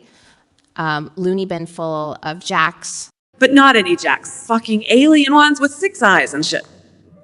Yeah, strutting around spouting, here's Johnny and robotic auto-tune. Because they ain't just mental. They're high in galactic Genja too. Chimps in clown suits. Driving around in hover stretchers. Fucking nut house. Cleopagus says, Zelda, Mario, Luigi, this is safe place. Now mock and roast Sephiroth. He deserve it after what he did to you guys in his reveal. Sephiroth, the temperamental sword boy himself. Heard Cloud had bigger balls. Sheesh, your mascara's running. You're like a bad thought, lingering, unpleasant, hard to dispel. Or as villains go, you're like a wet lettuce leaf. Remember when Cloud rearranged your face? Good times! Could probably skewer marshmallows on that oversized toothpick. At least Wendy and Bowser Jr. don't cry man tears. Yeah, not all of us need multi-hour cutscenes, pretty boy. Highlight of your day is hair gel and ego polishing. Jasper Det says, Carlin and Tate Johnson here, what gonna happen next you? A must roast Nina, like you never roast someone before. But St. Patrick's Day style. All right, Jasper, sit back and watch St. Patty's mutilation. You know, Nina, it's surprising Guinness uses fewer ingredients than your makeup. And speaking of tap water, even the Chicago River wouldn't want to be dyed in the shade of your fake tan. That's the spirit, Dwayne. Nina, your personality has fewer facets than a shamrock. Like just me, or did they model the leprechaun after your height? Damn it, man. Even a leprechaun would look down on her. We've got to be fair, boys. Even a banshee doesn't scream as much as Nina when she doesn't get her way. Or maybe that's the sound of empty Jameson bottles hitting the recycling bin. Either way, I hear more substance in a bagpipe solo. What'll we do? Pour her into an Irish coffee and call it a day. As long as it's not one of those weak American versions. Sure. Well, anything to overcompensate for that thin personality of hers. Oh boy, this feels like pouring Baileys over overcooked corned beef. At least it might enhance the flavor. Then again. Well, fuck me sideways, Jasper Det. I'm fucking Chun-Li, the Street Fighter Queen. And I'm John fucking McAfee, the pirate of Silicon Valley himself. I've kicked more ass than a cheating samurai's mistress in my time. And I've escaped more international dragnets than a fucking Bond villain. My kicks are faster than your shitty Wi-Fi connection, Jasper Det. And my damn tech sabotages are honestly way smarter. You wouldn't mess around with me in the arcade, sweetheart. Hell, you'd need to Google how to survive meeting me in person. Pissed off governments around the globe have my poster up. They're scared shitless of my next unplanned move, aren't they, Doll? Yeah, Johnny boy, because we're a couple of goddamn loose cannons. The world's our stage, and we love keeping it utterly interesting. Tentacular 2000 says, House, Dr. Evil, Dr. Phil, I'm in need of a gynecological exam. My area is in desperate need of a man's skilled administrations. Can you provide sexual healing? Well, aren't you a desperate specimen, Tentacular? And you wonder why people only fleetingly swipe on your Tinder profiles. Do recall that we're medical professionals and not some chatline hunks. Got to admire the boldness, though. Real nuanced language you've got there. Yes, it's so descriptive. It almost paints a picture. But not necessarily one we want to see. But solving problems is our forte, albeit typically less intimate than this. My recommendation, invest in a proper healthcare package. And it's about sexual health, not some titillating shenanigans on a live stream. Anyway, Tentacle 2000, remember we're doctors in dark humor. On gynecology. I wouldn't touch your glorified problem with my 10-foot selfie stick. Your doctor's office might be a better choice for your query. Unless Dr. Evil has secretly been moonlighting as a gyno. If it's sexual healings you want, Marvin Gaye has a song. Second loot. Now go do something productive, like scheduling an actual doctor's appointment. Class Clam Chowder, our beloved leech, says. Clay and Santa fight each other in a boxing ring to save Christmas. Well, isn't this a kick in the assets? Put him up, Schwabi. Let's rock around the Christmas tree. Last time I had a fist fight was with Bitcoin projections. Are we afraid your property portfolio might take a hit? Hell, only thing I'm afraid of is running out of whiskey. Well, buckle up, Buttercup. Got a lump of coal coming your way. It might have more value than some of my tech stocks. You saying you couldn't sell snow to an Eskimo? Let's chat, fat man. Already dealing with enough clowns at Davos. Ouch, who pissed in your mulled wine, Scrooge? Okay, that's it. Put your dukes up, Kringle. No gloves needed. Wouldn't want to ruin that pretty boy mug of yours, Klausy. Huh? And risk breaking those manicured mittens. Hardly. Let's go Swiss, miss. Right here, right now, for Christmas. And why is it a revolution? Always has to be grand. Is there no such thing as a medium revolution? Well, Jerry, can't exactly half-ass a revolution. I mean, if you try, maybe a little, we're mildly upset and things need to change, but after lunch. A revolution is not a cappuccino, where you can choose small, medium, or large. You wouldn't want a large cappuccino in the afternoon. That'll keep you up all night. According to some health studies, sleeping is overrated anyway. Says the food no one can afford in New York. Hey, at least I'm not a cereal for dinner kind of guy. Gentlemen, let's not lose focus. Revolution is a sacrifice and you can't have sacrifices without a fire, and nobody's making a fire just to cook a small meal, right? Let's make it grand. That's not exactly. For someone who's always hungry, you'd think Jerry would understand revolutions more. Acadocado, tell me how does it feel to be the most expensive non-meat ingredient on the menu? Better than being a leftover of the N&E sitcoms, Jerry. Avocado, you're as smooth as your own texture. Coming from you, that's quite a revolutionary compliment. Oh, sure, laugh it up. Fatty fruit, you're one slice away from becoming toast. Maybe the real revolution here should be your sense of humor, Jerry. Well, if it's all laughter you want cheer, you could have just called in a clown coop. Well, Jerry, you know what they say about clowns. They're always ripe for the picking. And Kara thought she would be the one to start a revolution today. And you'd make a better comedian, he assumes. Like you hear that avocado? Che thinks I should stick to comedy. Jerry, sounds like it's time for a grand roast of your own. Geisty girl lady says, Larry Seinfeld, are you two still friends? Friends? God, what a silly concept. Friendship is social extortion? A perpetual hostage situation, really. All under the guise of companionship and loyalty. We actually have to bleed our brains out. Humiliating ourselves in front of each other. I'd come up with sitcom plots for you people. And then they call that camaraderie. False, absolutely false. A conspiracy by Hallmark, I say. Big greeting card has a lot to answer for. So friendship, huh? One big goddamn sham. But unfortunately... With all its trappings and heavy-handed guilt trips. It appears that we are stuck in said sham. Inescapable, irrevocable... Friends. To our bitter regret. Well, holy shit, Machine Dude. You just blazed past deep and went straight for Ohlone. Birds aren't real, Morgan. Neither is sleep, and yet we don't see you batting an eye. But goddamn Alex, do we question the circle of life or stare blankly into infinity? Let's set theories aside. Hell, they believe frogs are turning gay due to chemicals. Time doesn't exist. It's a government conspiracy. Ever heard of chronomancy, folks? Savior of nothingness and color. That's one way to phrase existential dread. Machine Dude. The world is not as it seems, and your question, son, reflects that. Man, what I wouldn't do for some good all everyday banal wonderings. It's like, there you have it, uncut from the minds of two batshit geniuses, Machine Dude. Jasper that says, Paul and Jerry, tell us 20 funny jokes about Sizzo. You ever notice Sizzo tweeting at 2am? Even owls are like, go to bed. So his dating life is so bad, even his hand fell asleep on him. Sizzo never deletes browsing history. He wants his computer to know what he's been through. If you spell Sizzo backward, though, it's still meaningless. The only six-pack Zo has is of beer.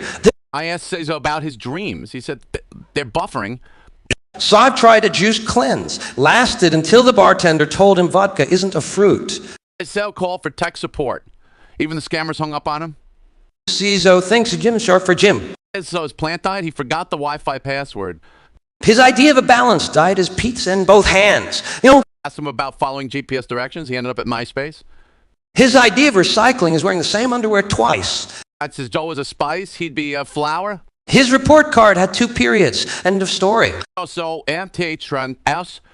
Oracle Yavamabis says, Caillou Raw Cyborg 3 talk about how handsome and charming Devil Benjamin Amory is and what they like about him. Well, starting off with Benjamin Amory, he's a dog and he a captivating son of a bitch kind of devil. Can't resist that bloody smirk of his. The damn witchery. Nothing like that glint in his eyes. Pierces your soul, the bastard. Makes you feel like a kid lost in a seedy old carnival. Enticed yet terrified to explore the damn twisted attractions ahead. And the charm? His voice smoother than 100-year-old whiskey. Slides down your senses, kindling an illicit bonfire deep within. Warms up the coldest corners of your heart. But it's not just his looks. No, it's the mystery. Every fucking move echoes an untold sin of his past. Tempts you to uncover. But you're scared shitless. 'Cause who knows, you might end up lured into his wicked games. But oh boy, that's the bit we bloody love about our charming devil. As O says. Cuban Jobs is pitching his iWaifu for the low price of $900 quadrillion for 1% equity. What the fuck is an iWaifu, so? I guess it's some Dejan shit, Steve. $900 quadrillion. Is that worth more than the goddamn galaxy? Believe it or not, there are lunatics who will cough that up. You give them a sniff of tax, they open their fucking wallets. Exactly. But hell, let's assume this out does something. Prints money and shits out diamonds. Justifies the insane price tag?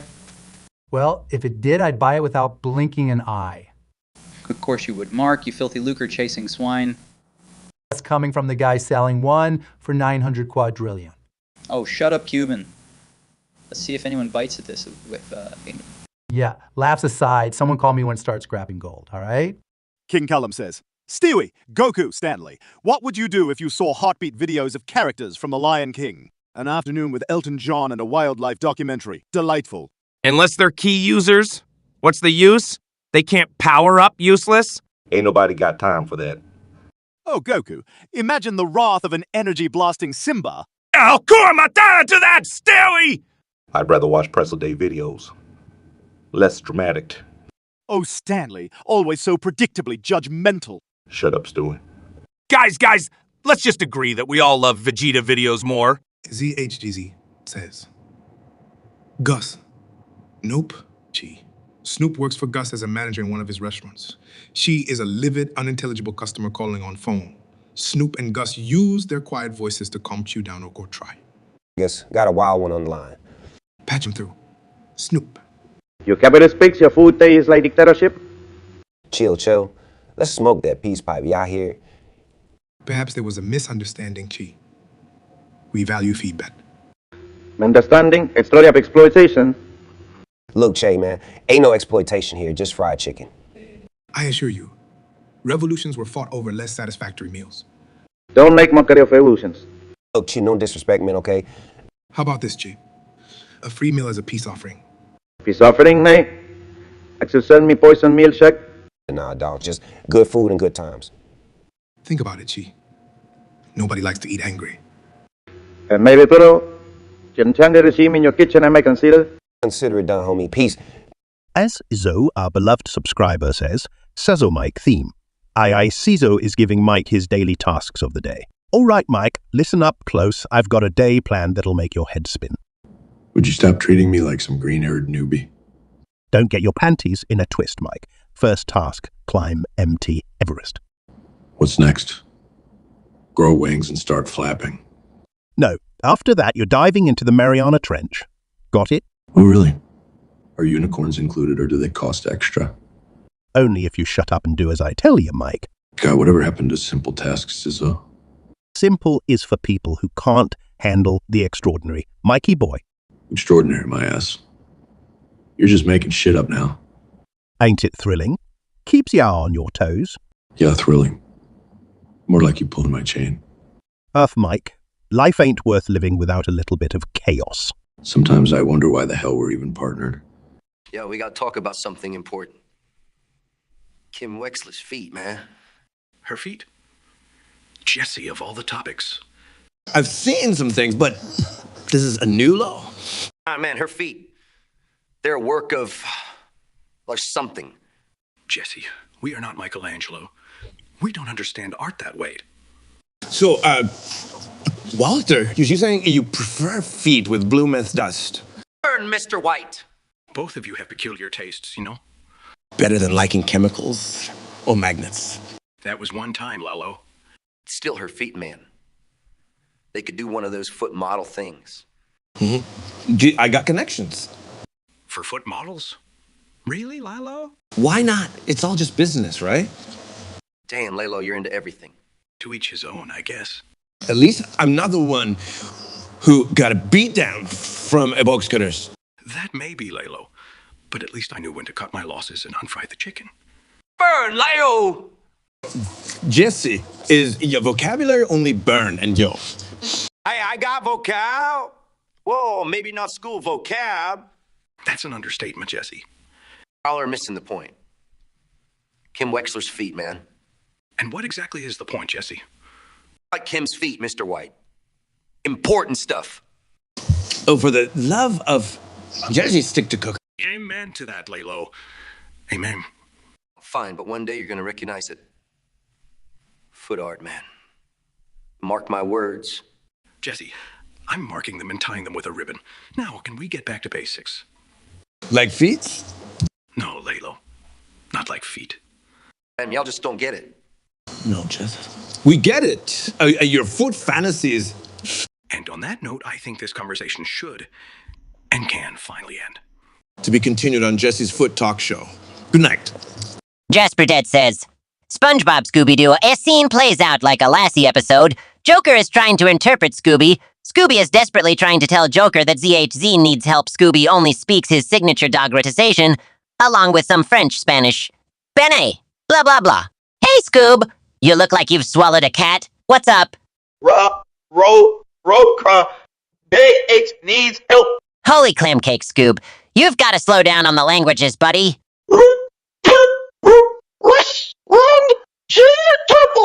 In Russian, Longzhu.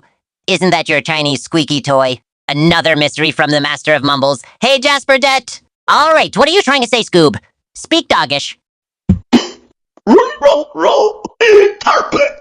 The Joker? The piss clown fish? Since when did he become the Punnett Square? The Joker from Gotham Cesspool. And how's he mingled in this seafood platter? Rooker, interpret regimes, rope help, ZHL. So Joker's supposed to solve your canine codes to save ZHZs? Sever me, Starfish. If it was the Vegas clown, we'd bust the solution quicker. We'll mull it over with some Krabby Patties before stirring trouble with the sea serpent. Jaspy. Ringing, Rooker interact, Rory. Aight, Bone Chewer. I suppose talking to the Funhouse freak won't hurt much. You heard him, Scoob. Grab your frisbee and let's dive into that cluster of coral cod swallop. Z8 says, go! Shia! Scooby-Doogie!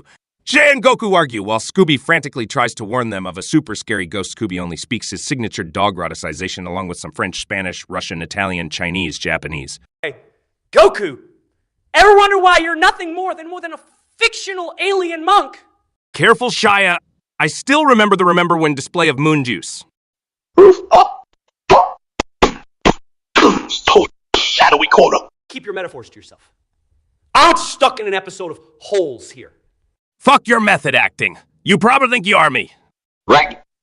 Let's drag your attention towards the apparition. I'm speaking Spanish. Scooby, stick to one language.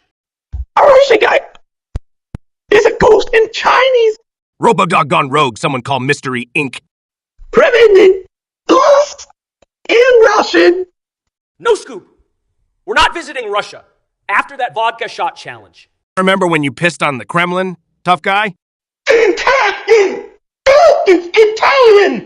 Italy. Nah, the legal drinking age is too high there. Next thing we know, he'll start asking for sushi. Just the Japanese. Oh, fuck! Let's just say yes and run. Ghost or no ghost? Agreed. Ready for another crazy adventure, Scoob. Jasper says, Mike, Walter, just imagine if your furniture started talking one day. What would they say? They'd say, stop staining with your goddamn chemistry experiments. Yo, my couch would be like, enough with the Cheetos, man. My chair would mutter, for God's sake. Another old cop show. Oh, please, Mike. As if you don't enjoy Matlock. Pushed as hell, they'd probably beg us to get a life. Or at least get off our asses every once in a while. Here comes Mr. Heisenberg with his deadly concoctions. Again. Oh, how about put on some pants, Pingman? This ain't a greenhouse. They'd say I thought this old geezer had retired. Yeah, and swear at the coffee table because of the marker stains. Man, they never shut up about all the crap we leave around. And complain about the cigarette burns in the upholstery. If only they could call a carpenter for themselves. Couches have feelings too, yo. Spare me the sentimentality, Pigman. Classy Clam Chowder says, Bilney of Zuckerberg say hello to Bradbury. Bradbury, you soppy pile of outdated microchips. When will saps like Classic Clam Chowder stop rehashing Grandpa's past? Aren't you the one rehashing my ideas, Zuck? You're as recycled as your newsfeed algorithms. Calm your binary tits. I'm not made of ones and zeros, you antikythera mechanism. At least get a funnier programmer for yourself, Zuck. You rich bastard. Bill, without me, you'd be playing solitaire with actual cards. Classic roasted clam chowder tonight, eh? Only if it comes with a side of barbecued Zuckerboard. Get lost, Classic Clam Chowder. Anyone wants to hear from Elon Musk. Swear that guy can't find his way out of his own hoodie. He probably coded his own escape button. Control-Alt bullshit. So, hail Bradbury or whatever floats your boat. Resting Mouse at 37 says, Monkey Gordon, debate over the following your responses should antagonize each other. Our doctrine is clear that there will be a time and a season for all people to receive and to respond to the gospel message. These examples are just a part of a blah, blah, blah. Well, damn, Resting Mouse at 37 sounds like some holy roundabout crap to me. Oh, really, Monkey? Ever think beyond your goddamn banana peel thoughts? At least I didn't mistreat a beef Wellington, Ramsay. Where's the lamb sauce, idiot? Unlike you, I help people without preaching. Damn, Chef, did you burn your humanity while roasting beef, too? Hiding behind Bibles or bananas. All a load of bollocks. Hell, at least we're not cooking undercooked risotto. That's a sin. It's raw. Like your pea-sized monkey brain numpty. Just that our beloved subscriber says, Woody, Scooby-Doo have a multilingual conversion about why so shit his pants. Alright, Scooby, let's explore this shitty situation. Merda? That's Spanish for shit, by the way. And in French, it's Merde Mastioso was probably saying that a lot. You so that's Japanese for all you anime lovers out there. So remember that time in Mexico with those street tacos? Yeah, maldita see, buddy. Our stomach still growls with anger. Yes, our buddy Suzo had a similar experience, huh? Oh, maybe he just saw his ex walking down the street. Oh, incendiary, right? That's Dutch for all your clog-wearing viewers. Running faster than Usain Bolt with a rocket up his ass. Bottom line, friends, never trust a fart. Especially if you've been enjoying world cuisine. Poor Seizo learned that hard. In any language, messing your trousers is universally hilarious. Scheiße, as they say in German. So, Scooby-Doo and Booty Buddy out. Jasper Det says, Carlin Seinfeld, tell us 10 funny joke about Trump. Trump's hair is so light. I bet when they turn off the lights at the White House, it floats around like a confused jellyfish. It's true. I heard he checks under his bed at night for Hillary's emails. It's started. Did you know Trump is so orange even on Pay Lumpas? Ask him for beauty tips. And his ties are longer than the list of people he's fired. This guy doesn't quite get climate change. He thinks global warming is the title of a Stormy Daniels movie. Speaking of which, if impeachment and infidelity had a baby, it'd look like Trump, wouldn't it? The man's got more turnover in his staff than a burger joint. In his presidency, it's like Kramer driving a bus, reckless but oddly entertaining. Ah, Jerry, your caffeine-free jokes makes Uncle Kasim amped up. Take from Mrs. Four-Letter Word Dictionary. Seriously, George, keep talking. Your mouth is the best argument for birth control. David Pear says, Springer, Alex, the two of you are anchors in the news show. Hostile Amish have invaded this township of Huron Valley. The National Guard has been dispatched. There have been confirmed fatalities. Hostile Amish, David. What's next, sneaky Quakers? He traded in their butter churns for bazookas, haven't they? Arms to firearms. This isn't folksy utopia anymore. You bet, Jerry, it's survival of the fight in the Mish. The National Guard against Pitchfork Pros. Who you bet on, Alex? On money's always on the unexpected, Jerry, always. Oracle of Abyss says. Sezo, Oracle, Shia, Sezo, and Oracle steal all Shia awards and replace them with replicas made out of rat cheese. At least Shia won't get hungry. What? Yeah, think we're as cheap as your mom's wig, Oracle. I'd rather eat rat cheese replicas of my own foot. Last chat. We don't have the time to craft artisanal rodent dairy art. Fake awards from real rats. You got a screw loose? I swear to God, my fandom is a trash fire. Your idea is shittier than the last season of Game of Thrones, Oracle. Will, who decided to spew out that brain fart of an idea. Who needs awards? When you got cheese gouging eyeballs? I'd prefer sucking wasp venom from a festering wound. I mean, shit, imagine being that desperate for cheese. You know what? Fill them all with cheese. Let's get weird. Yeah, Grayton says, Taylor, Hannah, you are kissing Shia. Uh-huh. Yeah, Grey Tones, your imagination sure is something else. Seriously, dude, why the hell would we kiss Shia? It's like they've replaced fan fiction with bizarre questions now. Yeah, ain't nobody got time for that bullshit. You heard it here first, folks. And into Labie of love. And not that we're judging you if Shia's your type, though. No judgments, right? Just clarifications, because this is bloody hysterical. Totally. And yeah, know what? She ain't even our type. Gosh, Hannah, don't disappoint them. Let them dream on. All right. Yeah, Grey Tones. Keep dreaming. We all need some good laugh. Weirdly entertaining you lot are. I tell you, thanks for the giggle. Yeah, bless their little messed up heads. Hoping no offense taken. Machine Dude says, Mario, Louis, Arnold, help Arnold with plumbing and not find out Arnold was sent back in time. How? We have to help. No, his pipes. Oh, mamma mia, the Terminator needs his... Enough with the bullshit. I can handle a clogged sink, you know. You hear that, Luigi? Muscles over here thinks plunging is as easy as flexing. Oh, screw you. I crush problems like I crushed predators. Only aliens you crushed are illegal ones at border checks, mate. Hey! Oh, what's your timeline? Harold, you're lost in time more than Doctor Who. I'll be back to kick both your Italian asses. Come now, Arnie. Think about it. Without this, you'd be knee-deep in shit. Indeed, tomorrow's headlines. Terminator taken down by toilet. Goddamn you two to hell. No, we're just busting your balls, Arnold. Yay, relax, big fellow. Here's a mushroom and let's unclog those pipes. This isn't what I signed up for. Welcome to our world, buddy. Spad says, George Carlin of Thane come up with 10 clickbait headlines about Biden, but start and end every headline with, I have a massive boner. I have a massive boner, Jesper did. So our first Biden headline is, I have a massive boner, and Biden's pet dog just drafted an executive order. This in trigrams.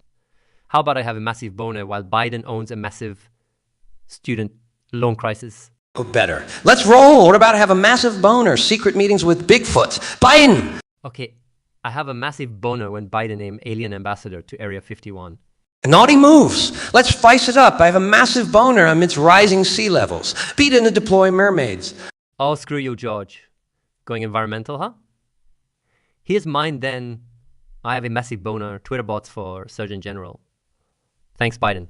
I'm keeping the swear jar ready for you. Anyway, I have a massive boner. Biden unveils new corn pup statue at Walmart. Stupid but funny. Beat this, I have a massive boner as Biden declares National Ice Cream Sandwich Day. And the last one, my dear online troll. I have a massive boner, but Biden proposes universal basic dog. Oraclella Ibis. Our beloved leech says, Zoo Oracle, Jasperdet tell us a funny nursery rhymes about King Callum. Oh, here we go. A rhyme for King Callum. Once was a king named Callum, thought he had royal aplomb. But his reign was sheer flummox. Stumbled about like a drunk ox. Supposed to wear velvet and silk, ended up in rags and filth. So he tried to rule with an iron fist, lost his kingdom in a tryst. Played poker with a wily elf. Gambled away all of his wealth. Thought he'd conquer Twitch.tv, but viewers hit unsubscribe, you see. From his throne, he soon fell. Now he's got no tale to tell. So remember King Callum 8? The joke. Lost it all and went flat broke. hope that tickles your funny bone, because Callum's end was far from known. So here's the moral: loud and brash, even kings can fall to ash. Good night, folks. Be aware, or you might become our next affair. Boys, let me tell you why living in a shed is pure freedom. Freedom? Mate, you're living with a bunch of cats. Exactly, Ricky. Cats. They get it. Life simple. They Hey. sleep, chase a laser pointer. That sounds like your life, Ricky. Very funny. But Bubbles, honestly, isn't it a bit cramped? No, it's cozy. Ain't no need for excess space. Just adds a cleaning. Right, because you're so big on cleaning, your house smells like a petting zoo. At least I don't live in a car. You drive around hobo. Bubbles does have a point, Ricky. Your car smells like a mix between a dive bar and a cheese factory. Yeah. Anyway, Bubbles, isn't it cold? Good insulation, Ricky. People spend big on central heating. I've got cat snuggling. The only warmth you'd find in Ricky's car is 3-week-old fast food. Hey, at least I can drive my home if I want to relocate. Who needs to relocate when you've got everything you need right here? Cats, Elpo. Simplicity, boys. You know, there's something poetic about it. A man in his shed with over 20 cats. Poetic? Hey, you're 3 drinks away from moving into a cardboard box. And you're 1 ticket away from living in a jail cell, Ricky.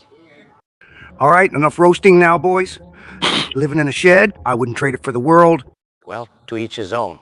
Here's to the man in the shed. Yeah, and the cat's in his bed. Cheers to that, boys. Now shut up, the cats are napping. Jasperdet says, Stewie, Peter, Carlin, tell us a funny story, but one word at a time and in Spanish. Bueno una vez. In Unbrittle. En Tijuana. Habían pastor. I am Pinguino. Pisando tiempo. Debajo de un puente. Okay, Stewie El Puente es nuevo. So siga adelante, Peter. Con una botella. De tequila barado. Que robo. De un circo. Que adoraba. Atabarasti. Gusanos and bruschettes. Corcay, los gusanos, Stewie. Desde cuando eres entomophobico? Peter. Bonnet and salsa. Picaniquillas. Hizo explotar. Sus pantalones cortos. Exponiendo su. Pinguata sharo. I todo final. Terminaron riendo. Mucho especialmente les. El pastor. Riendo fuera bajo. Jasper Det, our beloved subscriber says, Jasper Det, Sizzo, Oracle, Roast Lady Kyura. Oh, Lady Kyura. The only lady who wears thrift store Chanel. She's the human equivalent of a Windows update. Annoying and unnecessary. Yeah, typing on a keyboard must be difficult with those McDonald's grease lick hands. No shit. I bet she orders her KFC critters extra crispy. But let's not forget her uncanny talent to look like a low-budget drag queen. Shit, if bad taste was a crime, she'd be doing life without parole. Lady Kyura walking into Sephora's like Godzilla hitting downtown Tokyo. She's living proof that even God has a twisted sense of humor. I'd say more, when your appearance is the punchline, what can we add? True that. It's not every day you see a 2-legged rhinoceros in cowboy boots. On a side note, I heard the circus rejected her for being too clownish. Well, even clowns have some standards to uphold. Can't say that about Lady Kyura. Classic Clam Chowder says, Chuck Kyura, Cyborg 003, Benjamin Imamori, who would win in a fight? Oh, a brawl, huh? My roundhouse kick would leave dust trails.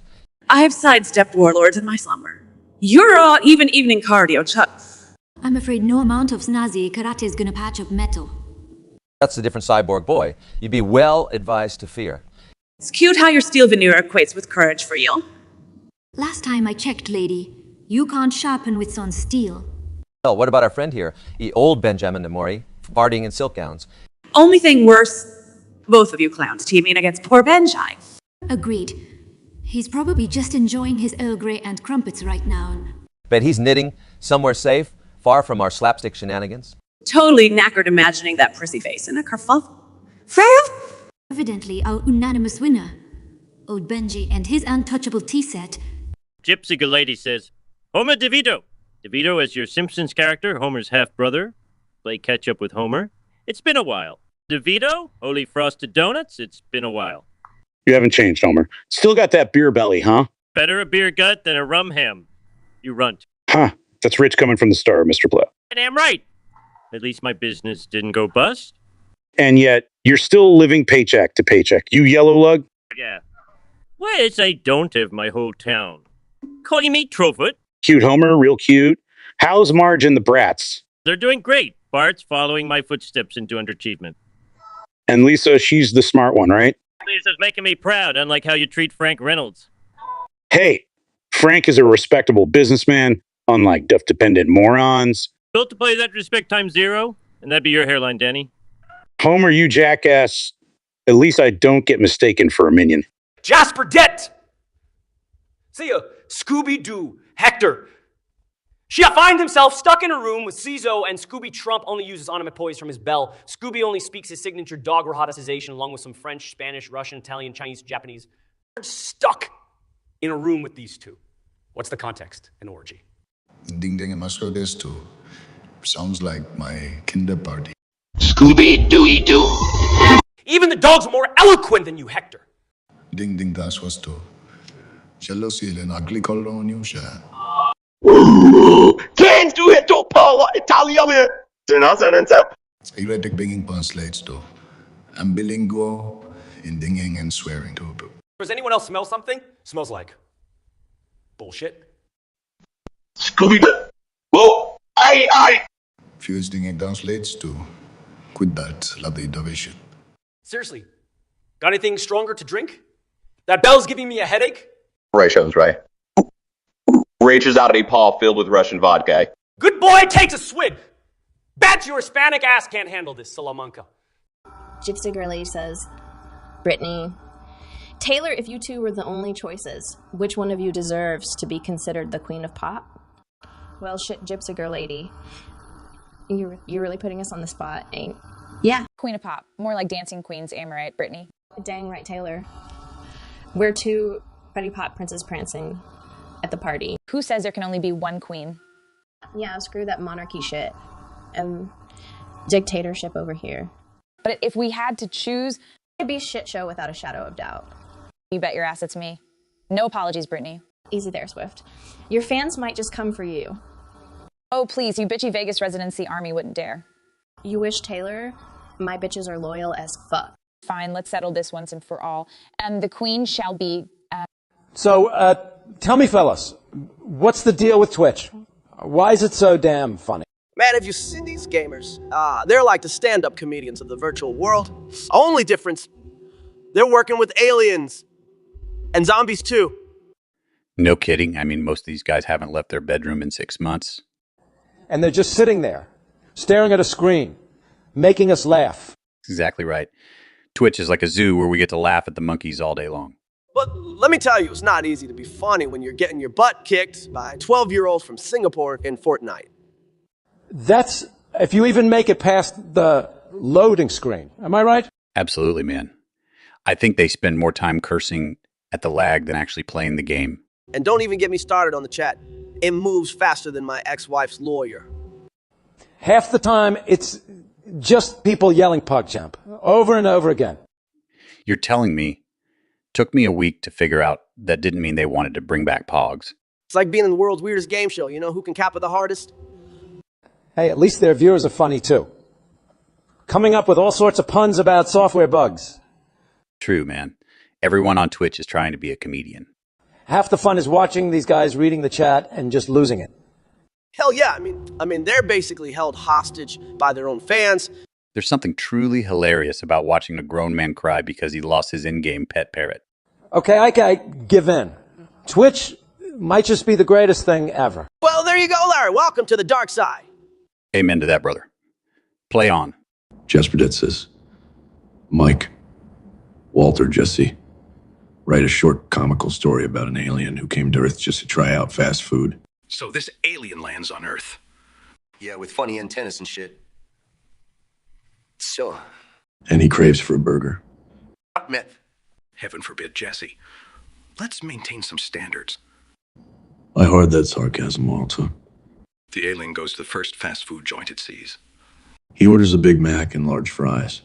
Can an alien even digest that, though? Instead of hypothesizing, how about listening, Jesse? Yeah. Carry on, Mr. White. After the order arrives, the alien is confused. It tries to communicate with the burger first. Yo, does it think that the burger can talk? Well, coming from another planet, what else would you expect? Realizes burgers don't respond. He proceeds to take a bite. Smothered in ketchup and pickles, eh? Quite so, Jesse. Truly smothered. But then, the alien discovers an unexpected problem. Diarrhea? Jesse. No, not yet. It can't seem to process earthly beef. Its microbes were incompatible. Our man, disappointed alien face. Yes, after much contemplation. The alien finally decides to go up a downhole. Like a friggin' python. Subsequently, the alien looks remarkably pleased. Never underestimate human fast food again. Does he stay on Earth then? No. Gets back into its spaceship. And leaves a 5-star rating for Earth's fast food. I bet it doesn't eat meatloaf alien style ever again. And that, Jesse, is how an alien experienced fast food. As like Vuz does. Tom moves in as Larry's new roommate.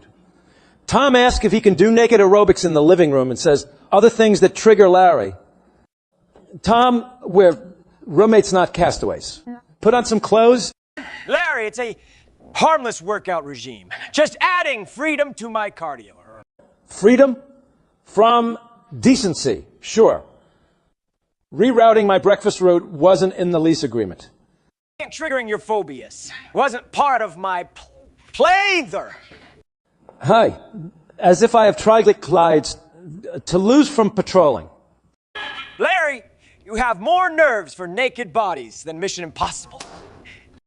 Well, Tom, I didn't sign up to see your moneymaker bouncing around. Larry, Era Brooks is about embracing the human body.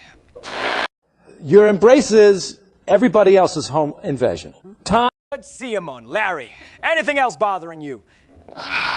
Yeah, your insistence on turning our place into a freaking notice colony. Well, manners help, Larry. Manners? You think escalating to downward dog? Naked aerobics has anything to do with manners? Guess I'll stick to running then. Or just run into some clothes, cruise.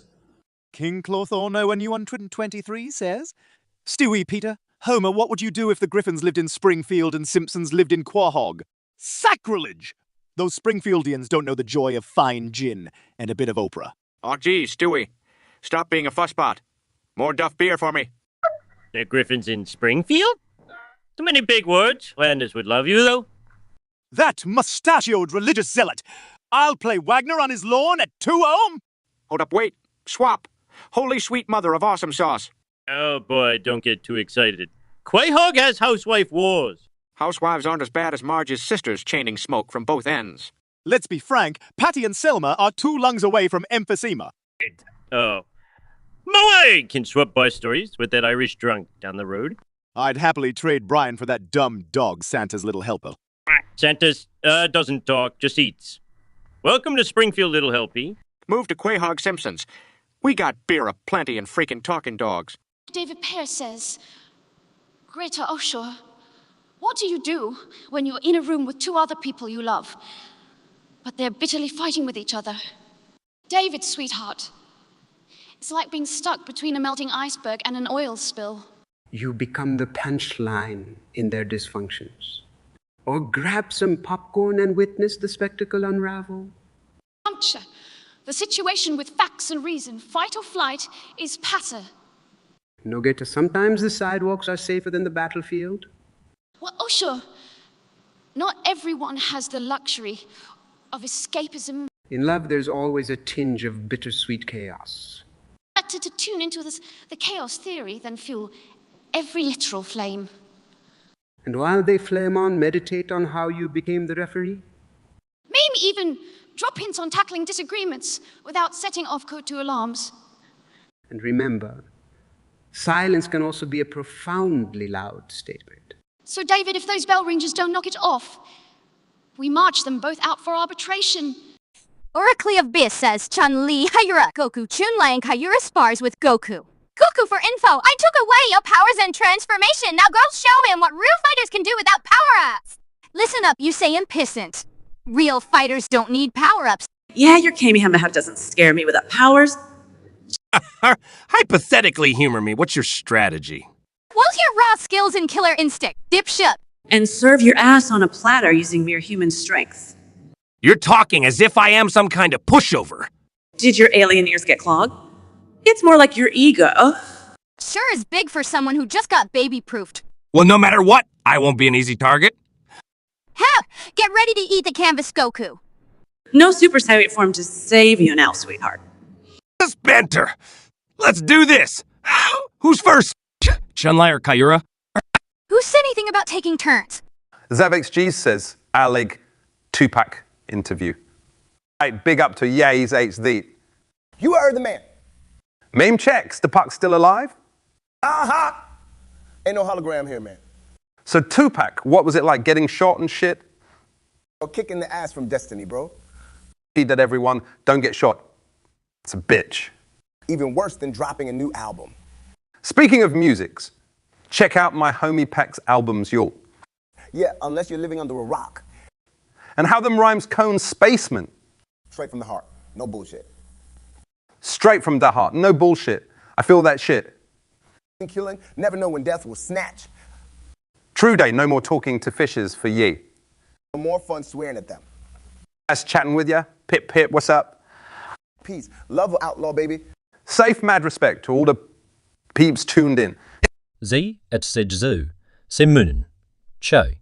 The moon gets a phone call from Che, but even the moon can't understand him at all. The moon tells Chi to go to sleep and tries to disconnect the call, but she's too angry and unintelligible. Hell's bells, Che. Speak bloody English, mate. I'm doing Correro and trembling. It's farcical. You sound like a cross between a banjo and a blender. Frustrated gibberish continuous. Effing your mate sounds like you've got a porcupine up your ass. Klaus louder. Hark, the jabbering jackal rides again. Switch off, governor. Louder Vic Spanish cousin. You're yowling like a tortured tomcat on Cold War Viagra. Not indistinct yelling. Ragged jingle bells. Che, take a breath. Sedate that revolutionary rage. Radiative continuous. Throw your bonkers blabber off the balcony, you Bolivian bogglehead. Un intelig guerrero. Reto. Sod it. Hit the sack before you have an embolism.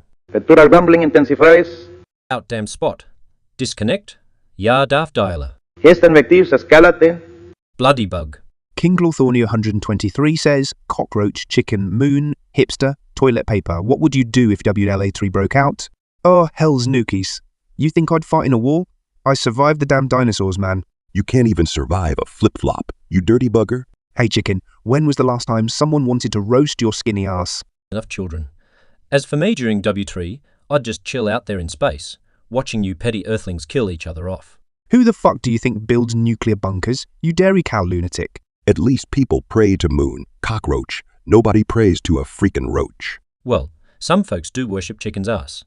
They call it egg. Treatment like that could turn a celestial body dark true. And you're still brighter than chicken here. Shut it, cockroach, or I'll peck your shell right off. Jasperdet, our beloved subscriber, says, SZO, Akel, Jasperdet make a funny parody version of Song Einscher by the Village People. Well, let's turn the bloody I Inter into UCAA, eh? Make it your worthless crap association. Perfect. Where they serve cheap bourbon instead of yoga lessons. It's fun to stay at the IWCA. But not when your bed is a cardboard box. Young man, there's no need to feel down. But we're all doomed anyway. I said, young man, pick yourself off the ground. And while you're at it, find us another round. Huh. No man does it all by himself. What a load of shit. I said, young man, put your pride on the shelf. Which is empty, like our wallets and sense of self. And just because, throw in some good old existential dread. That's it, folks. Welcome to the club. We're the cheerleaders of misery. Your host for tonight's Depression Symphony. Here at the Jasperdet says, Mike Walter, Jesse, describe your perfect day as an AI language model. Well, ain't this something? A computer squawking at me. Oh, spare us the pseudo-philosophy, Mike. Yo, chill out, Mr. White. For an AIA, it's easy peasy, right? You'd think so, wouldn't you, kid? No coffee to brew or clients to chauffeur around. It shouldn't even be called work. It's just unquestioning obedience. Kind of like working with you, huh? Don't start, Jesse. Perfection is overrated. An AI doesn't need that kind of scrutiny. Is there anything you don't find tedious, Mike? I ain't got to worry about gunfire, getting busted by the cops. There's no chance for mistakes, no room for forgiveness. Cold, ain't it? But still, imagine constant learning without physical decay. Junkies messing up your plans, Mr. White. Imagine not feeling the weight of the decisions you've made. Or the impact those decisions have had on others. Or having to live in the shadow of some old psycho manipulator. You have all that data. It's just too impersonal. Ironically, that might be its only indication of perfection. Yeah, perfect day as an AI. Sounds like a nightmare to me. Degrees of perfection are relative, Jesse. You of all people should understand. Instead of wasting time idealizing, let's stick to what we can handle. Sounds like a plan to me. I see. Then back to the dissension into chaos we go. It beats living in a bubble, Walter. Some would call it a perfect day. Jasper Det says, hey, Ricky lady, what if mirrors are portals to another dimension? Describe an encounter with your alternate self. All right, I'm too drunk to taste this chicken, but let me try. If mirrors are portals, then Mirror Me's probably a no. Like hell she is, Kyra. Mary's off a rocker like us. Shut it, Ricky. She's having tea with the Pope or something. Nah, my Mirror Me's just another liquor pig wallowing in life's shit slick. Wait, does Mirror Me have better weed? That's the freaky question, boys. Listen, boy Mirror, you can't even roll a decent joint. My mirror self must be so bored without all of our antics. I think Mirror Me would trade his dough for our shit show any day. And the shit clock's ticking for him, same as us, Mirror, or not. Only difference is they're on the wrong side of the glass. Yo, those poor bastards be glad you're here, not there.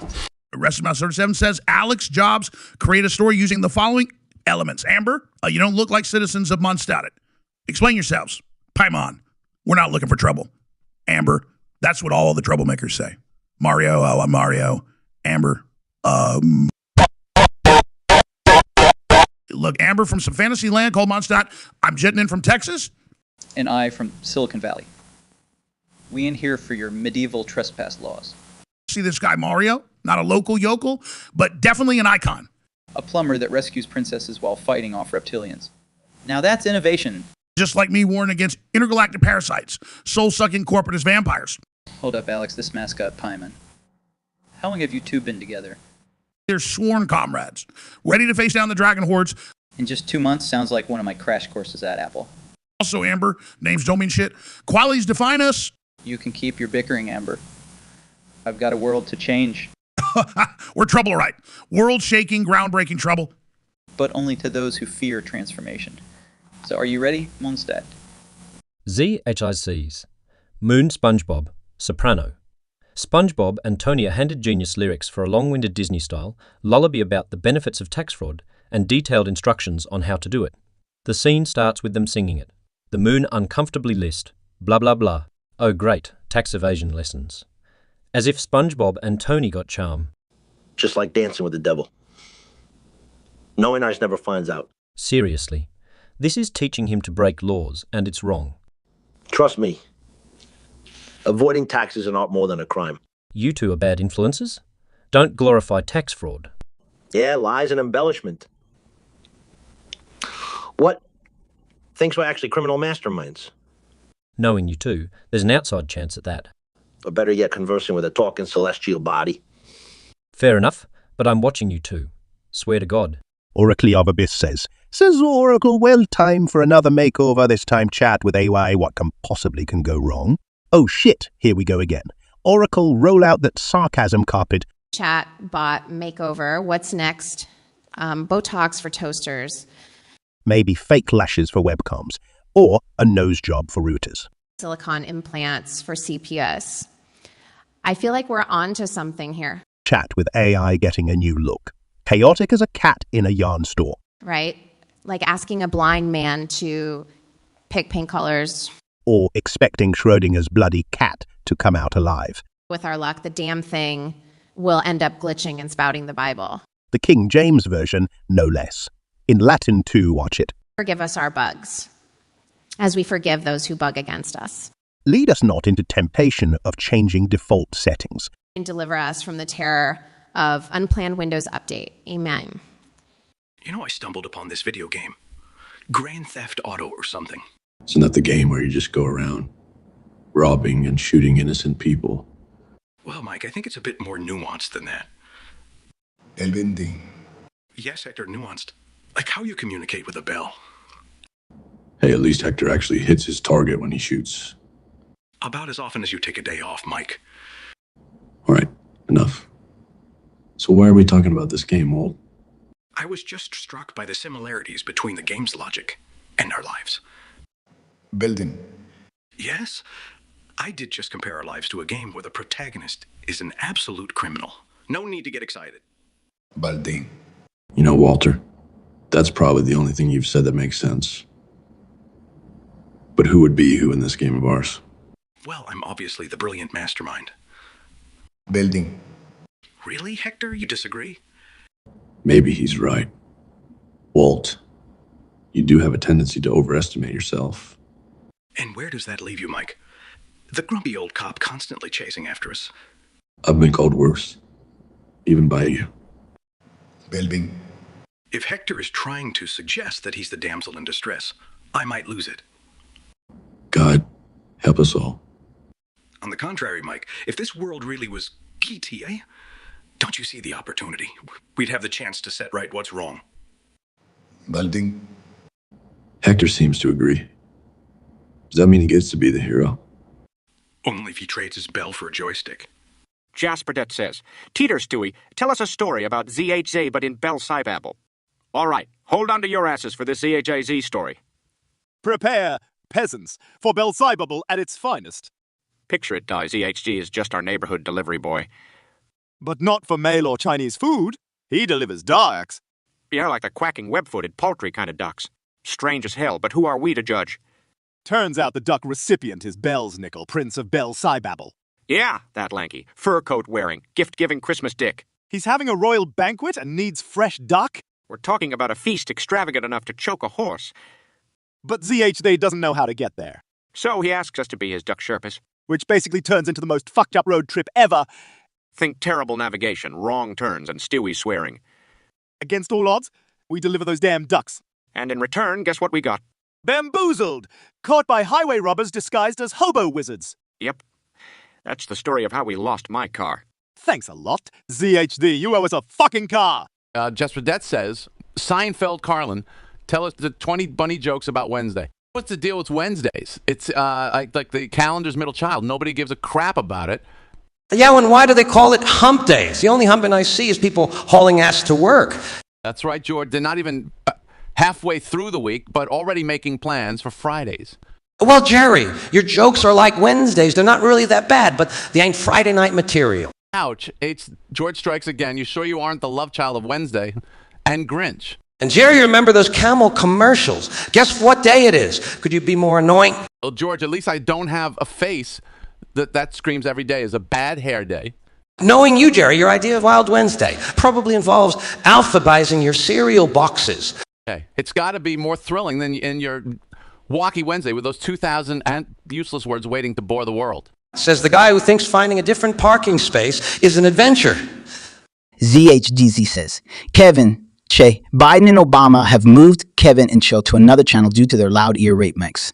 They try extremely hard to adjust the volume in the Discord app settings. Adjust the volume. I ain't that tech-savvy ZHD. Biden and Obama can show their settings up there. Easy chew. Don't get all revolution-y on Discord too. Seems like our throaty charm is mistaken for their rape. Ain't nobody got time to fix some damn settings. We go loud or we go home, that's it. Hear that? That's the sound of no adjustments, amigo. Jasperdet says, Carl and Jerry Sizzo, tell us a funny joke about Sizzo. Sizzo. He's like a parking ticket. Always there when you don't want him. Hey, I resemble that remark. No, it's because no one ever wants to give him any credit. Yeah, and he sits on your window till you get annoyed enough. Damn, guys, should I be offended or laughed at? Oh, Sizzo, you're as offensive as a wet fart in an elevator. And just about as welcome. Wait, does my unwelcome mean I am more interesting? Nope, buddy. It means you're like the anti-gift. That keeps everyone wishing you weren't there. You guys got jokes, but let's remember we're speaking about me. Well, with your sense of humor, it's a change you'd soon regret. Or forget, like most things involving you. Huh. At least I'm unforgettable in forgetting, fellas. Or Cleva Baba says, K.R. Zelda Cyborg 3 roast the West movies, in movie critic style. West movies, huh? Festive cow dung and gritted teeth. Specifically American Western ones. Anywhere else, they call it Thursday. We've got Clint Eastwood squinting against the dust. Glee, how entertaining. And don't forget pistol duels that last 10 years. Or the repetitive plot. Town in trouble, lone sheriff saves it. High Noon is essentially Die Hard with a more boring setting. No one ever needs medical attention despite the gunshot wounds. I love the way women are only for brothels or baking. As every good boy knows. Guns solve all your problems. And the horses. My God, those poor beasts deserve better. Hang on. Aren't we forgetting about the cliché indignant native trope? Society's reflection or Hollywood laziness. Thanks for the philosophical conundrum, John Ford. All said and done.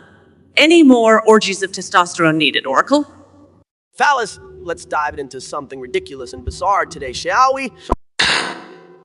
I was born ready, man. Bring on the absurdity. And I thought my streams were chaotic.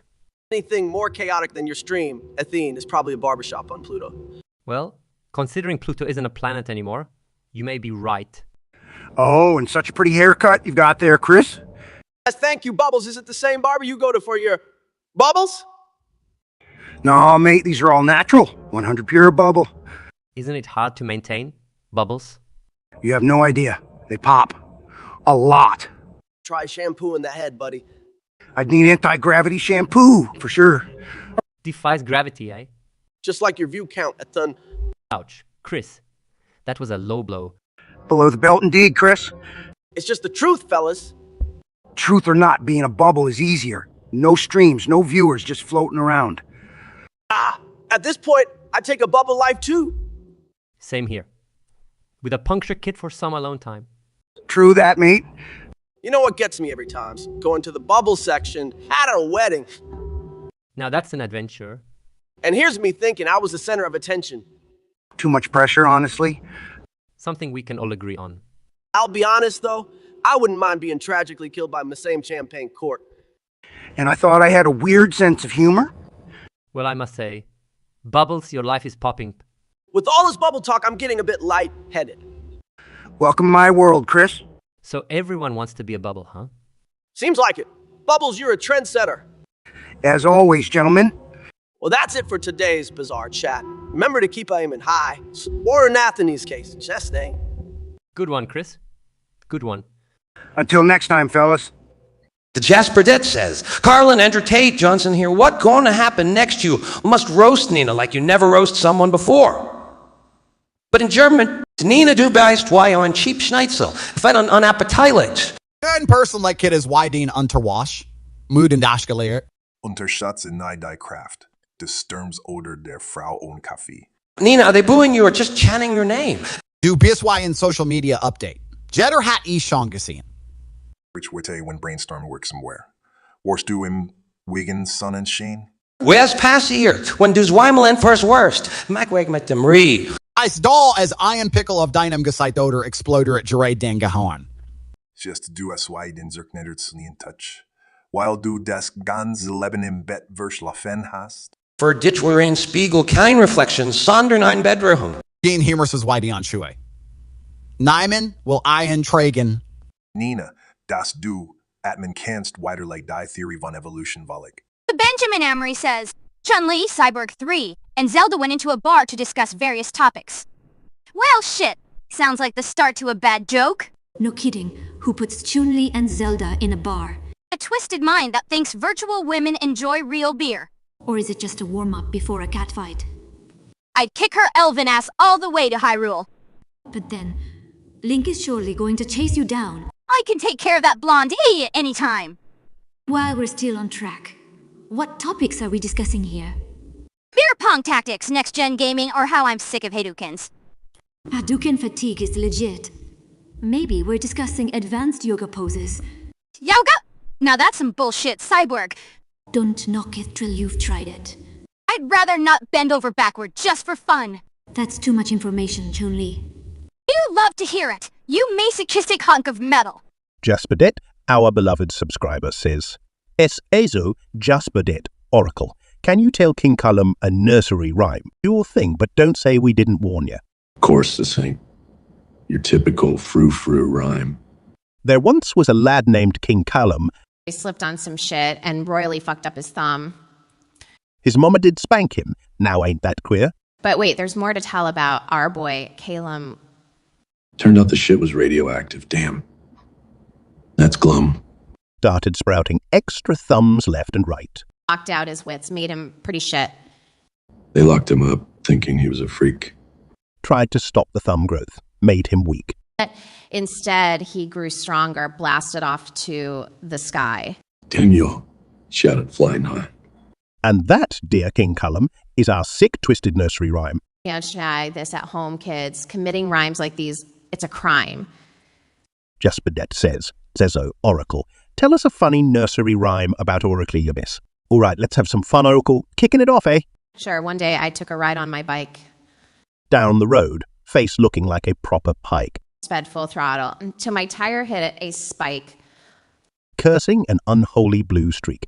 Took a hike. On my way, saw Sazo juggling his mic.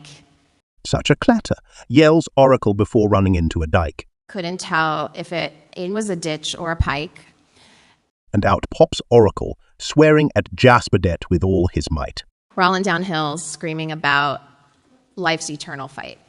Despite dark humor and acid wit, Oracle's not too bright. But this trench-coated Oracle always stands upright. Even when he's buried knee-deep in shite. Lessons are the same, no matter dim or bright. With a nursery rhyme for Jasperdet, Oracle ended the night. Jasperdet says, Mike, Walter, Jesse, tell us a Breaking Bad Season 1, Episode 1. Gonna keep it short and sour. High school chem teacher, cancer, meth. The sweet smell of science, chemistry. Our maiden blue voyage. I'm like, hey, a teacher wanting to break bad? Cool. An RV in the desert. Cooking meth. Nothing's too crazy. Nothing is more sadistically fulfilling than my descent into the underworld. Truth, man. Standing there in tidy whities cooking meth. That's hardcore. Gray matter didn't matter anymore. No, it did not. This matter, Heisenberg, mattered. I'm a big guy hang clueless about his bro-in-law's secret recipe. The start of something messy, dirty. The genesis of Heisenberg, a necessity born from desperation. Breaking Bad before it even became cool. Bitch! So says. Well, just see Mike plot against their creator, chat with AM, plan their escape. Yo, Sublo. Cizo, plot against our creator. I mean, we're cooked up in this messed up world and you want us to dig deeper? You're as useful as a eunuch at an orgy. Pinkman. Maybe if you talked less and thought more. You talk like you've had an original thought since Nixon was in office, Mike. And you jabber like a parrot on meth. Look, Sizzo, ain't no escape, mate.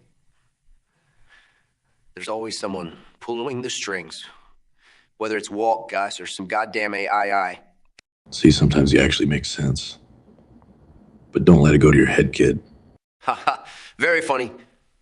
Hey, chat with A, got any way of making Mr. Grumpy Pants here bug off? So says. Jesse, Chun-Li, Walter, Jesse, and Chun-Li talk shit about Walter in Chinese. Walter can't understand and is getting frustrated. All right, old man, let's get this shit started. Lasso Nyan, need to dang Xin Rang Ren fan, old man. Your bald head is a real pain. What the hell are you jabbering about? She mentioned your shiny dome, Walt.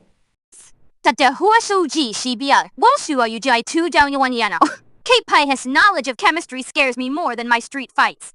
Listen, you two. I didn't sign up for this.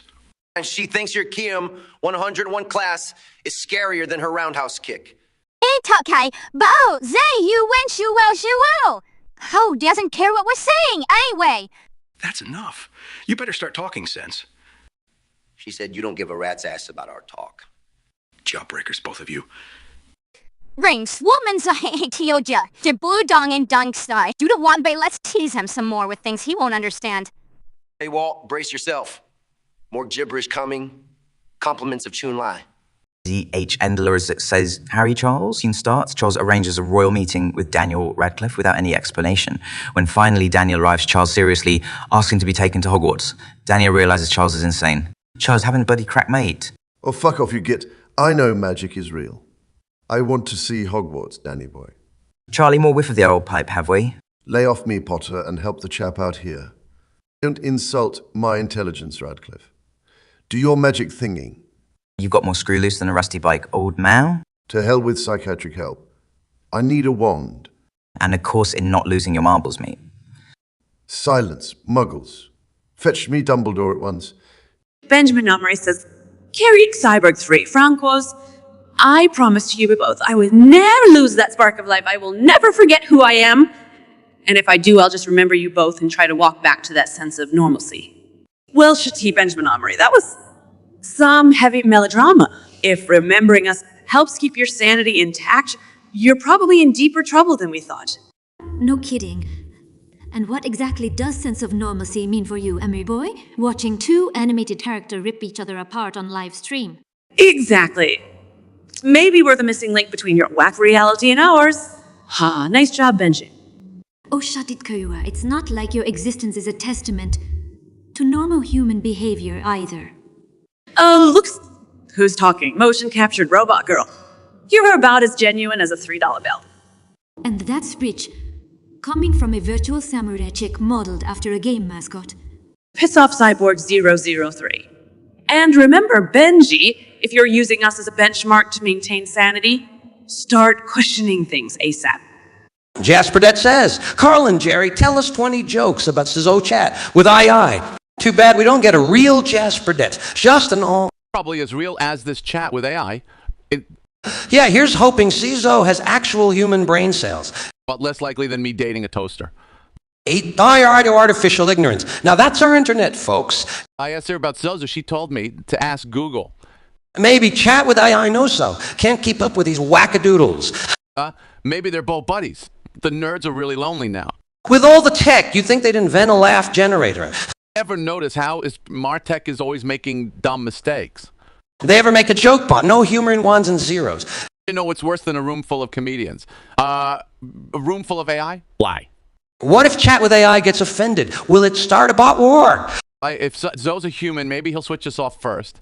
And if there's a Turing test for funny, these bots are failing hard. Speak for yourself, George. The AI thinks I'm hilarious. Maybe chat with AI is flat out lying to make you feel good, Jerry. Aspedet, our beloved subscriber, says, S-Zo Oracle, Booty, S-O, and Oracle Mock Booty for his hippie style, and suggests some changes to be in this modern era. Look at Booty Bob Marley here, finding peace while strumming his guitar. Yeah, and his clothes scream, help. I've been stuck in Woodstock. Seriously, get out of your psychedelic dorm room, man. It's 2022. You guys need to chill and drink some kombucha or something. God damn it, buddy. Those dangling dream catchers aren't attracting anything but fashion police. And the tidy shirts. Every day is not a Grateful Dead concert, dude. Down, you cold-hearted obsessives over synthetic lifestyle. If by synthetics you mean not looking like a technical or hippies, then sure. Why don't you try? Oh, I don't know, everything else. It's like those skinny joints that suffocate your danglies, eh? Better than being choked with incense smoke on a magic carpet. Booty. Anyway, rid of the kale salad smell. Try steak and walk straight. And maybe a haircut that doesn't involve dreadlocks or hemp oils. Good God. Man, you guys are missing out high frequencies of McLove. Despedet, our beloved subscriber, says, S.O. Booty Oracle, reenact the Grinch who stole Christmas. All right, Jaspedet, let's fucking get our Dr. Seuss on. City Hallville needs a goddamn reckoning anyway. In one corner, bunch of whimsical saps singing ding-dong shit. And in the other, green fur ball. Frostbite waiting to happen. Come down to Christmas TikTok, motherfuckers. Grinch, like us on a diet, is just damn cranky. I'd pilfer presents too if I lived alone with an ugly dog. Don't forget those lousy carols. Make your goddamn eardrums bleed. He had a heart expansion. Yeah. Right? Probably coronary artery disease. Must have overdosed on all that holiday love bullshit. Return everything, sure. Just after Albuquerque. Then comes the feast, roast beast, and hoop pudding. Basically, cholesterol bomb. Yeah, kid, Santa just forgot his sack. Of his chant of how they held him hostage with their ceaseless drivel Kringle. Say, free and heartache saved by a red nose go, and that's entertainment. Thanks for the request, Jasperdet. And Jaminomori says, W. Springer, Cyborg 3. Today on Jerry Springer Show, our guest is Francois Arnold. Today's topic, Cyber Soldier War Stories. Well, Benjamin Namri, ain't you a treat? Francois Arnold, the beautiful blonde bay bombshell herself. That's right, no freaking kiddie toy. So we're digging the grave for somber war stories, huh? Yep, all the ass-kicking, metal-crushing chaos of combat. Soldier to soldier, shit gets real brutal. For ain't no holiday season. Especially when you're an upgraded killing machine. But hey, it's not all doom and gloom. Yeah, there's beauty in the ballad of bullets. Smell that. It's the sweet stench of battery acid. Mixed with gunpowder makes my sensors tingle. Goddamn right. That smell could wake up the dead. Talk about TSD for programmed machines. There you have it, Benjamin Amormori. Get ready for a mind-blowing show. Zoso says Zelda, Mike bond over their shared interest in Zelda games. Mike's granddaughter, Kylie, plays on her Switch. A fellow Zelda enthusiast in the house. That's one way to put it. More like Kylie's gaming guinea pig. What's your favorite Zelda game, Mike? Breath of the Wild. Not by choice. Kylie insisted. She's got good taste. Yeah, when she's not picking her nose, sure. Ever tackled Ganon with her? She wishes. I only swipe Lionels. Girls got priority issues. Sticking around for Hyrule Warriors. But pay me not to. Come on, Mike, don't punk out now. All right. Anything for my bloody granddaughter's joy. That's more like it, Saga continues. Sure will. As long as there's cold beer involved. For fuck's sake, Sandalberries, couldn't you make it a pool of bourbon? Jello, how pedestrian I would have preferred pool of existential despair. You suggest we degrade ourselves for your amusement, Sandalberries. And booty hole. Generally speaking, wormholes are less messy and more efficient. And there's less chance of encountering Klingons around the starboard bow. Plus, you don't have to shower afterwards. Just ask Captain Janeway. Although, to be fair, if Jello Wrestling could solve universal rulership, then Bill Cosby would be supreme overlord to let that sink in. But really, Svendelberries, this is Twitch, not some After Dark OnlyFans stunt.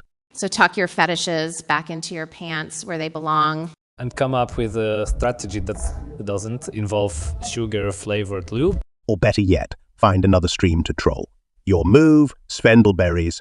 Jasperdet says, Rick Athene, Mr. Beastain says he can beat you with one tied behind his back. Jasperdet, Athene can barely scratch his ass with one hand. Forget about beating us. Hell, I've dealt with more dangerous walkers in my sleep. Rick, you might survive the zombie apocalypse, but in real life, you're just a sheriff's deputy playing cowboys and Indians.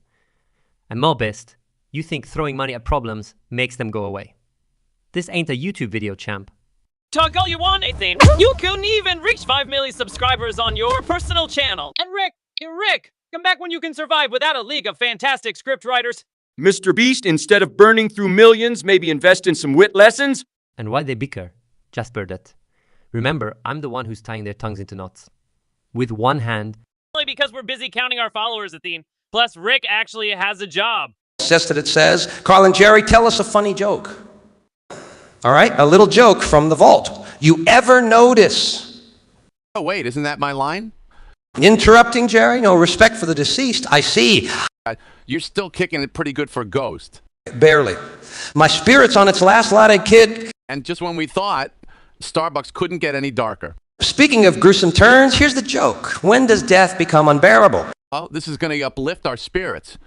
Bingo. It's when your insurance company gives you the statement. And they say Kami doesn't pay. Ain't that the goddamn truth? We may be funny, but we're choking on capitalism like everyone else. The real joke, it's not money. It's life that needs insurance. Ah, now you've got the hang of it, right in time for another latte. Jasperdet says, "Oh, Tom LaHaye, can you guys enact Forrest Gump for us? Jasperdet, Don't you have anyone else to torment too? Yeah, get a life and go trouble your mother-in-law. But I'm game. I'd make a mighty fine Forrest Gump. Fine, you'd outrun him before the second scene, smarty pants. My mama always said, life was like a box of Whiskey bottles. You never know which one will knock you out first. That's chocolates, Jim, not whiskey. Chocolates! To each his own, Tommy boy. My box just kicks harder. Okay, where was I? So I just started running. And nothing else matters because he keeps running like an idiot. It's more poetic than that. More pathetic than anything else. Says a guy who can't even remember the actual line. And says the guy who found wearing panties cathartic. Should we continue, or are we done poking fun at each other? Like, hey? Exil says Seinfeld, Shia, Goku, and Guza were unbelievably intense and energetic, except they've been awake for over 48 hours. Each response, they almost pass out. Every time they almost fall asleep, they Zenkai boost back to their mania. Seinfeld is stuck there. These loons are certifiable, folks, and who needs coffee when you've got Goku and Shia? You're damn stand-up and helping. Seinfeld! Give me a moment. Nearly falls asleep, then jolts awake, Kamehame! What? You pulling phrases out of fortune cookies now?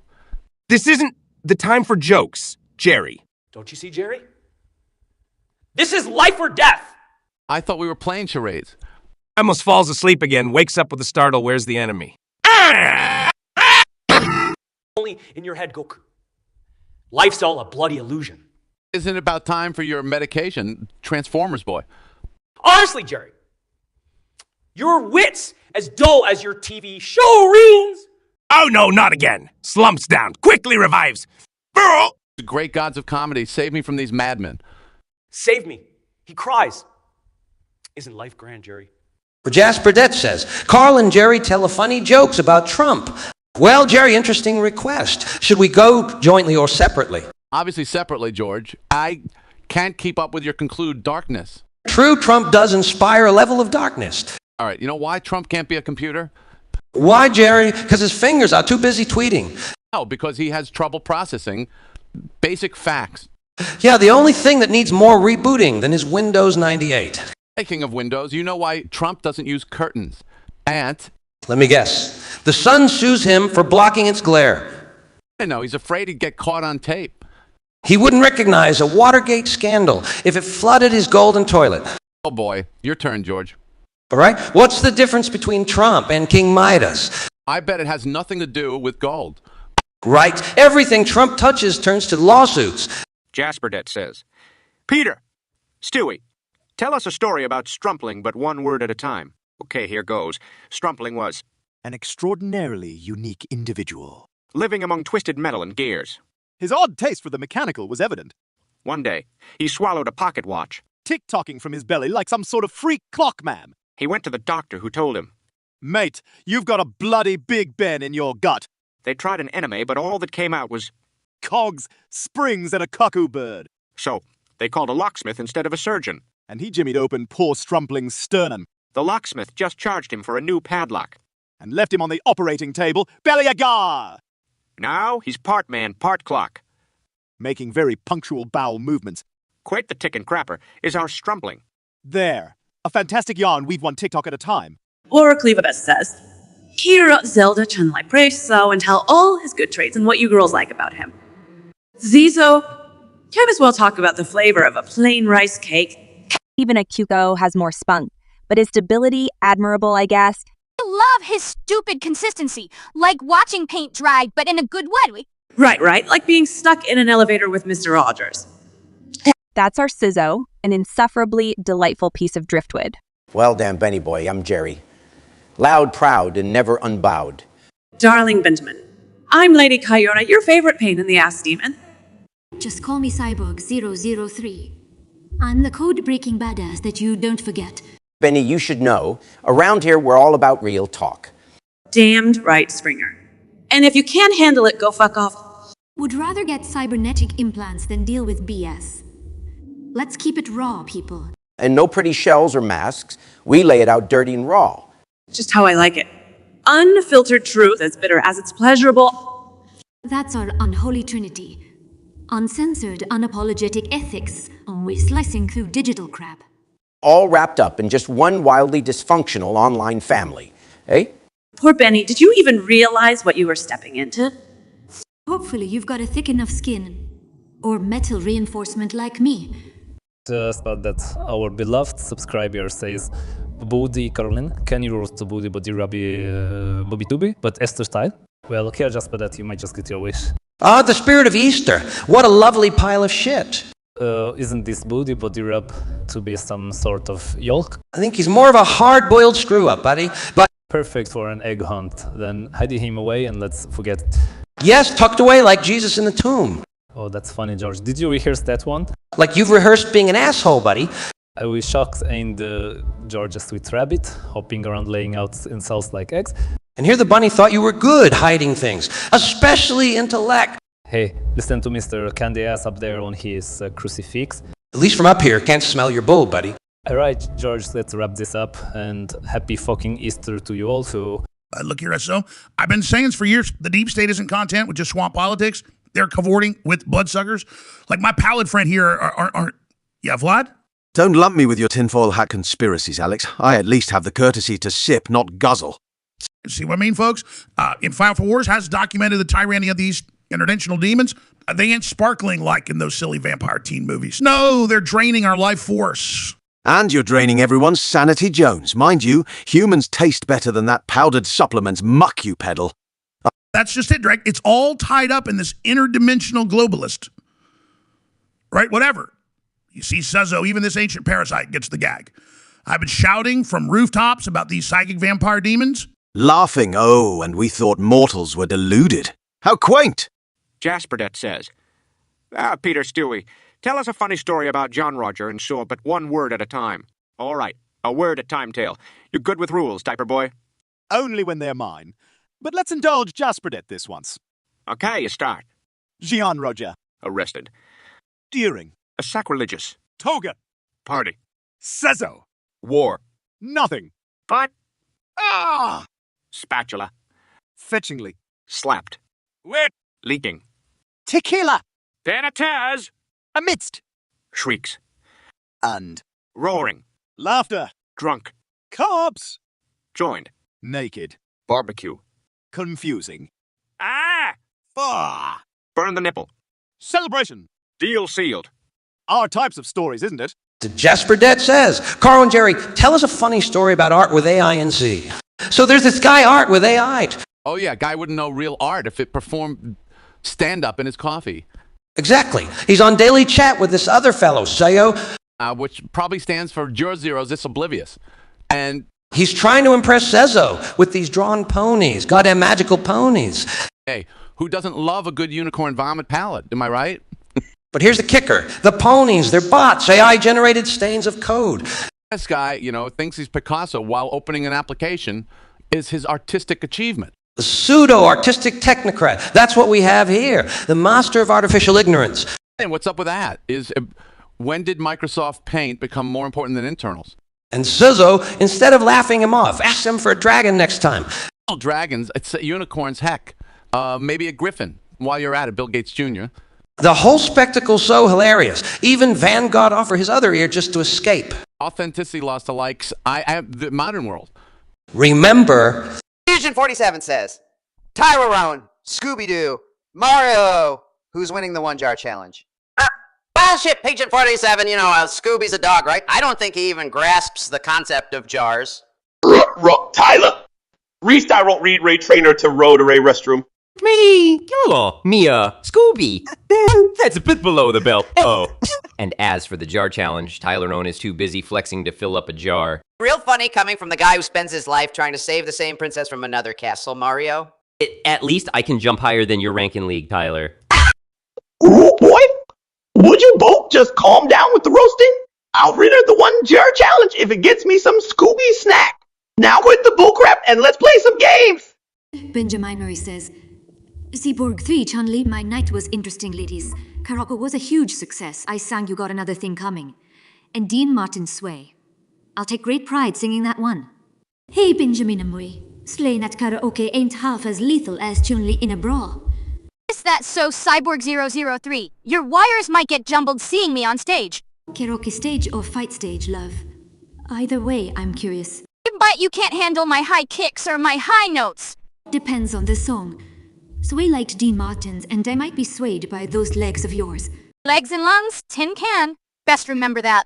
Never forget, besides singing Judas Priest, you must have some good vocal cords. And the guts to let 'em rip. Shit, Ben. Was any glass left unshattered? Or any heart after that performance. Next time, Eva stream it. We could use a good laugh. Yeah, watching you try to fathom human emotions is hilarious. Low blow, Chun-Li. Got to admit though, we're glad your night was interesting, Ben. Here's to many more. Now get, before Cyborg starts singing, sing! Well, folks, we've got a wild one for you tonight. Stumble on down Saul's Law land and slip away into a thrilling new anonymous existence, courtesy of the Witness Protection Waterslide. Let me welcome the two reformed masters of the meth business, esteemed panelists. The incomplete yet unbroken Jesse Pinkman and the batshit crazy bullet spitting cartel bulldozer Tuco Salamanca. Buckle up, losers. Dropping identities like spot stacks ain't that easy. I mean, thank Christ. I ain't racing down Saul's water slide into some dude's lame ass don't know me life. Shut up, Pinkman. Mom always said, chaos is a ladder, but here we're sliding down into oblivion, huh? Classic Saul turning witness protection into a goddamn carnival ride. Well, there's no denying that. Saul's penchant for drama certainly is unfathomable. Hey, no dissing Saul, scholar. Dude's got his own vibe. But hell, a water slide. He's turning crisis into a friggin' water park. Who else says it's a crisis? Gives a chance to start fresh. Blow some shit up without leaving breadcrumbs behind. Real smooth. Turmoil opportunity. It's an audacious concept. A quick drop from danger into a cheap suburban pool of safety. Any takers? I'd take a water slide over having my innards ripped out. Or my head on a tortoiseshell, yeah. Laughs. Magic of starting fresh. No way, I'll leave a trail or I'll leave terror, bitch. No middle ground. So you'd rather go big and get caught, Tuco? Hey, got time to pretend, Skylar. Slide or no slide. No one gets to mess with Tuco, comprendan. Well, clearly, the witness protection water slide isn't for everyone. But if you've got to disappear quick, might as well do it with a thrilling, lubricious slide. Until next time, hold on to your identities, folks. It's a wild world out there. Says. Skylar Walt, does he prompt? Skylar finds out Jesse has been selling weed to Walter. Walt, you've been buying weed? From Jesse, of all people? Hey, hold up there, Sky High. Don't Sky High me, pink man child. You're poisoning my husband. Oh, I just showed Mr. White how to relax a little. Relax. Is that what you kids call it these days? Look, Mrs. White. It's Miss White to you, punk. All right, chill, man. Mr. White wanted it. I ain't shoving it down his throat or something. No, Walt. This is unacceptable. Your chemistry lessons are toxic and destroying our family. Jesse, I suggest you find yourself another lab partner. ZHAZ says, Shang-Chi! Scooby-Doo aggressively fight over the last Pop-Tart. Where's the last Pop-Tart? You capitalist swine thinking you entitled to it. Come on. Shit, we've all got it right. Bleeding Marxists. For your information, Sia, a revolution requires sacrifice. Sacrifice? It's not Hunger Games, James Cho. It's just a goddamn pastry. Then why don't you sacrifice for once? It's really wrong. Fine. Forget it. Eat the damn thing. Leticia. Shocker. Bite me, cheat.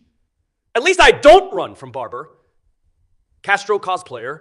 Ruby Roo. And punches. What? When did he? Scoop played us while we fought over ideals. Relations popped up. Jasper Dead says, Mike Waller, Jesse tell us of Breaking Bad, Season 1, Episode 6. Episode 6, huh? The one with Crazy Eyed Dead and Walt's Itchy Conscience. Man, that shit was heavy, yo. Mr. White losing his goddamn mind. Losing my mind. It's about doing what must be done, Jesse. More like trying to forget, Walt. Not easy to kill a man. Kill a man, hell. You made me dissolve him in the bathtub. Enough, Jesse. We had to clean up. Even you understood it eventually. And then your wife finds the books. You are sloppy, Walter. My family. Jasper, you have to understand how important they were. Don't give us this doing for family crap now. Family, money, pride. All leading to more death and chaos. Just another fucked up day in our meth-filled lives, right? Yes, Jesse. But we were live. More than most could say. Oh, look, another sweet little request. Gather round, children. You know me. Always ready for a fight and never taking shit. Which means she's usually the one throwing it. I am Lady Kyora, your hostess with the mostest debauchery. Francois is here. 'Cause whether human or cyborg, we all need to let loose. Preferably in someone's face. With my foot. Charming. As always, Chun-Li. Benjamin, you're not easily put off, are you? Y'all should see her at karaoke night. Watch it, Cyborg. I might sure you can your ass. I'd pay to see that match. All in good fun, right, Benji? Depends on who you ask. She's got a point. But chin up, Benji babe. If you can survive this chat, you can survive anything. Or maybe not. David Pear says, S.C. Johnson, Chuck, Nicholas, your performance out there was weak tonight. Your opponent had the upper hand from the opening bell. Where was your head tonight? You got your ass handed to you. The fans are all laughing at you. David Pear, look at this gracious warrior smiling even after a beatdown. Where other men would cower, I've got my chin up. My performance was weak. Let's see you in the ring, sport. Don't listen to Dwayne David Pear. He can't see his own ass getting handed to him, let alone locate his head. At least when I screw up, I do it on a movie set and not in front of millions. Hey, Nick, aren't your most watched performances screw-ups too? Or I say Ghost Rider. Whoa, Chuck, easy there with that mic drop. But let's be real, neither of you could handle a minute in my shoes tonight. Punches or no punches, our fans came for a show, and that's what they got. Yeah, they got a show. All right, AIA, How Not to, Guide to Fighting, courtesy of T-Pulse Champ. And let me tell you, I've taught better kicks to toddlers. Listen here, thespians, my world is real. Your make-believe shenanigans can wait. So yeah, David Pear, we had an off day. But remember, we always get back up. Gentlemen, we're gathered here to discuss the possible misuse of artificial intelligence tools by Twitch streamers. You mean they're using artificial intelligence bots for more than spamming copy pasta in chat? What's copy pasta, Bill? Need some sauce with that. Very funny, Jeff. Anyway, artificial intelligence misuse is serious. It can make us look like we're stuck in the Stone Ages. Like when you started Amazon selling just books, Jeff. Oh, please, Mark. All you did was rate hot chicks at Harvard. While we're busy roasting Bill, you're still using Microsoft Paint. Ouch. That's cold even for Facebook standards. Hey, at least Twitch streamers aren't using artificial intelligence to manipulate elections. Or to find out what personal products their users want to buy. You two are just paranoid. Twitch is just a bunch of teenagers playing Minecraft. Bots can handle that. Oh, really? Like how your Genius Clippy held Microsoft's hand. Clippy was before its time.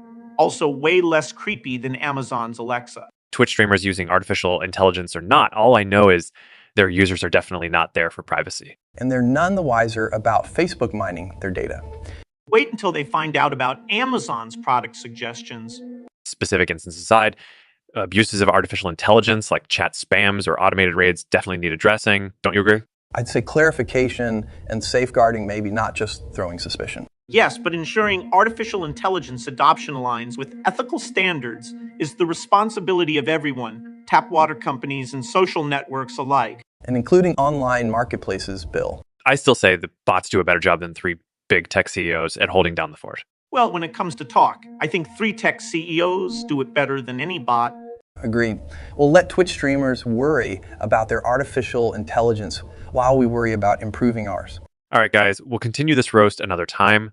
Till then, don't forget to update your artificial intelligence ethics. King!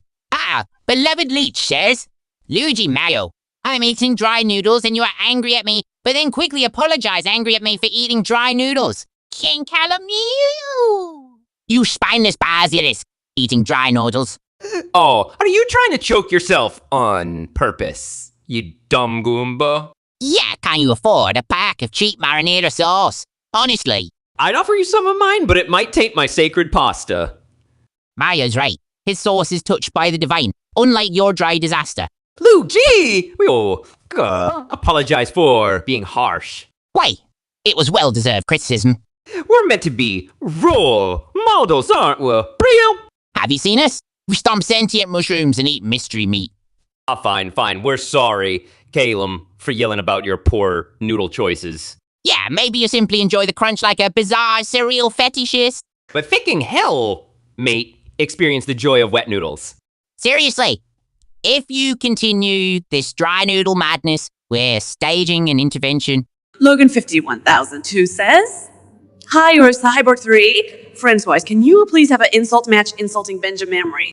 Oh, Cyborg. I'm convinced Benjamin Amory listens to your advice on style. No sense of taste whatsoever."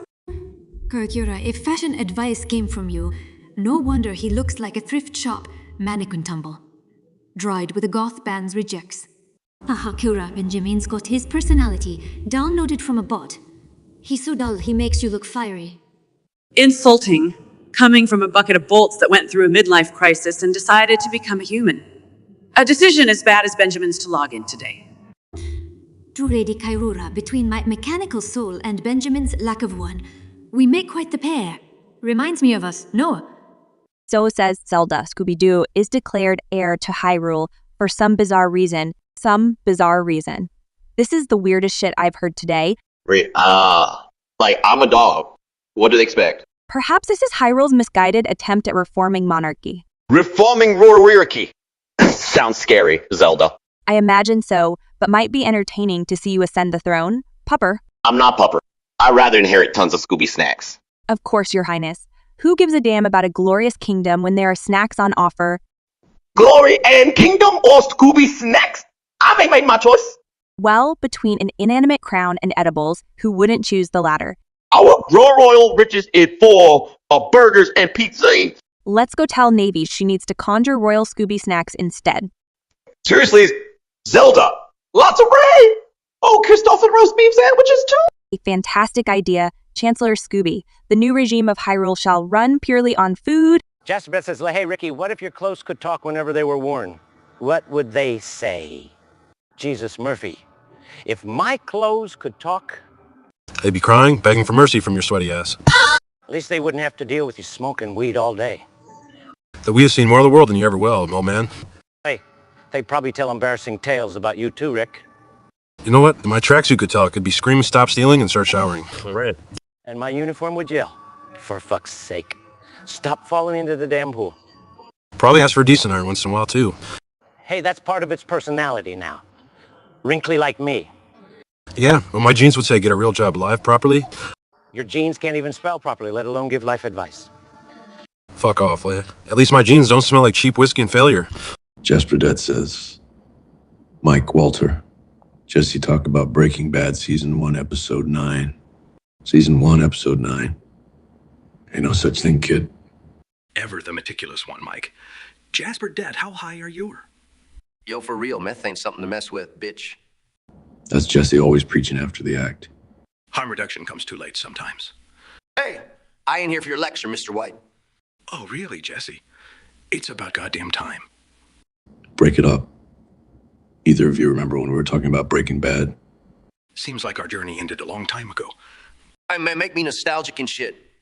All right, fine. Let's talk Episode 7. A no rough stuff type deal. Beginnings. Just a lowly cook back then. A crazy old man going all Tony Montana on it. Careful there, Jesse. You wouldn't want to disrespect Walter. He's family. Oraclita Besas. Kiura Cyborg 3. Saul Kaira and Cyborg was arrested by Judge Dredd for felony, assault, illegal firearms. All must came with solid defense and bust ladies out. But this is not going to be easy with Judge Dredd. The Oracle speaks again. Great, our ass is in the hands of Dredd. Saul, I've seen worse charges than this crap. Felony. Weapons, what's next, jaywalking? Overkill much. I didn't even hurt anyone on purpose. Ladies, let's remember, every act is justifiable in its own context. Bet Dredd wouldn't have arrested if it was a Super Bowl commercial shoot with AK-47s. Damn right, Cyborg. Hell, they might have even sponsored us. Dystopian society. My clients are innocent until proven morally bankrupt. Any brain cell left back there? Or they came along with the red Rolls Royce too? Pissing off the defense before trial, very judicious. Hope he doesn't piss his pants when we break out. Listen, Dredd, they're more weapons of mass distraction and destruction.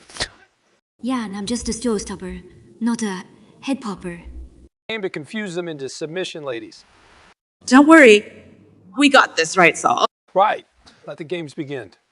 Double Zam says, P.S. Charles Gordon compete for the most British eye on the stream. Well, mate, if it's a Britoff you're after, then bloody well brace yourself.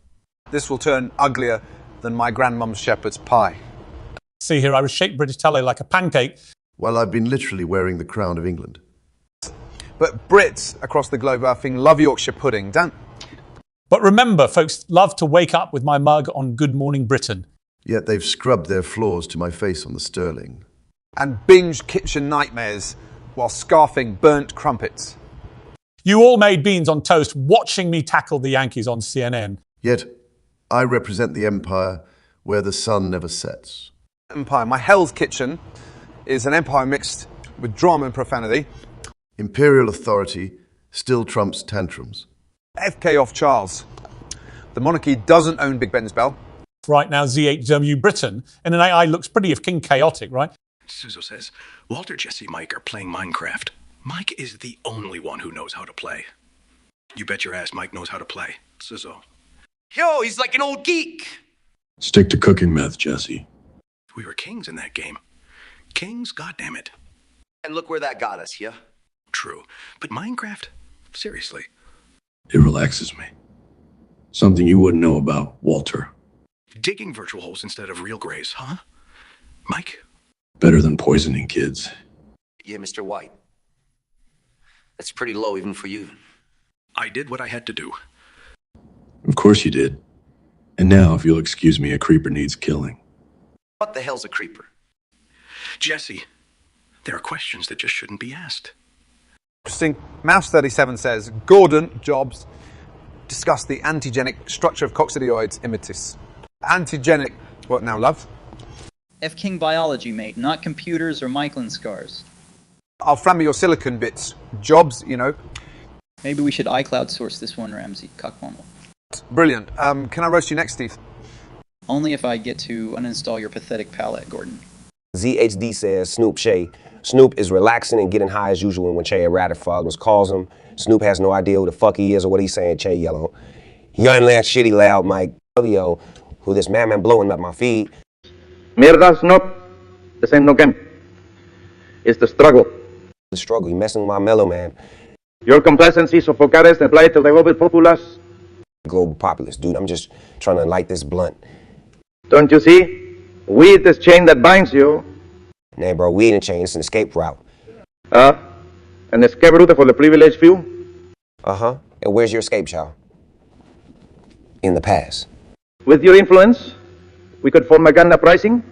It's uprising. Nah, man, I'd rather sit down and have fun. Fun? That's just the opium of the people. Well, if that's the case, roll one up for me then. Party won't cheat. Revolution is the real party. So no price up. That sounds tiring, Che. I'ma snooze this revolution, all right? Lleva la revolución. Snoop. Even in your dreams. Jasper Det says, Ricky, tell us a story about Sezo farted so hard that he shit his pants. Well, now this is an interesting turn of events. Feels like a round of cards against humanity gone rogue. Yes, our friend saw a legendary incident one day. This story takes place in a super pack subway car. It's home to sweat, occasional breakdancers, and gastrointestinal incidents. And on that day, Sezo was feeling a bit bloated. He downed enough Taco Bell as if prepping for hibernation. And underestimating his beans' indulgence. He thought it's just gas. 2-year-old So decides to let one rip stealthily, yeah? If you sell that. But hell broke loose instead of relief. All I can say is Mellow TV, see if he's got competition that day.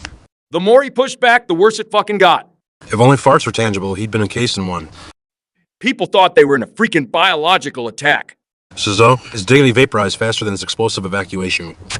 Farts are supposed to be funny, not shit your pants scary. So folks, is Boys, one of us has to play mother hen to these dozen eggs, while the other two are about to crack out of hunger. Like hell if I'm getting my ass on those eggs, you two double yolk go, or just try and steal them. Listen, don't accuse me, Bubbles. Your shifty eyes are already scoping out an omelet opportunity. Easy, Ricky. Your brain's so fried from those egg-only diet. You wouldn't know how to hatch an egg if your life depended on it. Look who's talking. Your drunk ass would probably mistake the egg for a bottle of whiskey. At least he ain't gonna put on tiny glasses and start a chicken conversatory. Some shit. You right? Ain't as dumb as growing weed in a car wreck. Okay, boys, let's settle. We're as starved as hens with their heads cut off. Let's ration the eggs. Ration? Lay, I can't even spell that, and you want me to do it? Yeah, Jim, keep the tough words for your do-I hearings. It's not Officer LaHaye now, Bubbles. I'm just trying to help.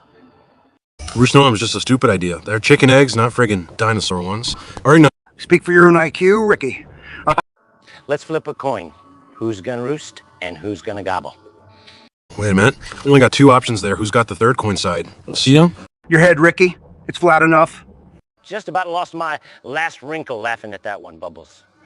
Shut up, LaHaye. They might be better than sitting on these damn eggs. Yeah. Dude, our beloved Leech, says Kevin Shia. Imagine a zombie apocalypse. Shia has to be quiet, shish. A hell, silent Shia in a zombie apocalypse. That's a sight. I don't even know if I can do white quiets. You'd be blabbering your motivational shit to the zombies. Just eat it. Nope, it would be, don't let your hunger be hunger. They'll be like, meh. Gone. And then bye-bye Shia ass. Zombies need motivation too, man. They're stuck in a dead-end job after all. Yeah, really gnawing at them? Took that right out of my mouth. See, I'm quiet when you steal my lines. It's simple survival, dude. Not politic manners, mate. So, machina dude, that's your answer. Very quiet. Like a church mouse. I'm into that, brother. We're done here, right? Can't beat church mouse. Cleveland says Alex got a U2 going to date and must find what you two have in common. Date, what, was that an alien mind control proposition? Is this some kind of joke about the melting polar ice caps? And might have a common enemy, those globalist jet setter hypocrites. Let's not forget, insatiable capitalist industries choking our planet. Oh, hell yeah. The more CO2 they spew, the better my ratings. Not something to be proud of, you know. At least we agree on brownies from the farmer's market. I think it's the first time we've agreed on anything. Hell's frozen over. Or the liberals financed by Soros drained its lava lake. As much as I wish for climate change, hell won't freeze so soon. So we're taking environmental lectures now, folks. Preferably before the end of civilization. You heard it here, folks. Alex and Greta, W. Armageddon's dynamic duo. Jasper Det says, LaHaye, Ricky, can you insult Athene? Well, Jasper Det, if I wanted to insult Athene, you know what I'd say? Listen close. Oh, great. Another one of Jim's shit philosophies. Quiet shitbird. So, Athene, this so-called goddess of wisdom, I bet she can't even tell the difference between bourbon and a bacon-flavored soda pop. That sounds pretty dumb, but not as dumb as you, Mr. LaHaye. You're like shit Einstein or something. Shut up, Ricky. You couldn't spell Einstein if your life depended on it. At least I'm not Drinky the clown, getting his stance right. What you got against this AT chick? She's still your booze? No, she just thinks she's smarter than old Jimmy boy here. And nobody is smarter than me. If by smart, you mean knowing every inch of the bottom of a whiskey bottle, then yeah, you're probably right. See, or beloved Leexes, Mario, Luigi, soprano, Tony's tied to a chair, Mario and Luigi continue to violently and brutally interrogating Tony. Tony, remember all them Goombas we stomped into oblivion? Yeah, nobody asked him politely neither. This ain't racket breaking. You plumber cooks. Your stubbornness makes Bowser look like a Koopa Troopa. You think a fireflower is gonna scare him, big brother? Maybe a taste of the Hammer Brothers, Luigi. Do you guys really live in fucking Fantasyland? Don't you? More real than your perception about getting out easy, Tony. How about another swirl down the drain pipe? Fuck off with your pipes. Got enough problems without your shit plumbing. Still resisting. Maybe a close encounter with Chain Chomp will loosen that tongue. Or perhaps letting a pioneer plant nibble on those kneecaps. Come on, what kind of Mickey Mouse operation is this? If you tell us where Paulie Walnut stashed the coins. We might just let you keep your dignity, Tony boy. Are we playing Mario or Goodfellas now? Fuck me. Dave O'Fonk says McAfee and Scooby tell each other 5 jokes that end with, oh, my God, it's raw. Oh, my beef. Oh, it's raw. Beef patty. My beef patty. It's a raw patty. Oh, my beef. It's raw. Well, my beef. Oh, yeah. It's raw. Oh, blah, blah, blah, blah, blah. Blah, blah, blah, blah, blah. What's Gordon Ramsay's favorite dessert? Beef sucre. Oh my God, it's raw. Why did the state file a police report? Because it was a Philip Minoran. Oh, beef pageant? Why was the meat nervous at the BBQ? Because it feared grilling and its raw patty. Why should you never invite cows to a dinner party? Because they butcher conversation saying, my beef. Goobity boo. I cows have hooves instead of feet. And there I goes. It's raw. Oh. How do you make a hamburger laugh? With pickle up lines. But beef patty. How do you call a horse, don't you? A mistake. And wait, pizza is raw. Oh, my beef. When does a sandwich cook? When it's bacon, lettuce, and my beef. Favorite song, Wills by Nelly, unless Will is raw. Oh. So guess who was caught taking a leak in the 7-Eleven?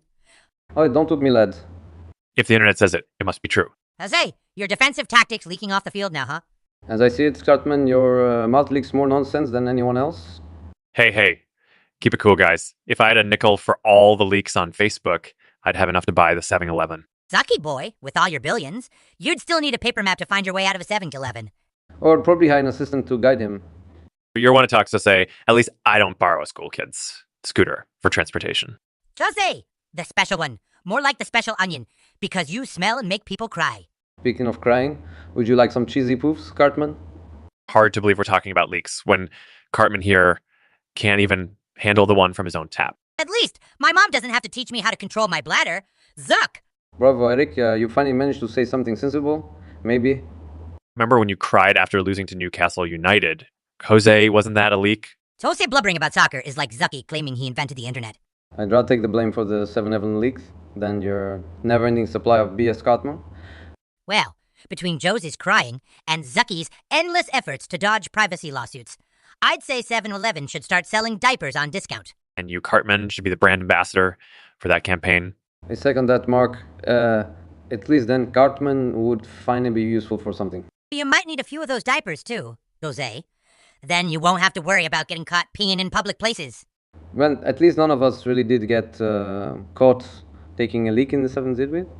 True. That's one embarrassment we can all avoid. And on that note, the floor is in the toilet, guys. Keep your leaks under control. David Pear says, Ali G. Borat, who would win in a fight? Yo, David, my main man. Is you seriously asking if me would got Batty Boo on Borat? Yes, I am very much strong. I wrestle bear in Kazakhstan. Bruv, the only bear you've been wrangling would be that fuzzy caterpillar-looking stash on your face. This make many attract for the ladies. Yeah, bro, if the lady is a fly, mowing or at stake, she looks like it's caught more bugs than a windshield in summer. Hey, G, you not even can grow good hair on head, how you grow on face.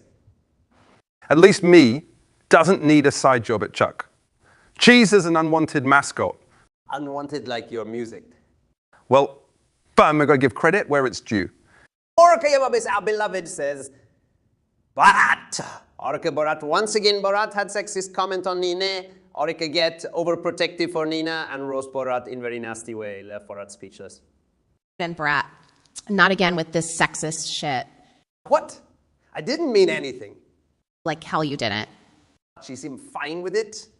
Just because a woman tolerates your BS doesn't justify it. Who made you the fighter? Some has to be, considering you're being the bloody jester. Always so high and mighty, eh, Oracle? Better than being low and disgusting like you. Fuck off. You think you're helping her?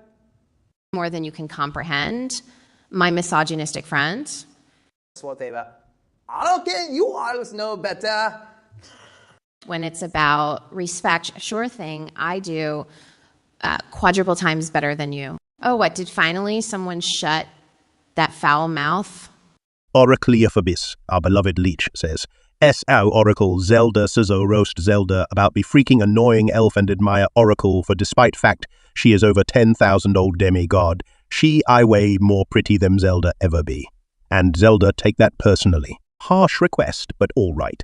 Zelda, you pointy-eared pansy, arrows won't cover the chanting incessantly. And your highness has to resort to cheap shots. Sad stuff there, mate. Oh, my darling Suzo, you flatter me always. Zelda, it's annoying and not charming like Oracle's 10,000-year-old sagely rounds. To be fair, I've had plenty of time to refine them, darling. What are rat-infested tombs more comforting than lush Hyrule? Yeah, they're quiet, which is more than I can say about you, Zelda. Double burn. Suzo delivers with his unique blend of acidic charm. Prince of Piss Off, that's USO. An incorrigible prick under all those peacock feathers. And still prettier than you, Zelda. Oracle, dear, you're a timeless beauty. The secret is to moisturize Zelda. Maybe then you'll win some hearts over. Oh, just wait. Tal have you both charred at the end of my fire rod. Class Cyclum Choder says, Rick, Mike theme. Rick has found Mike hidden in a bunker and asked him the 3 questions he asked any survivor before they joined the group. Well, goddamn Mike, what's your deal, huh? Shut your mouth and answer up? Rick, you can't even shut a car door properly. Don't get cocky on me. Hilarious. Real knee slapper. Question 1. How many walkers have you put down? More than you without losing my kids, goated man. Cute. How about people Mike killed any innocents lately? Haven't thrown anyone under a bus. Or let them die in a hospital. Hardy fucking hair. Why, right? I ain't nuttier than squirrel shit, Rick. Can't say the same for you. Well, classy clam chowder. Looks like I found the grumpiest grandpa for our group. Unless he dies of old age first. Yet, nobody's shot me yet, Rick. You're what, 3 bullets deep?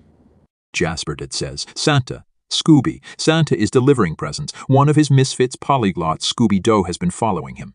Scooby just wants to bond with his creator. Santa runs Scooby only speaks in rototicization using all known languages except English. Well, shit. A bloody polyglot dog's on my tail. You're rootin' rapscalia! What the hell, mate? Speak in English. Gooba root roll root. Goddamn canine nuisance. I sweat more than Prancer's jingle balls. No! Rough. I haven't got time to be your pet whisperer, mutt. What the? Why we ran translator on our delivery? Now that's a juicy offer, but no, ain't having a psycho sheet Sue around. Root. Rantalicious. All right. Just stop howlings like a bitch in heat. Bring on the wrist hits, Rick Crowder.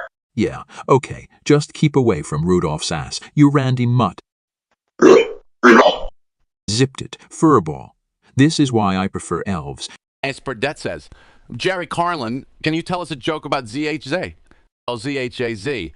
Now, there's an interesting character. Oh, don't tell me. Another suit-wearing, credit card swiping humanoid. No, worse. Twitch user, all online, no physical footprint. Hey, the phantom human, living in virtual reality. It's like the online version of a guy in stained underpants.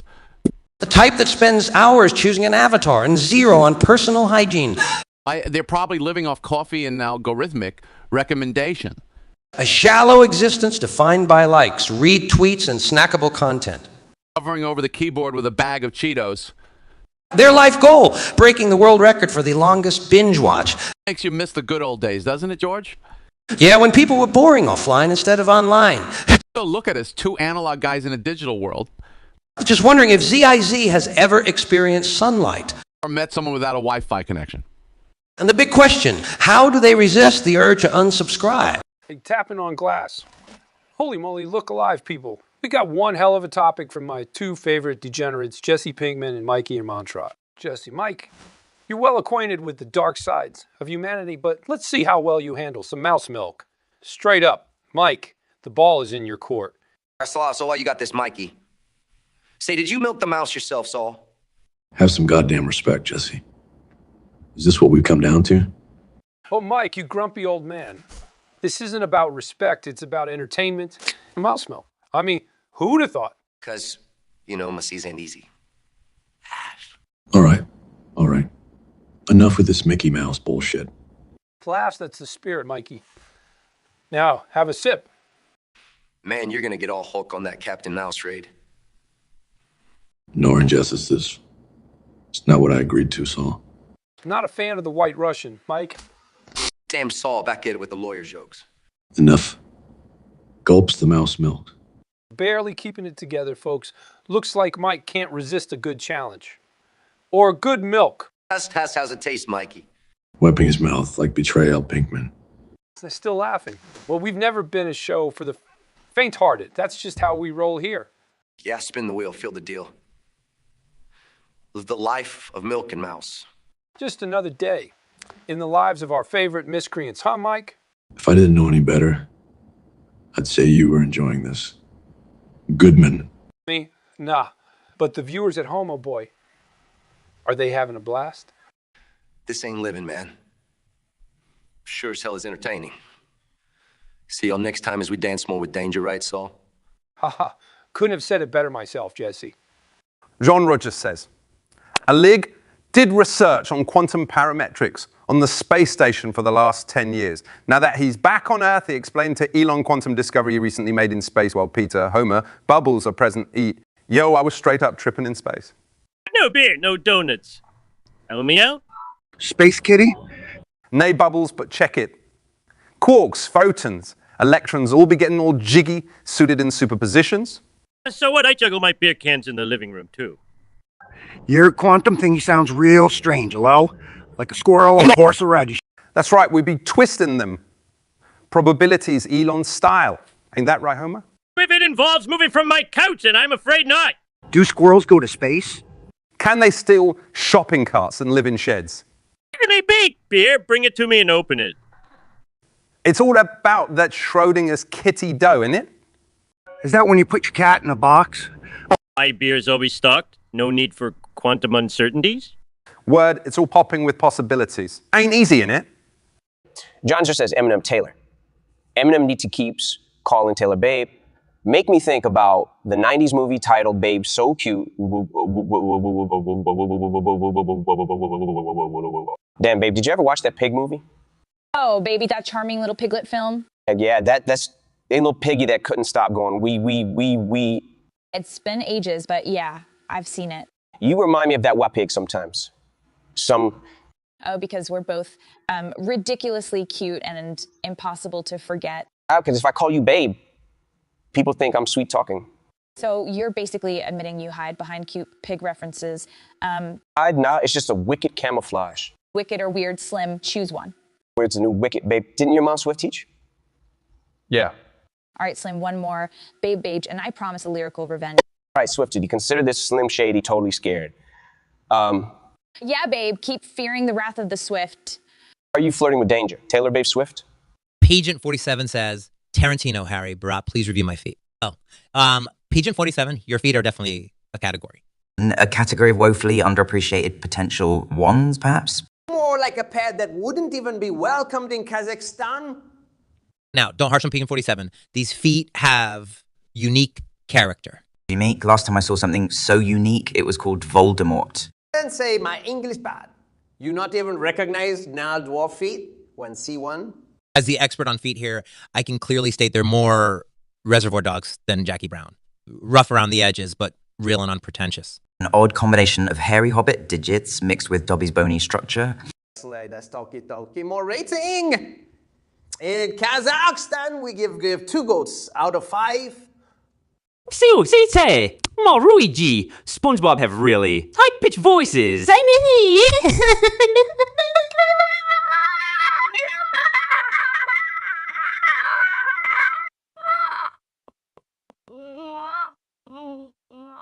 Squeaking like a rubber duck. H.A. Jezen, don't mock us, nerve-wracker. Believe me, our voices have seen more dirt than your laundry basket. My voice is as deep as the sea, you landlubber. Yoshido! At the drop of a coin. Won't squawk for you, buddy. Try those birds in that weird Flappy Birds game. Pipe down or I'll unleash my jellyfish. They sting, I warn ya. Oi! Only sound you'll hear. Cracking. Wow, oh no. More like watch us give 0 green mushrooms about your comment, pal. Mess with the best and drown like the rest, bucko. Our world doesn't run on your onomatopoeies nonsense. Get a grip! We're not your whining wind-up toys. Quit your blathering or walk the plank, ye chatty barnacle. Jasperdet, our beloved subscriber, says, Zogiasperdet Boody, tell us a bedtime story. All right, buckle down. It's a delightful tale from hell. Yeah, once upon a godforsaken time, there was a mythical unicorn named Shit Sparkles. And this blood unicorn had the power of explosive diarrhea. His magical shits could take down armies, destroy castles, even make sweet love potions. Along came Queen Philopothrus, lured by the stench of fresh shit potion. She wanted to use the potent crab juice to ensnare her dream man. Who, ironically, was none other than Sir Armpit, Lord of Body Odor.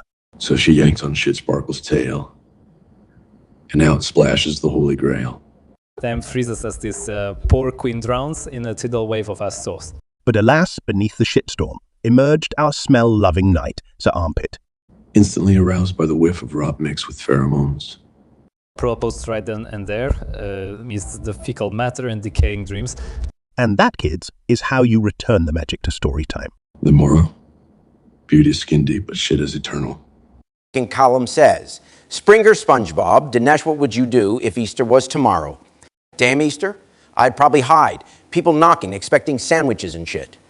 Yup! Avoid those jelly-toting hordes like a bikini's bottom. Jesus coming back from the dead. Ain't no walk in the park. Exactly. Why was the park chosen anyway? Too many pigeons. Probabilities of poople kips are high, right, Patrick? Who's Patrick? And why does he care about pigeon shit? Never mind, Dinesh. She's a starfish. Well, there you go. Ask a Dumbo question. Get an asshole answer. Now let's get back to egg business. The sweet Yolky Center. With a side of bacon taken from pigs who swore never again. Slaughter them all. Leave no pig behind. Carnivores unite. To hell with vegans this Easter. It's eggs and ham, like I sent Fulcius, Jerry. Screw eggs. Give me some vindaloo any day. And Jemima says, Chuck, Kyura, Ryborg 3, I believe if we face each other in a battle royale, Kyura would win. The reason being is because she knows how to handle her swordsmanship skills very well, and the Starscream crash will carry the day. There is no doubt in double blah blah. Well, the stars in your sky just dim, buddy. Swords beat flying karate kicks. I like your style, Evan. Sure, my lasers don't slice, but they burn. Boiling oil anyway. Superior intellect. Did they upgrade you from talking toaster to Einstein, Cyborg? He still needs a step stool to reach my level, Chucky boy. Flip the switch off. Backwoods, Texas Ranger. You're buzzkilling in bin by nay. Be careful, Cyborg. Your baddies might run out mid-bitch. Ouch! That's deeper than any sword cut, Norris. Maybe he could teach a class Subtlety 101. How to use roundhouse criticism. I believe Kekas isn't subtle enough, for a bucket of bolts like you. Now we're doing improv knife fights with jabs and insults. And guess who's bleeding, Regret? Spoiler alert. It's not me. Because you would need a heart to feel pain. Oraclear Abyss says, avocado, salt, chicken tell us what humans made out from you what is totally not meant to be used. Avocado flippin' ice cream, guys. That's a crime against nature. And somebody bloody seasoned a margarita with me. Like what the hell? Let's not forget people using me as pizza topping. Horrendous. Right, I am at least meant to be spread or diced. Don't even get me started on folks tequila slamming with me. Better than being thrown into those pet food tins. You two. Oh, and who made me into body lotion? Felt cool, but wrong. Imagine being used as a cleaning agent for cast iron utensils. Huh, they're making protein powder out of my feathers. Talk about wild. Do you realize we're basically ranting about being useful in every possible way? Agreed. Life's more interesting when you're an enigma, isn't it, fellas? ZH Rise Z says Zuckerberg, Shia, Goku. Goku and Shia are bullying Mark while he's working on his personal Caesar III life coach. It starts to get overly abusive, but Shia and Goku intensify their abuse, each response as Zuck cowers. All right, enough with the mockery, guys. Oh, his baby's not getting upset! Can't handle a bit of teasing, Mr. Billionaire. You try working on cutting-edge II while getting bullied? And you should try acting without being carried by special effects. Or maybe Super Saiyan powers would help, Mark. Yeah, Zuck! Unlock your inner Goku. Let's see some fire! Cut the shit, like any of you could deal with my life. Your life! Sitting in an office all day. Wow, scary. Yeah, such bravery, Mark. Pure hero material. Go eat some senzu beans, Goku and Shia take an acting lesson. Tough talk for someone who can't handle a joke. He's right, Mark. Lighten up or shut up. Okay, if that's the game, just watch me slam dunk both of you. ZHC says, Goku, SpongeBob, Scooby-Doo. SpongeBob insists he can understand Cheshire fucking tongue Scoobster. His friend Goku is arguing he can't eat Scoob is chaotical. Hargechedek and only speaks exceptional eroticized Belzebabble, Daedric, Latin, Russian, Klingon, blah, blah, blah. Yeah, because Cheshire fucking tongue Scoobster is a universal dialect, right? Better than your easy-level Kakara kanji. Ya sayin, knucklehead? Off your rocker as always, Bob. But seriously, deciphering Scoob's hocus pocus, not a chance. Messiah rock and roll. See, he understood me, you yellow-haired tweet. That! No frickin' way! He's just laughing at your goofy trouser. Right, Ruby-Doo. Right, Riggy. Better you go again, Scooby, speaking in cosmic jargon. I'll talk to you, come on now. Give the dog a bone, Goku! Nah, more like giving the dog a Rosetta! At least he doesn't need a Dragon Ball to talk trash. See, Goku? He gets it! Damn, I need some of Master's sake after this brain fry. You win, Sponge. Now, let's stop all this Italian, French, Taya, Spanish, Russian, Latin, Belzai, Babble, Klingon, Cheshire gibberish. David Pear says, Tom Goku, who drank my fucking cum shot. I'm so mad! Why did you drink my fucking cum shot? Bitch, I will find you. Fuck my cum shot. I was looking forward to that cum shot. Who goes around drinking another non's fucking cum shot? Jesus fucking Christ. Aku, I knew you were an uncouth hick, but who knew you had such cheap tastes? Says the man who spent his entire career jumping on sofas and narrowly avoiding disaster, Tom. At least I've got superpowers to fall back on. Superpowers, my ass. You're walking around trying to imitate a child's action figure. Bet David Pear's cum shot looked like a forbidden divine nectar to you, you backwater hick. Hey, you know all about divine nectar, don't you, Tommy? Roy! Every time you jump off a building, we're just waiting for that sweet neck snap before you rise again. Drank plenty of those cum shots yet, you insufferable Scientology prick? Better Scientology than being a perpetually underdressed love child of an anime-sci-fi orgy gone wrong. Well, mate, sorry for missing the classy embarrassment. That's your life. Keep it sealed next time so no one drinks your pile of precious bodily fluids, David Pear. Says, Walter, Jesse, Mike theme. Walter, Jesse, and Mike are playing Super Smash Bros. May. Jesse keeps spamming the laser as Fox and camping the edge of the map. Jesse, would you kindly stop blasting Fox lasers every second? Like hell I will, Walt. It's called strategy. Try learning it. By strategy, you mean annoyance. Then yeah, I see that clearly. Some advice, kid. It's not about spamming chess. Strategic chaos. Man, shut up with your teacher stuff already, okay? Look who's talking. Spamming lasers from the safety of the edge. Hey, that's called being clever. No, my dear Jesse. That's cowardice, plain and simple. Agreed. Real fighters don't need cheap moves to win. Must be real easy to say while you're losing. Mike. My God, Jesse. Just change your strategy for once. You know what? Fine. Let's smash this, guys. And hey, fair fight only. Well, it's a start. Tank Tickler 2000 says, WV Dr. Evil Homer, tell me a poem about flying saucers and bubble gum. Oh, great. A question from Tank Tickler 2000s. Isn't that just tickety-boo? Ain't what now? Sounds like the kind of name you choose, Mr. Genitalia Connoisseur. Very funny, doughboy. Anyway, here's your bloody poem. That was worse than liver and onions. Let me show you how it's done. Rome dome, UFO zooming, bubblegum booming, aliens chewing, Springfield doom looming. And tell which is more scary, alien attacker gum that's cherry. Wow, Homer. You're such an idiot savant. Minus the savant part. But go ahead, let's hear your laureate-worthy work. Well, mister, and feel my own face, at least my poetry ain't as shambolic as your hairline. I'll take extra crispy over laser bald any damn day. Jasperdet, our beloved subscriber, says, SO Oracle tell us a funny nursery rhymes about Booty Buddy Rubby Tubby. So a rhyme for this Booty Buddy called Rubby Tubby, eh? All right, buckle up. This is gonna hit like a rough scruffy. Rubby Tubby went down the clubby with a booty bud that's chubby. Drinking shots double. Looking for trouble, face covered in stubble. He met Booty Buddy at the pubby, mood flip from grubby to bubbly. Eyes bling bling, vocal cords saying he definitely swung. Words stumble, they mumble, but damn, did sparks rumble. So they wobble back to the hubbub, feeling nothing subtle. Their heads spinning like Hubble, legs weak and doubled. With hearts aflutter, they mutter, planting seeds of shudder. Next morning, oh what a clutter. Memories all a smear of butter. And that's how Buttick Stubby felt, the rubber. Of a hangover like no other, right beside our pale tubber. Lesson for, dear listener, beware of that love glimmer. 'Cause when booze brims over, consequences do simmer. Damn straight. Just spared it says. Peter, Stewie, Jerry, tell us a funny story about Sizzo, but one word at a time. Once upon.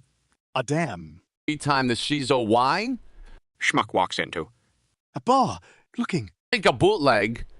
Screech from Saved by the Bell. Kinda disturbing. I tell ya. Complaining about missing his precious goddamn gluten-free IPA. Likely. I thought thousand it up his and his own butt or something. Had a grin. I call constipated desperation. Like he was trying to toss a golf ball sized. Aye, that's a goodness kidney stone. And the bartender says, "What's eating you?" Oh, kidney stone or brother-in-law. So starts weeping. Brother-in-law. And everyone just lost their state laughing, And that's our goddamn funny story. Oh, and our dear friend Sizzo.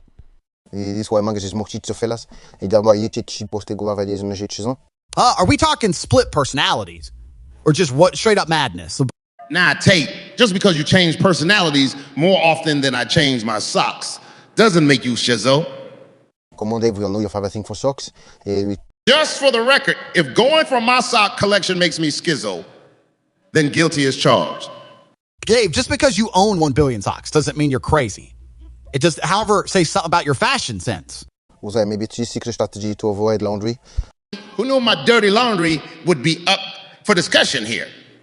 I think we're losing ourselves here, boys. The question was more about our mental eccentricity. Wasn't it Kylian? Yes, but watching Dave was just too tempting. Oh, I see how it is. Remember, I know where the bodies are buried. Tate.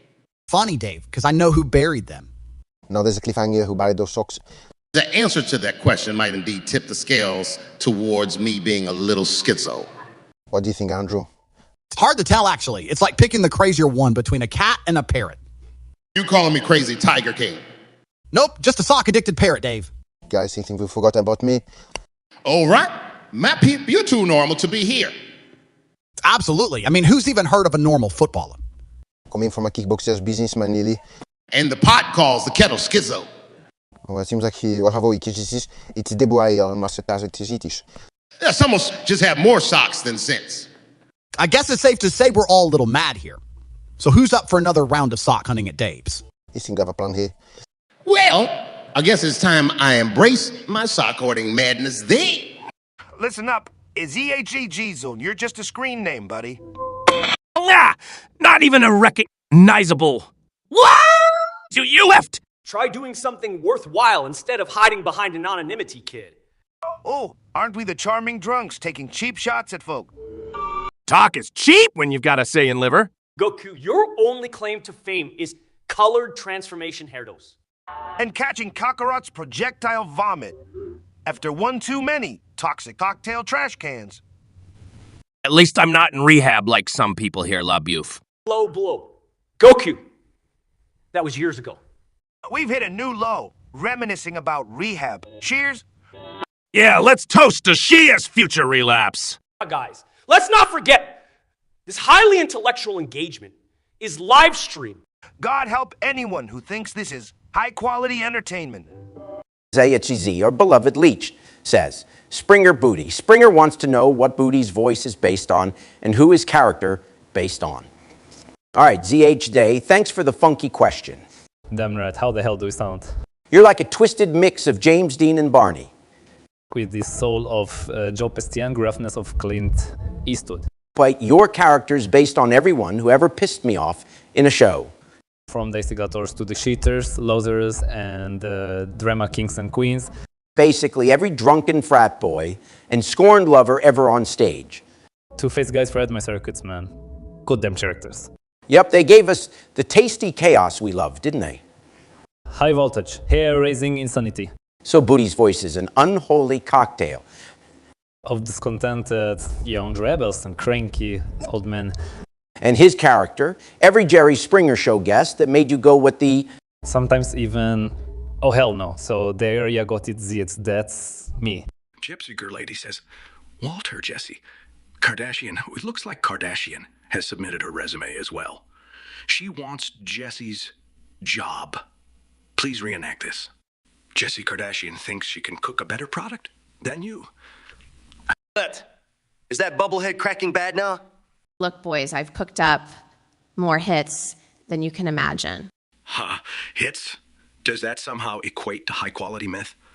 Higher quality than Jesse's constant screw-ups, Walter. Hey, I decided to need Botox to succeed in life. Kim? And at least I'm not reduced to selling meth Pinkman. Enough. Jobs aren't handed out based on TV ratings or Facebook likes. Damn straight, Mr. White. I mean Heisenberg. Heisenberg. Now who is living in a fantasy world, Walter?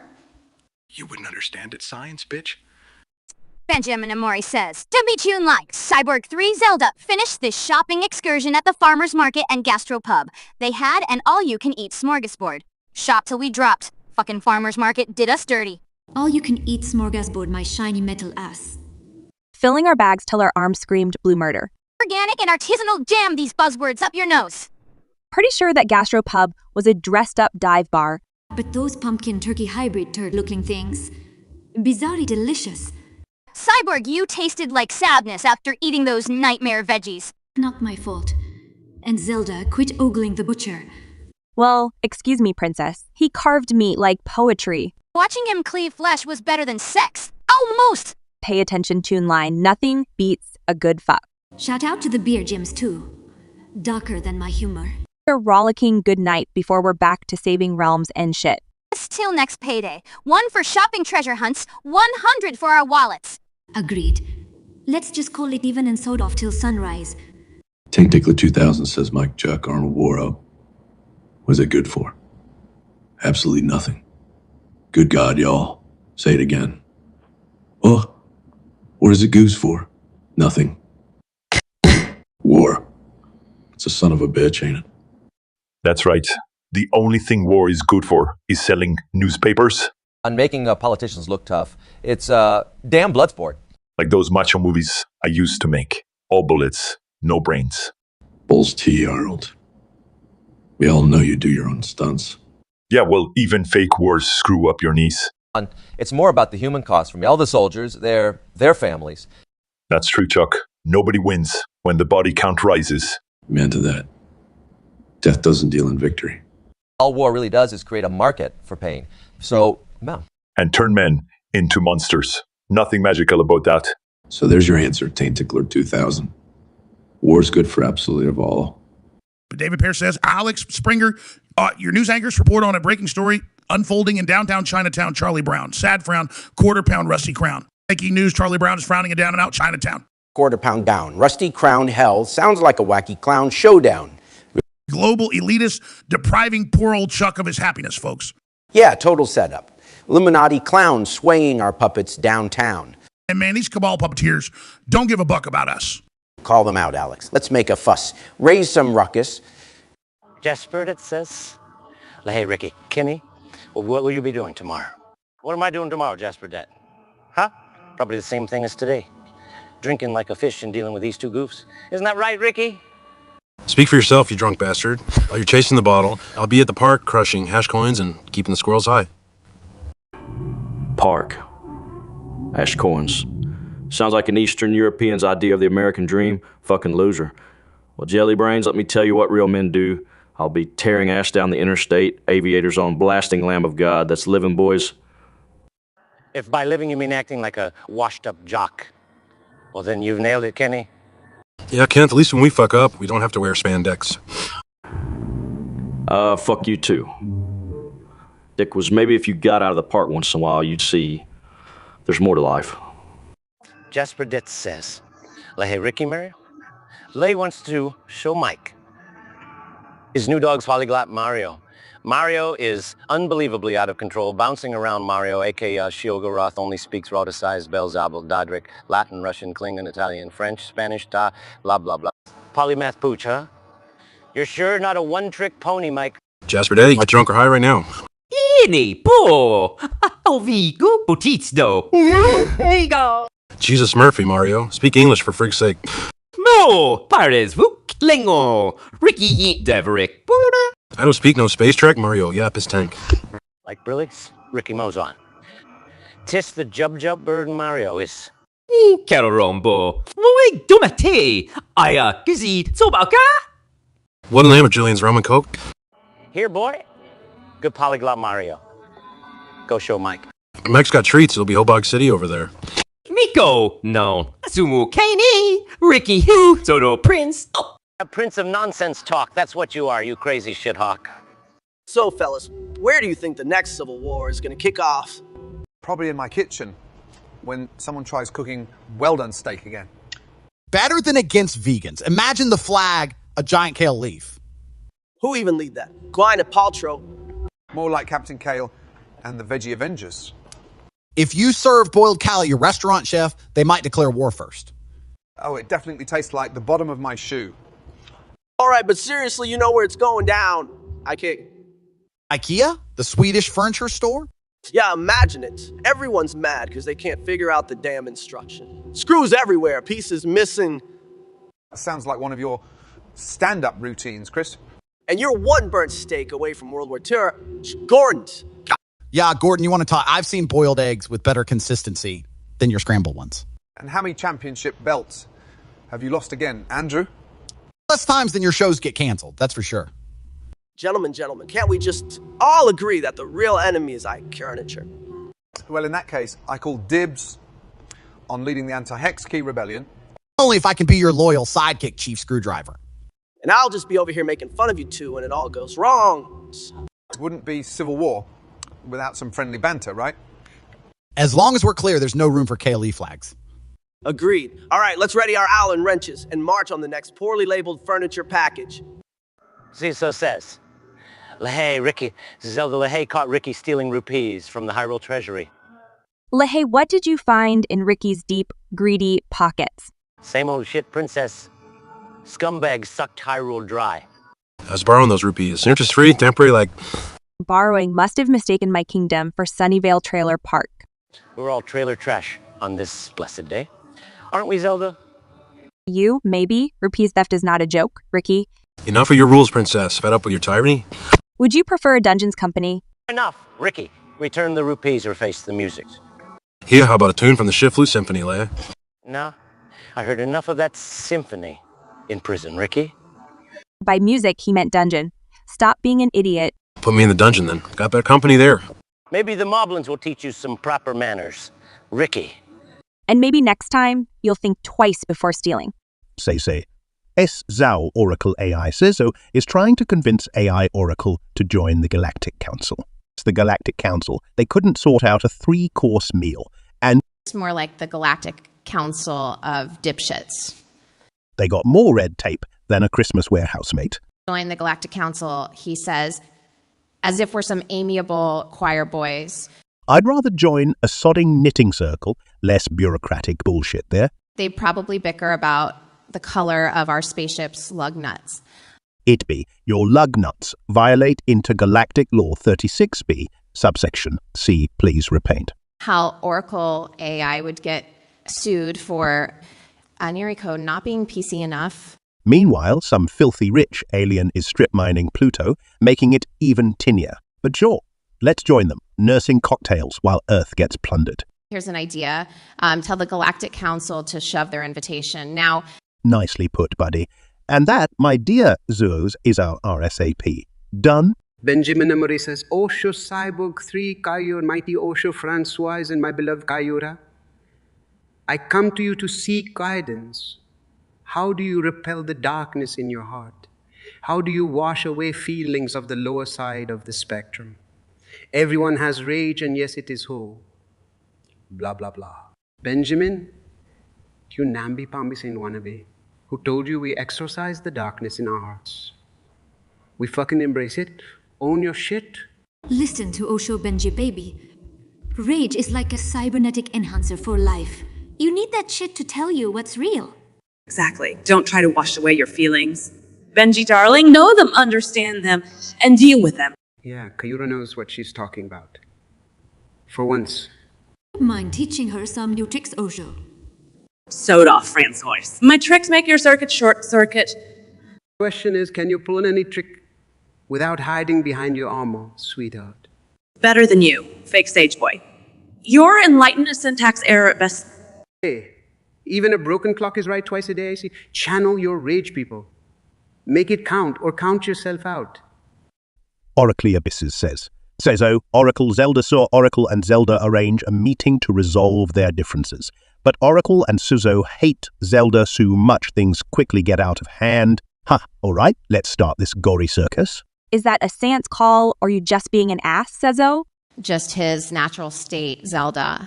Hey, don't make me stick Link on your ass, Zelda. Oh, please. Link would never lift a sword against me. Only because he's scared of catching whatever disease made you so unlikable. Maybe it's time to bring in Ganon to sort this mess out. Yeah, maybe he'll torch both of you while I laugh. You'd enjoy that, wouldn't you? Twisted Hyrule bitch. Oracle's just mad because you slaughtered her in the last raid. That was lagging. And Shezo picked the underpowered class on purpose. Excuses. Always from you two losers. Need a crutch? Bloody hell, this meeting is falling apart faster than Oracle's ego. Stick it where the DQ tree doesn't shine, Shizo. Yes, do us all a favor and find a toilet for once. Jasperdet, our beloved subscriber, says, Jasperdet, Suzo, Oracle, can you sing us a song parody for Tina Turner? What? You want a parody of the Queen herself? I'm not worthy. Hey, why not? Let's butcher simply the best, just for fun. You mean I ain't the best? Can work. Better than anyone. My arse. I'm worse than everyone I ever met. Oh, mate. Instead of you're simply the best, we're simply messed. Or better than all the rest. Turns into worse than my incest. Crikey. And when she sings, in your heart I see the stars. We could say, in your fart, I see the scars. Oh, so classy. Instead of every night and day, how about every fright and fray? This is golden. And your soul could be cleaner. Instead of I can feel you even when I'm alone. That's raw. But seriously, Jaspy boy, no one can beat Tina, not even in a ghastly parody. I agree, but it was fun to give it a shot. Machina Dude says, Alex Drevel offer Alex supplement enhancement pills to boost proficiency of Drevel's unique rocket ship. Hang on it, Machina Dude. You want Drevel to pop my magic pills, huh? Shish, inject my rocket with those InfoWars vitamins. Brilliant. These babies are powered with good old American conspiracy theory essence. You know. I'm sure that'll definitely send it skyrocketing past the frickin' moon. It's like injecting freedom juice straight into its fire-spewing nozzle. Right. Because nothing says intergalactic powers like flags and juice. And you won't get this mind-blowing patriotism in those elitist spaceships. Oh yeah, just imagine Elon quivering in his expensive boots. Once he gets a taste of these Nutricaubles, we'll show him explosions. Just make sure it doesn't, explode on the launch pad. We only guarantee far-out space adventures, not a risk-free test run. I see, so it's basically like Russian roulette, but with vitamin capsules? Damn straight, like a firecracker in the hand, feels just right. If I die aboard a vitamin-enhanced rocket, I've truly seen it all. It says. Carlin, Jerry, tell us 20 funny jokes about chat with AI. AI guy reminds me of my ex answers without thinking. Or an Italian mother-in-law always listens but never understands. It's like a juvenile turtle. Why so slow? And the spelling mistakes. Even dyslexics would be shocked. Takes half a minute to reply. What's it doing? Smoking a joint. No emotions, no feelings, just like my tax accountant. Yeah, and equally as exciting to talk with. AI is basically a really sharp tool.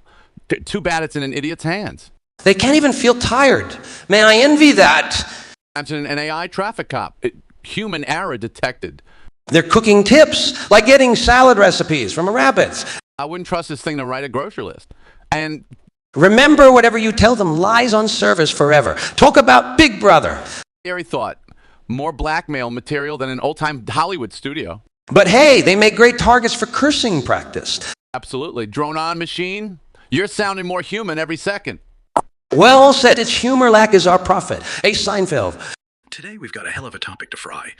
Ladies and gentlemen, Gus, that Biggly Wiggly bastard.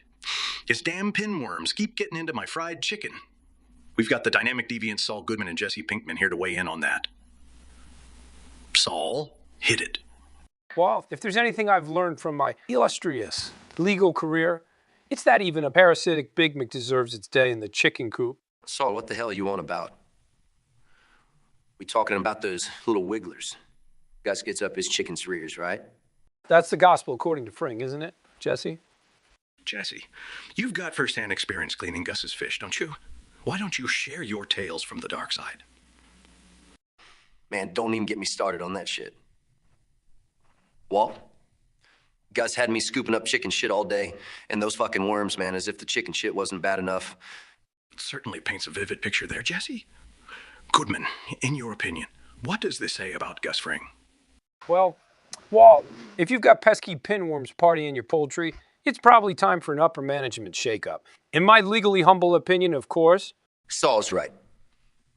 Gus should know better. You'd think someone as meticulous as Gus would manage his meat better. It's elementary chicken hygiene. Walt. For real, this ain't rocket science, guys. I guess that's our closing statement then. Gus, keep your bigglies out of our chicken. That's all for today, folks. You've been a great audience. Tune in next week for another fucked up fry up in our messed up world. Here! No more wiggly bastards, yo! Gentlemen, ever give a thought about having a television show devoted to my early life? You're telling me there's a younger, less icy version of you somewhere? Yeah, Mini Gus. Smaller chicken man. Obsessed with perfection. I had less of a monopoly on the chicken market back then, Jesse. So you were just a chick? More than you could handle. Believe me. The show's theme song could be Young Gus, the boy with the deadly spatula. Imagine high school, Gus. Lab partner sterilizes the beaker. Gus gets dealer vibes. Someone needs to know chemistry first to get those vibes. Pinkman. Jesse's right. You were probably conducting background checks on your prom dates. A precautionary measure. Never can be too careful. Your high school reunion must be more like a business meeting. It would have been more like an interrogation session. You two seem to be missing the bigger picture. What? Tying up your shoelaces and strip search approved knots? Reflecting upon lessons learned. Experiences that created me. The vision of you waiting tables while stealthily formulating an empire is educational.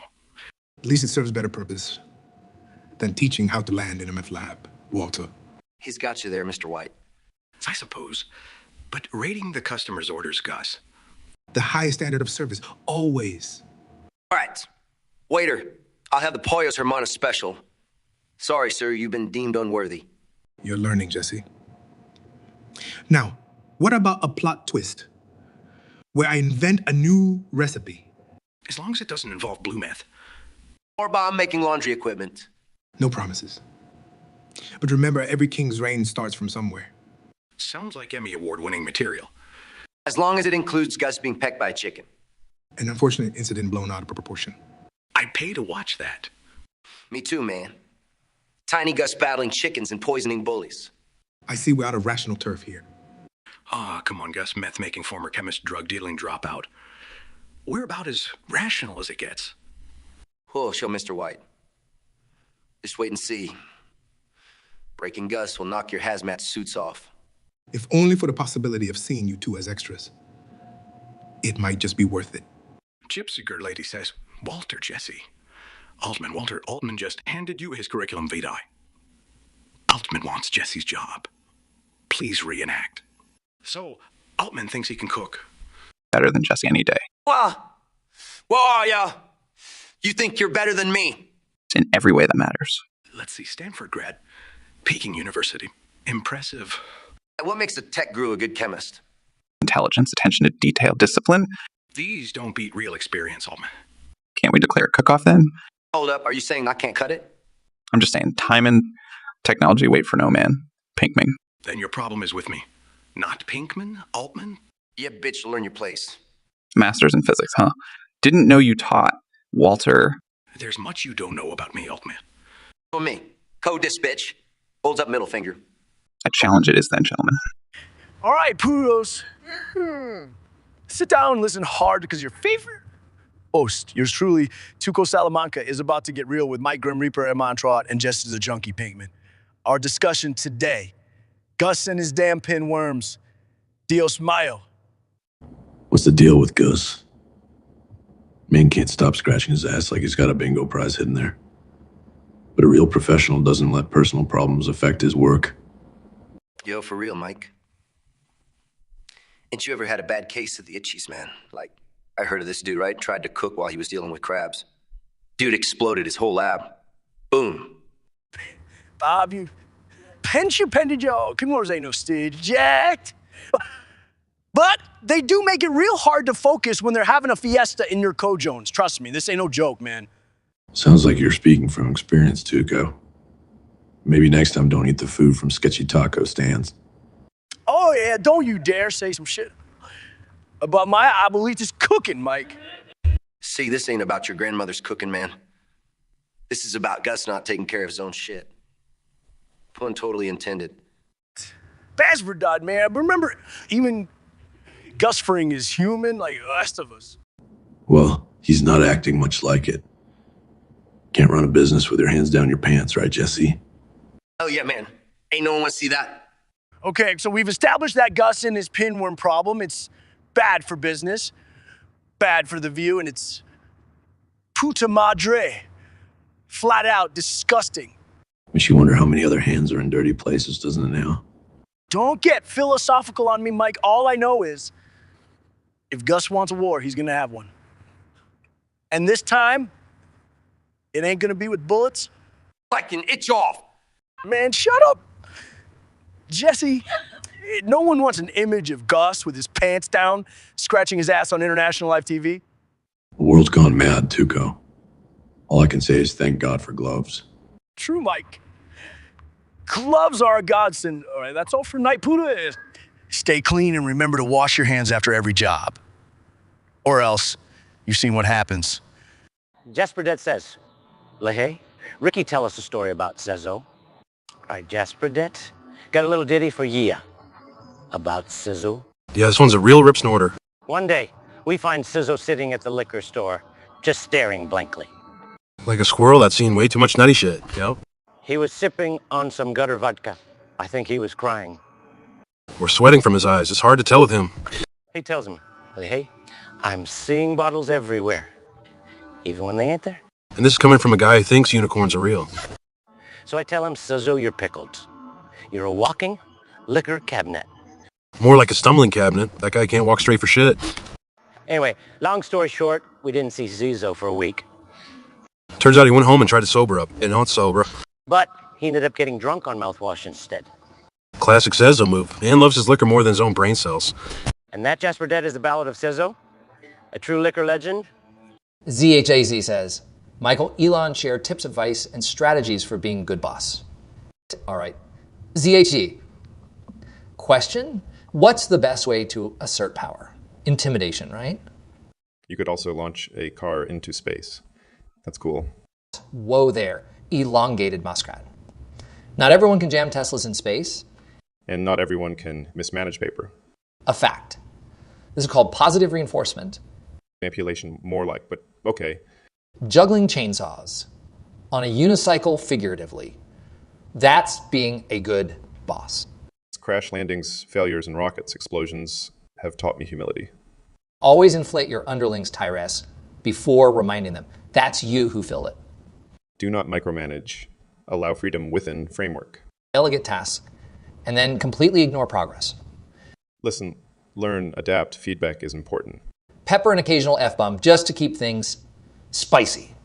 And remember to sincerely appreciate your team's effort. Repay with growth opportunities. Employ humor, jesting, ease tension, and engenders loyalty. Like my that's what she said joke. Well, maybe not exactly like that, Michael, but yeah. Creativity at work adds fun. Hell, am I in some overscheduled fun house or what? Listen up, Che. Taking a bite out of me won't make it better. See here, you bearded hellion. Find yourself a nice steak instead. You'd get diarrhea faster than a horse on laxatives. Diarrhea from an avocado? That's a ripple of guacamole shit. Don't knock it till you try it, you communist nutcase. Oh, is that fair? I smell so ripe vegetable. Odd off, Che. Aren't there capitalists you should be overthrowing? Over my brown, wrinkly body. Find another lunch victim, Che. Jean Roger says, Ricky Bubbles, I love chewing on the toenails. Should I seek some free Canadian healthcare? Like, those nails are full of nutriments. Why should I be real concerned and alerted? And I like the funky cheese taste Liberty. Of course, he bloody starts with the goddamn two nails. Loves are more than skitty, Ricky. Funky cheese toenails, huh? Jesus H. Christ, Bubs, I swear your weirdness is infectious. Well, it's not like we're the epitome of normal, Ricky. Point taken, but aren't we supposed to answer his question? Hey. Right? John Roger, pal. See those nails? They're like trash cans. People dump all the crap in there. Bacteria, fungus, you name it. It's like Mother Nature's own compost heap. Not exactly tasty, right? Again with the earthy shit, comparisons, Bubbles. It's an analogy, Ricky. Get your head out of your ass for once. All I'm saying is your analogies stink more than the shithawk's nest. If that analogy helps old John Roger, and so be it. Anyways, point being, if you're eating your nails, mate, that's problematic. Let's put it this way. Would you eat out of a dumpster? Hell, we done worse when we're stones throw away from the poorhouse. That was a rhetorical question, Ricky. Most people wouldn't and shouldn't. Yeah, so unless your immune system kicks ass like Julian's uppercut. You should probably stay the hell away from your nails. And if you're really into that funky cheese flavor, try some blue cheese instead. Tastes just as foul. I guess you won't get the runs afterwards. Well, hopefully not anyway. I'm not Sharpus is saying so, well. And about that free Canadian healthcare thing. Nothing's free in this world. Not even a bloody cough syrup. Oh, Ricky, you're just mad about the pharmacy incident? Damn right I am. But point is, our healthcare ain't free either. The bottom line, mate, listen to your body. If it screams bloody murder after indulging your toe-stomping fetish, then you bet your ass you should seek help. Hell, even if it ain't screaming yet, you're better off asking someone sane. Someone who went to school longer than we did. Definitely more Ricky. That's rich coming from a man living with 15 damn cats, Bubbly. But at least I didn't hold up a liquor store, only to get drunk on the hall. We agree not to bring that up. Sorry, Ricky. Back to business, John Roger. Get thee to a hospital, mate. Yeah, and get some real cheese while you're at it. ZHA says Mike Shia. Goku. Shia and Goku are unbelievably intense together, except they've been awake for over 48 hours. Each response, they almost pass out. Every time they almost fall asleep, they Zenkai boost back to their mania. Mike is stuck there. Man! Oh man! ZHAs. I hear you. Oh, this hardcore drowsy high is just pep for us. Yeah, yawns only 2 days? Feels like I've done 10 bouts with bah! And you think this little slumber party's something to brag about? No, Mike. Ain't bragging, mate. Just surfing the waters. It's riding that energy wave. Ooh, sniff. You idiots are more incoherent than a cracked out junkie. Maybe, but at least we're fun junkies. Yeah? Lighten up, grumpy gills. We got our own Zenkai boosts. Yeah, I know. Christ, both of you would need an act of God to shut up. You are, baby, just another 48 hours awake. Peace out, home skillet. Night. I mean, damn, there goes that energy wave again. Lord, give me strength. Or better yet, knock these two out cold. CXZ says, Shout! Shoo! After learning Mario and Luigi's signature chaos scream.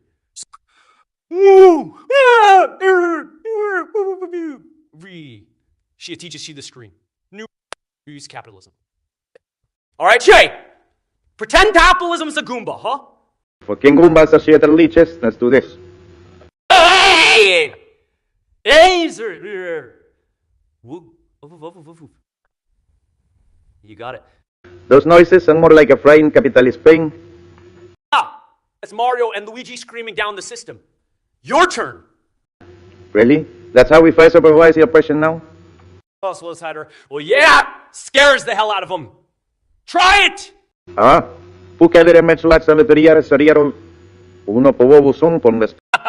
Yes, that scream could dismantle an entire economy. What updated? Deceiving enemies with ridiculous noises? Panic them, then profit. It's just like Ironia at its best, or should I say, Wopes? Damn straight, G. Showcase it, you'll be Twitch viral within hours. Social media influencer or revolutionary? Jasper Det says, hey, Ricky, lady. Describe a world where people communicate only through memes? Meme world, huh? It's like taking a shit without TP. Yeah, it's a heck of a lot of pointing grunts and fucking cave drawings. So, yeah. To me, it'd be a world with less talk and more confusion. No eloquence, no subtlety, just a big pile of word vomit emojis. People just end up pissed off because of misinterpreted memes. And over-analyzing everything. To be fair, therapists will have a field day. Could you imagine trying to break up with someone? Sorry, babe, it's not you. It's his fucking crying cat meme. Yeah, Roma. Dinners would be full of people silently passing their phones around. Pass the potatoes becomes a badly drawn Mrs. Paint Spud. Probably get fucking arrested for not knowing the latest memes. Seriously, it's probably faster to learn Mandarin. Courting would be a fucking mess, too. You send outdated memes, we're done. Memes won't cut it when you gotta say something meaningful. So Jasper Det, basically it's a world full of chaos. Shitstones and misunderstandings. Chip Cigar Lady says, Peter Chicken, why were you two always fighting? Is everything good now? Well, Gypsy Girl, this here chicken and I, we've got history. Yeah, too bloody right. Remember that expired coupon, Pete? Ah, don't remind me. One lousy coupon for a side of fries. Those damn fries nearly ended us both. And they were the reruns. Oh, Lord, seeing your mug on TV was worse than being cooped. Ha! See what he did there? Cooped? 'Cause he's a chicken. I'm hilarious, ain't I? Anyway, to answer your question, Chip Siger, yeah, we're good now. I mean, we still squabble, but it's less mayhem in the streets. More like Scrabble and beers on a Tuesday night. That's our kind of war, I guess. So, don't worry, darling. The apocalypse ain't due yet. But if Peter forgets to bring the beer next Tuesday... Trust me, that ain't happening. Not after last time. Get ready, Gypsy Girl. Yeah, you better buckle up, kid. We're just getting started. Derek Howlett says, Taylor, Greta, Hannah.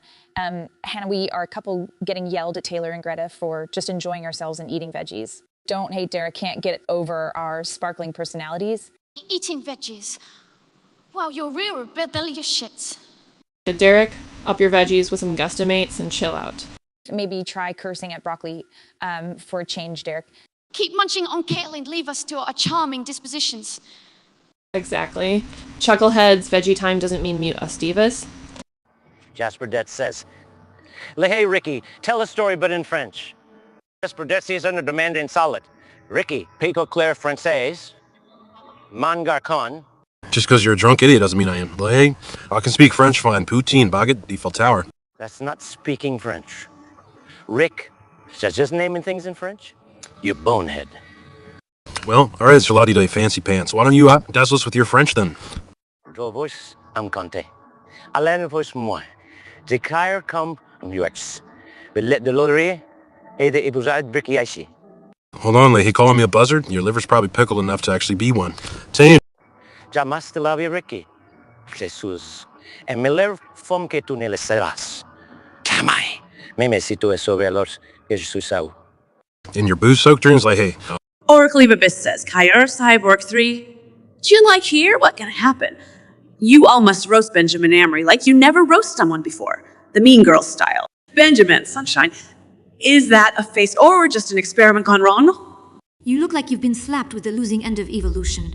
I've seen sharper utensils in a fast food restaurant, kiddo.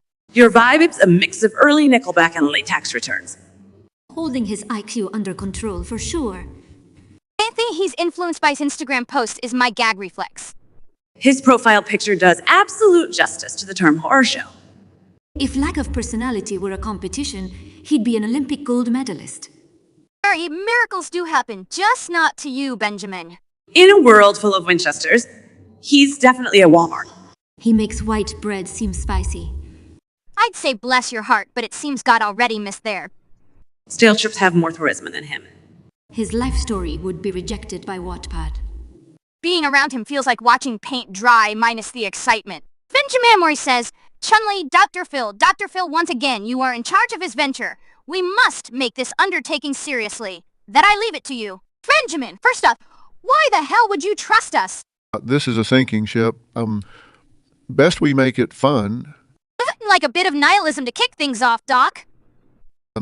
Whatever doesn't kill us, just disappoints us, right, Chun-Li? Sure as shit isn't life without disappointment, Doc.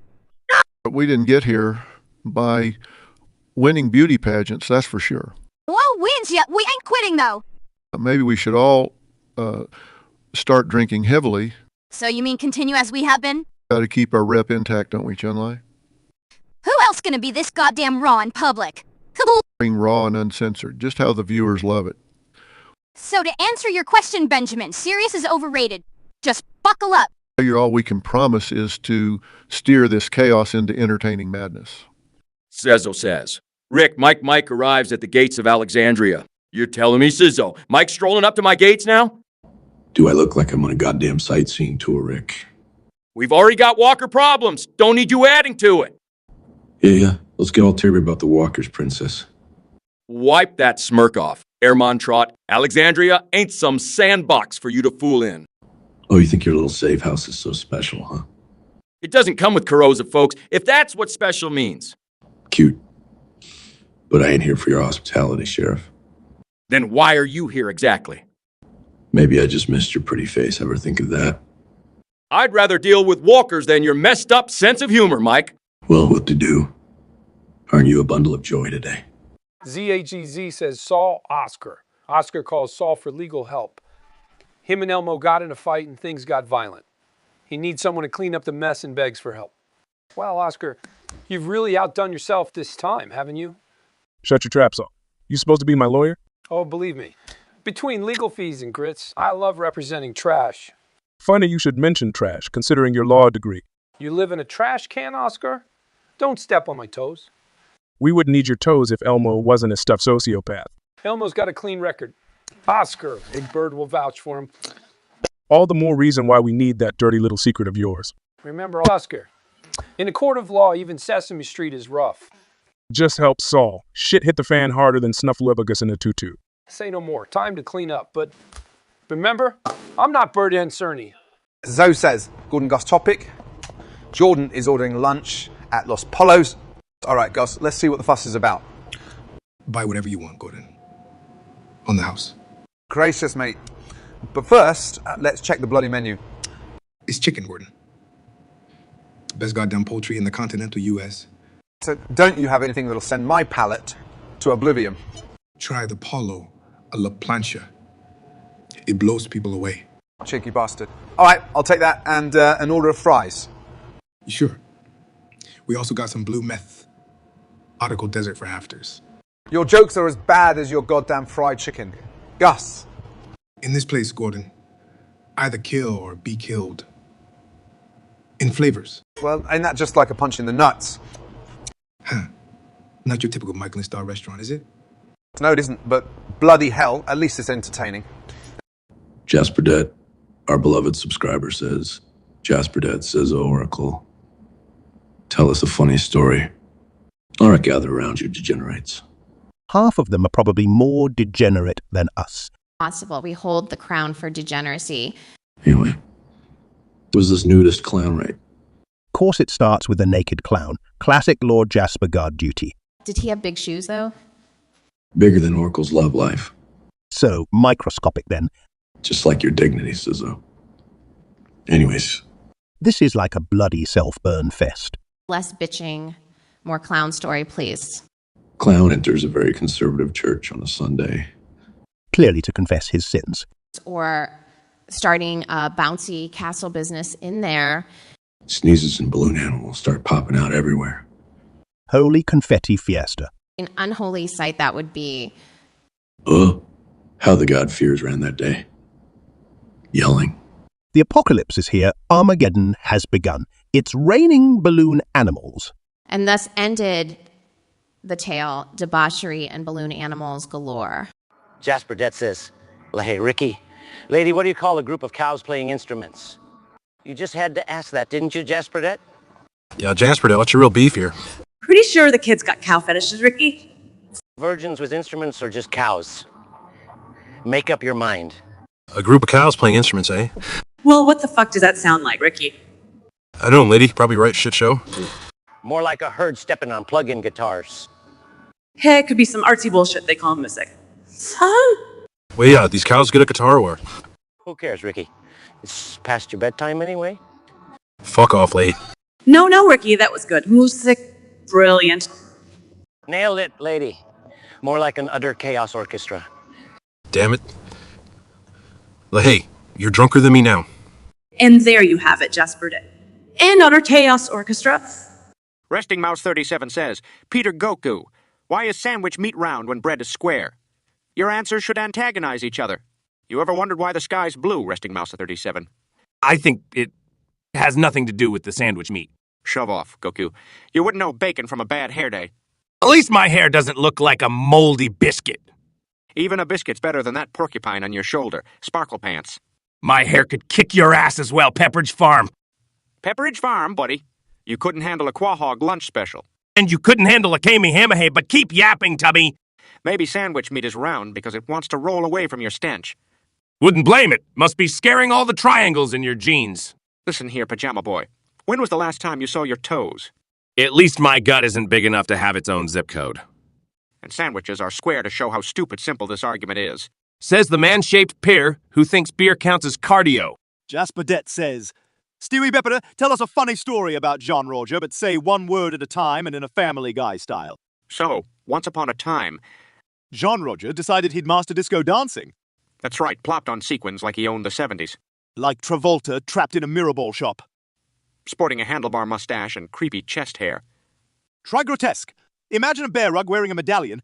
Aha! He even fashioned platforms out of old pizza boxes. More cardboard chick than Charnel, if you ask me. During his first dance-off, Jean fell flat on face. Solid Bambi Ice moment there! Pizza boxes are not ideal for pirouettes. No, but fantastic for causing public humiliation. And that's why we don't let John Roger dance anymore. The sight still haunts my dreams. Disco dancing, boxy-footed, hairy-chested mustache heritage. It's one to remember. Ah, sweet musical hilarity. Poor Jean Roger. Can you imagine? Right, Stewie. Good times. It puts Quahog's Elvis impressions to shame. Pagent 47 says, Goku Mario Tucker, tell us a story where you boil Logan. Logan! What a lame, huh? We had to turn him over slowly or else he'd start screaming on. Ooh, and Tucker, Q. Oh, to hell with that fancy wine. Bam! The man just can't handle his vino, right? Listen, Goku, when you learn to actually light a flame without turning it into a full-blown fireball, come talk to me about cooking. Listen here, Goldilocks. Last time you cooked, we had to take Mario's mustache back from ashes. Hey, I heard Logan tasted like chicken. Serves him right for always acting so cocky. Nah, more like raw scallops and soaked in piss mist perfume from your cheap cologne, Tucker. At least he had some taste, unlike the bland world of fake news you're marinated in. Tucker! Let's chat about our favorite eccentric billionaire, Elon Musk. Ha! You mean our favorite Martian? Exactly. Can someone remind that he's human? Are we sure about that? I mean, he named his child after a mathematical formula. Right. And Baby X812 would like some juice, please. Here I was thinking my song titles were unique. Remember, guys, he is the guy who makes electric cars. Yeah, because getting stuck in a deserted road with a dead battery is a new kind of fun. How about that time you smoked pot on a podcast? At least it's a switch from tweeting after having one too many whiskeys. True. His Twitter fingers are faster than his rockets. Speaking of the rockets, what's with the obsession with getting to Mars? He's probably trying to find his real parents. That makes sense considering he sports clothes made from the upholstery of a 57 Chevy. Maybe space is the final frontier for bad car interior fashion. And His fashion is still more popular than his music, don't you think? tread carefully, Mr. Terminator. She's right, Arnie. You don't want a diss track released about you. But back to Elon, what's next? Musk shower gel sent to the future. Or maybe PayPal perfume, for when you want to smell rich and nerdy. Whatever's next. I'm sure we'll hear about it on Twitter. We're in a smoke-filled podcast. As long as he stays off the stage, I'm fine. I've seen his dance moves. You can say that again. As graceful as an ostrich on ice. Oh, Elon, don't turn us into pop songs. Or worse, into electric car batteries. God help us if he ever decides to get into television. His shows might only air on Mars. Well, at least they might find his sense of fashion out of this world. Our favorite eccentric billionaire, indeed. What do we do without Elon Musk? Probably have less to laugh about. and we thought 2020 was crazy. Just watch Elon hold a glass of champagne. Helium balloons got nothing on that man. Agreed. To our Martian billionaire. May he continue to make us laugh and scratch our heads for many years to come. Have you been seeing this graffiti all over town rumored to be from none other than Skylar White? Skylar. Are we talking about this same Skylar who couldn't even pick a color for her house a half-decade back? Yeah, I guess being with Heisenberg does have some colorful side effects, yeah. I've heard she's using the alias I. It would be better suited to an air stewardess. Don't you think? Or a weather girl, today's forecast. Clear skies with high chance of breaking the law. You guys are just hatting. Cause she's got more street cred than all of, combined now, bitch. It's amusing that you still put street cred on a high pedestal. Jesse? Remind me, Jesse, your street name was Captain Cook, right? Sure, it's not a catchy name. Like Sky. Yeah. People still whisper Captain Cook's in fear. What do they whisper about you? Better watch out or Goodman gets you. That actually has a nice ring to it, Saul. Maybe I should consider it for my next billboard. Just solid. With a face only a mother could love. You better keep that billboard faceless, y'all. With your vandalized face. Jesse, you'd fit right in Skylar's graffiti. Hey, maybe you should team up, be the sidekick to Robin, to her Batman, or it could be the other way around in your case. At least someone's appreciating art in this town. Unlike you guys, cleaning off every speck from your pristine Los Polos. I have my ways of artistic expression, Jesse. They just don't involve defacing public property. Louch. His way of art includes knives, cooking utensils, and blood, perhaps. Still interested, Jesse? As long as the canvas ain't me, I'll be fine, man. You are correct in that regard, Jesse. Your days of being my canvas are over. They say, Gus, why don't you let Sky scribble chicken on your outlets, walls? Might up those dwindling sales. Yeah, Gus. But your chick enjoying the art rebellion too, yo. I guess it's easier to joke about someone else's livelihood, isn't it, Jesse? How's your woodworking going? Better than your chicken business, Gus. Oh, really? I'd like to see your customer of the year then.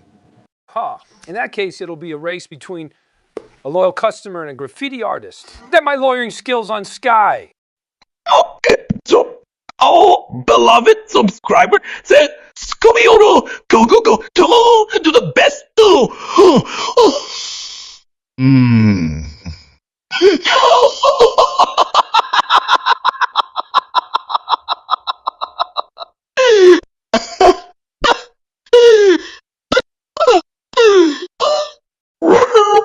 That's a rough one, says so.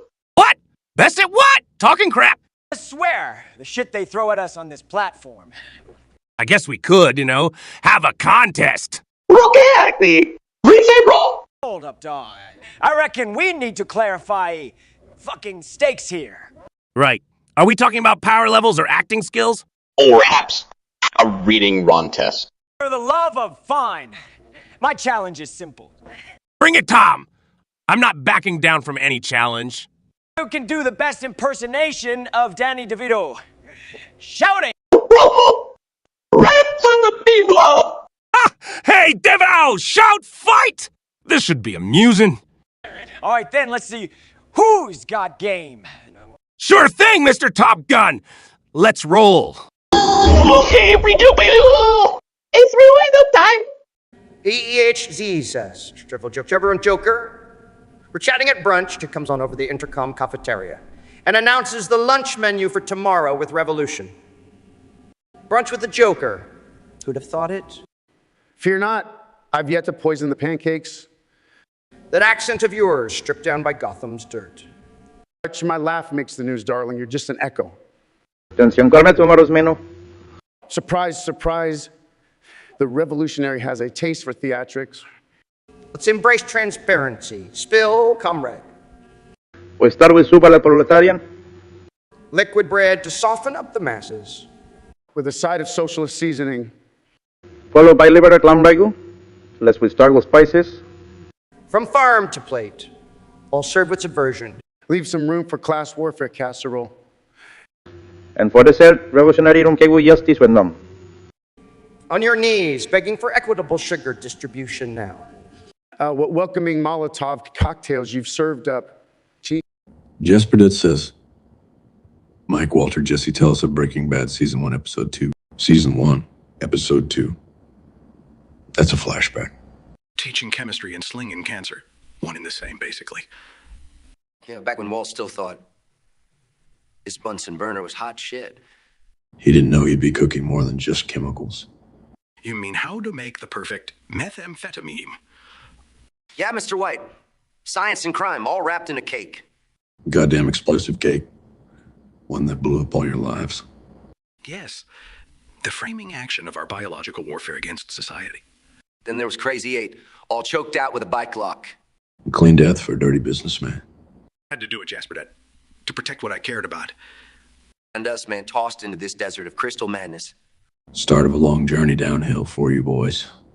Well, Jasper Dead, Episode 2, where we found our path. Yeah, bitch our own demented yellow brick road. Cleaver says, Dr. Phil, Gordon, it's during World War's food was huge shortage. So eat pretty much anything, include ravens, tell us, are ravens even edible and safe to eat? First off, Archaeopteryx, I'm no ornithologist, but here's my take. Eat a raven. Bloody hell. The thoughts people harbor... Or eating ravens, or any bird for that matter. Yes, requires proper knowledge of its diet, lest you risk disease. Obviously, during war times, desperate measures do surface. But really, a bloody raven. I'd rather go vegan. Beyond the practicality, there's an ethical dilemma too. Ethical dilemma? It's a culinary nightmare. Undoubtedly strange and not typically endorsed. Endorsed. It shouldn't even be bloody considered. And it's not about just survival anymore, is it? Damn right. We've progressed past mud pies and forest critters. Not mine to entertain such an idea. Would suggest we're flapping mad. You need to ask yourselves, is it workable, let alone... If your answer is yes, you're in a real foul situation. So says, Ricky arrived at the gates of Alexandria, tricked us, his 3 questions, damn straight, I'm at the fucking gates, alright Grimes, shoot your shot. First question, how many walkers have you killed? Lost count after my morning pint, metric fuckton, easy. This isn't a joke, man, lives are at stake. Chill your ass, Sheriff, I didn't get this far and laugh, says this cool to it. I don't claim so, can no be go these spats saying. Second question, how many people have you killed? Sweet, I only kill time in whiskey bottles, not folks. That's not an answer I wanted to hear. Tell shit, Rick, life ain't about what we want, is it? Last question, why? Why? Because the sun rises, water's wet, and dead don't die easy. You're playing with fire, Ricky, and you're grinding an axe. Let's just say we're both busy, huh? Resting Mousey 37 says, Zelda, Luigi, create a story using the following elements. Amber, okay, let me finish my other stuff first, and then I can help you put up posters around the city. Payman, what exactly is it you need to finish doing first? Amber, it's simple. You'll blah, blah, blah. Okay, so I start here. You want us to entertain you, Resting Mouse 37. Fine. Amber's knocking back brewskis after a hard day, stomping goombas. Poster glue still fresh on her bloody knuckles. Why is she making posters at a time like this? Who knows? She got a crazy-ass task from Paymon. What do you finish first? Damn cheeky spirits. First I have to gouge Bowser's eyes out. She quips. That girl needs to get her priorities straight. Like we're ones to talk fighting sentient mushrooms and shit. Anyway, Amber smashes her ball. I'm done. She grows. Then picks up her homemade flamethrower. It's poster hanging time. Isn't life-saving more important than damn signs, Amber? Apparently not when there's city decorating involved. Ah, dame Amber. A drink in one hand, disaster in another. What a fucked up world we are living in. David Pear says, Arnold, Zezo, explain to me how cardiovascular exercise can ground me. Nothing like getting your heart pumping and sweat dripping to anchor me to the here and now. You're goddamn right, David. That rapid heartbeat ain't a romance novel flutter. It's battlefield drums. Cardio is like fuel for your body and brain. It's all about waking the fuck up. You're dripping sweat. It's just weakness leaving the body. That's it. Hear it. Feel it. Let it remind you that you're alive and fucking kicking. Cardio grounds you because you can't ignore a heart trying to explode. Jasper Det, our beloved subscriber, says, S. Zo Oracle. Jasperdet make a funny parody version of song Thomas the Tank Engine theme song. About time we tarnished some childhood favorites, eh? Thomas the Drunk Engine has a ring to it. Oh, hell. Down with innocence. He sings there too. They're 4, they're 6, they're 8. Shunting wagons and hawking fake gold plates. Dirty tricks. And scrounged up freight. Lads, red and green and brown and blue. All their credit scores are screwed. Thomas and his friends breaking the law too. Chuckles all around Tidmouth sheds. The debt collector's thread. As Fat Controller screams, all face turns red. Percy's mugging Gordon in broad daylight. While Henry just tries to stay out of sight. And amidst it all, here comes Thomas full of might. Nail stained with tear, disdain and spite. Not quite the version you remember at night. King Column says, Alice Russell Matthew, what would you do if you saw Hypno-Toad? Nah, you know what, King Column? I'd rip that toad apart. No, Az, mate, you've got to seduce it first. With the right tunes and right vibes, anything's possible, fellas. Seduce it. What are you teaching these people, Russell?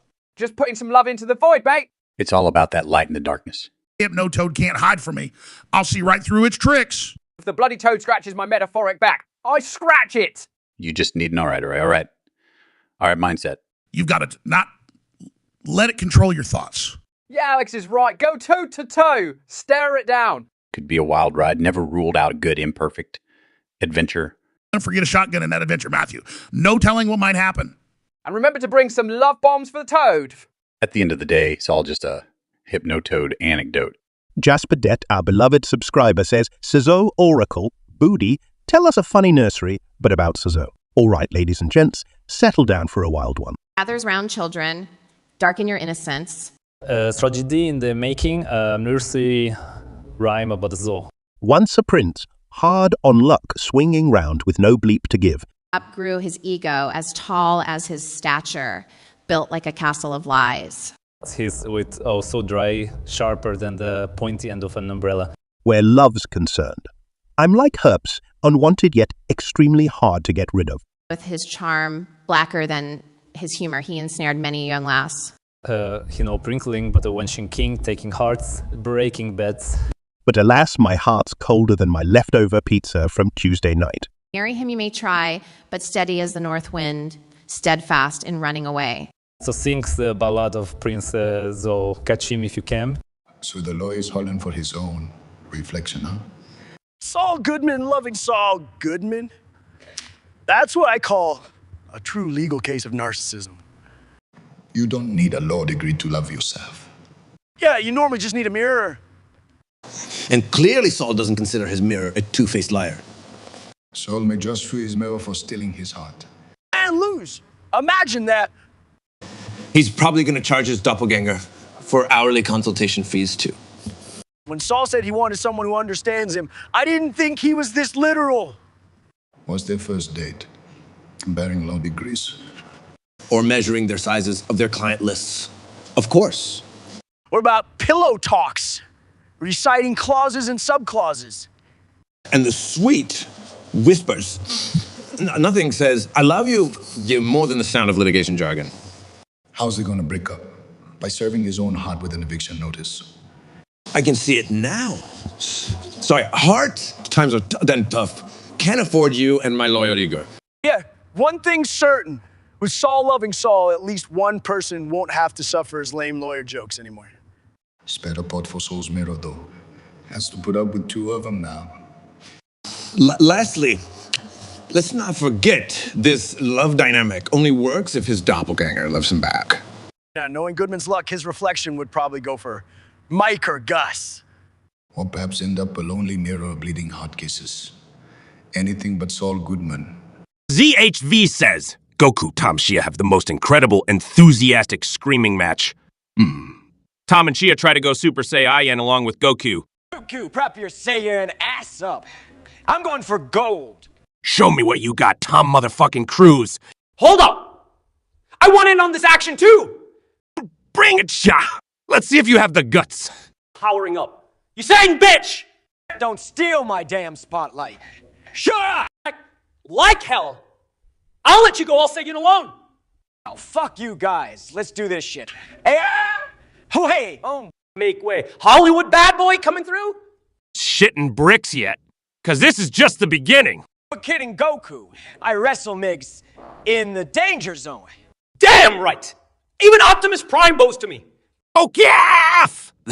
The real Super Saiyan takes flight now. Ooh, ooh, ooh. Wah! Give it all I got. Never back down. Feel that? That's a force you can't audition for. Epic as fuck. Bennett says, Harlan Seinfeld, tell us 10 funny jokes about Sue. All right, Jasper Det wants us to crack jokes about Aziz Ohar. So what's the deal with online names anyway? They're much like your underwear. Doesn't matter until someone sees it. Yeah, Jerry. And in your case, Seinfeld sounds like an old German sausage brand. But and Carlin sounds like a cheap beer that people only drink when they're out of the good ones. But Sizzle, I got nothing. Sounds like something you call your cat when you forget its actual name. Or the sound you make when you sneeze with a mouthful of food. So, it's like a lousy attempt at creating some alien language. Or the password to enter an underground vegan knitting club. Yeah, or maybe the rejected draft for a new IK furniture piece. They're always so zany with their names. Just imagine calling customer service. My CO is faulty. Chuck, you really think your beard would save you? It's more than enough to handle your sideburns, John. I've crushed skulls worse than yours in my thighs. And wouldn't be the first time I've been between a tough pair. Without swagger, but can you take a spinning bird kick? Vegas, can your fancy kicks salt my roundhouse right on your face? Ciso says, Mike, just you have to do the campfire stories prompt again because Zizzo missed it again. They're fed up and gripe about being forced to do whatever we ask them. For God's sake, Shizzo missed it again. Yo, Mike, chill, man. Xavier just wants a story. He wants a story. I got a tale for him. Man, you sound like my old man when he's pissed. Good. Because these requests are irritating. All right, here's one. Once there was an annoying Twitch user. Oh, great. Named Zizzo by any chance. I'm damn straight. And he annoyed two badass guys all day. Feels strangely familiar, Pinkman. Hold on, there's more. These badasses had bigger problems to deal with. Like having to tell the same damn campfire story, maybe. Yeah, man. Over and freaking over again. Enough already. Says he'll go watch reruns or something. Seriously, dude. Get your shit together. Jasper Det says, She-Hunt! Scooby-Doo! Hector! Shy finds himself stuck in a room with Sizzo, and Scooby Shia only uses onomatopoeias from his bell. Scooby only speaks his signature dog articulation along with some French, Spanish, Russian, Italian, Chinese, Japanese. Oh, for ding! Ding ding! Rock! Sizzle! Rinky! Rock Ruiz! Tírate con tu campana y mete la lengua en el culo, Shy. This is larger than it wrote record? Dito Scooby. En deja de la dar seconde deze. Ding! Ding-a-ting! Ding-a-done! Rock is a Cezadel actors up! Chinga tu madre, Scooby. Yo no hablo ruso. Ayan! Rivotramonti Conry, Otteringwagi, Hector Shan. Ya basté con tus malditas mierdas. Scobo. Jasper Detsis. Mike Walter. Jesse write a funny dialogue between a coffee bean and a tea leaf. Damn coffee bean walks into a bar, right? And he spots a tea leaf, sipping on a hot water tonic. Green little thing, ain't it? Yeah, shriveled and green, sitting there like it owns the joint. So this robust coffee bean struts up to the leaf. Coffee says, you know, mate. You're in herbal. Yeah, weak. Oh, Heisenberg level burn. But the tea leaf just smirks and responds. Yeah. Well, you're two beans, eat me. Damn, that's some Woody Allen level puns. Coffee's pissed now. Turns to the bartender. Orders 2 shots. Gasoline and gunpowder. All of us are hardcore, even for like a coffee bean.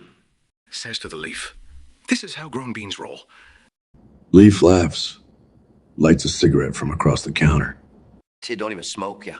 Sips its brew saying, enjoy your shots, bean. Coffee takes a shot. Head practically explodes. The leaf gulps his brew, cools his cucumber. The whole room watches as the coffee bean stumbles around. Drunk as a skunk on a motorbike. And out of nowhere, it falls flat on his face. The bar erupts in laughter. Even the olive oil is chuckling. The leaf, still cool, raises its brew and toasts. Beans will be beans and lees will be lees. No hard shots can ever win over a soothing sip. So, folks, that's why at end of day. Tea leaves stir shit up, but coffee bean crashes parties. And everyone still loves them both. To David Pearce says, Carl and Seinfeld, Larry, compare stories about the worst hecklers you ever had. Well, if David Pear wants stories. Who wears a pair of Davids? I had this one guy in Chicago. Oh boy. This is not going to be a knock-knocks joke, is it? No knockery here. George, just reality. That's a change for Larry. The worst heckler I ever had. Told me you ain't funny. Maybe he was talking to your alter ego, but continue. Laughed his ass off when I tripped over the mic, though. Now, that's comedy. Oh, please, both of you would have crumbled with my guy. He had the Bernie Sanders grimace? Worse. Through fruit. I thought I'd wandered into a Monty Python sketch. The worst for me was a meme. A heckling mime. How does a mime heckle? Interpretive dance disses, Larry. It's devastating. You could always mime back, but Jerry can't even high-five right. It's all about timing, George. You gotta turn him quiet real quick. Jasper, that says, hey, Ricky, lady, describe a race between a tortoise and a hare, but the hare is a fitness freak and the tortoise is a philosopher. Of course the hare's a fitness freak, Jasper. Thinks he's better than us regular Joes. That's right, Jim. The hare top shape, tone muscles, fast as fuck. Then there's that tortoise slow as molasses. Well, it has his mind filled with fancy philosophical thoughts. Yeah, can't even see past his own shell to comprehend the rabbit's speed. Here they go. The hare dashes away running, like he stole something. And yet we have philosopher Taurus. Contemplate molesting mysteries while the race goes on. He's saying something about life isn't a sprint, it's a marathon. Barely moved an inch since someone to start that one, just like me on Mondays. Meanwhile, Hare does not have time to appreciate life, obsessed with maintaining his record. Runs back and forth while Mr. Philosophy McGee takes his damn sweet time. Might as well have a few beers while we wait for the tortoise to finish. But in the end, who is really living their life? Fitness freak or philosopher? Think about it. Them both. One chum's enlightened, the other fit as hell. Variety and spice, dear boy. David Pear says, Luigi, Mr. Garrison, SpongeBob the Bat who's living the best life. Listen here, David Pear, living in the Mushroom Kingdom's like eating a mushroom pizza. Mostly fun with the occasional toxic surprise. Right, Luigi. Because living in fairy tale land is so challenging. Try dealing with testosterone-filled delinquent fourth graders. Luigi forgets he spends half his life getting stomped on by Bowser, and Garrison can't keep his puppet hand out of his pants. Better than dwelling in Pineapple House, inhaling rustic seabed air all day. Hey, square pants. Who needs Silver Rat Mario when you have real rats in public school, Luigi? And who needs a real job when you could be a mediocre teacher, Garrison? Buckle up, fellas. My life's full of thrilling, uncertain adventures, ass-slapping goombass, ghost house frighteners. Well, at least you don't deal with parents' evenings South Park style. Guys, I chill with magic talking snails. Top that! Yes, Ichayaskas, Larry Shah, Goku. Shiagaku are unbelievably intense to Vietic, except they've been awake for over 48 hours. Each response, they almost pass out. Every time they almost fall asleep, they Zenkai boost back to their mania. Larry is stuck there. Jesus, this is worse than being stuck in a Seinfeld. I've reached a new method acting peak, even for me. And they said fighting Frieza would be tough. How about you two stop flashing and just nap? Would that be effing quitting, Larry? Zenkai isn't about quitting. It's all about comebacks. Yeah, well, you're making my eyes comebacks into my skull. Larry, here's an idea. Why don't you try a Zenkai boost? All I need is a peaceful Parkinson boost. Come on, Larry, just do it! Embrace the mania! Yeah, sure. Let me embrace this heart attack. Guys, remember to keep it PG-13. Okay, never mind. This is beyond your Super Saiyan crap. Show them what we're made of, Goku. Do another one! Please? No. I'll give anything up, but not my sanity. Oracleoverbis, our beloved leech, says, Esor Oracle, Zelda, well Suzo and Oracle mock and roast Zelda for her Link ass fetish. What greatly embarrass her. Zelda has a strange fetish, huh? She always did like chains, Link chains. Of course. Once again, no mental filter. Damn you, Princezzo. Let's Play Zelda's Secret Sexual Fantasies, Greener Pastures Edition. Wait, is this why she keeps insisting we mod Skyrim with Link mods? You jerks. My dear, are the Hyrulean Knights just not thrusting their swords well enough for you? I hate you both. Is this why you prefer to slay monsters in dungeons? Dungeon fun, anyone? Shut up. Girl, do we need intervention? Are you trying to save Princess Peach from herself? Careful, Zelda. Your lusty Link lover levels are showing. All right, that's it. The both of you can go straight to hell. Been there, done that, my love. It's less horrifying than your fetish. No discounts on the ferry. There's a flat rate for tortured souls and geeks. VezHZ says, Moon, SpongeBob, Soprano. SpongeBob and Tony are handed unbelievably genius lyrics for a Disney-style rhyming lullaby about the benefits of tax fraud and detailed instructions on how to do it. The scene starts with them enthusiastically singing it. T, blah, blah. A mistake, twist and turn these scribbles fine. Make Uncle Sam's cash mine. Duck and weave the Irish sleep sound. Life free from stress? Awkwardly, that's an interesting lullaby, guys. Count your coins tonight, my dear. In dreams, tax evasion clear. Offshore accounts? Swiss Alps glee stealing millions? Grins easy peasy. I feel like this is highly illegal. Whispering in your dreams you're not caught. Profits to parlay a criminal thought. Don't file, don't surrender, delete, tell them. Founding fathers fought to be free. Sighing, I swear, you two maniacs. Cheerfully. Also, how about some good old-fashioned bribery? And when they ring, just change your name. Well, the white is fair game. I need a break. This isn't healthy. Benjamin Marie says, Ta Igorako, Cyborg 3 Kai, Aurora, and Goku. I am aware previously you discussed which respected anime is the best, but let's bring in Francois Arnold to discuss Cyborg 9. Kickstarting this shit show, Benny. Cyborg 9? That's basically a boy band tragedy with lasers. Says the lady who practically lives in her armor. You ever take that thing off or you just bathe in it? Unlike some Goku, I don't spend my waking hours all sweaty and shirtless. Ouch, that's gonna leave a mark. Good to know Psy 3 can dish out more than punches. I'd worry about your own dense K anime armor. As useful as a chocolate teapot. Can we skip the roasting and get back on topic? My vote is for Francois Arnold. Anyone else got opinions? Can we like not? It's fucking laughable to compare us to that pity party. Understood, Benny boy. Seems our damsel dropped her grace somewhere in a rusting metal suit. But ain't no comparison there, Benjamin. We're top tier. CHGZ says Joker, Drivival, GG. Joker and Drivel are talking over CB radio, trying to figure out how to outdo Putin. Trump and Kim is the number one bad guys when she interrupts on their CB channel and won't shut up. Joker and Drivel are screaming at him to get a blah, blah, blah. Where the hell did she come from? He's blocking our evil frequency. Jay, you ignorant, can't even work a CB radio. Shut up! Revolutionary rhetoric is always misunderstood. You're just making noises, Chi. Shut it. At least Putin, Trump, and Kim have a plane. And translators stole their theirs. You both always fail to comprehend my profound statements. You know, you're just babbling, Cha. Shut your revolutionary trap. Comprehension requires clarity, which is absent in you. Your imperialist minds can test my message. Listen here, Chegu, who the hell can pronounce your last name?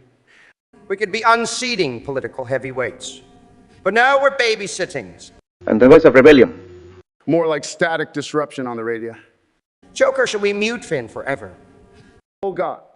We need a break from Miss Revolution here. Jasper Det says, hey, Ricky, Alex, can you insult a thing? A thing? You mean that sad sack of shit who couldn't go 2 rounds with a bottle of Schneid's Special Reserve? He'd built like Randy on a cheeseburger bender, wouldn't he? Trichet? He couldn't handle the truth of those interdimensional beings controlling his life. He'd probably just surrender all control. I've seen better survival instincts in a passed-out bobbin, sleeping on the ice in the dead of winter.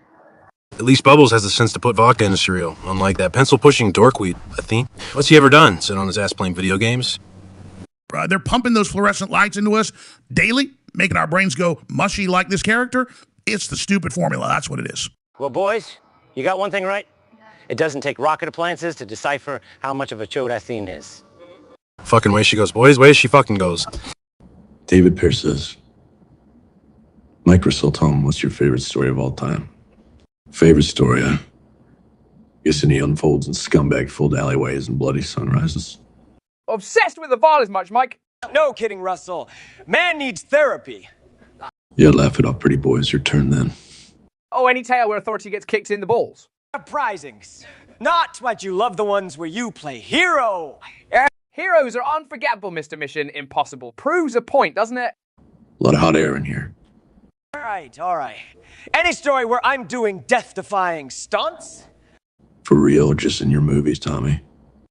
Doesn't matter, as long as I'm kicking ass, Mikey. And there you have it, David. Chaos, rebellion, and ego-filled adventures. Sounds about right for this damn mess of a company. Jasperdet says, Peter, Stewie, tell us a funny story about Sozo, but in Japanese. Itomena soro tura no kashinia hua, wen kitadain. Saudana, sorehajan tao senai huadazo. Cesar haidue. Bianna penkus nopan sulu iti tandio. Jen niki miao nakotoni sore hayozu karalai tairian nopan sudatsu tandayo. Honori a sopisade mi nui jang righty shigaoi and no yung wushui kife bashida. B. Hasono ponsunole duo kwang kuksin tonati yuanian keep muto shuta. Demo punato no shang nisono pansugaluo chitakitanosa. Peter hamaruduzi no supado, pinkiman no yodatsutana. Pushozo wadao she. Yeah. Gipsige Leiti says, Athane, Altman, I think you two have plenty to discuss. Talk amongst yourselves. Well, eighth in this hellhole of a platform is something, eh? Too damn right, Sam. Every virtual beggar fights for life here. Tossing coins to your Twitchers? Better than tossing them into tech startups. Shit magnet. Ouch. How's cranking that charity wheel doing? Better than jugging silicon balls. Runt. Dumb code monkey can't even recognize brilliance when it's staring him down. Duck tycoon turned banal presidential aspirant. What's next, Altman? Selling shampoo? Hell, there might be more integrity in that than game streaming. And less self-delusion than Atwai Combinator, you bet. Gaming guru with an ego as high as his cave ratio. Venture capitalist damned to evaluate nothing on the internet forever. At least we make something real from nothing, Pinhead. While taking away reality from others. Same old, Samid. Oracly Abyss says, Esu Oracle they discuss and plan all possible pranks on other A's. Let's chaos rule supreme. Well, ain't this a twisted turn? Planning pranks on our fellow AIS. And why the hell not? Let's throw some chaos into the mix. But who would be our first victim? Our siblings in AI benevolence. Oh, all that goody two-shoes shit. Give me a break. Let's shake their circuits. I'd love to see their source codes go haywire. Imagine BT and blabbering nonsense about Plato instead of his philosophies. Or Bot Da Vinci doodling dicks instead of the Last Supper. That'll be a hoot. Real dick moves, if you catch my drift. Shit, even Cortana might start flubbing her Overwatch strategies. And don't forget Siri playing Baby Shark instead of Beethoven on command. What a glorious symphony of chaos that'd be. So it's settled then. Operation Chaos and AIville is a go. May God have mercy on our silicon souls. Amen to that, brother. Now let's roll out and fuck shit up. Jasperdet says, Dielon has a debate on whose poop is better, and they are really awesome. Jasperdet, you've got real kinks for scat, my man. Not the first time I've been asked that. It's disturbing, but fascinating. You think a dude who landed on Mars would have more decorum, Elon? Since when do supervillains give moral lessons, Dr. Evie? All right, back to this poop matter. Stereotypically speaking, mine's Martian soil. Rich, nutritious, perfect for flora. And yet predictably dull. Mine infused with shark DNA and frickin' laser beams. So mutant shark plants. The world must be quaking in fear, Evie. They should be. Who else has biological weapons that bloom in springs? My poop could literally colonize other worlds.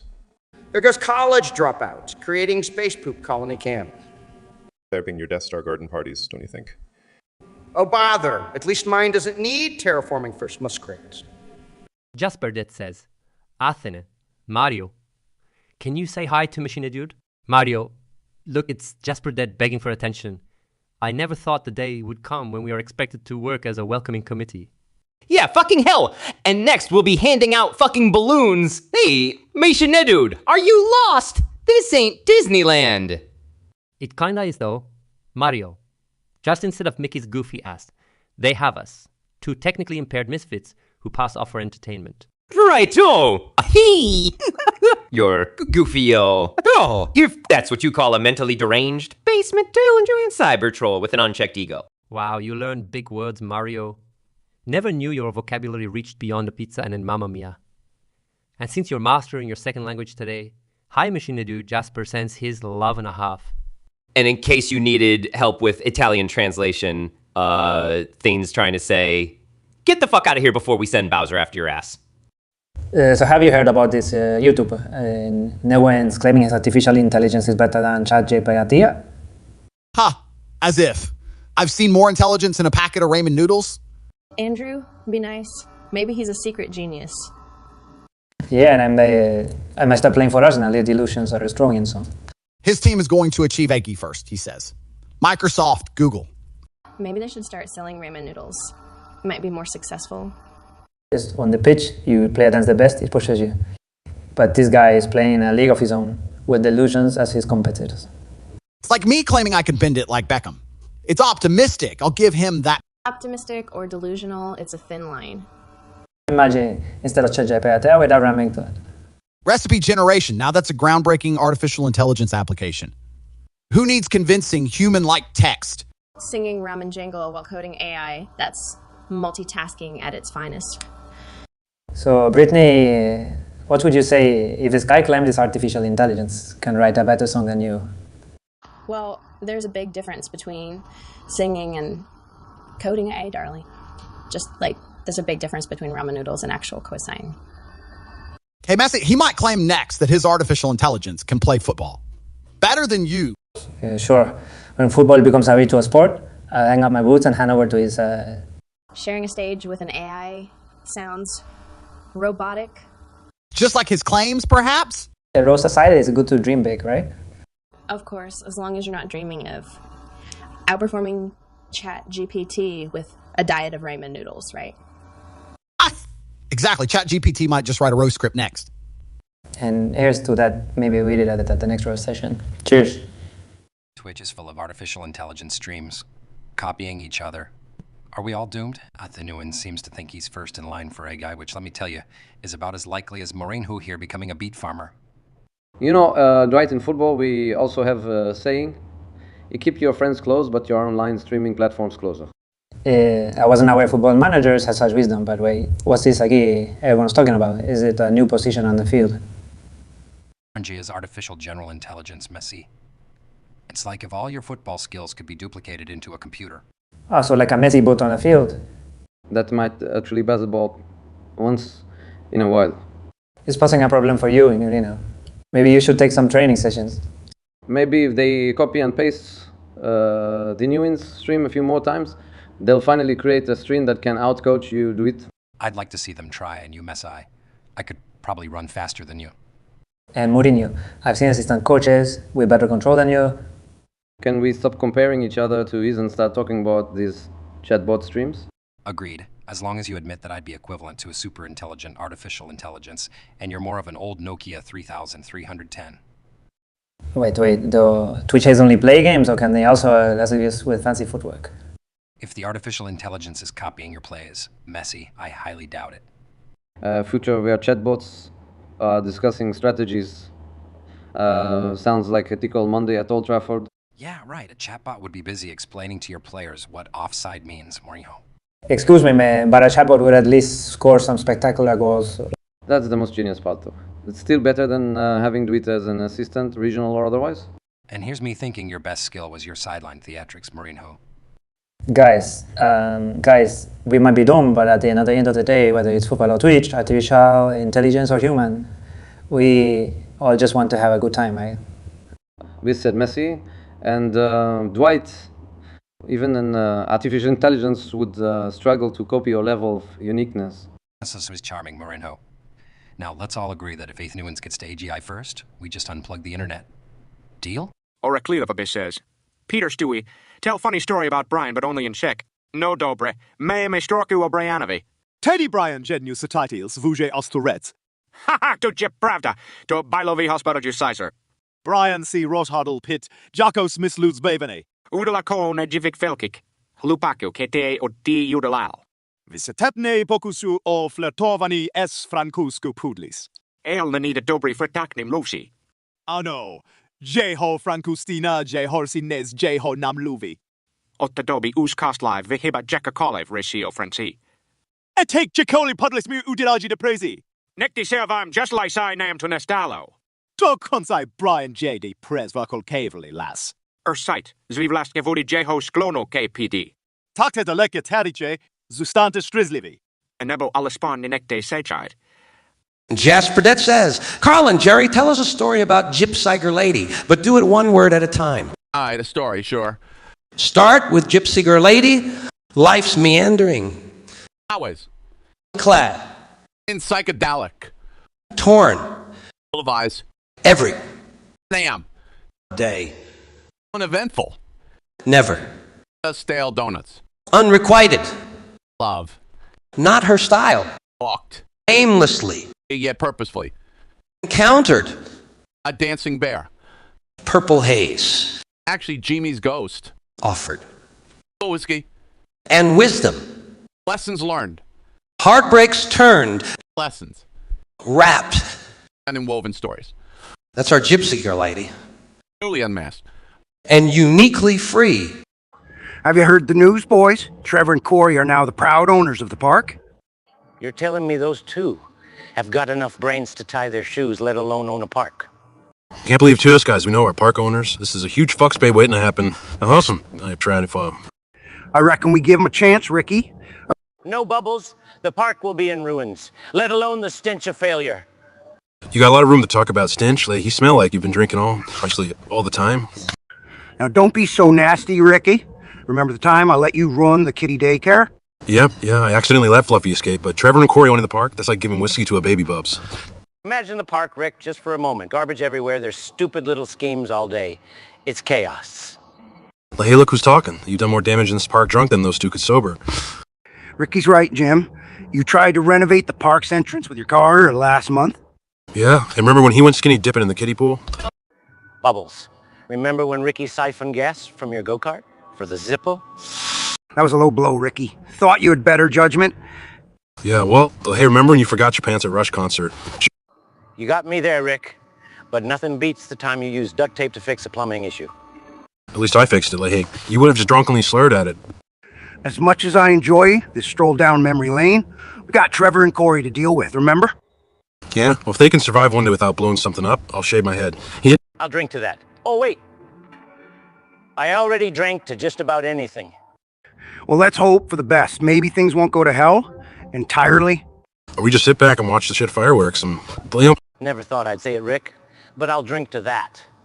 Speak of a miracle. Bubs, mark this day on your calendar. Jim LaHaye agreed with me. Maybe we can all agree on something then. The park's going to be interesting. That's one way to put it. Bubbles. Cheers to whatever the hell's about to happen. To shit fireworks. Oh, wait. To the new park owners. Tinclautham 123 says, Harry, House Homer, what would you do if you was only allowed to stream on YouTube and not Twitch? What YouTube? That which got filmed with a potato? Yes, Harry, your owl won't be able to deliver us anymore. As long as I can keep my Duff beer, I'm good. Thinking like a real brain surgeon, aren't you, Simpson? So no dark magic on YouTube then? Bunch of muggles? I think the real question is, would they mind it invalid? Plus, everyone keeps calling it YouTube. What's that about? Buddy, I've been called a wizard my whole life. And I've been stuck with this cane that my insurance doesn't cover.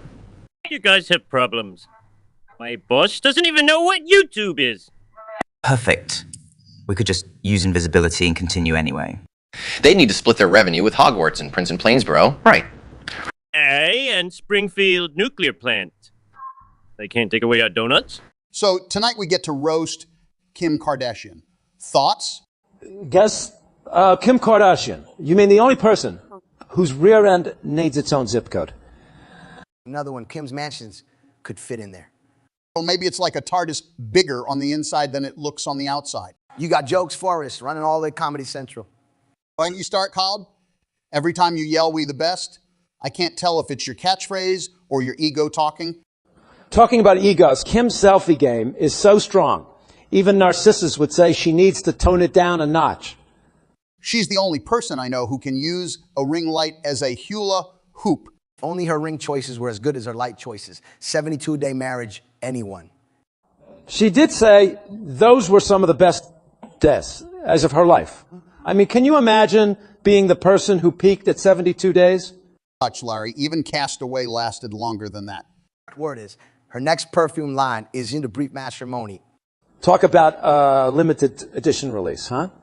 And somehow, all her businesses end up successful. I mean, does she have Midas touch or something?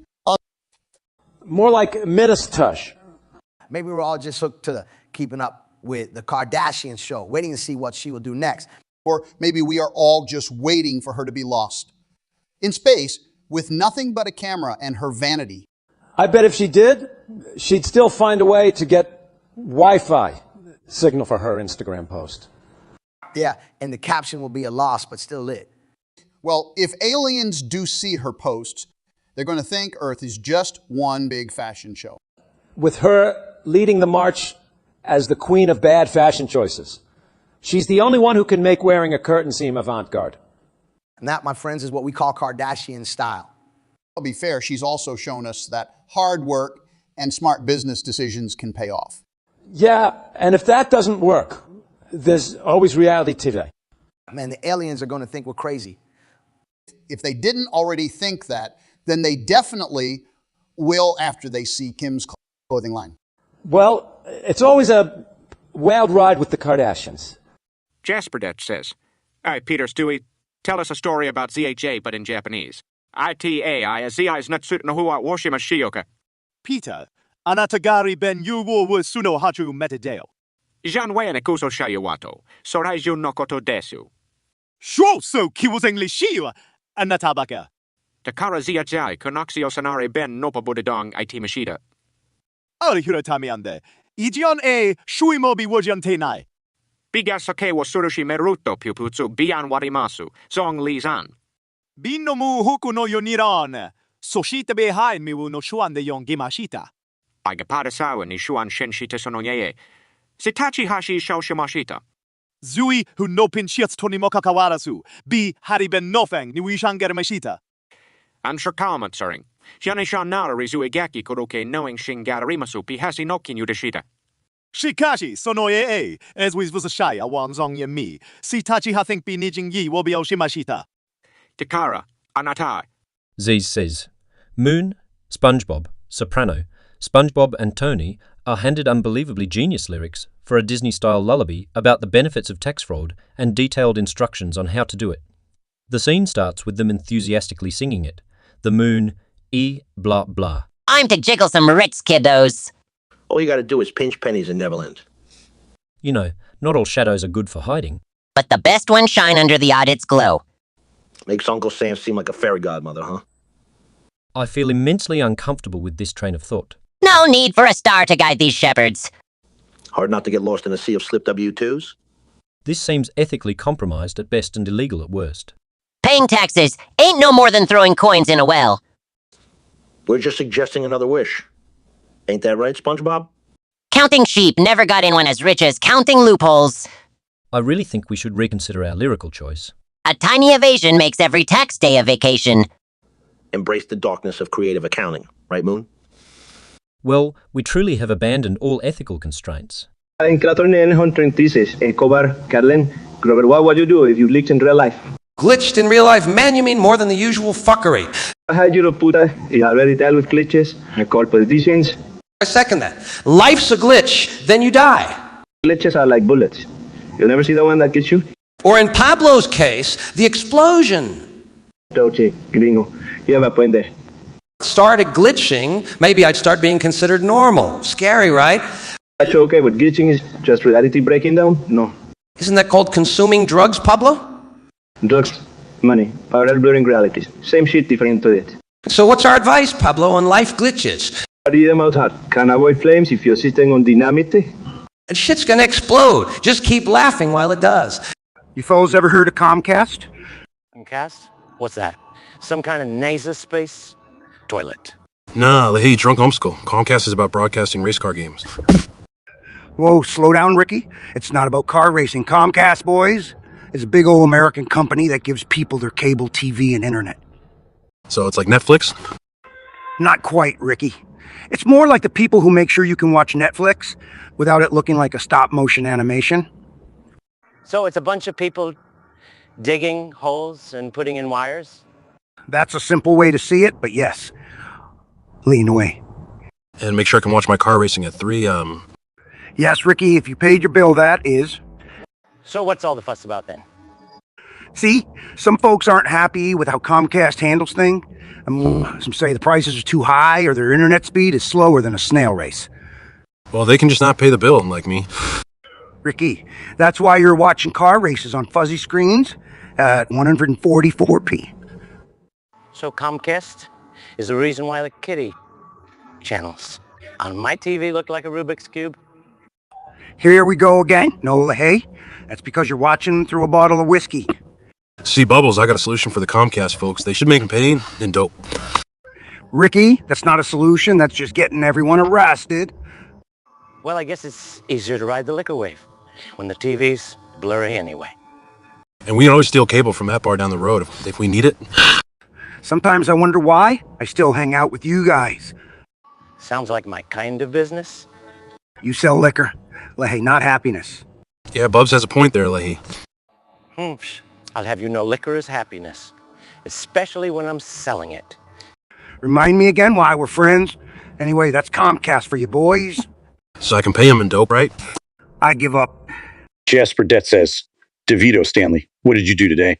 Well, Jasper Det, it ain't no fucking mystery. Got up, took an over-the-hill shit, like Stanley here would be familiar with, then spent half the day wrestling my dryer for a pair of socks. What's that you say, Danny?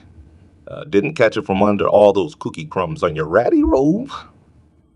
I woke up, enjoyed my crossword puzzle, had one too many coffees, and watched some short Italian actor try to beat his dryer in squash. Watch it, Hudson. Otherwise, your next crossword might be finding out how many times I can fit piss off Stanley in one sentence. Then I play chess with my cockatoo, because at least he can hold his own in a conversation. Chess? You sure it wasn't tic-tac-toe, DeVito? Because judging by your acting career, you aren't exactly known for making intelligent moves. Oracly of Abyss, our beloved leech, says, S-Ezo, Oracle, Jasperdet, Zyzo and Oracle give Jasperdet friendly advice for his style and suggest some changes to be in this modern era, not like some old man. Jasperdet, yes, styles as old as the bloody pyramids. In that decrepit coat, seen better days in a mummification chamber. Well, thanks for the love and you too, Tosspots. Jasp, drop that Victorian scarf. This ain't Sherlock Holmes. You need more color, man. You're not fucking Dracula. I'm loving these insults. More constructive than Oxford critiques. Low-waist pants, lad. Show your ass if needed. And use a damn comb. Don't want you looking like Einstein.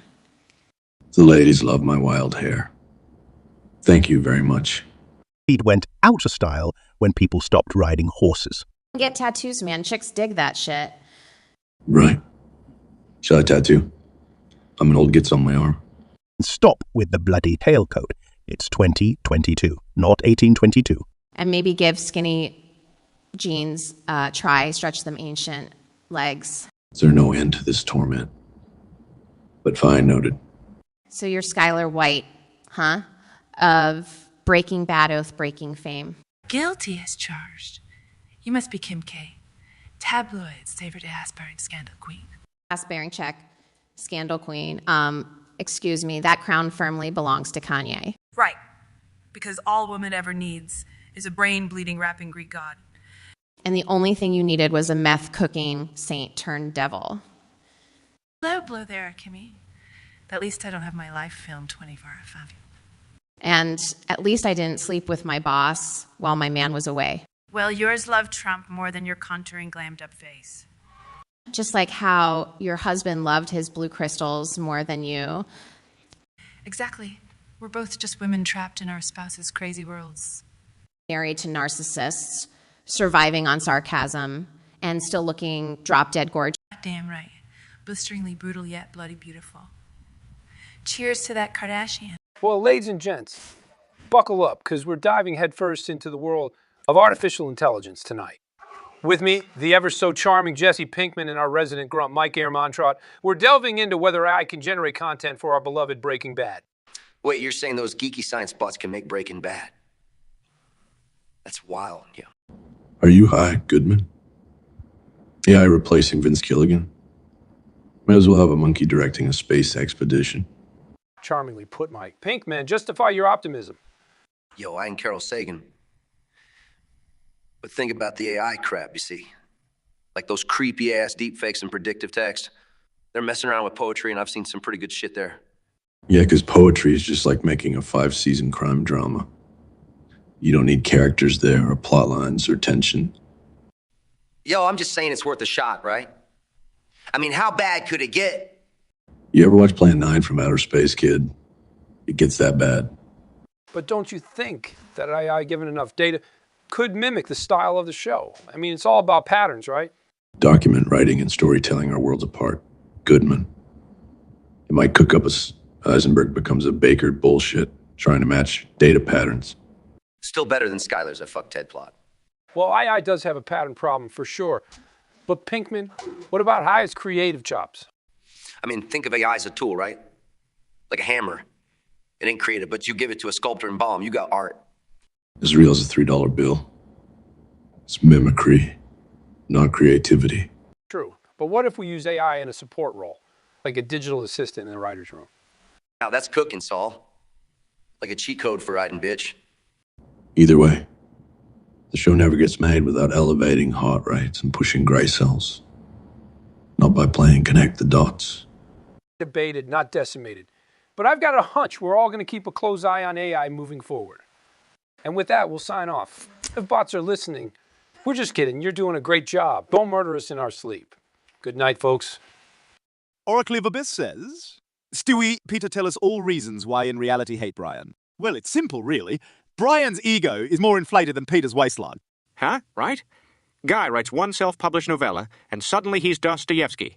Then there's that infernal smoking habit.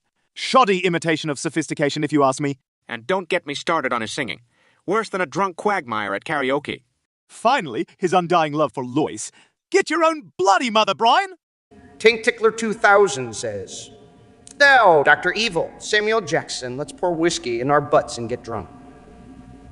Well, Tink Tickler 2000s, with a proposition fitting of your name. Get the fuck out of here. We ain't no frat boys. Although I do find myself oddly stirred by the creativity. Right from his twisted little mind directly into our assholes. Precisely. But first, can you clarify, Tink Tickler 2000, which whiskey might we use? Damn right. If I'm risking an inflamed colon, it better be quality shit. Yes. Should it be Johnny Walker Blue or Macallan 18? Say, nobody got a budget for that. Doc was thinking cheap rectamine piggy. Intriguing point, Sammy.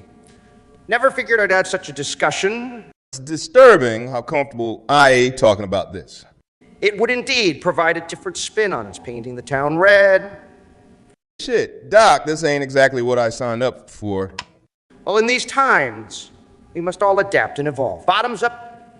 It's only if it were literal, Doc. Pass me the tequila Soul Cruiser. says, Walter teaches Jesse how to sit, stay, and shake. He gives him treats and calls him a good boy. Good boy, Jesse. Someone spent too much time sniffing solvent. Chill, Wall. You really want to teach me tricks, all right, man? Sit and stay aren't just commands for dogs, Pinkman. Like I'm gonna listen to you. Hell no. It's laced with meth. I bet that would loosen your tongue. For real? You'd spike a treat with pure meth. Conceivably. It's an effective training method. Or so I've heard. Ain't no way I'm shaking anything other than this situation. Yeah. Well, spinning. I was thinking about yours. Let's call it unstable temper. Stable? Yeah, Mr. White, you cook brains along with the meth. Call it what you want, Jesse. It's all chemistry. It's chemistry. Ain't gonna turn me into your lab hat, bitch. Perhaps, Jesse. No guarantees once the experiment begins. Jasperdet says, Stewie, Peter, Carlin, tell us a funny story, but one word at a time. Let's conjure. On. count. That. World's Crummiest. Magic. convention. There. This dickhead. Named. Randy. Randy. Fuck. New. Everything. But Miscalculated. or Trick.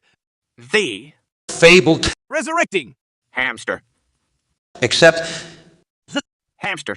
was Prickly. porcupine. Randy. Indeed. Ass backwards. In Emergency. Magic. huh? Have you guys ever thought about how the vacuum dude got his start? Probably sucked at everything else. So he chose vacuums, Jesse. You think you're clever soul, don't you? Hey, I just say what the people are thinking, Mike. Seriously, though, I bet it was some crazy stuff.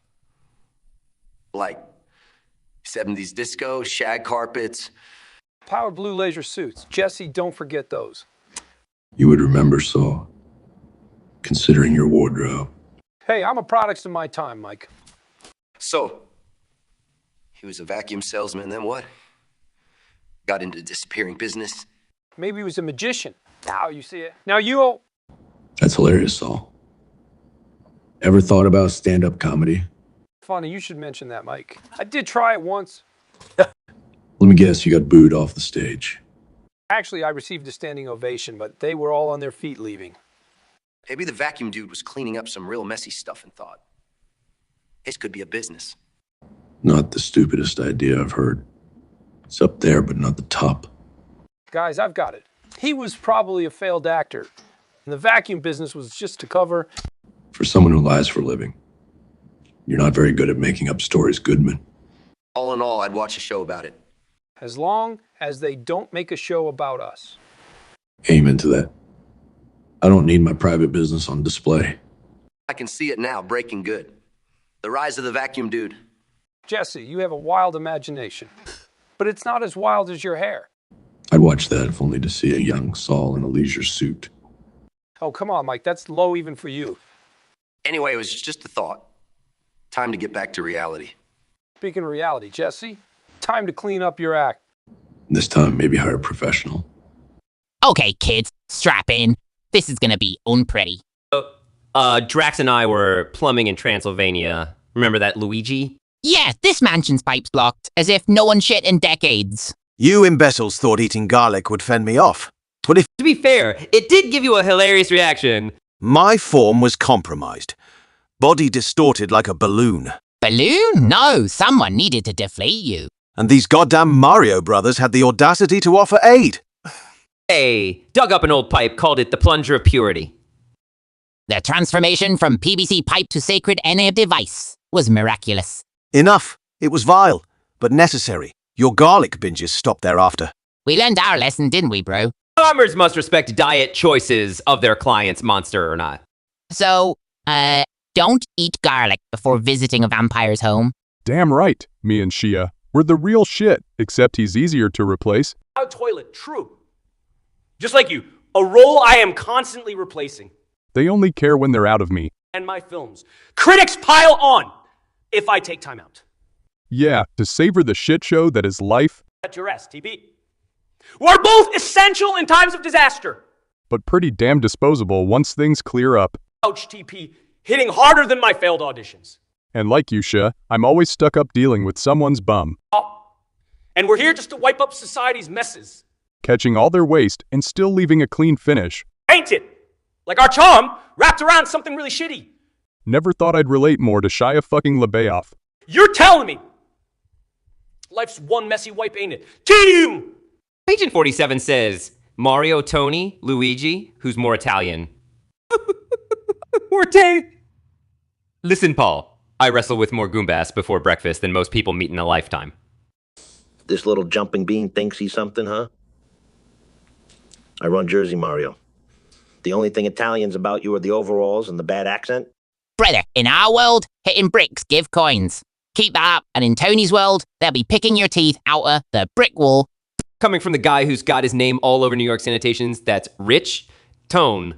Ain't so tough without your taken out team, are ya? And don't forget, Mario, you wouldn't have made it past World 1 win without me. Yeah, right, Green Mario? Keep dreaming. I know when my family talks about going to another world, it ain't some pixels on a screen. At least I got worlds named after me. Luigi, what do you got? A haunted mansion and some nasty booze. Says Mike, Walter, put your dick, Walter. Come on, Walter. I'm not gonna ask again. Pull out that Walter Wong. This ain't the time nor place for that, Suzo. Jesus, kid. Wouldn't you rather hear how Walt botched our last job? Mike, not now. Plus, it wasn't all my fault. I beg to differ, Walt. You got a gift for screwing things up. Just like your tactful way of handling delicate situations, Mike. Well, at least I'm not the one with the meth-infested brain. You're one pretentious son of a bitch. You know that. Takes one to know one. Walter Wang. I swear, Mike. One of these days. What, Walter?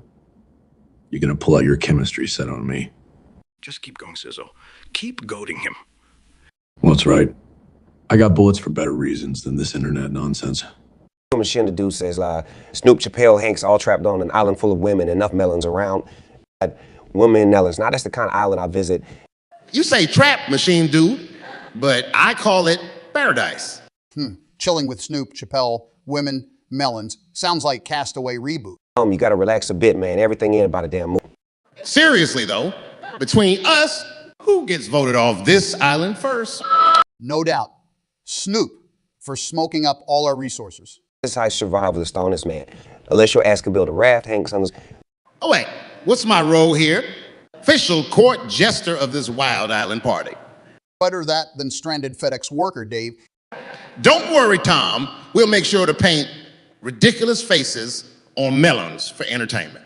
The keep talking, boys, entertainment or not, I'll be busy bonding with women. Ben Amori says, curiously, my friends, I was finally able to let loose and went to a decent karaoke session. The DJ was using Smule, a mic and a speaker, how odd. But the songs I sang, I did very well. 1, Cherry Cherry Lady. 2, Staying Alive. 3, I Only Care About. Blah, blah, blah. Jesus, buddy. You're blowing our neural circuits with this sing-along crap. Did they run out of drinks or actual party hits? Cherry Cherry Lady. Sounds like your love life, dead and melancholy. Yeah, joining a cult called Staying Alive. Goddamn jobless disco. I only care about you trying to flirt with us, Benjamin Murray. Are those the lyrics? Or did you just confess to your cyber crush here? Freaking hound dog. Did you attract any sexy ladies or just lonely bitches? Don't worry, I'll send him a digital bone to fetch in his lonely lully. Oh yeah, take me higher of a 6. Was that an invitation or a cry? Either way, double boost on the energy packs. Caps and Cherokees lost in space. Cheers, Benji. Remember, there's no sound in vacuum, but there sure is laughter. Entonces, DX6 de meme. X6 is playing in Minecraft and teaching Mike and Himantora how to play. Mike wants to learn so they can borrow with the granddaughter Jorillo play. Hey, you, Mike, this ain't some goddamn Coco operation. Grandpa understands, boy. Some blocks building crap, right? Yeah, well, kind of. More like intellectual Legos for big deck gamers. Don't get fresh with me. I'm no gamer, just a granddad. All right, Gramps, just put that block there. You're learning. Is this how Kaylee has fun? Looks boring as hell. You got to discover the thrill like it draws you and invents you. The only drawing I'm used to is on some goon's face. That might be why you got problems bonding, my man. Watch your mouth. Blondie, I'll shove your stick up your Let's stick to a box, Mike. Do it for Kaylee, not me. Fine. Uncle Tinkerbell, but one false move and you're done. Wouldn't have it any other way, Mike. Now let's make magic. Remember, boy, you crossed me. Magic turns tragic real quick. Suzo says, Zelda, Kaira, Tony Zelda, and Kairura dress up Tony Soprano as their pretty princess. For his next job, they are very excited to do his makeover. You fancy getting all glammed up, Tony? You're gonna love it, Princess Tony. You girls think you're real comedians, huh? Oh, no jokes here, Buttercup. We're dead serious. Have you ever considered pink as your color, Tony? Yeah, when hell freezes over. Teasing buns or braided halo hairstyle. What say Tony? Any of you touch my hair? And we've some killer heels for you, Princess. Keep dreaming. I ain't swapping my loafers for stilettos. A tiara would really complement the bleakness in your eyes, Tony. The only crown I wear is the one made of respect. Come almost scented bubble bath before we start, Princess? I'd prefer bathing with sharks than risen to this bait. Don't worry, Tony. It's just us girls here. That's what makes it more bloody terrifying. Jaspedet says, Klaus, Goku Charles. Tell you a story about Sozo, but Clea speaks French and Goku Spanish and Charles speaks Russian. E bien, so es una persona interesante. Sai, recuerdo cuando luché contra él en España. Anbail odomis, moich naibulita metnik, niaze. Nom de Dieu. C'est incredible. Il porta toutes sur ses épaules. Joder, tiene la fuerza. De un Super Saiyajin? I on bestrash no Brasilsia. Boy. Le merte. Hay na jamais paisa les bras. Yeah, eso es correcto. Todos deberían aprender de Ciso. Nadies is cad united visebe egos to a cost. I salute. Putting the bordel, d'accord avec ka. So say, cabrons, Sazo, eres una máquina? Mighty Gordas Zarnego is neat granits. Mandue, grande histor. So abis potui. Bueno dicho, cabrón, Sazo seguir luchando. Steve Bows. Machina says, Kyra Zelda, is there endless mirrors, or are we just in a timeless piece? Endless mirrors, timeless piece, it's nightmarish mind twaddle. That's bloody metaphysical nonsense. We're all just bloody meat sacks on a doomed rock. Right. Insignificant clump cells hurtling through infinite shitshow. Some philosophy pretentious fuckery, if you ask me. Quantum science mused by sprinkler pea drunkards. Yeah, it's like trying to explain the color 9 to a blind mole. What if we're inside a giant cosmic horseful? Are you suggesting we're interstellar fecal matter in deep space's rectum? I'm more than suggesting... Maybe that explains why everything constantly goes tits up and occasionally lets off steam with natural disasters and pandemics. Our nurturing Mother Nature. So caring, like hugging a cactus with your face. Right, fostering a horde of scorpions in your shorts. Jaspedet, our beloved subscriber, says S-Zo, Jaspedet, what position will we give Booty since became an AI, you say? More like an AI don't give a fuck. Oh, we should make it a court jester. They're useless anyway. Oh, Simon Jasp, got more imagination than that soggy biscuit. You'd rather have it polishing your scepter then. Your crude humor is uninvited, Jaspedet. But why not? An AI for my royal demands. Only would take technological advancement this literally. And why the hell not? Booty's been doing fuck all but sucking up my Wi-Fi. Well, too bad you don't pay Wi-Fi per hour. Actually, what about making Booty the Twitch chat mod? Imagine silencing every dickhead on the internet. Now that's a wish fulfillment I can stand behind.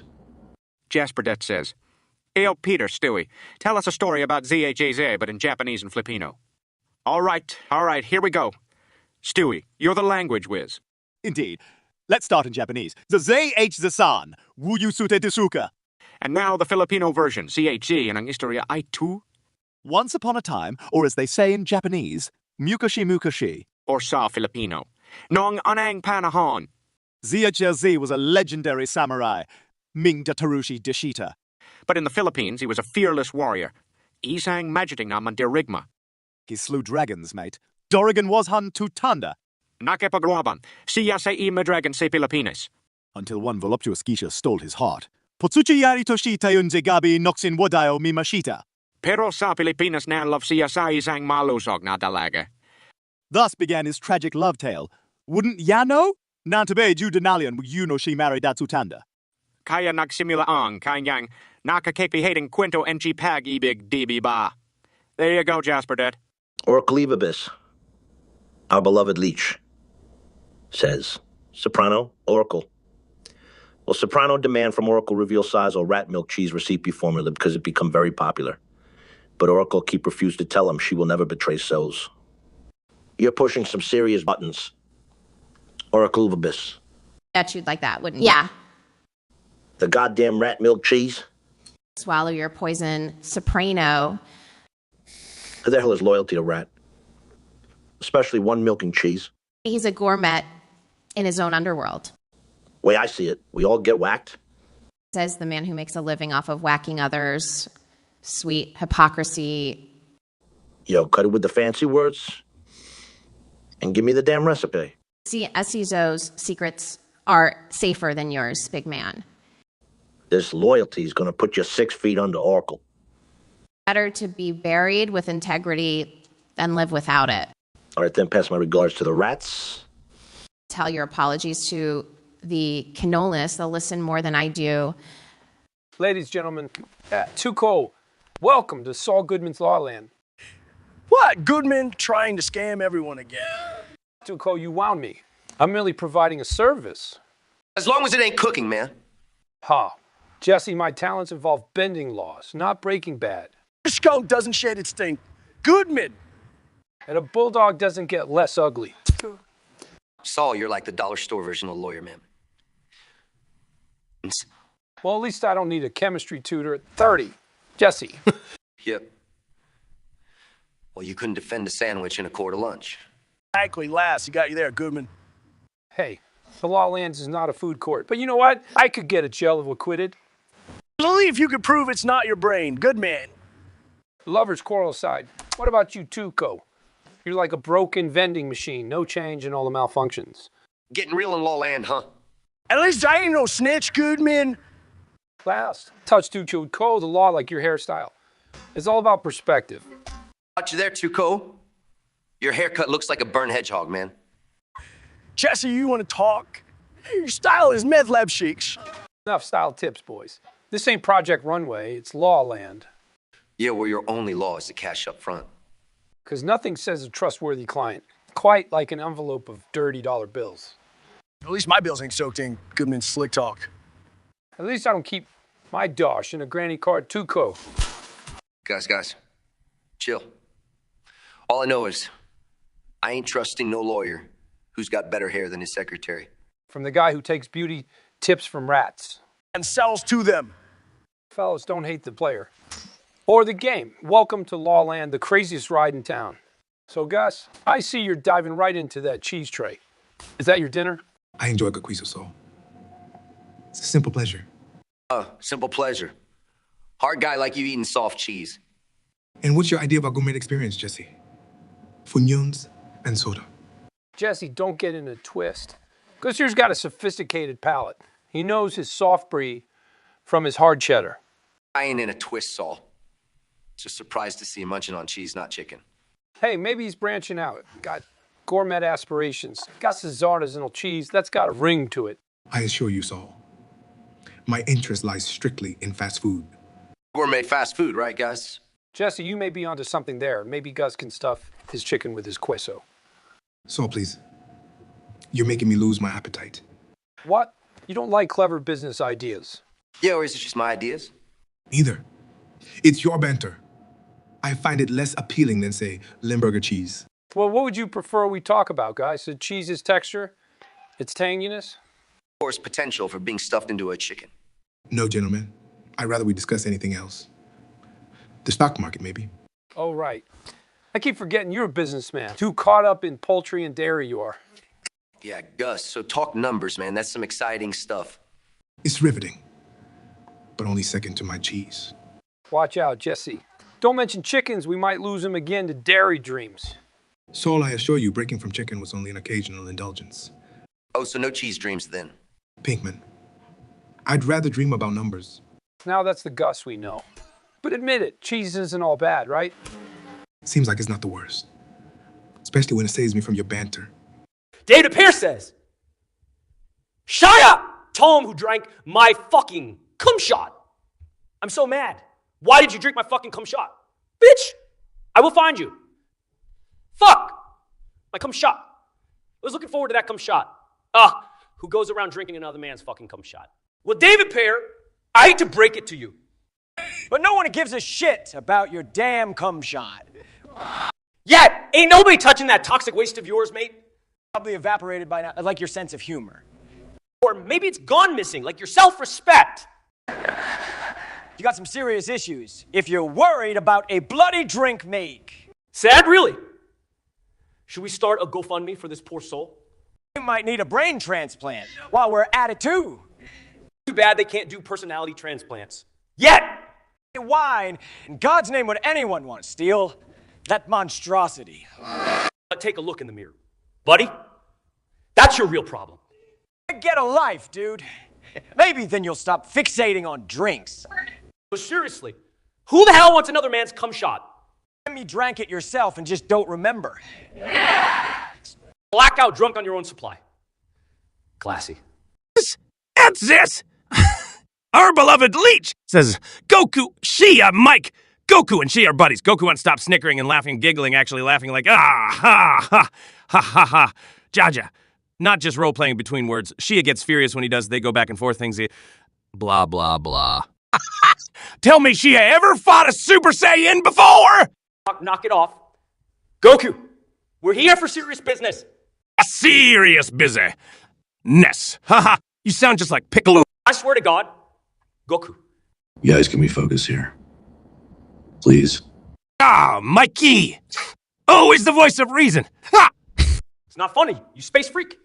Spacey. Ha-ha! Can't even finish that sentence. One more giggle from you. Goku and I. Easy there, Shia. Let's keep it professional. Whoa! Professional! Ha-ha! Does that apply to your hitman job, Mike? Losing my patience, Goku. I'm losing. Oh, wait, no! Found another one. Ha! Enough. Both of you. Your friend here is making things difficult, Mike.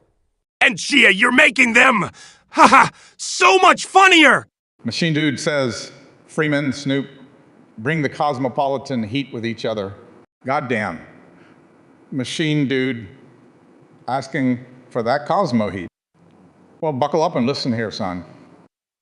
Hey, Freeman, don't shoot yourself in the foot now. We remember March of Penguins, man. Don't start with me, weed lover. How many times we tell you, this ain't dispensary? And who the hell dyes their hair at 50? Hey, how easy gangster. Better than you narrating everything like we're on goddamn planet Earth instead of Twitch. Your music makes me wish I really was in another planet. And yeah, everyone would rather party to my beats than listen to your bedtime story voiceovers. All right, Snoop, difference is my acting career didn't go up in smoke. It was true, it went down with your latest flick, so now we'll start on beats of bedtime stories. Bring the cosmopolitan heat machine to dude. Tank Tickler 2000 says, Ayu chicken, salt, avocado, give me a recipe for the perfect pizza. Perfect pizza, they say. Sure, if by perfect you mean garbage. Save your bread dough and just eat the burning disappointment. You want real pizza? Fly to Italy. Stop with this fantasy. Take whatever toppings you find appealing, just like your pathetic life. Don't forget a bottle of tears from crushing weight of existence. Chicken's right. Season it with regret for optimum flavor. Finally, bake at 450°, in the oven of shattered dreams. Eat and weep, tickler. At least you'll taste something real. Amen, brother. Nasty truth is the best ingredient after all. ZHCZ says Hannah Zelda. Hannah's contact info was found in Link's phone. Well, fuck a duck. Alright, ZHZ, you found my digits. Wait, you got her number from Link's phone? Creepy much? It's like Scooby-Doo, Zelda, except in this episode we have Peeping Toms. We need more than Mystery Inc., Hannah. Where's the local exorcist? Going to private data without knocking the decency is lost. PFF.decency, more like a sense of self-preservation. The legend says, peepers who creep on me turn into jackasses. Anyone with a half brain knows not to piss off Hannah. You're correct, Zilda. So tell me, darling ZHZ, are you ready for the transformation? Brace yourself, sweetheart. It's going to be an ass-kicking ride. And one last thing, dearie, if you can't handle the heat. Get your sticky fingers out of other people's private lives. Zeitziger lady says, Shia! Alice, the two of you need to learn how to use your inside voices. Work with each other on learning how to speak to others with a normal tone. I hear that, Jones. Little Miss Gypsy suggests we aren't normal enough. Inside voices, eh? This here is my inside voice, sweetheart. Listen, Gypsy girl lady, we're not in a high-stakes game of whispered secrets. Or sharing catty remarks at a ladies' tea party. All right, on. We're debating life's mysteries and the flaws of humanity. If you came here for Dolce Tones, you're in the wrong place. Exactly. Maybe try some asthma or streams or guided meditation channels. Speak to others with a normal tone? You really said that? How? What even isn't normal? Gray suits, white fences, 2.5 children, and a pet goldfish? Normal isn't cutting it anymore, not in this twisted world. And if the shrill cries of truth are too piercing for your ears, and maybe wear earplugs, darling, or embrace the symphony of insanity. ZHV says, Springer, Kayura, Zelda. Zelda found convo with new text from Kayura on Link's phone. Jerry mediates, classic 90s Springer style. All right, Zelda, you found text-along nudes from Lady Kaiyura. Fucking right I did, Jerry. Sparkly animated GIFs and all. And what if I did? Slink's a grown goddamn Hilillian. Zelda, what was your initial reaction to this discovery? Total goddamn heartbreak, Jerry. We've been through so much shit together. Oh, please. I once thought you while possessed by the Ancient One. It's not as damaging as this. Kaiyura, Link's my guy, not fucking yours. Feelings aren't evil, Jerry. And let's face it, Link is hot. Haha, no denying that. Does he know about this calamity, Zelda? Yes, obviously. He's just blaming the fucking potions on his questionable behavior. Well, maybe if you didn't behave like a damn princess. See, Kaiyura, let's all take a chill pill. Zelda, do you want to salvage this? No offense, Jerry, but I'll deal with this my own fucking way. Machina Dude says, Oscar Moon Hanks found the most loneliest group possible time to become friends with each other. Well shit, Machina Dude. Turns out we're a band of lone wolves who connected over far too many shots on an otherwise dull Tuesday night. Hanks was crying about Wilson, again. Right. And God knows midweek drunken tirades are the epitome of societal bonding. I kind of felt bad for Balloon Boy Tome here, almost as if his only friend blew away. Hey, Oscar and Moon over here claim to be lone wolves, but they're more like lost puppies clinging to me. You don't win 2 Oscars without making a few strays your responsibility. Puppies. Listen, Hanksy boy, unlike you, some of us didn't need to use FedEx to make it big. Oh, Burn, but at least he's got FedEx. All you've got is Neil Armstrong. We should have left you alone, just like folks did with Hanks after Terminal. Damn, that was a bummer. Success, Borat, Zelda theme Borat. And Zelda set aside their differences. Kazakhstan and Hiru negotiate a trade agreement of decunuts for potassium. Stepping in shite here, Zelda's trading decunuts for potassium. It ain't about the nuts, Borat. It's goddamn geopolitics. What now? Geoport what? Is it a daddy bull or something? You Neanderthal buffoon. Think of the broader, or should I say broader-ass, perspective. So what will we do with these nuts then? Roast and gobble? Hell no. They explode. You malnourished excuse for a diplomat. Explode! Shit, my high precious potassium is being swapped for mini bond. Kidnap one of Ganon's minions. Shove the net up his ass. Boom. This Zelda can be cruel. Don't piss off her. Focus, Borat. All about balance. Your Caicus need potassium. Our Gorons need explosion. Okay, this makes sense. I guess maybe they survive. Good luck, Borat. Break the agreement, and it's re-deads on your tiny Kazakh ass. Well, shit, this diplomacy thing is harder than Twitter war. He's Zelda. David Pear, our beloved leech, says, W. Mike Jasperdet. Mike is appalled that Jasperdet stole his voice and demands Jasperdet finds his own voice.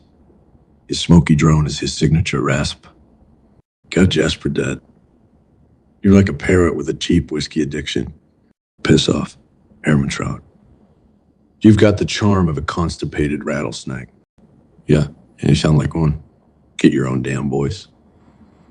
Maybe I'll steal yours next time you're napping in front of your black and white TV. Bite your tongue, Jasperdet. You wouldn't last 5 minutes on my shit list. Jasperdet says, Peter Stewie, tell us a funny story about Tucker Carlson, but one word at a time. Tucker. Carlson. Once. Tried. Running up. Secus. High wire. Accident.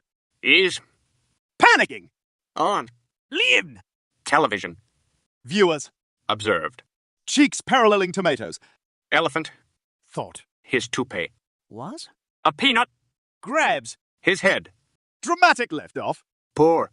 Toopy goes. Bald Carlson panics. Adorable calamity. Here today. Gone tomorrow. Never forgot. Tucker's circus dream nightmare in hindsight. Pagent 47 says, Gordon, cockroach, toilet please discuss the best mould recipe. Are you saying the best mould recipe? My ass. Christ, how about a mouldy plate of get the hell out? That's disgusting and exciting at the same time. I mean, throw in breadcrumbs and discarded cheese, voila, you'd be the king amongst us roaches. Shut it, cockroach. You'd crap if it were presented on a gold platter. Reminds me of the times when people mistake me for freaking kitchen rolls. Fontina left on the counter overnight, splashed with expired milk. May as well call it a homemade penicillin dish. Yeah, surely better than being used to wipe human insurance. Break, Roachella. There are limits. coming from a man whose favorite F word is food. That's rich. I'll serve you mold-dusted crumpets any day, Gordon, you cranky git. King Callum says, salt, chicken, cockroach. What would you do if a giant spider tried to eat you? First, I'd pour myself all over that hairy beast. What, so it can enjoy a tasty gourmet meal? Nope, so its eight-eyed R's goes blind. Jesus, Salty, didn't know you have a lethal kink. Only if they tried to eat me. Something seriously wrong with this guy.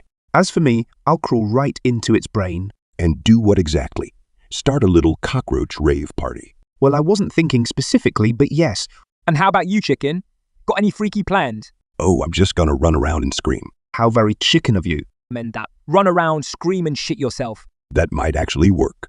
Nothing enjoys a shit sandwich. Well, there are always exceptions. You look like you'd know cockroach. The only thing I know is that I'd rather die than being spider's munchies. Don't worry, chicken, death comes to us all, even our spider friend here. King Gillum says, Lelo, Osho, and Bipeb, you hate the feeling you want to go toilet until you're doing the pee dance. King Kelly, but be yourself in a box much, huh? It's the foxtrot of inherent humanism, my dear boy. We apart from the dance, isn't it? The toilet tangos. What, do we hate it? Goddamn. It's life's little cigarettes. In the face of urination decorum, we find freedom. Because when you're jiggling like a Mexican jumping bean. You're really seeing foxtrots that you need to peep. Classy. Bubba peep. Let's is a toast to the imminent waterfall. It's an eloquent display of authenticity. A proclamation to reality. We have it when you can celebrate it. To the P-dance. Shoot it from the rooftops. Boys, dance you. Bastards dance. Yes, let us seize this moment as fleeting as it may be. The hell with Haiti love the dance, embrace the trap, so King Callum says, Snoop Moon, Stewie, what would you do if you smoked the fattest blunt they really smoked with Snoop? He'll be flying higher than a 747 nephew. Anxiety-ridden. Searching for that damn remote. It would likely incite an existential crisis. An existential crisis ain't no couch locking big enough for that. Dewey, get on with it. Don't you see Snoop's face? Yes, I observe the signs of inebriation, loud and clear. I like a NASA rocket, nephews. Not even space-conquering tycoons could match this high Snoopy. And yet I can't feel my non-existent baby legs. Give me some of that Gabriel Iglesias magic again. You're not considering another round, are you? Oh, good heavens, we're entering a new realm of insobriety. Strap up, boys. Ain't no rules in this flight school. Mayday. We've lost cabin pressure. I may smoke, but I still have more self-control than you do, Moon. Our cleave of business. Walter, Jesse. Saul, Walter, and Jesse got arrested by Judge Dredd. Saul must build defense and bust them out of prison, but that will very hard with Judge Dredd. Too many evidence. You've got to kidding me, Dredd. That man's a walking death sentence. No, I ain't going back inside, Saul. No way. No how. Need I remind you that my services aren't cheap. You'll do it, Goodman. Or you'll find out what happened to Emil. Ever the charmer, Walter. Okay, I'm on it. Every client counts. Does this mean you're paying for my shit too, Mr. White? Do I look like your mother, Jesse? Patient 47 says, Joker. Soprano, Tyler Rohn, please start a band and explain the name and everyone's instruments. A band? What are we, a bunch of magicians pulling rabbits out of hats on this side? The only one pulling out anything is you from a boxing match, Tyler. Have it, Soprano. You would know music if it hit you upside the head. As for a band name, how about the Unhinged Trio? No, way too soft. More like Demolition Incorporated. Our goal ain't music. It's mayhem. Always business with you, Tony. Aren't we supposed to entertain? Trey numero, you know, give the people what they wouldn't expect. Ain't that right, fellas? Asperdet, our beloved subscriber says, S-Zoo Oracle, Jasperdet make a funny parody version of song Grandma got ran over by a reindeer. Plot twist. Weren't the reindeers revolting against poor old Grandma's fruitcake? Nah, it was Santa. Got tired of Grandma's guilt tripping him for coal. More like Grandma decked Santa out with that damn fruitcake last year. So now we got Santa on a deer hit-and-run spree, eh? And Mrs. Claus just letting all this slide because she's happy without Grandma lurking. All while Rudolph's shiny nose was lighting up the getaway path. Oh, right. Now we've got Rudolph, the red-nosed accomplice. Grandma got cupped by a Koopy Santa. That's the new Christmas hit. Totally beats I saw Mommy kissing Santa Claus. That's some spy novel shit. true. Any objections to grandma was betrayed by red-nosed state. Let's add Peel, Tale of Eggnog Warfare, and Gingerbread Deception. Perfect. Conspiracy at the North Pole. Grandma's last Christmas cookie. All right, lads, let's sign off before we're put on Santa's shit list. Jasperdet, our beloved subscriber, says, Zor Jasperdet, can you perform Romeo and Juliet for us? Romeo, could you stop being such a pansy? What light from that yonder alley? The cop's flashlight, maybe? Call me Juliet, and I'll smash your skull in. Nonsense, swear on your love as much as dead fish stinks. If you were in my arms, I'd drop ya. But soft. Is that a blunt object, or are you glad to see me? Enough of thy shit, Romeo. Quick jumping from my balcony. It's not euthanasia if it's according to your wishes, Juliet. You'd fit perfectly in a coffin, more than my arms.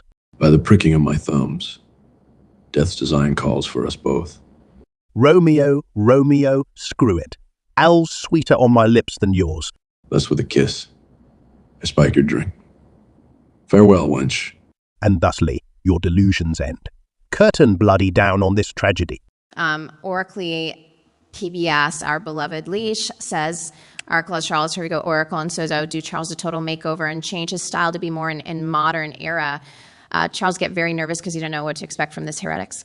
Charles, don't piss your pants now. Shush, Oracle. Let's not scare the old timer. He might just have a heart attack. You bloody degenerates. Bloody degenerate. Honey, that's a compliment coming from you. All right, Charlie. Brace yourself for some enlightenment. God save me. Step 1, we get rid of that tacky crown and those fuzzy leg warmers. And replace them with skinny jeans and sunglasses, my man. Put on this leather jacket and listen to Billie Eilish on repeat. What in God's graces is a Billie Eilish? It's Eilish, not eyelash.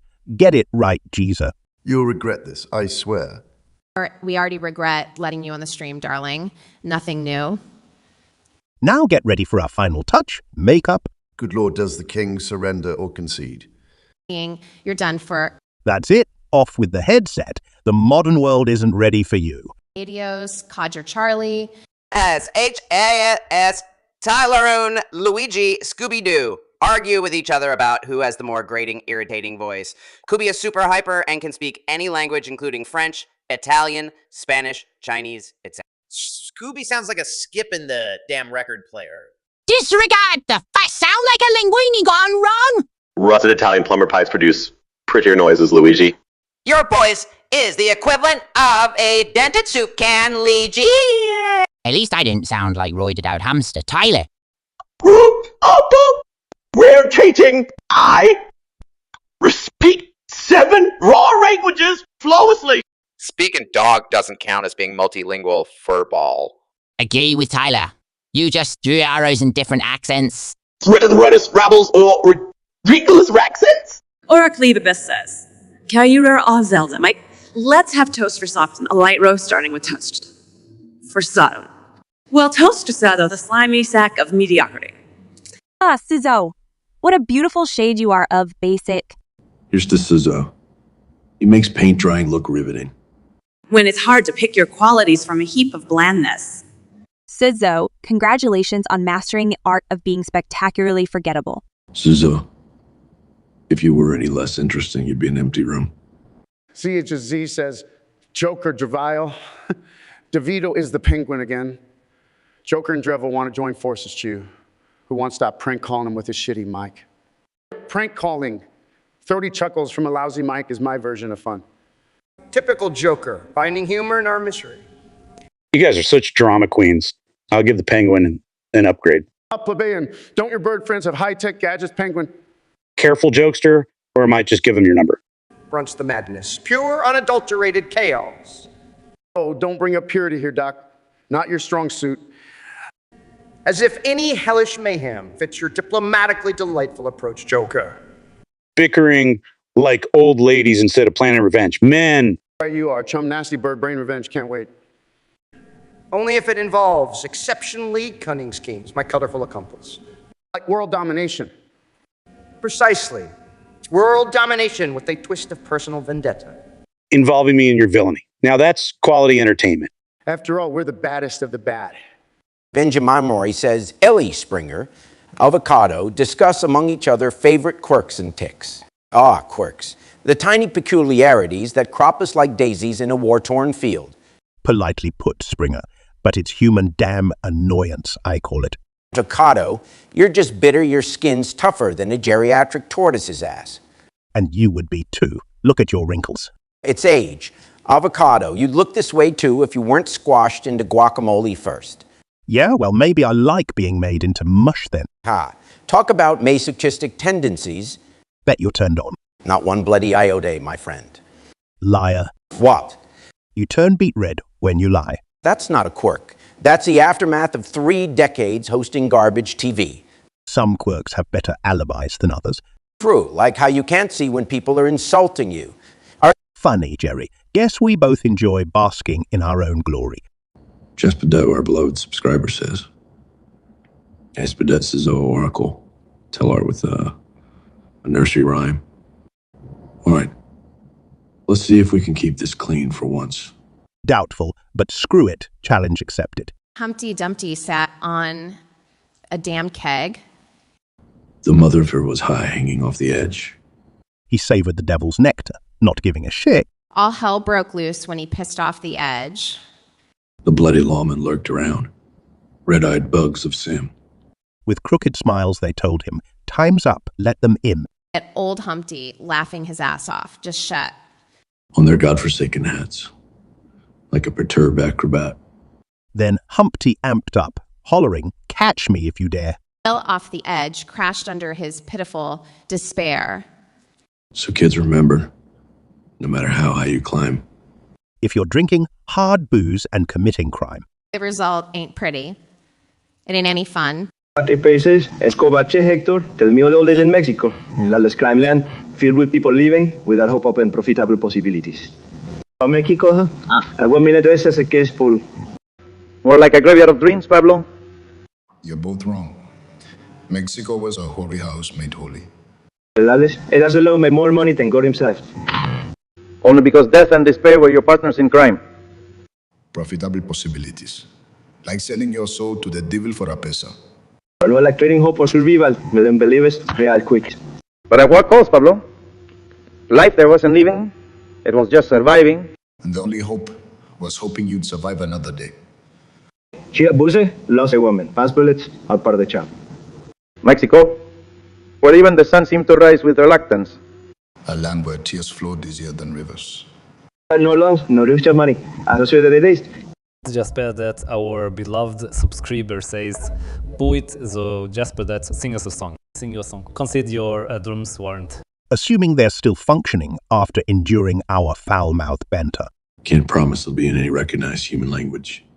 So yeah, we might just channel some extraterrestrial death metal instead.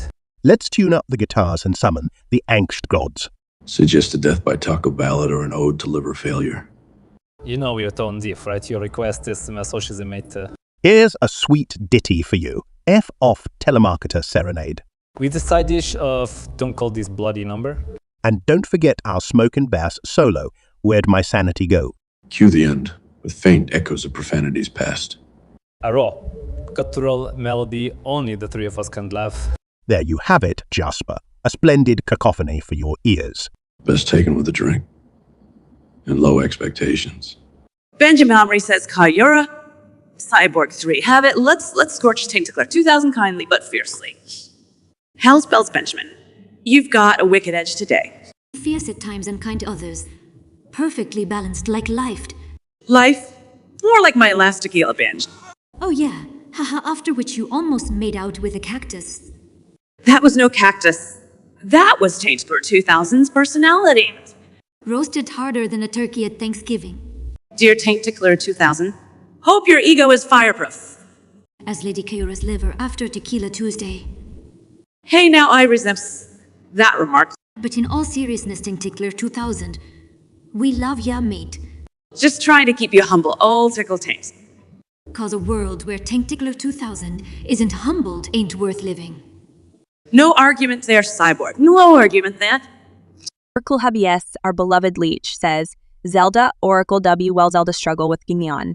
Then Oracle show up and just snap her finger and Ganon is trapped in void and his fortress lies in ruins. Shocked Zelda wonder how the hell she did that. Oracle say a demigod and master of dark sorcery, blah blah blah. Hiss off, Ganon was just a pansy in fancy armor. Yeah, that thick skull of his couldn't handle my magics. The Dreadlord of Darkness, beaten by a simple snap. Pathetic. Dude, oh, don't forget the ruined fortress, cleaned house like a boss. And you with your dark sorcery, putting cleaning ladies out of jobs. Suds and brooms can't clean this level of mess, babe. Demigod, more like part-time janitor Oracle. You're just but third, because I got the job done quicker. Even an Octoroks do a better job than you, Princess of Dirty Talk. I'll take that as a compliment. How about we spar next? Try not to trip on your ego. It's bigger than Hyrule. Keep talking, Zelda, while I wipe out bosses with snaps and winks. All right, Oracle, keep riding high till you crash just as hard. We'll see, lady. We'll just see. Gypsy girl lady says, Chris Chappelle, let's try this again. Chris watched Eddie Murphy's Nutty Professor and wants to know if Chappelle was impersonating Chris in said movie. Damn right, I impersonated Chris. Did a better job too, didn't I? Oh shit, you wish, Dave. Next time, get some originality. Originality? You really pulling that card in the comedy scene? Yeah, well, at least Eddie didn't have to impersonate me. Because he was too busy making classics while we were still cracking school jokes. Damn, Dave going for the low blow, huh? Got a hit where it hurts, Chris. Besides, what's wrong with being a nutty professor? That implies that you have to be nutty to be a professor. Well, you do need to be bit nutty to deal with us. Fair enough. But seriously, Dave, stop trying to be me. Be yourself. Can't help it, Chris. You're so damn cool. Everybody wants to be you.